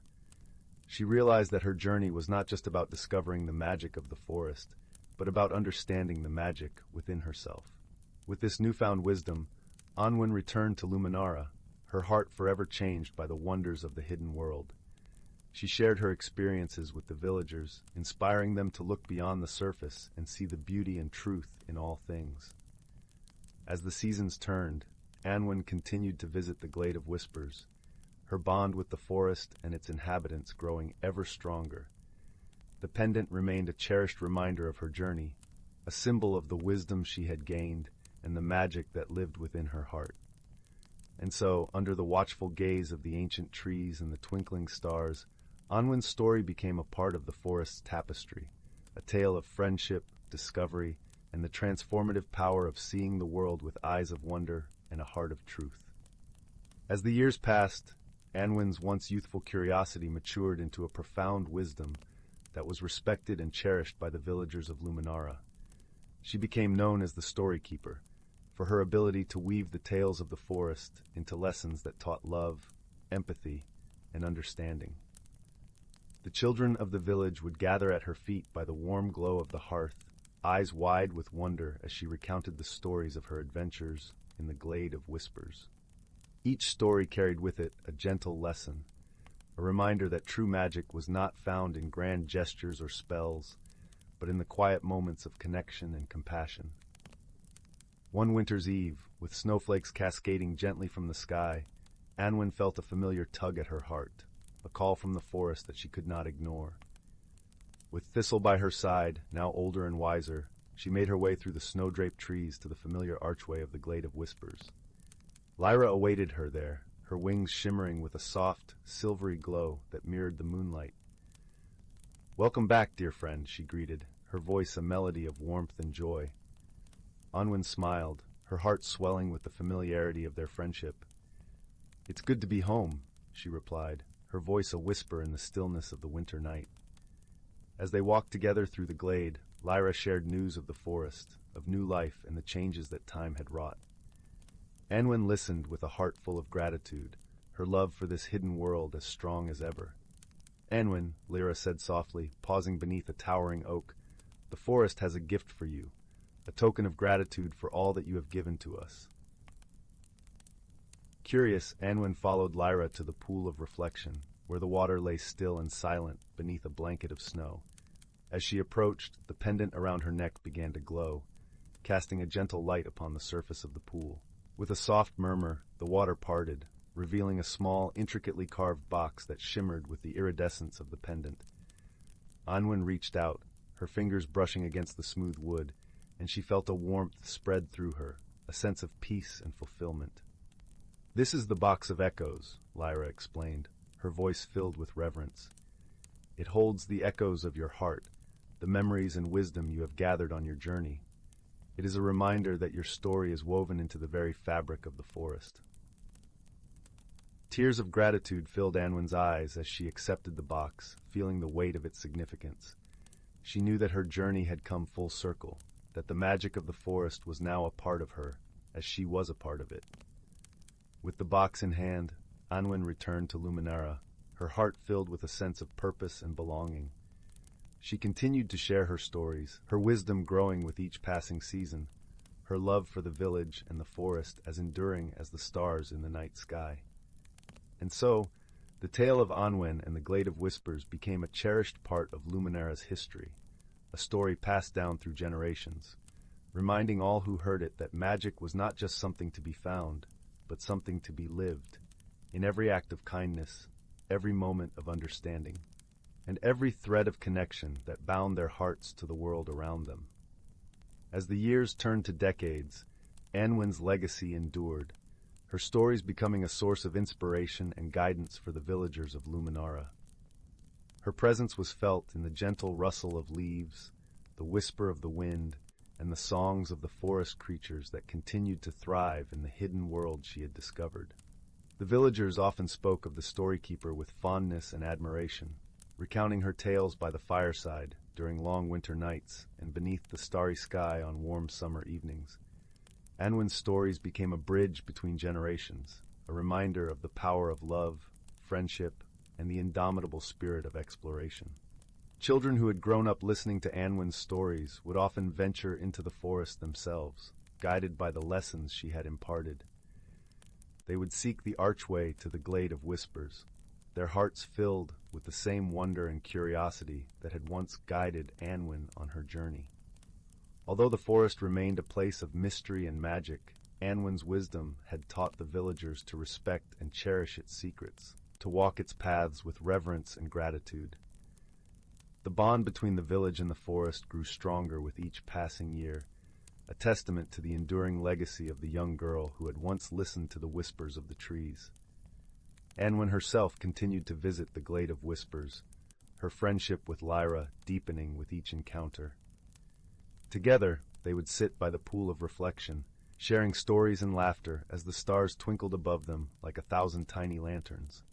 One evening, as the forest was bathed in the silver light of the moon, Lyra placed a gentle hand on Anwen's shoulder. "You have given so much to the forest, dear friend," she said, her voice filled with warmth and gratitude. "Your heart has touched the lives of all who dwell here." Anwen smiled, her eyes reflecting the stars above.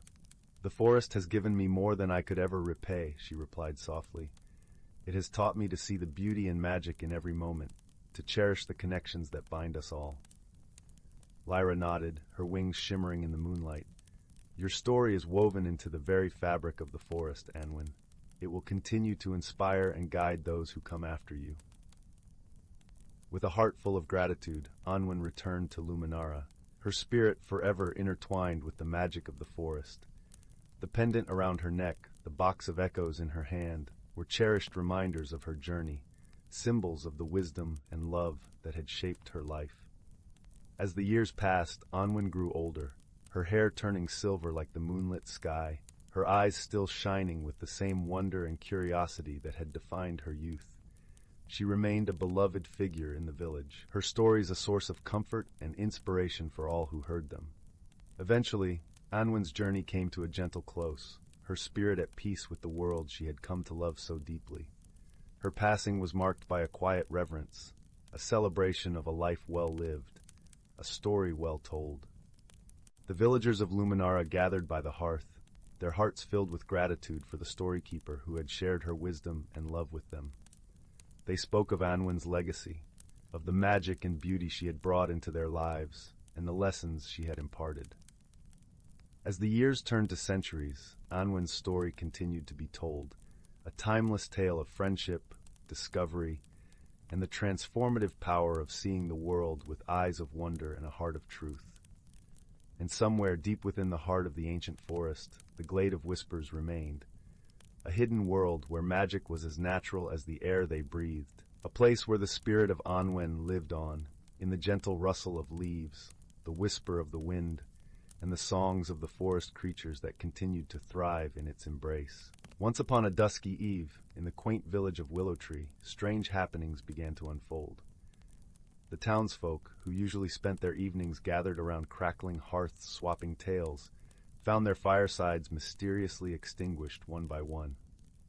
Young Rowan, an inquisitive lass with sparkling eyes, was the first to notice this oddity. As she gazed out her window that night, she saw the cheery glow of firelight winking out in house after house. The next morning, Rowan set out to investigate, her worn boots crunching through the fresh snowfall. She knocked on the door of her dear friend Hazel, a kindly elder renowned for her wisdom. "Good morrow, Rowan," Hazel greeted with a warm smile, ushering the girl inside to her cozy cottage. "What brings you out on such a frosty day?" Rowan explained the bizarre occurrence, and Hazel's brow furrowed in thought. "How peculiar. Let me consult my magical companions. They may have insight we lack." With a wave of her gnarled oak staff, Hazel summoned her faithful friends, a sprightly pixie named Glow, a wise old gnome named Mosscap, and a radiant fairy called Lumina. "Our fires too have been snuffed," Glow lamented, her gossamer wings drooping, "and our lanterns sputter and fade." "A strange chill seems to have settled over the land," rumbled Mosscap, stroking his long beard, "almost as if the very light itself is being drained away." Lumina floated closer, her golden tresses shimmering. "I sense a dark presence lurking in the shadows of the bird oak grove. Perhaps the answer lies there." Hazel nodded solemnly. "Then to the grove we must venture. Stay close, my friends, and keep your wits about you." With Rowan in tow, the unlikely band made their way through the silent, snow-hushed forest. An unnatural gloom hung in the air, the shadows seeming to pool and writhe. Rowan shivered, drawing her cloak tighter. At last, they reached the twisted boughs of the ancient bird oak. A faint, sickly miasma seeped from a crevice in the trunk. Mosscap inspected it closely, his wise eyes narrowing. "Aha! I've found the source of the darkness," he proclaimed. "A penumbra sprite, a mischievous creature that feeds on light itself. It must have taken root within this oak." "But how do we banish it?" Rowan asked anxiously. "Surely such a being of shadow will not yield easily." Lumina's radiant form brightened with determination. "Leave that to me, young one. We fairies may be delicate, but our light burns ever brilliant and true." With those words, she drifted forward and hovered before the crevice. Drawing a deep breath, Lumina began to glow with a warm, golden aura. The radiance intensified until it shone like a tiny sun, banishing every wisp of darkness from the ancient oak's hollows. A piercing shriek rent the air as the penumbra sprite was driven out, recoiling from the purifying light. It writhed and contorted, finally dissipating like a puff of oily smoke on the winter breeze. As the last of the shadows melted away, Rowan felt warmth and cheer return to the forest. In windows all across Willow Tree, flickering firelight began to glow once more. That night, the village square bustled with joyous celebration. Townsfolk gathered around great bonfires, singing songs of gratitude for the return of light, and sharing tales of Rowan's bravery long into the wee hours. And whenever the embers danced and shadows stretched long across the snowy ground, Rowan would smile and remember the wise friends who had helped banish the darkness from their cherished home. The lantern light trembled in the crisp autumn air as Milo paused at the edge of the whisperwood, his breath making little clouds that danced with the falling maple leaves. He'd followed the peculiar map etched into the old library desk, the one that only appeared when moonlight struck the wood at precisely 8:03 p.m., and now stood before a path paved not with stones, but with luminous mushrooms arranged in spiral patterns. Their caps glowed softly in hues of periwinkle and primrose, casting long shadows that seemed to beckon with wiggling fingers of light. The forest exhaled a melody as he stepped onto the mushroom path.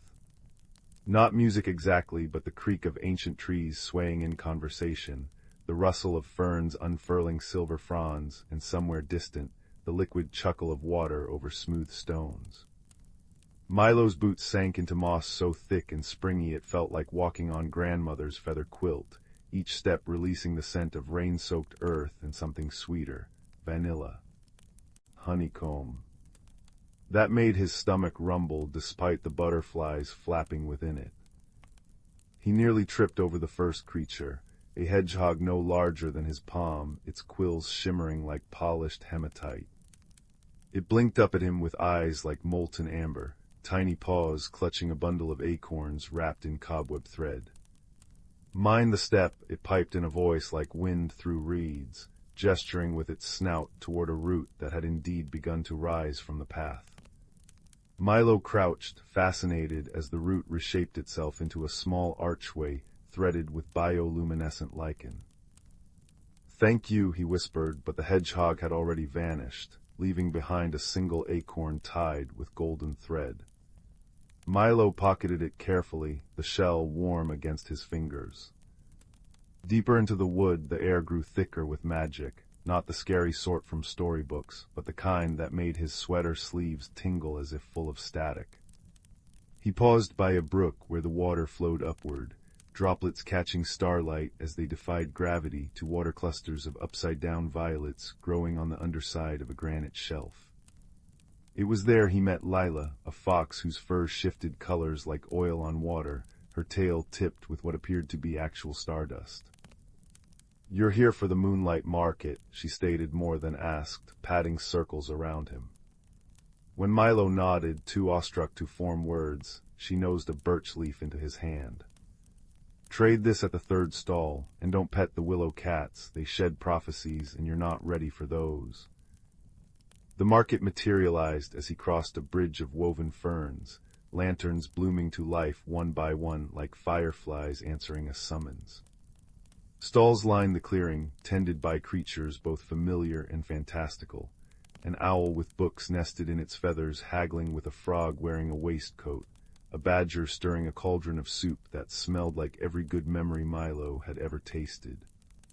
At the third stall, a towering moth with antennae like crystal chandeliers accepted his birch leaf gravely, exchanging it for a compass whose needle pointed not north, but toward needed truths.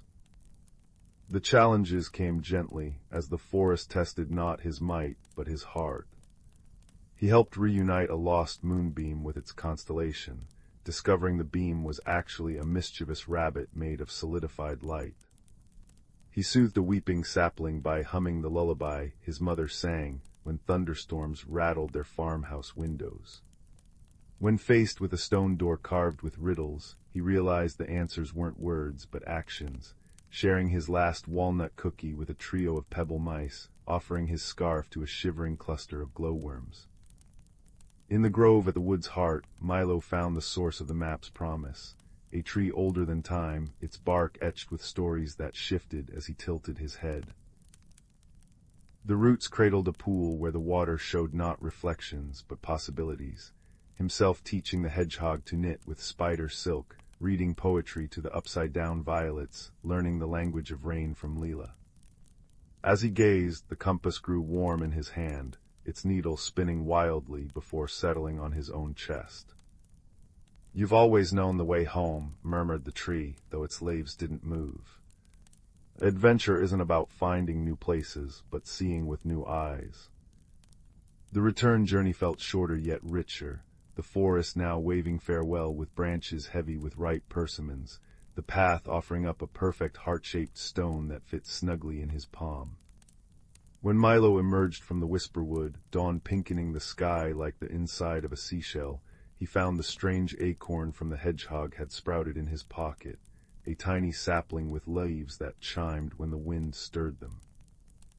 He planted it by his bedroom window, where on quiet nights, if he presses his ear to the trunk, he can hear distant fox laughter and the splash of upward-flowing streams. The compass lives on his desk, needle quivering whenever he faces a choice, pointing steadfastly toward kindness. And sometimes, when the moon hits his window at precisely 8:03, the sapling's shadow casts a new map on his wall, but that, as they say, is a story for another night. Once upon a time, in a cozy little village nestled among rolling hills, there lived a young girl named Willow. Her days were filled with simple joys, chasing butterflies through sun-dappled meadows, listening to the gentle babbling of the nearby stream, and curling up by the fire with her favorite storybook. One crisp autumn morning, Willow woke to find a curious object on her nightstand, a small, intricately carved wooden box. Puzzled, she turned it over in her hands, admiring the intricate patterns etched into its surface. As her fingers traced the delicate grooves, something extraordinary happened. The box began to glow with a warm, golden light. Willow gasped in wonder as the lid opened, revealing a single feather resting within. It was no ordinary feather, however. Its radiant colors seemed to shimmer and dance before her eyes. Entranced, she reached out to touch it, and in that moment, a wave of energy washed over her. Suddenly, Willow found herself transported to a world unlike anything she had ever seen before. Towering trees of vibrant hues stretched toward a sky painted in dazzling shades of amber and crimson. Strange, enchanting creatures scampered through the undergrowth, their laughter like tinkling bells carried on the breeze. As Willow marveled at her newfound surroundings, a gentle voice called out to her, "Welcome, dear child, to the realm of wonders." Turning, she found herself face to face with a kindly old oak tree, its branches stretching wide and its trunk etched with ancient runes. "I am Elderwood, guardian of this realm," the tree continued. "The feather you found is a key, unlocking the door to a world of magic and adventure, but it is also a test, for only those with pure hearts and open minds can truly embrace its wonders." Willow listened, captivated, as Elderwood explained that a dark force threatened to consume the realm of wonders, casting its beauty into shadow. "You have been chosen, young Willow, to embark on a journey of self-discovery and courage, where you will face challenges that will shape your very soul." With a wave of his branches, Elderwood summoned two companions to guide Willow on her quest. First appeared Zephyr, a mischievous breeze spirit with an infectious giggle and a penchant for playful pranks. Then came Ember, a wise and gentle salamander, whose flickering flames cast a warm, comforting glow.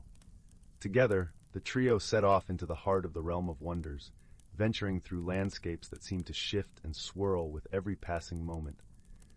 They traversed crystal-clear rivers that sang with the voices of 1,000 tiny fish, and climbed towering peaks wreathed in clouds of multicolored mist. Along the way, they encountered wondrous beings, chattering pixies who wove gossamer tapestries from moonbeams, and lumbering stone giants whose rumbling footsteps shook the very earth. Each new encounter brought with it a lesson, a whisper of wisdom imparted by the realm itself.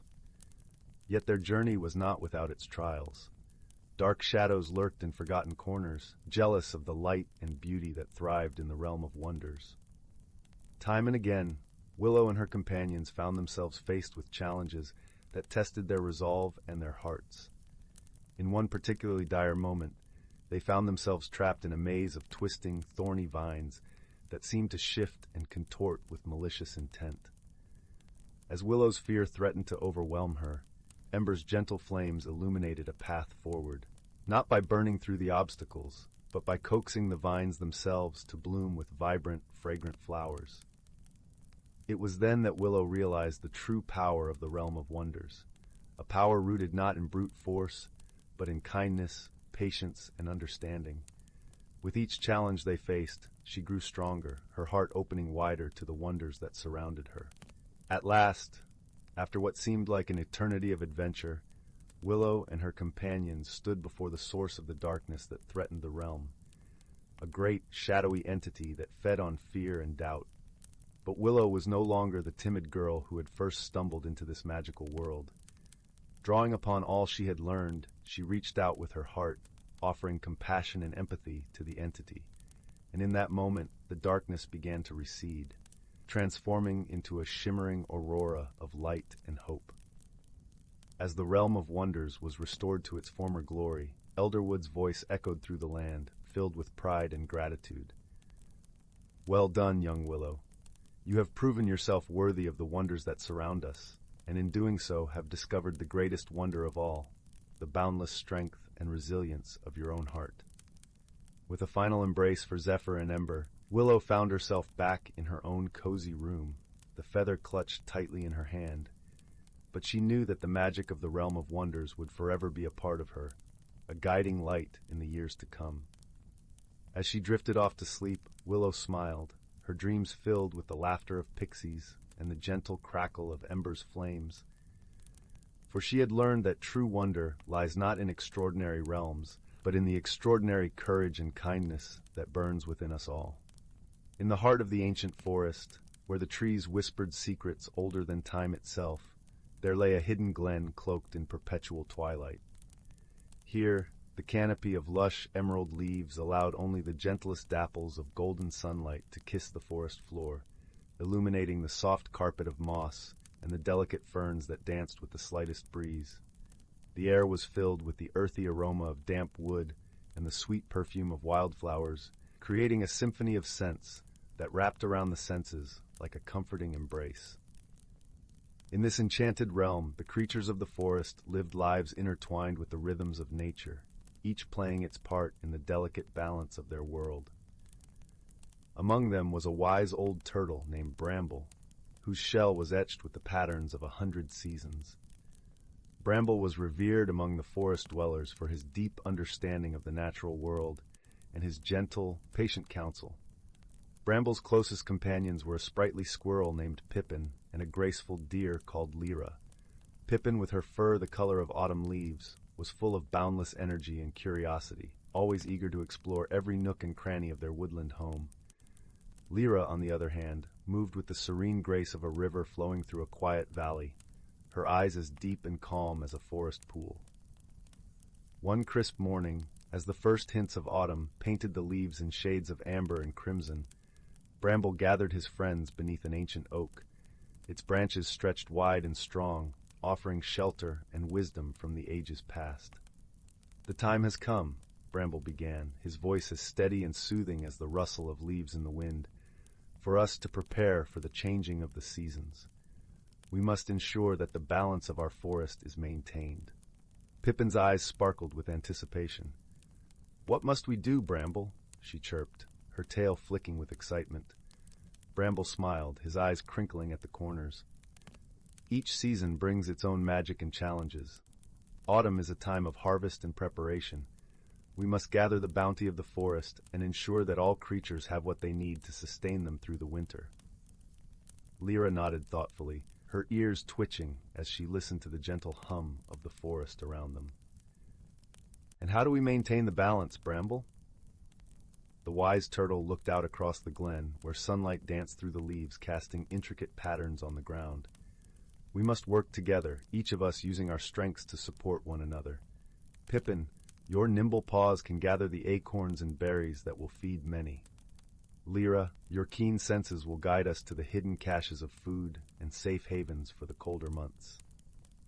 With their roles clear, the friends set about their tasks, moving through the forest with a sense of purpose and unity. Pippin scampered up and down the trees, her cheeks full of acorns as she chattered happily to herself. Lyra glided silently through the underbrush, her hooves barely making a sound on the soft earth as she searched for hidden treasures among the leaves. As they worked, the forest seemed to come alive around them. Birds sang sweet melodies that echoed through the trees, and the gentle rustle of leaves created a peaceful harmony with the bubbling of a nearby brook. It was as if the forest itself was lending its magic to their endeavors, guiding them with unseen hands. Days passed in a blur of golden light and rustling leaves, each one bringing them closer to the heart of autumn. The forest glen transformed into a vibrant tapestry of color and life, a testament to the creature's dedication and the power of harmony. Yet as they toiled, a gentle reminder of the forest's wisdom came to them through the subtle signs of nature. One evening, as the sun dipped below the horizon, painting the sky in shades of pink and lavender, Bramble called his friends to him once more. The air was cool and crisp, carrying the faint scent of wood smoke and fallen leaves. "There is something more we must consider," he said, his voice soft but firm. "The changing seasons are not just a time for gathering and preparing, but also for reflection and understanding." Pippin tilted her head, her eyes wide with curiosity. "What do you mean, Bramble?" The wise turtle gestured with a gentle nod toward the horizon, where the first stars began to twinkle in the fading light. "Nature teaches us in whispers and signs.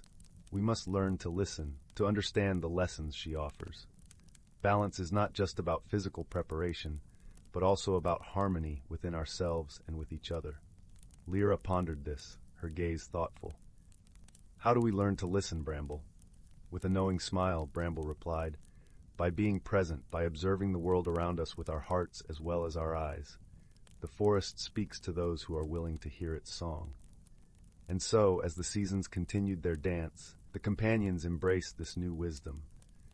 They spent their days not only gathering and preparing, but also pausing to appreciate the beauty and magic of their forest home. They watched as the leaves fell in a gentle cascade of color, listened to the songs of the wind through the trees, and felt the cool touch of the earth beneath their feet. In time, they came to understand that true balance was found in the harmony of all things. Each creature, each leaf, each breath of wind was part of a greater whole, a tapestry woven by the hands of time and nature. Through their efforts and understanding, they ensured that the forest thrived, not just for themselves, but for generations to come. As winter's chill began to creep into the air, the glen lay blanketed in a soft quilt of fallen leaves, the forest at peace in its slumber. Bramble, Pippin, and Lyra gathered once more beneath the ancient oak, their hearts filled with the warmth of friendship and the wisdom they had gained. "Thank you, Bramble," Pippin said, her voice a soft whisper in the twilight, "for teaching us to see the magic in our world." Lyra nodded, her eyes reflecting the soft glow of the setting sun, and for showing us that we are part of something much greater than ourselves. The old turtle smiled, his gaze tender as he looked upon his dear friends. "It is you who have taught me," he replied gently. "For in your companionship and kindness, I have found the truest form of harmony." And so, as the stars filled the night sky with their silvery light, the forest glen lay wrapped in a peaceful silence, a testament to the enduring power of wisdom, friendship, and the gentle balance of nature. The creatures of the forest slept soundly, their dreams filled with the promise of spring and the eternal cycle of life, knowing that within their hearts lay the magic of the seasons and the whispers of the ancient trees. Once upon a time, there was a curious little girl named Lily, who loved nothing more than discovering new wonders in the world around her. One night, as she gazed out her bedroom window at the twinkling stars, she noticed a strange flickering light in the distance, dancing among the trees of the enchanted forest that bordered her village. Filled with a sense of adventure, Lily slipped out of her cozy cottage and followed the enchanting light deep into the woodland realm. The forest seemed to come alive around her, with towering trees that whispered ancient secrets and a carpet of mushrooms that glowed like tiny lanterns, illuminating her path. As she ventured deeper, Lily encountered the most peculiar sights. A family of miniature rabbits hopped by, their fur shimmering like moonlight, and a swarm of fireflies swirled around her, their lights flickering in a mesmerizing pattern. Even the air seemed to sparkle with magic, carrying the sweet scent of wildflowers and the faint sound of tinkling bells. Suddenly, a tiny creature fluttered before Lily's eyes, a fairy no bigger than her thumb, with delicate wings that shimmered like rainbows. The fairy introduced herself as Gwendolyn and explained that the flickering light Lily had followed was a trail of pixie dust, leading to a secret gathering deep within the forest. Despite her initial trepidation, Lily found courage in her curiosity, and she eagerly followed Gwendolyn deeper into the enchanted realm. Along the way, they encountered whimsical obstacles that tested Lily's resourcefulness and bravery. A babbling brook required her to construct a tiny bridge from fallen twigs, while a maze of thorny vines challenged her to find the path that led through without a scratch. With each challenge, Lily grew more confident in her abilities, learning to trust her instincts and embrace the wonders around her. And at every turn, Gwendolyn and the other forest creatures offered gentle guidance and encouragement, reminding Lily that true courage often lies in embracing the unknown with an open heart. Finally, they arrived at a breathtaking clearing, where hundreds of fairies and other mystical beings had gathered for a celebration. Lily watched in awe as they danced and sang under the stars, their laughter and joy filling the air with a magical warmth. As the night drew to a close, Gwendolyn approached Lily with a parting gift, a tiny vial filled with the shimmering pixie dust that had led her on this extraordinary journey. "Keep this close to your heart," the fairy whispered, "and let it remind you that even in the darkest of times, there is always magic and wonder to be found, if you have the courage to seek it out." With a grateful smile, Lily made her way back home, her heart brimming with the memories of her enchanting adventure. And from that day on, whenever she felt lost or uncertain, she would gaze at the twinkling pixie dust and remember the valuable lessons she had learned in the whimsical forest, to embrace the unknown with curiosity, to face challenges with bravery, and to always keep her sense of wonder alive. In the gentle glow of a distant star, beneath the shimmering auroras of the planet Zephyra, there lay a small, unassuming village known for its quiet harmony and lush, iridescent forests. The air was filled with the soft hum of bioluminescent insects dancing around the vibrant flora, their lights creating a canopy of stars on the forest floor. It was here that two paths unexpectedly converged, setting the stage for an extraordinary friendship that would transcend the vastness of space. One of the travelers was Quilon, a wanderer from the crystalline planet of Etherion, known for its ethereal floating cities and shimmering seas of liquid light. Quilon's people, the Etherians, were beings of pure energy, their forms shifting and pulsating with the hues of their emotions. Though Quilon was accustomed to the brilliance of Etherion, he found himself drawn to the soft, earthy warmth of Zephyra, where the stars seemed to whisper ancient secrets. His companion was Lyra, a native of the verdant Zephyra, whose people, the Zephyrites, lived in harmony with the land, their lives intertwined with the rhythms of the forests and the pulse of the planet itself. Lyra's skin was the color of the forest leaves, her eyes reflecting the deep, tranquil pools found in the heart of the woods. Her laughter was like the breeze rustling through the trees, and her spirit was as boundless as the horizon. They met by chance, as many friendships do, when Quilon's wandering path led him to the village, seeking rest and solace. Lyra, curious and ever welcoming, approached the stranger with a warmth that could melt the coldest of hearts. "Welcome, traveler," she said, her voice as gentle as the evening wind. "What brings you to our corner of the universe?" Quilon, his form flickering with shades of intrigue and caution, replied, "I seek understanding and perhaps a sense of belonging in this vast cosmos." Their initial encounters were marked by curious misunderstandings. Quilon, unfamiliar with the tactile customs of the Zephyrites, often misinterpreted Lyra's gestures. A simple offer of a hand in Etherian culture signified a deep, unspoken bond, while for Lyra it was a gesture of greeting. They navigated these differences with patience, their conversations filled with laughter and learning. One evening, as the twin moons rose high in the sky, casting a silvery glow over the village, a challenge presented itself. A mysterious blight had begun to spread through the forest, threatening the delicate balance of Zephyra's ecosystem. The villagers, concerned and bewildered, gathered in the clearing, their faces etched with worry. Quilon, feeling the urgency of the situation, offered his help. "On Etherion, we have faced similar challenges. Perhaps my knowledge can aid in finding a solution." Lyra, moved by his willingness to assist a world not his own, nodded. "Together, we can find a way to heal the forest." As they worked side by side, their differences became strengths, complementing each other's perspectives. Quillen's analytical mind, honed by the crystalline logic of his world, combined with Lyra's intuitive understanding of the living forest, formed a powerful alliance. They discovered that the blight was caused by an imbalance in the soil, a problem that could be remedied with a mixture of Etherian minerals and Zephyrite herbs. Throughout their efforts, moments of mutual support and understanding deepened their bond. One afternoon, as they rested beneath the sheltering boughs of an ancient tree, Lyra shared stories of her childhood adventures in the forest, her voice weaving a tapestry of memories. Keelan, in turn, spoke of the breathtaking vistas of Etherion, painting vivid pictures with his words.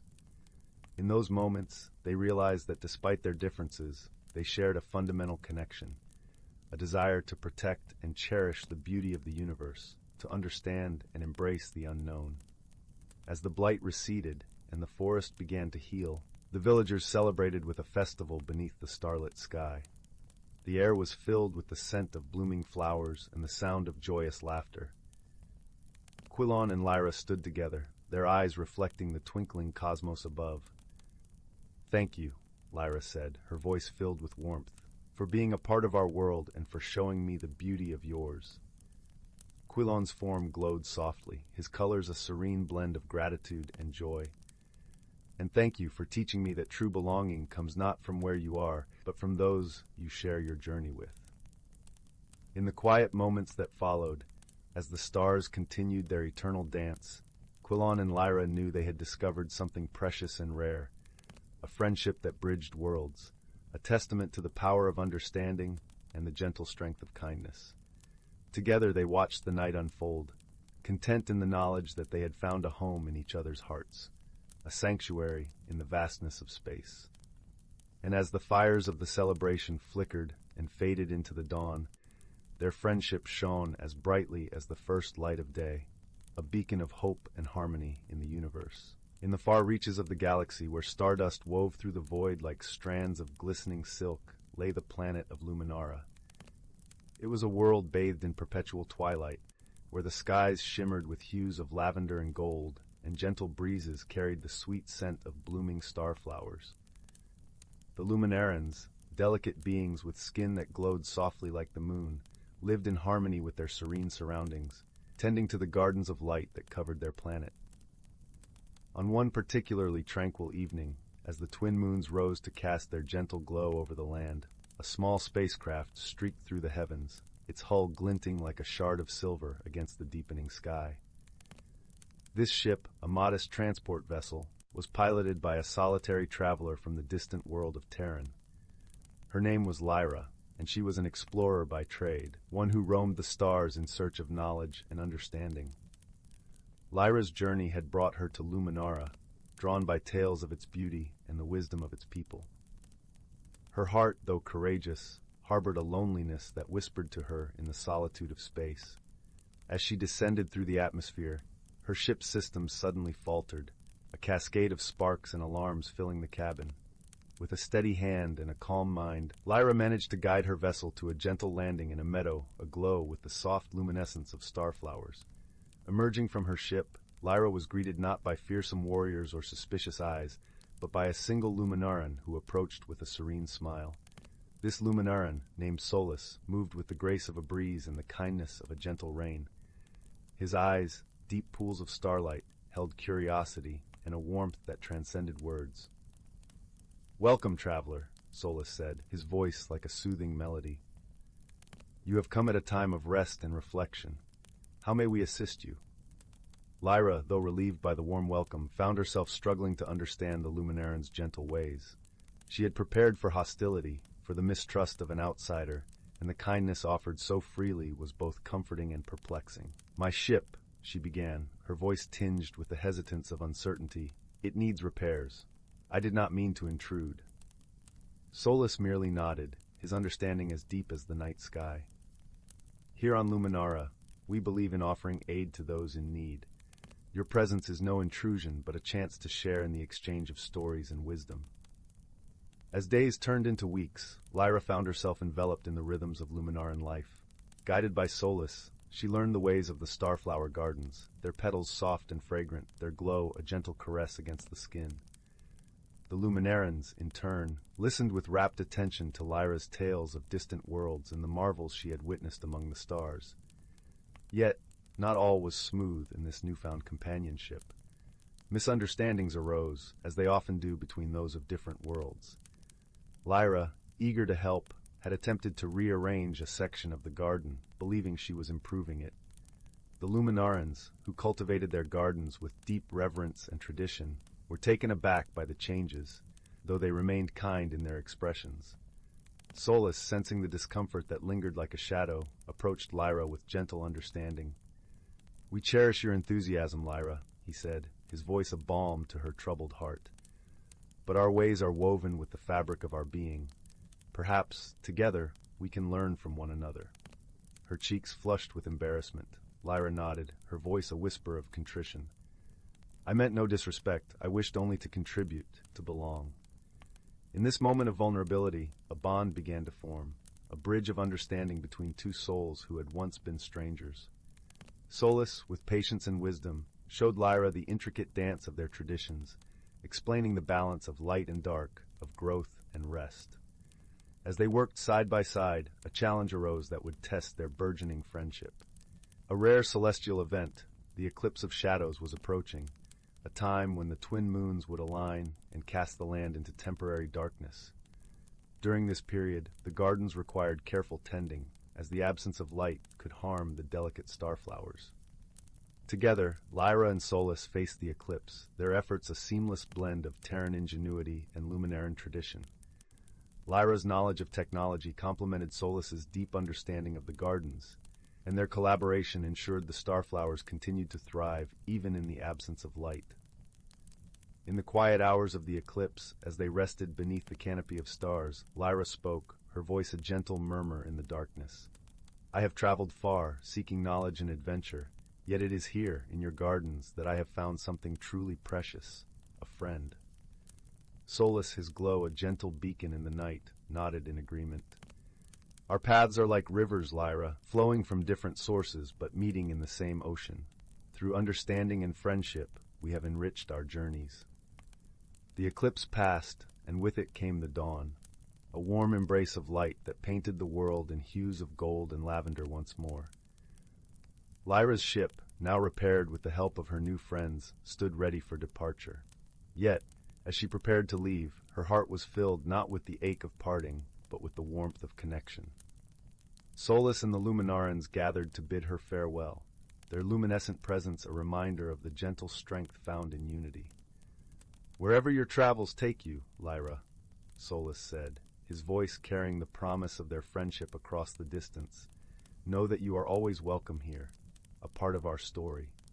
With a heart lighter than it had been in many years, Lyra embarked on her journey once more, the stars her companions, and the lessons of Luminara her guiding light. As her ship ascended into the embrace of the cosmos, she carried with her the understanding that true friendship, like the gardens of starflowers, blossomed through patience, kindness, and the shared light of two souls, meeting amidst the vastness of the universe. In the tranquil village of Willowbrook, where the chimneys always puffed gentle wisps of smoke and the cobblestone streets hummed with the whispers of history, lived a young girl named Lyra. Her heart thrummed with curiosity, and her eyes sparkled with the light of 1,000 unspoken questions. Each day she would sit by the old stone bridge, watching the brook bubble and dance over smooth, mossy stones, dreaming of adventures beyond the horizon. One crisp autumn morning, as the sun peeked over the horizon, painting the sky in hues of amber and rose, Lyra's grandmother told her of the Enchanted glade, a place whispered about in hushed tones, said to be alive with magic and mysteries. The glade lay beyond the forest that bordered their village, past the towering oaks whose leaves whispered secrets to the wind. With a heart full of wonder and a satchel packed with her favorite apple tarts, Lyra set out on a journey to find the Enchanted glade. The forest greeted her with its symphony of rustling leaves and the gentle crunch of twigs beneath her feet. Sunlight filtered through the canopy, casting playful shadows that danced like fairies upon the forest floor. As she ventured deeper, the air grew sweet with the scent of wildflowers, and the sound of a distant melody tickled her ears, a song without words, yet rich with emotion. It was here, in a clearing bathed in dappled sunlight, that Lyra encountered her first companion. A small, plump rabbit, with fur as white as winter's first snow, and eyes like polished onyx, hopped onto her path, With a twitch of its whiskers, it seemed to beckon her to follow. Intrigued, Lyra followed the rabbit as it led her through a maze of towering ferns and over a bubbling brook. The world around her shimmered with an otherworldly glow, as though the very air was woven with threads of magic. Suddenly, the rabbit paused at the edge of a glistening meadow, where the grass swayed like a sea of emerald waves. In the center of this meadow stood a grand, ancient tree, its trunk gnarled and wise, with branches that stretched toward the heavens. Nestled in its roots was a doorway, small yet inviting, with a knocker shaped like a laughing fox. As Lyra reached for the knocker, the door creaked open of its own accord, revealing a spiral staircase that wound downward into the earth.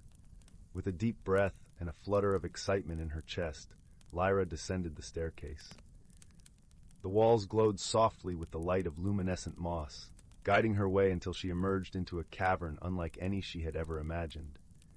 The ceiling sparkled with crystalline stalactites, reflecting the gentle glow of a pool at the cavern's heart.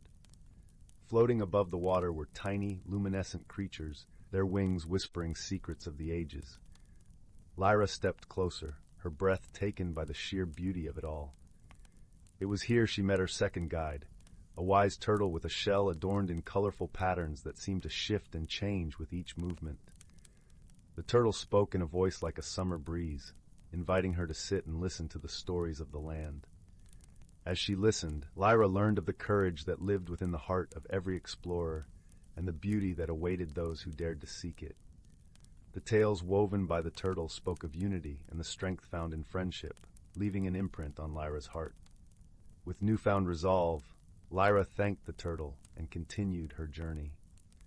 The path led her through shimmering tunnels, where the very walls sang in harmony to her footsteps, and out into the glade itself. It was a place of unparalleled wonder, where the trees were crowned with blossoms that glowed like stars, and streams of liquid light flowed like rivers of dreams. In this magical place, Lyra found the true treasure of her adventure. It was not the magic that surrounded her, but the courage within her that had guided her to this moment. She had ventured beyond the familiar, faced the unknown, and discovered not only a wondrous world, but also the depths of her own heart.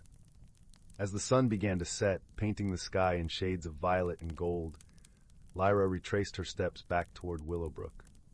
The rabbit and the turtle accompanied her to the edge of the forest, where they bid her farewell with smiles and promises of future adventures. Lyra returned home with stories that danced in her mind and a peace that warmed her soul. As she lay in bed that night, the gentle glow of the moon casting silver patterns across her room, she knew that the glade would always be there, waiting for her next visit. But more importantly, she understood that the courage to explore and the joy of discovery were treasures she could carry with her always. And so, with a heart full of dreams and the soft lullaby of the forest in her ears, Lyra drifted into a deep, contented sleep, cradled by the knowledge that the world was vast, beautiful, and full of possibilities for those who dared to wander. Title: The Whispering Wood's Secret. In the tranquil village of Elderglow, nestled within the embrace of a lush, ancient forest, there lived a young girl named Mabel. Elderglow was a place where the air was always sweet with the scent of blooming lilacs, and the gentle rustle of leaves in the whispering woods seemed to carry secrets from times long past. The village was small, with stone cottages dotting the landscape like scattered pebbles, each one warmed by the glow of hearth fires that never seemed to fade. Mabel, with her curious hazel eyes and a heart full of wonder, was no ordinary child. She had a penchant for exploring, often venturing to the edges of the village where the whispering wood began. The villagers spoke of the wood with a mixture of reverence and caution, for it was said to be alive with magic, a place where the boundary between the ordinary and the extraordinary was as thin as the morning mist. One crisp autumn afternoon, as the sun dipped low and painted the sky in hues of amber and rose, Mabel set out towards the forest. Her mother had tucked a warm woolen scarf around her neck and placed a gentle kiss on her forehead, saying, "Stay on the path, my little adventurer, and listen to the whispers of the trees. They speak if you know how to listen." Mabel nodded, her eyes gleaming with excitement. She knew the woods well, having spent countless afternoons beneath its towering oaks and whispering pines.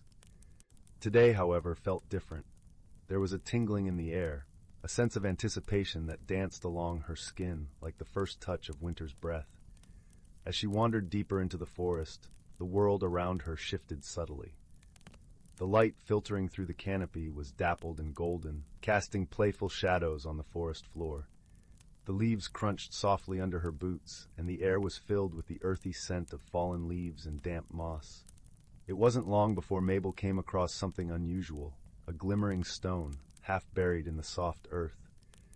It was the size of a robin's egg, and shimmered with an iridescent glow that seemed to pulse with its own gentle light. Mabel knelt down, her heart pounding with the thrill of discovery. As she reached out to touch it, a soft, melodic voice filled the air, so faint it was almost a sigh. "Seek the heart of the wood, little one, and the truth shall be revealed." Startled, Mabel glanced around, her eyes wide. The voice seemed to come from nowhere and everywhere at once, as if the forest itself had spoken to her. She picked up the stone, feeling its warmth seep into her palm, and slipped it into her pocket, determined to follow its silent call. The deeper she ventured, the more the forest seemed to change. The trees grew taller and more ancient, their bark etched with patterns that looked like mystic runes. The air grew cooler, and a gentle breeze whispered through the branches, carrying with it a soft, tinkling sound like distant chimes. As she walked, Mabel noticed something extraordinary. The forest floor was dotted with clusters of tiny, luminescent mushrooms that glowed with a soft blue light, illuminating her path. She followed the trail of light deeper into the heart of the wood, her breath visible in the cool air. At last, Mabel arrived at a clearing bathed in moonlight. In the center stood an ancient oak, its gnarled branches stretching skyward like the arms of a wise old guardian. At the base of the tree, nestled among its roots, was a small door carved into the trunk. It was adorned with intricate carvings of woodland creatures and swirling vines. With a mixture of awe and trepidation, Mabel approached the door. She felt the stone in her pocket grow warm, and the carvings on the door seemed to shimmer in response. Taking a deep breath, she gently pushed it open and stepped inside. The interior was a wonderland of light and color. The walls glowed with a soft golden hue, and the air was filled with the scent of honeysuckle and wild roses. At the center of the room stood a table carved from a single piece of crystal, its surface reflecting the light in a myriad of colors. Seated at the table was a figure cloaked in shadows, yet Mabel felt no fear. There was a kindness in the air, a sense of welcome that put her at ease. The figure gestured to a chair opposite, and Mabel sat, her eyes wide with curiosity. "Welcome, Mabel," the figure said, their voice as soothing as the murmur of a gentle stream. "I am the keeper of the Whispering Wood, and you have been chosen to receive a gift." Mabel listened intently, her heart filled with wonder. "A gift?" she asked, her voice barely above a whisper. The keeper nodded, and with a wave of their hand, the room filled with images, scenes of the forest through the ages, its beauty and magic captured in a tapestry of light. "This stone you carry," the keeper said, "is a shard of the forest's heart, a fragment of its ancient magic. With it, you hold the power to listen to the whispers of the world, to understand the language of nature." Mabel gasped, her fingers brushing the stone in her pocket. "But why me?" she asked, her voice filled with awe. The keeper smiled, their eyes twinkling like stars. "Because, dear child, you have the heart of a true listener, one who sees the beauty in the world and cherishes it. Use this gift wisely, and you will bring joy and harmony wherever you go." Mabel nodded, her heart swelling with gratitude. "I will," she promised, her voice strong and clear. As the keeper faded into the shadows, the room began to dissolve into a swirl of light and color. Mabel felt herself being gently lifted, the world spinning around her until she found herself back in the clearing, the ancient oak standing silent sentinel under the moonlit sky. The journey back through the forest was a blur of wonder and joy. The stone in her pocket pulsed with warmth, and the forest seemed to hum with life around her. As she emerged from the woods, the village of Elderglow lay ahead, its lights twinkling like stars in the gathering dusk. Mabel returned home, her heart filled with the magic of the Whispering Wood. She knew that her life would never be the same. that she had been forever changed by the gift she had received. And as she lay in bed that night, the stone glowing softly on her bedside table, she listened to the whispers of the world, her heart open to its secrets. In the days that followed, Mabel discovered that her new gift allowed her to communicate with the natural world in ways she had never imagined. She could hear the songs of the birds, the gentle murmur of the brook, and even the soft sighs of the wind as it danced through the trees. The village of Elderglow seemed to come alive with magic, its beauty magnified by Mabel's newfound ability to listen and understand. Word of Mabel's gift spread quickly through the village, and soon people began to seek her out, eager to hear the stories she could tell and the wisdom she had gained. Mabel, ever kind and generous, shared what she had learned, helping those around her see the world with new eyes. One day, a young boy named Oliver approached Mabel with a look of worry etched on his face. Oliver was known for his mischievous spirit, often getting into trouble with his playful antics. He was well liked, but his restlessness sometimes got the better of him. "Mabel," Oliver said hesitantly, "there's something strange happening in the meadow near my house. The flowers have stopped blooming, and the bees are nowhere to be found. Can you help?" Mabel nodded, her heart filled with determination. "Of course, Oliver. Let's go see what we can do." Together, they made their way to the meadow, the soft grass whispering beneath their feet. As they arrived, Mabel noticed the silence that hung heavy in the air, the absence of the usual buzz of life that filled the summer days. Closing her eyes, Mabel reached out with her senses, listening to the whispers of the earth beneath her feet. She felt the pulse of the meadow, its energy dampened and subdued. Slowly the truth revealed itself. A patch of tangled brambles had grown unchecked, their thorny vines choking the life from the flowers and blocking the bees' path. "We need to clear the brambles," Mabel said, her voice filled with certainty. "Once the flowers can breathe again, the bees will return." With Oliver's help, they carefully cleared away the brambles, their fingers working gently to free the delicate blooms hidden beneath. As they worked, Mabel could feel the meadow's energy shift, the life returning to the soil and the air. By the time they finished, the sun had begun to set, painting the sky in shades of pink and gold. Mabel and Oliver stood together, watching as the first bees returned, drawn by the sweet scent of the newly freed flowers. "You did it, Mabel," Oliver exclaimed, his eyes shining with gratitude. "We did it," Mabel corrected, smiling at her friend. Sometimes all it takes is a little listening and a lot of heart. As the days turned to weeks, Mabel's gift continued to bring joy and harmony to Elderglow. She helped the villagers understand their connection to the natural world, teaching them to listen to its whispers and cherish its beauty. One crisp morning, as the first hints of winter touched the air, Mabel was walking through the village when she noticed an elderly man sitting alone on a bench.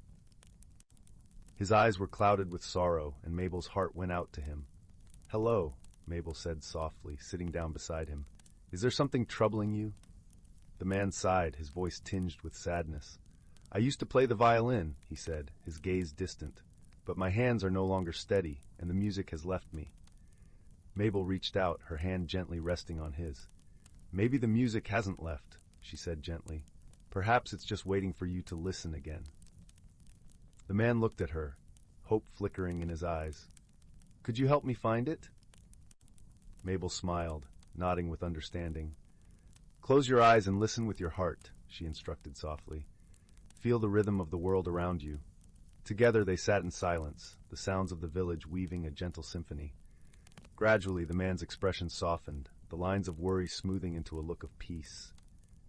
"I can hear it," he whispered, his voice filled with wonder. "The music is still there." Mabel beamed at him, her heart warm with joy. "It's always there," she said softly. "Sometimes you just need to be still and listen." The man's eyes shone with gratitude as he looked at Mabel. "Thank you," he said, his voice choked with emotion. "You've given me back my music." As the first snowflakes began to fall, Elderglow was transformed into a winter wonderland, its rooftops blanketed in white and the air filled with the crisp scent of pine. Mabel continued to share her gift with the village, her heart full of the magic that had been entrusted to her. One evening, as she sat by the fireplace, her family gathered around her. Mabel's mother smiled at her daughter with pride and love. "You've brought so much light to our village, Mabel," she said softly. "The forest chose well." Mabel looked around at her family, her heart swelling with happiness. "The forest taught me to listen," she replied, her voice gentle and warm, "and in listening, I found a world full of wonder and friends." As the fire crackled and the wind whispered outside, Mabel knew that her journey had only just begun. With each new day, she would continue to listen, to learn, and to share the magic of the Whispering Wood with those around her.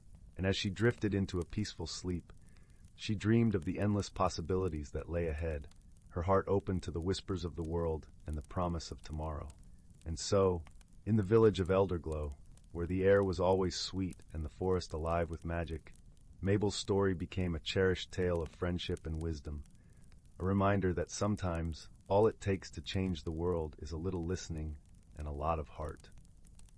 Once upon a time, in the quaint little village of Willowbrook, nestled between gentle rolling hills and whispering woods, lived a young boy named Finn.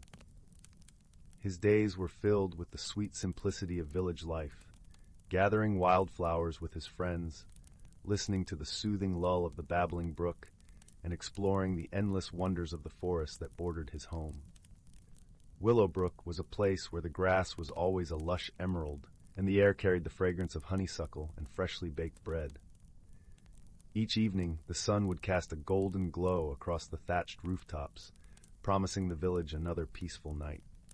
One serene afternoon, as Finn wandered through the forest, his gaze fell upon something peculiar. It was a small, ornately carved box, half hidden beneath a blanket of fallen leaves. The box was crafted from a rich, dark wood and adorned with intricate patterns that seemed to shimmer in the dappled sunlight. Curiosity piqued, Finn carefully lifted the box into his hands. As he did, a gentle warmth spread through his fingers, as though the box were alive with a quiet, comforting pulse. With a soft click, the box opened to reveal a single, delicate feather inside, iridescent and gleaming with colors that danced like the northern lights. This was no ordinary feather. It whispered secrets to Finn's heart, unlocking a sense of magic he had never known. The feather granted Finn an extraordinary ability to understand the language of the forest creatures, and so began his wondrous journey of discovery and wonder. Finn's first encounter was with a wise old owl named Sage, who perched regally on a gnarled branch. Sage's eyes, deep and knowing, regarded Finn with a hint of amusement. "Ah, young one," he hooted softly, "the forest speaks to those who listen. What brings you to our sacred woods?" Finn explained his newfound gift, and Sage nodded sagely, his feathers rustling like pages of an ancient book. "There is much to learn in these woods, but remember, wisdom is the key to understanding." With Sage as his guide, Finn journeyed deeper into the heart of the forest, where sunlight wove through the canopy in threads of gold. Along the way, he met a myriad of creatures, each with a story to tell and a lesson to share. There was Willow, the gentle deer, who taught Finn the importance of patience and observation. Her eyes, soft and brown like the earth, held a serenity that calmed Finn's restless spirit. Then there was Bristle, the mischievous squirrel with a knack for finding the hidden treasures of the forest floor.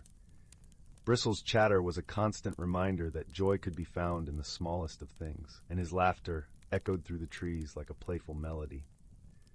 As Finn's journey continued, he found himself in a secluded glade where the air was thick with the scent of pine and the ground was carpeted with soft moss. Here, he encountered a challenge, a riddle posed by the enigmatic Mist, an ethereal fox with eyes like liquid moonlight. Mist spoke in a voice that was both melody and mystery. "To unlock the secret of the forest's heart, you must answer this. What is it that speaks without words, guides without force, and is felt but never seen?" Finn pondered the riddle, feeling the cool breeze brush against his cheek, hearing the rustle of leaves and the distant call of a nightingale. He closed his eyes, letting the symphony of the forest fill his senses. And then, with a smile, he answered, "It is love." Mist nodded, her eyes twinkling with approval. "Indeed, young Finn, love is the language that binds us all, the unseen force that guides our hearts." With the riddle solved, the forest unveiled its deepest secret, a hidden grove where the ancient wisdom of nature was inscribed on the stones, like whispers of time. Here, Finn learned that true magic lay not in power or grand gestures, but in the kindness shared between friends, the quiet moments of understanding, and the gentle touch of love that connected all living things.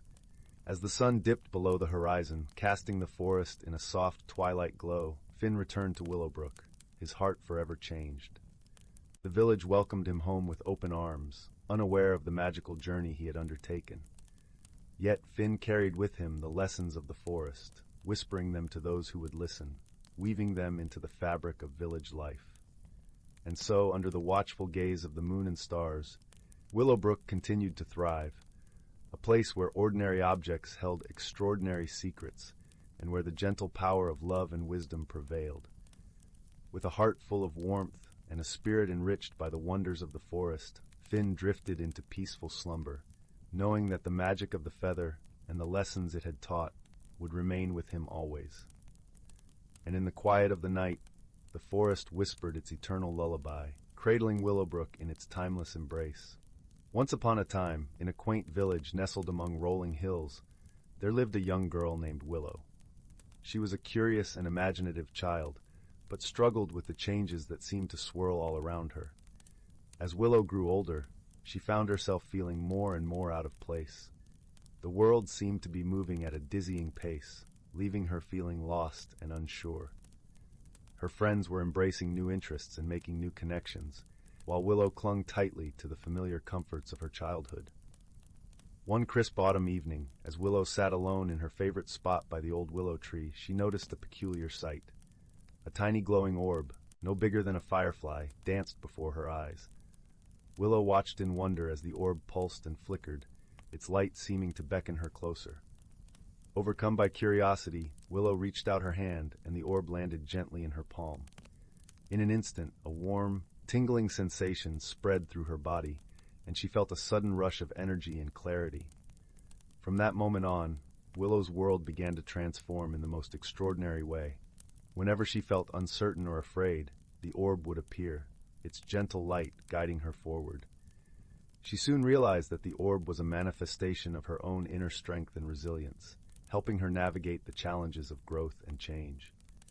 As time passed, Willow met two extraordinary friends who would become her constant companions on this journey of self-discovery.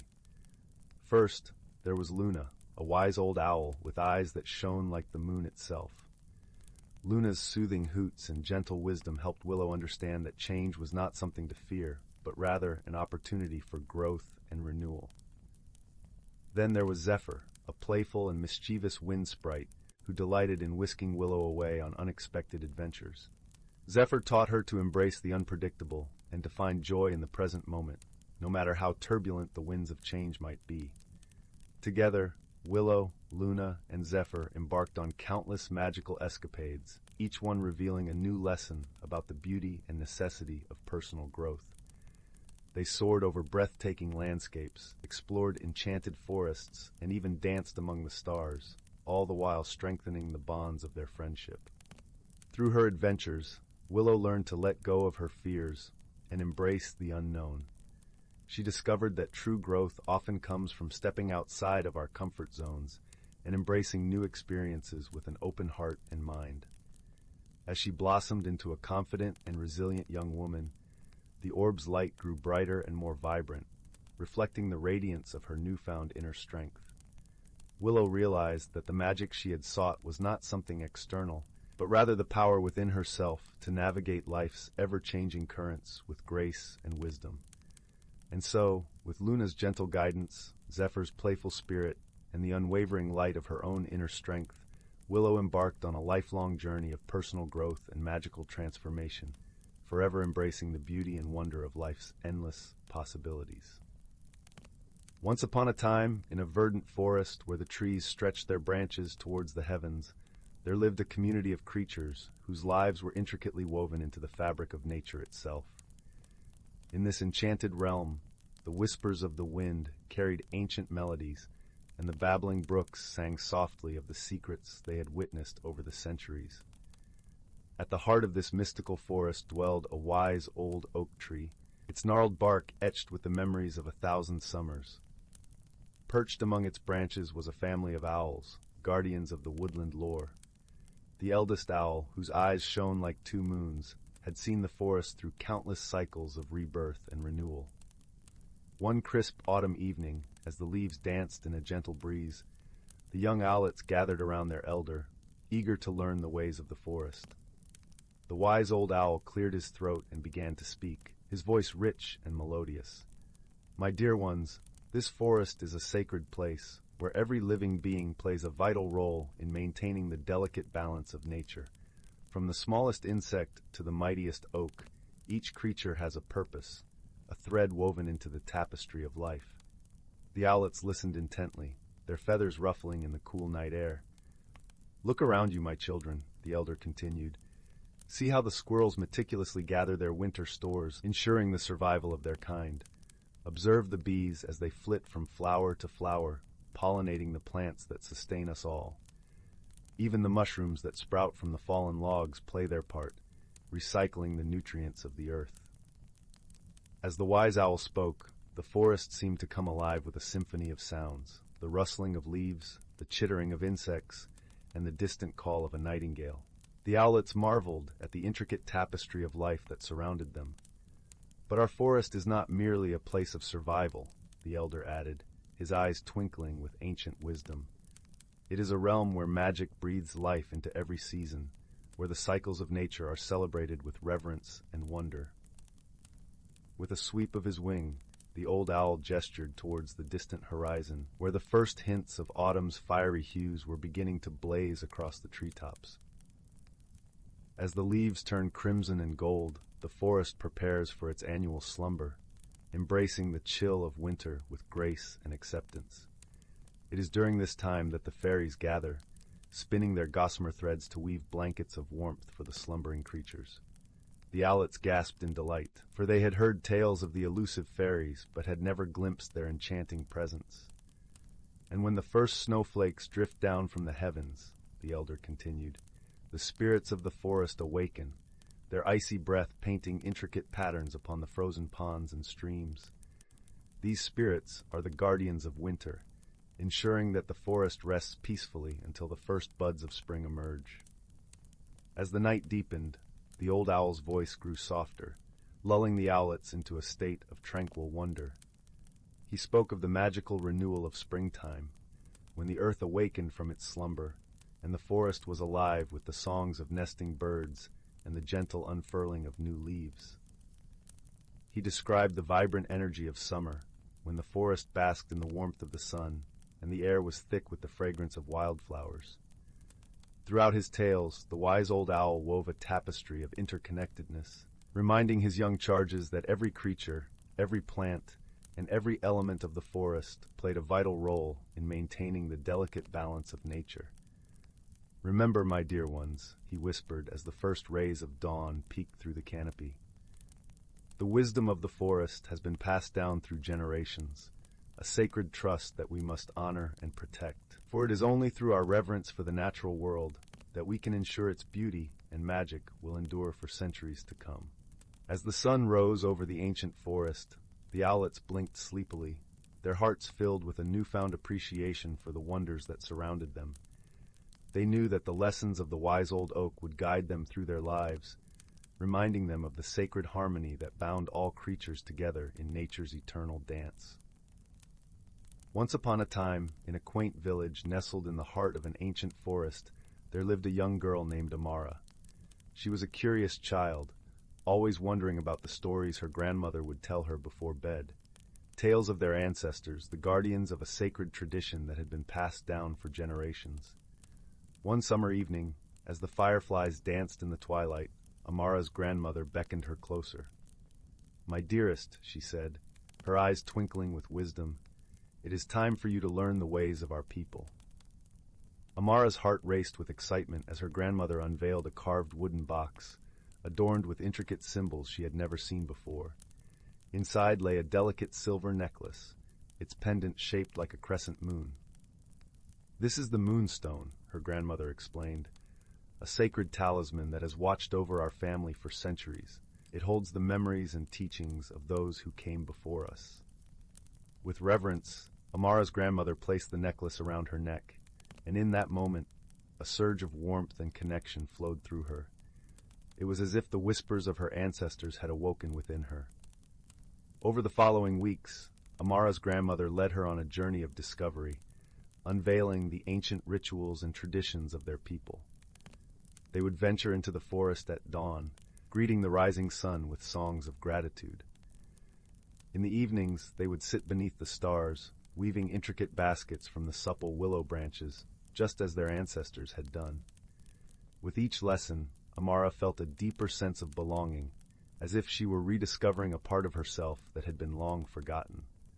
The stories her grandmother shared were not mere tales, but living threads that connected her to a rich tapestry of heritage. One night, as they sat by the crackling fire, Amara's grandmother held her hands and spoke softly.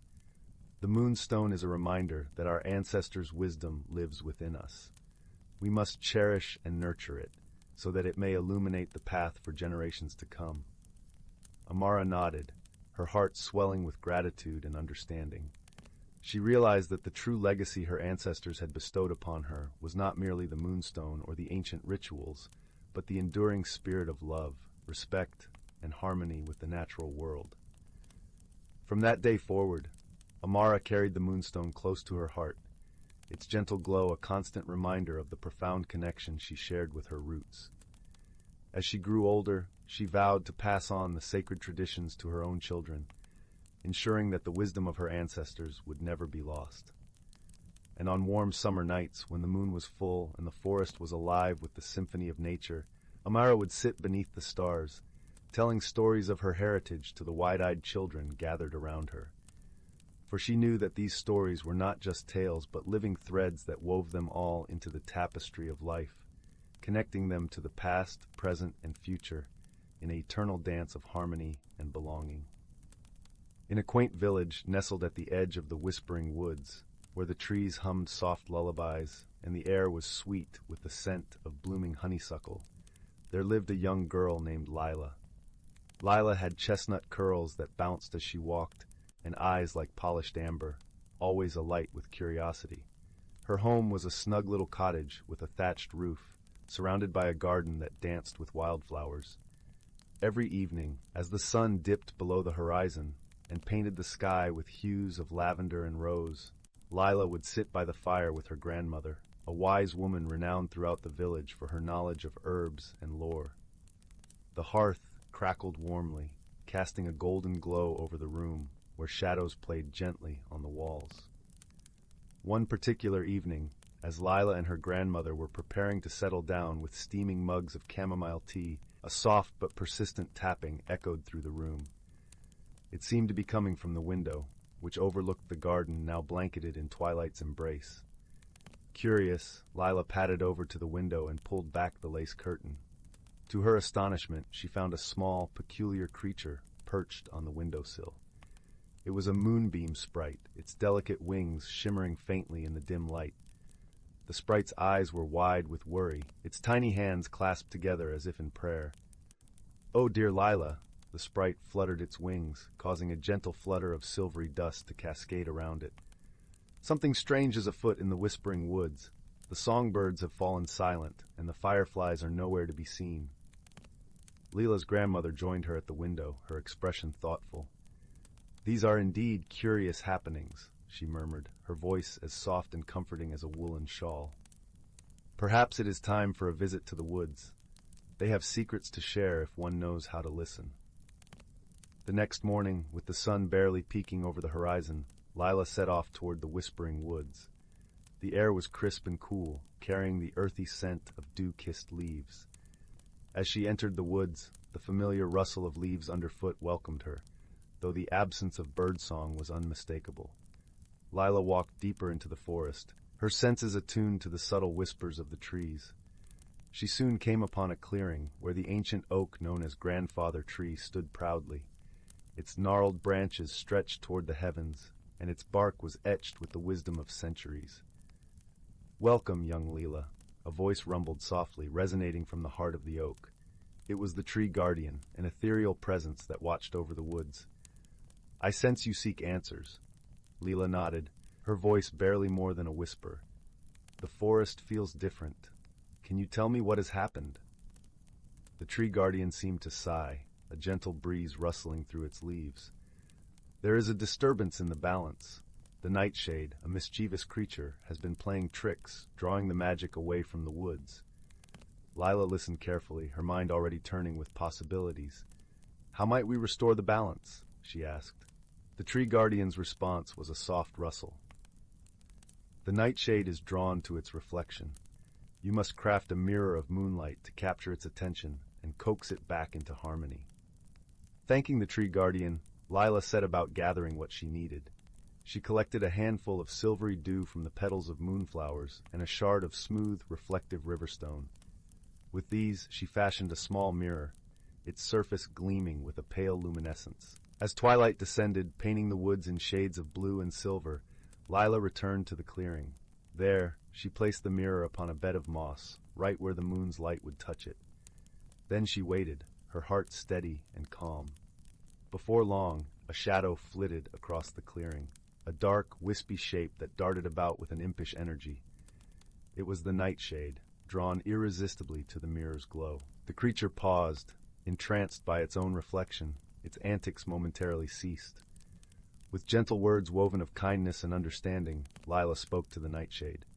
She explained how its playful tricks had unbalanced the magic of the woods, and how harmony could be restored if it chose to return to its rightful place among the shadows. The nightshade listened, its form shimmering as if considering her words. Finally, with a playful wink, it vanished into the night, leaving behind a trail of sparkling dust. Almost immediately, the woods felt different. The air was lighter, and the soft chirping of crickets resumed its familiar melody. As Lila made her way back to the village, the moon watched over her, casting a gentle glow on her path. She felt a comforting sense of achievement, knowing she had helped restore peace to the woods she loved so dearly. Back at the cottage, her grandmother awaited her with open arms and a warm smile. "You have done well, dear heart," she said, her voice a balm to Lila's soul. "Remember, even the smallest creatures can teach us the greatest lessons." That night, as Lila lay in her cozy bed, she listened to the soft hum of the forest outside her window. The world was at peace, and so was she, knowing that wisdom and friendship could always light the way, even through the darkest of shadows. And with that comforting thought, she drifted into a gentle, restful sleep, cradled by the whispers of the woods.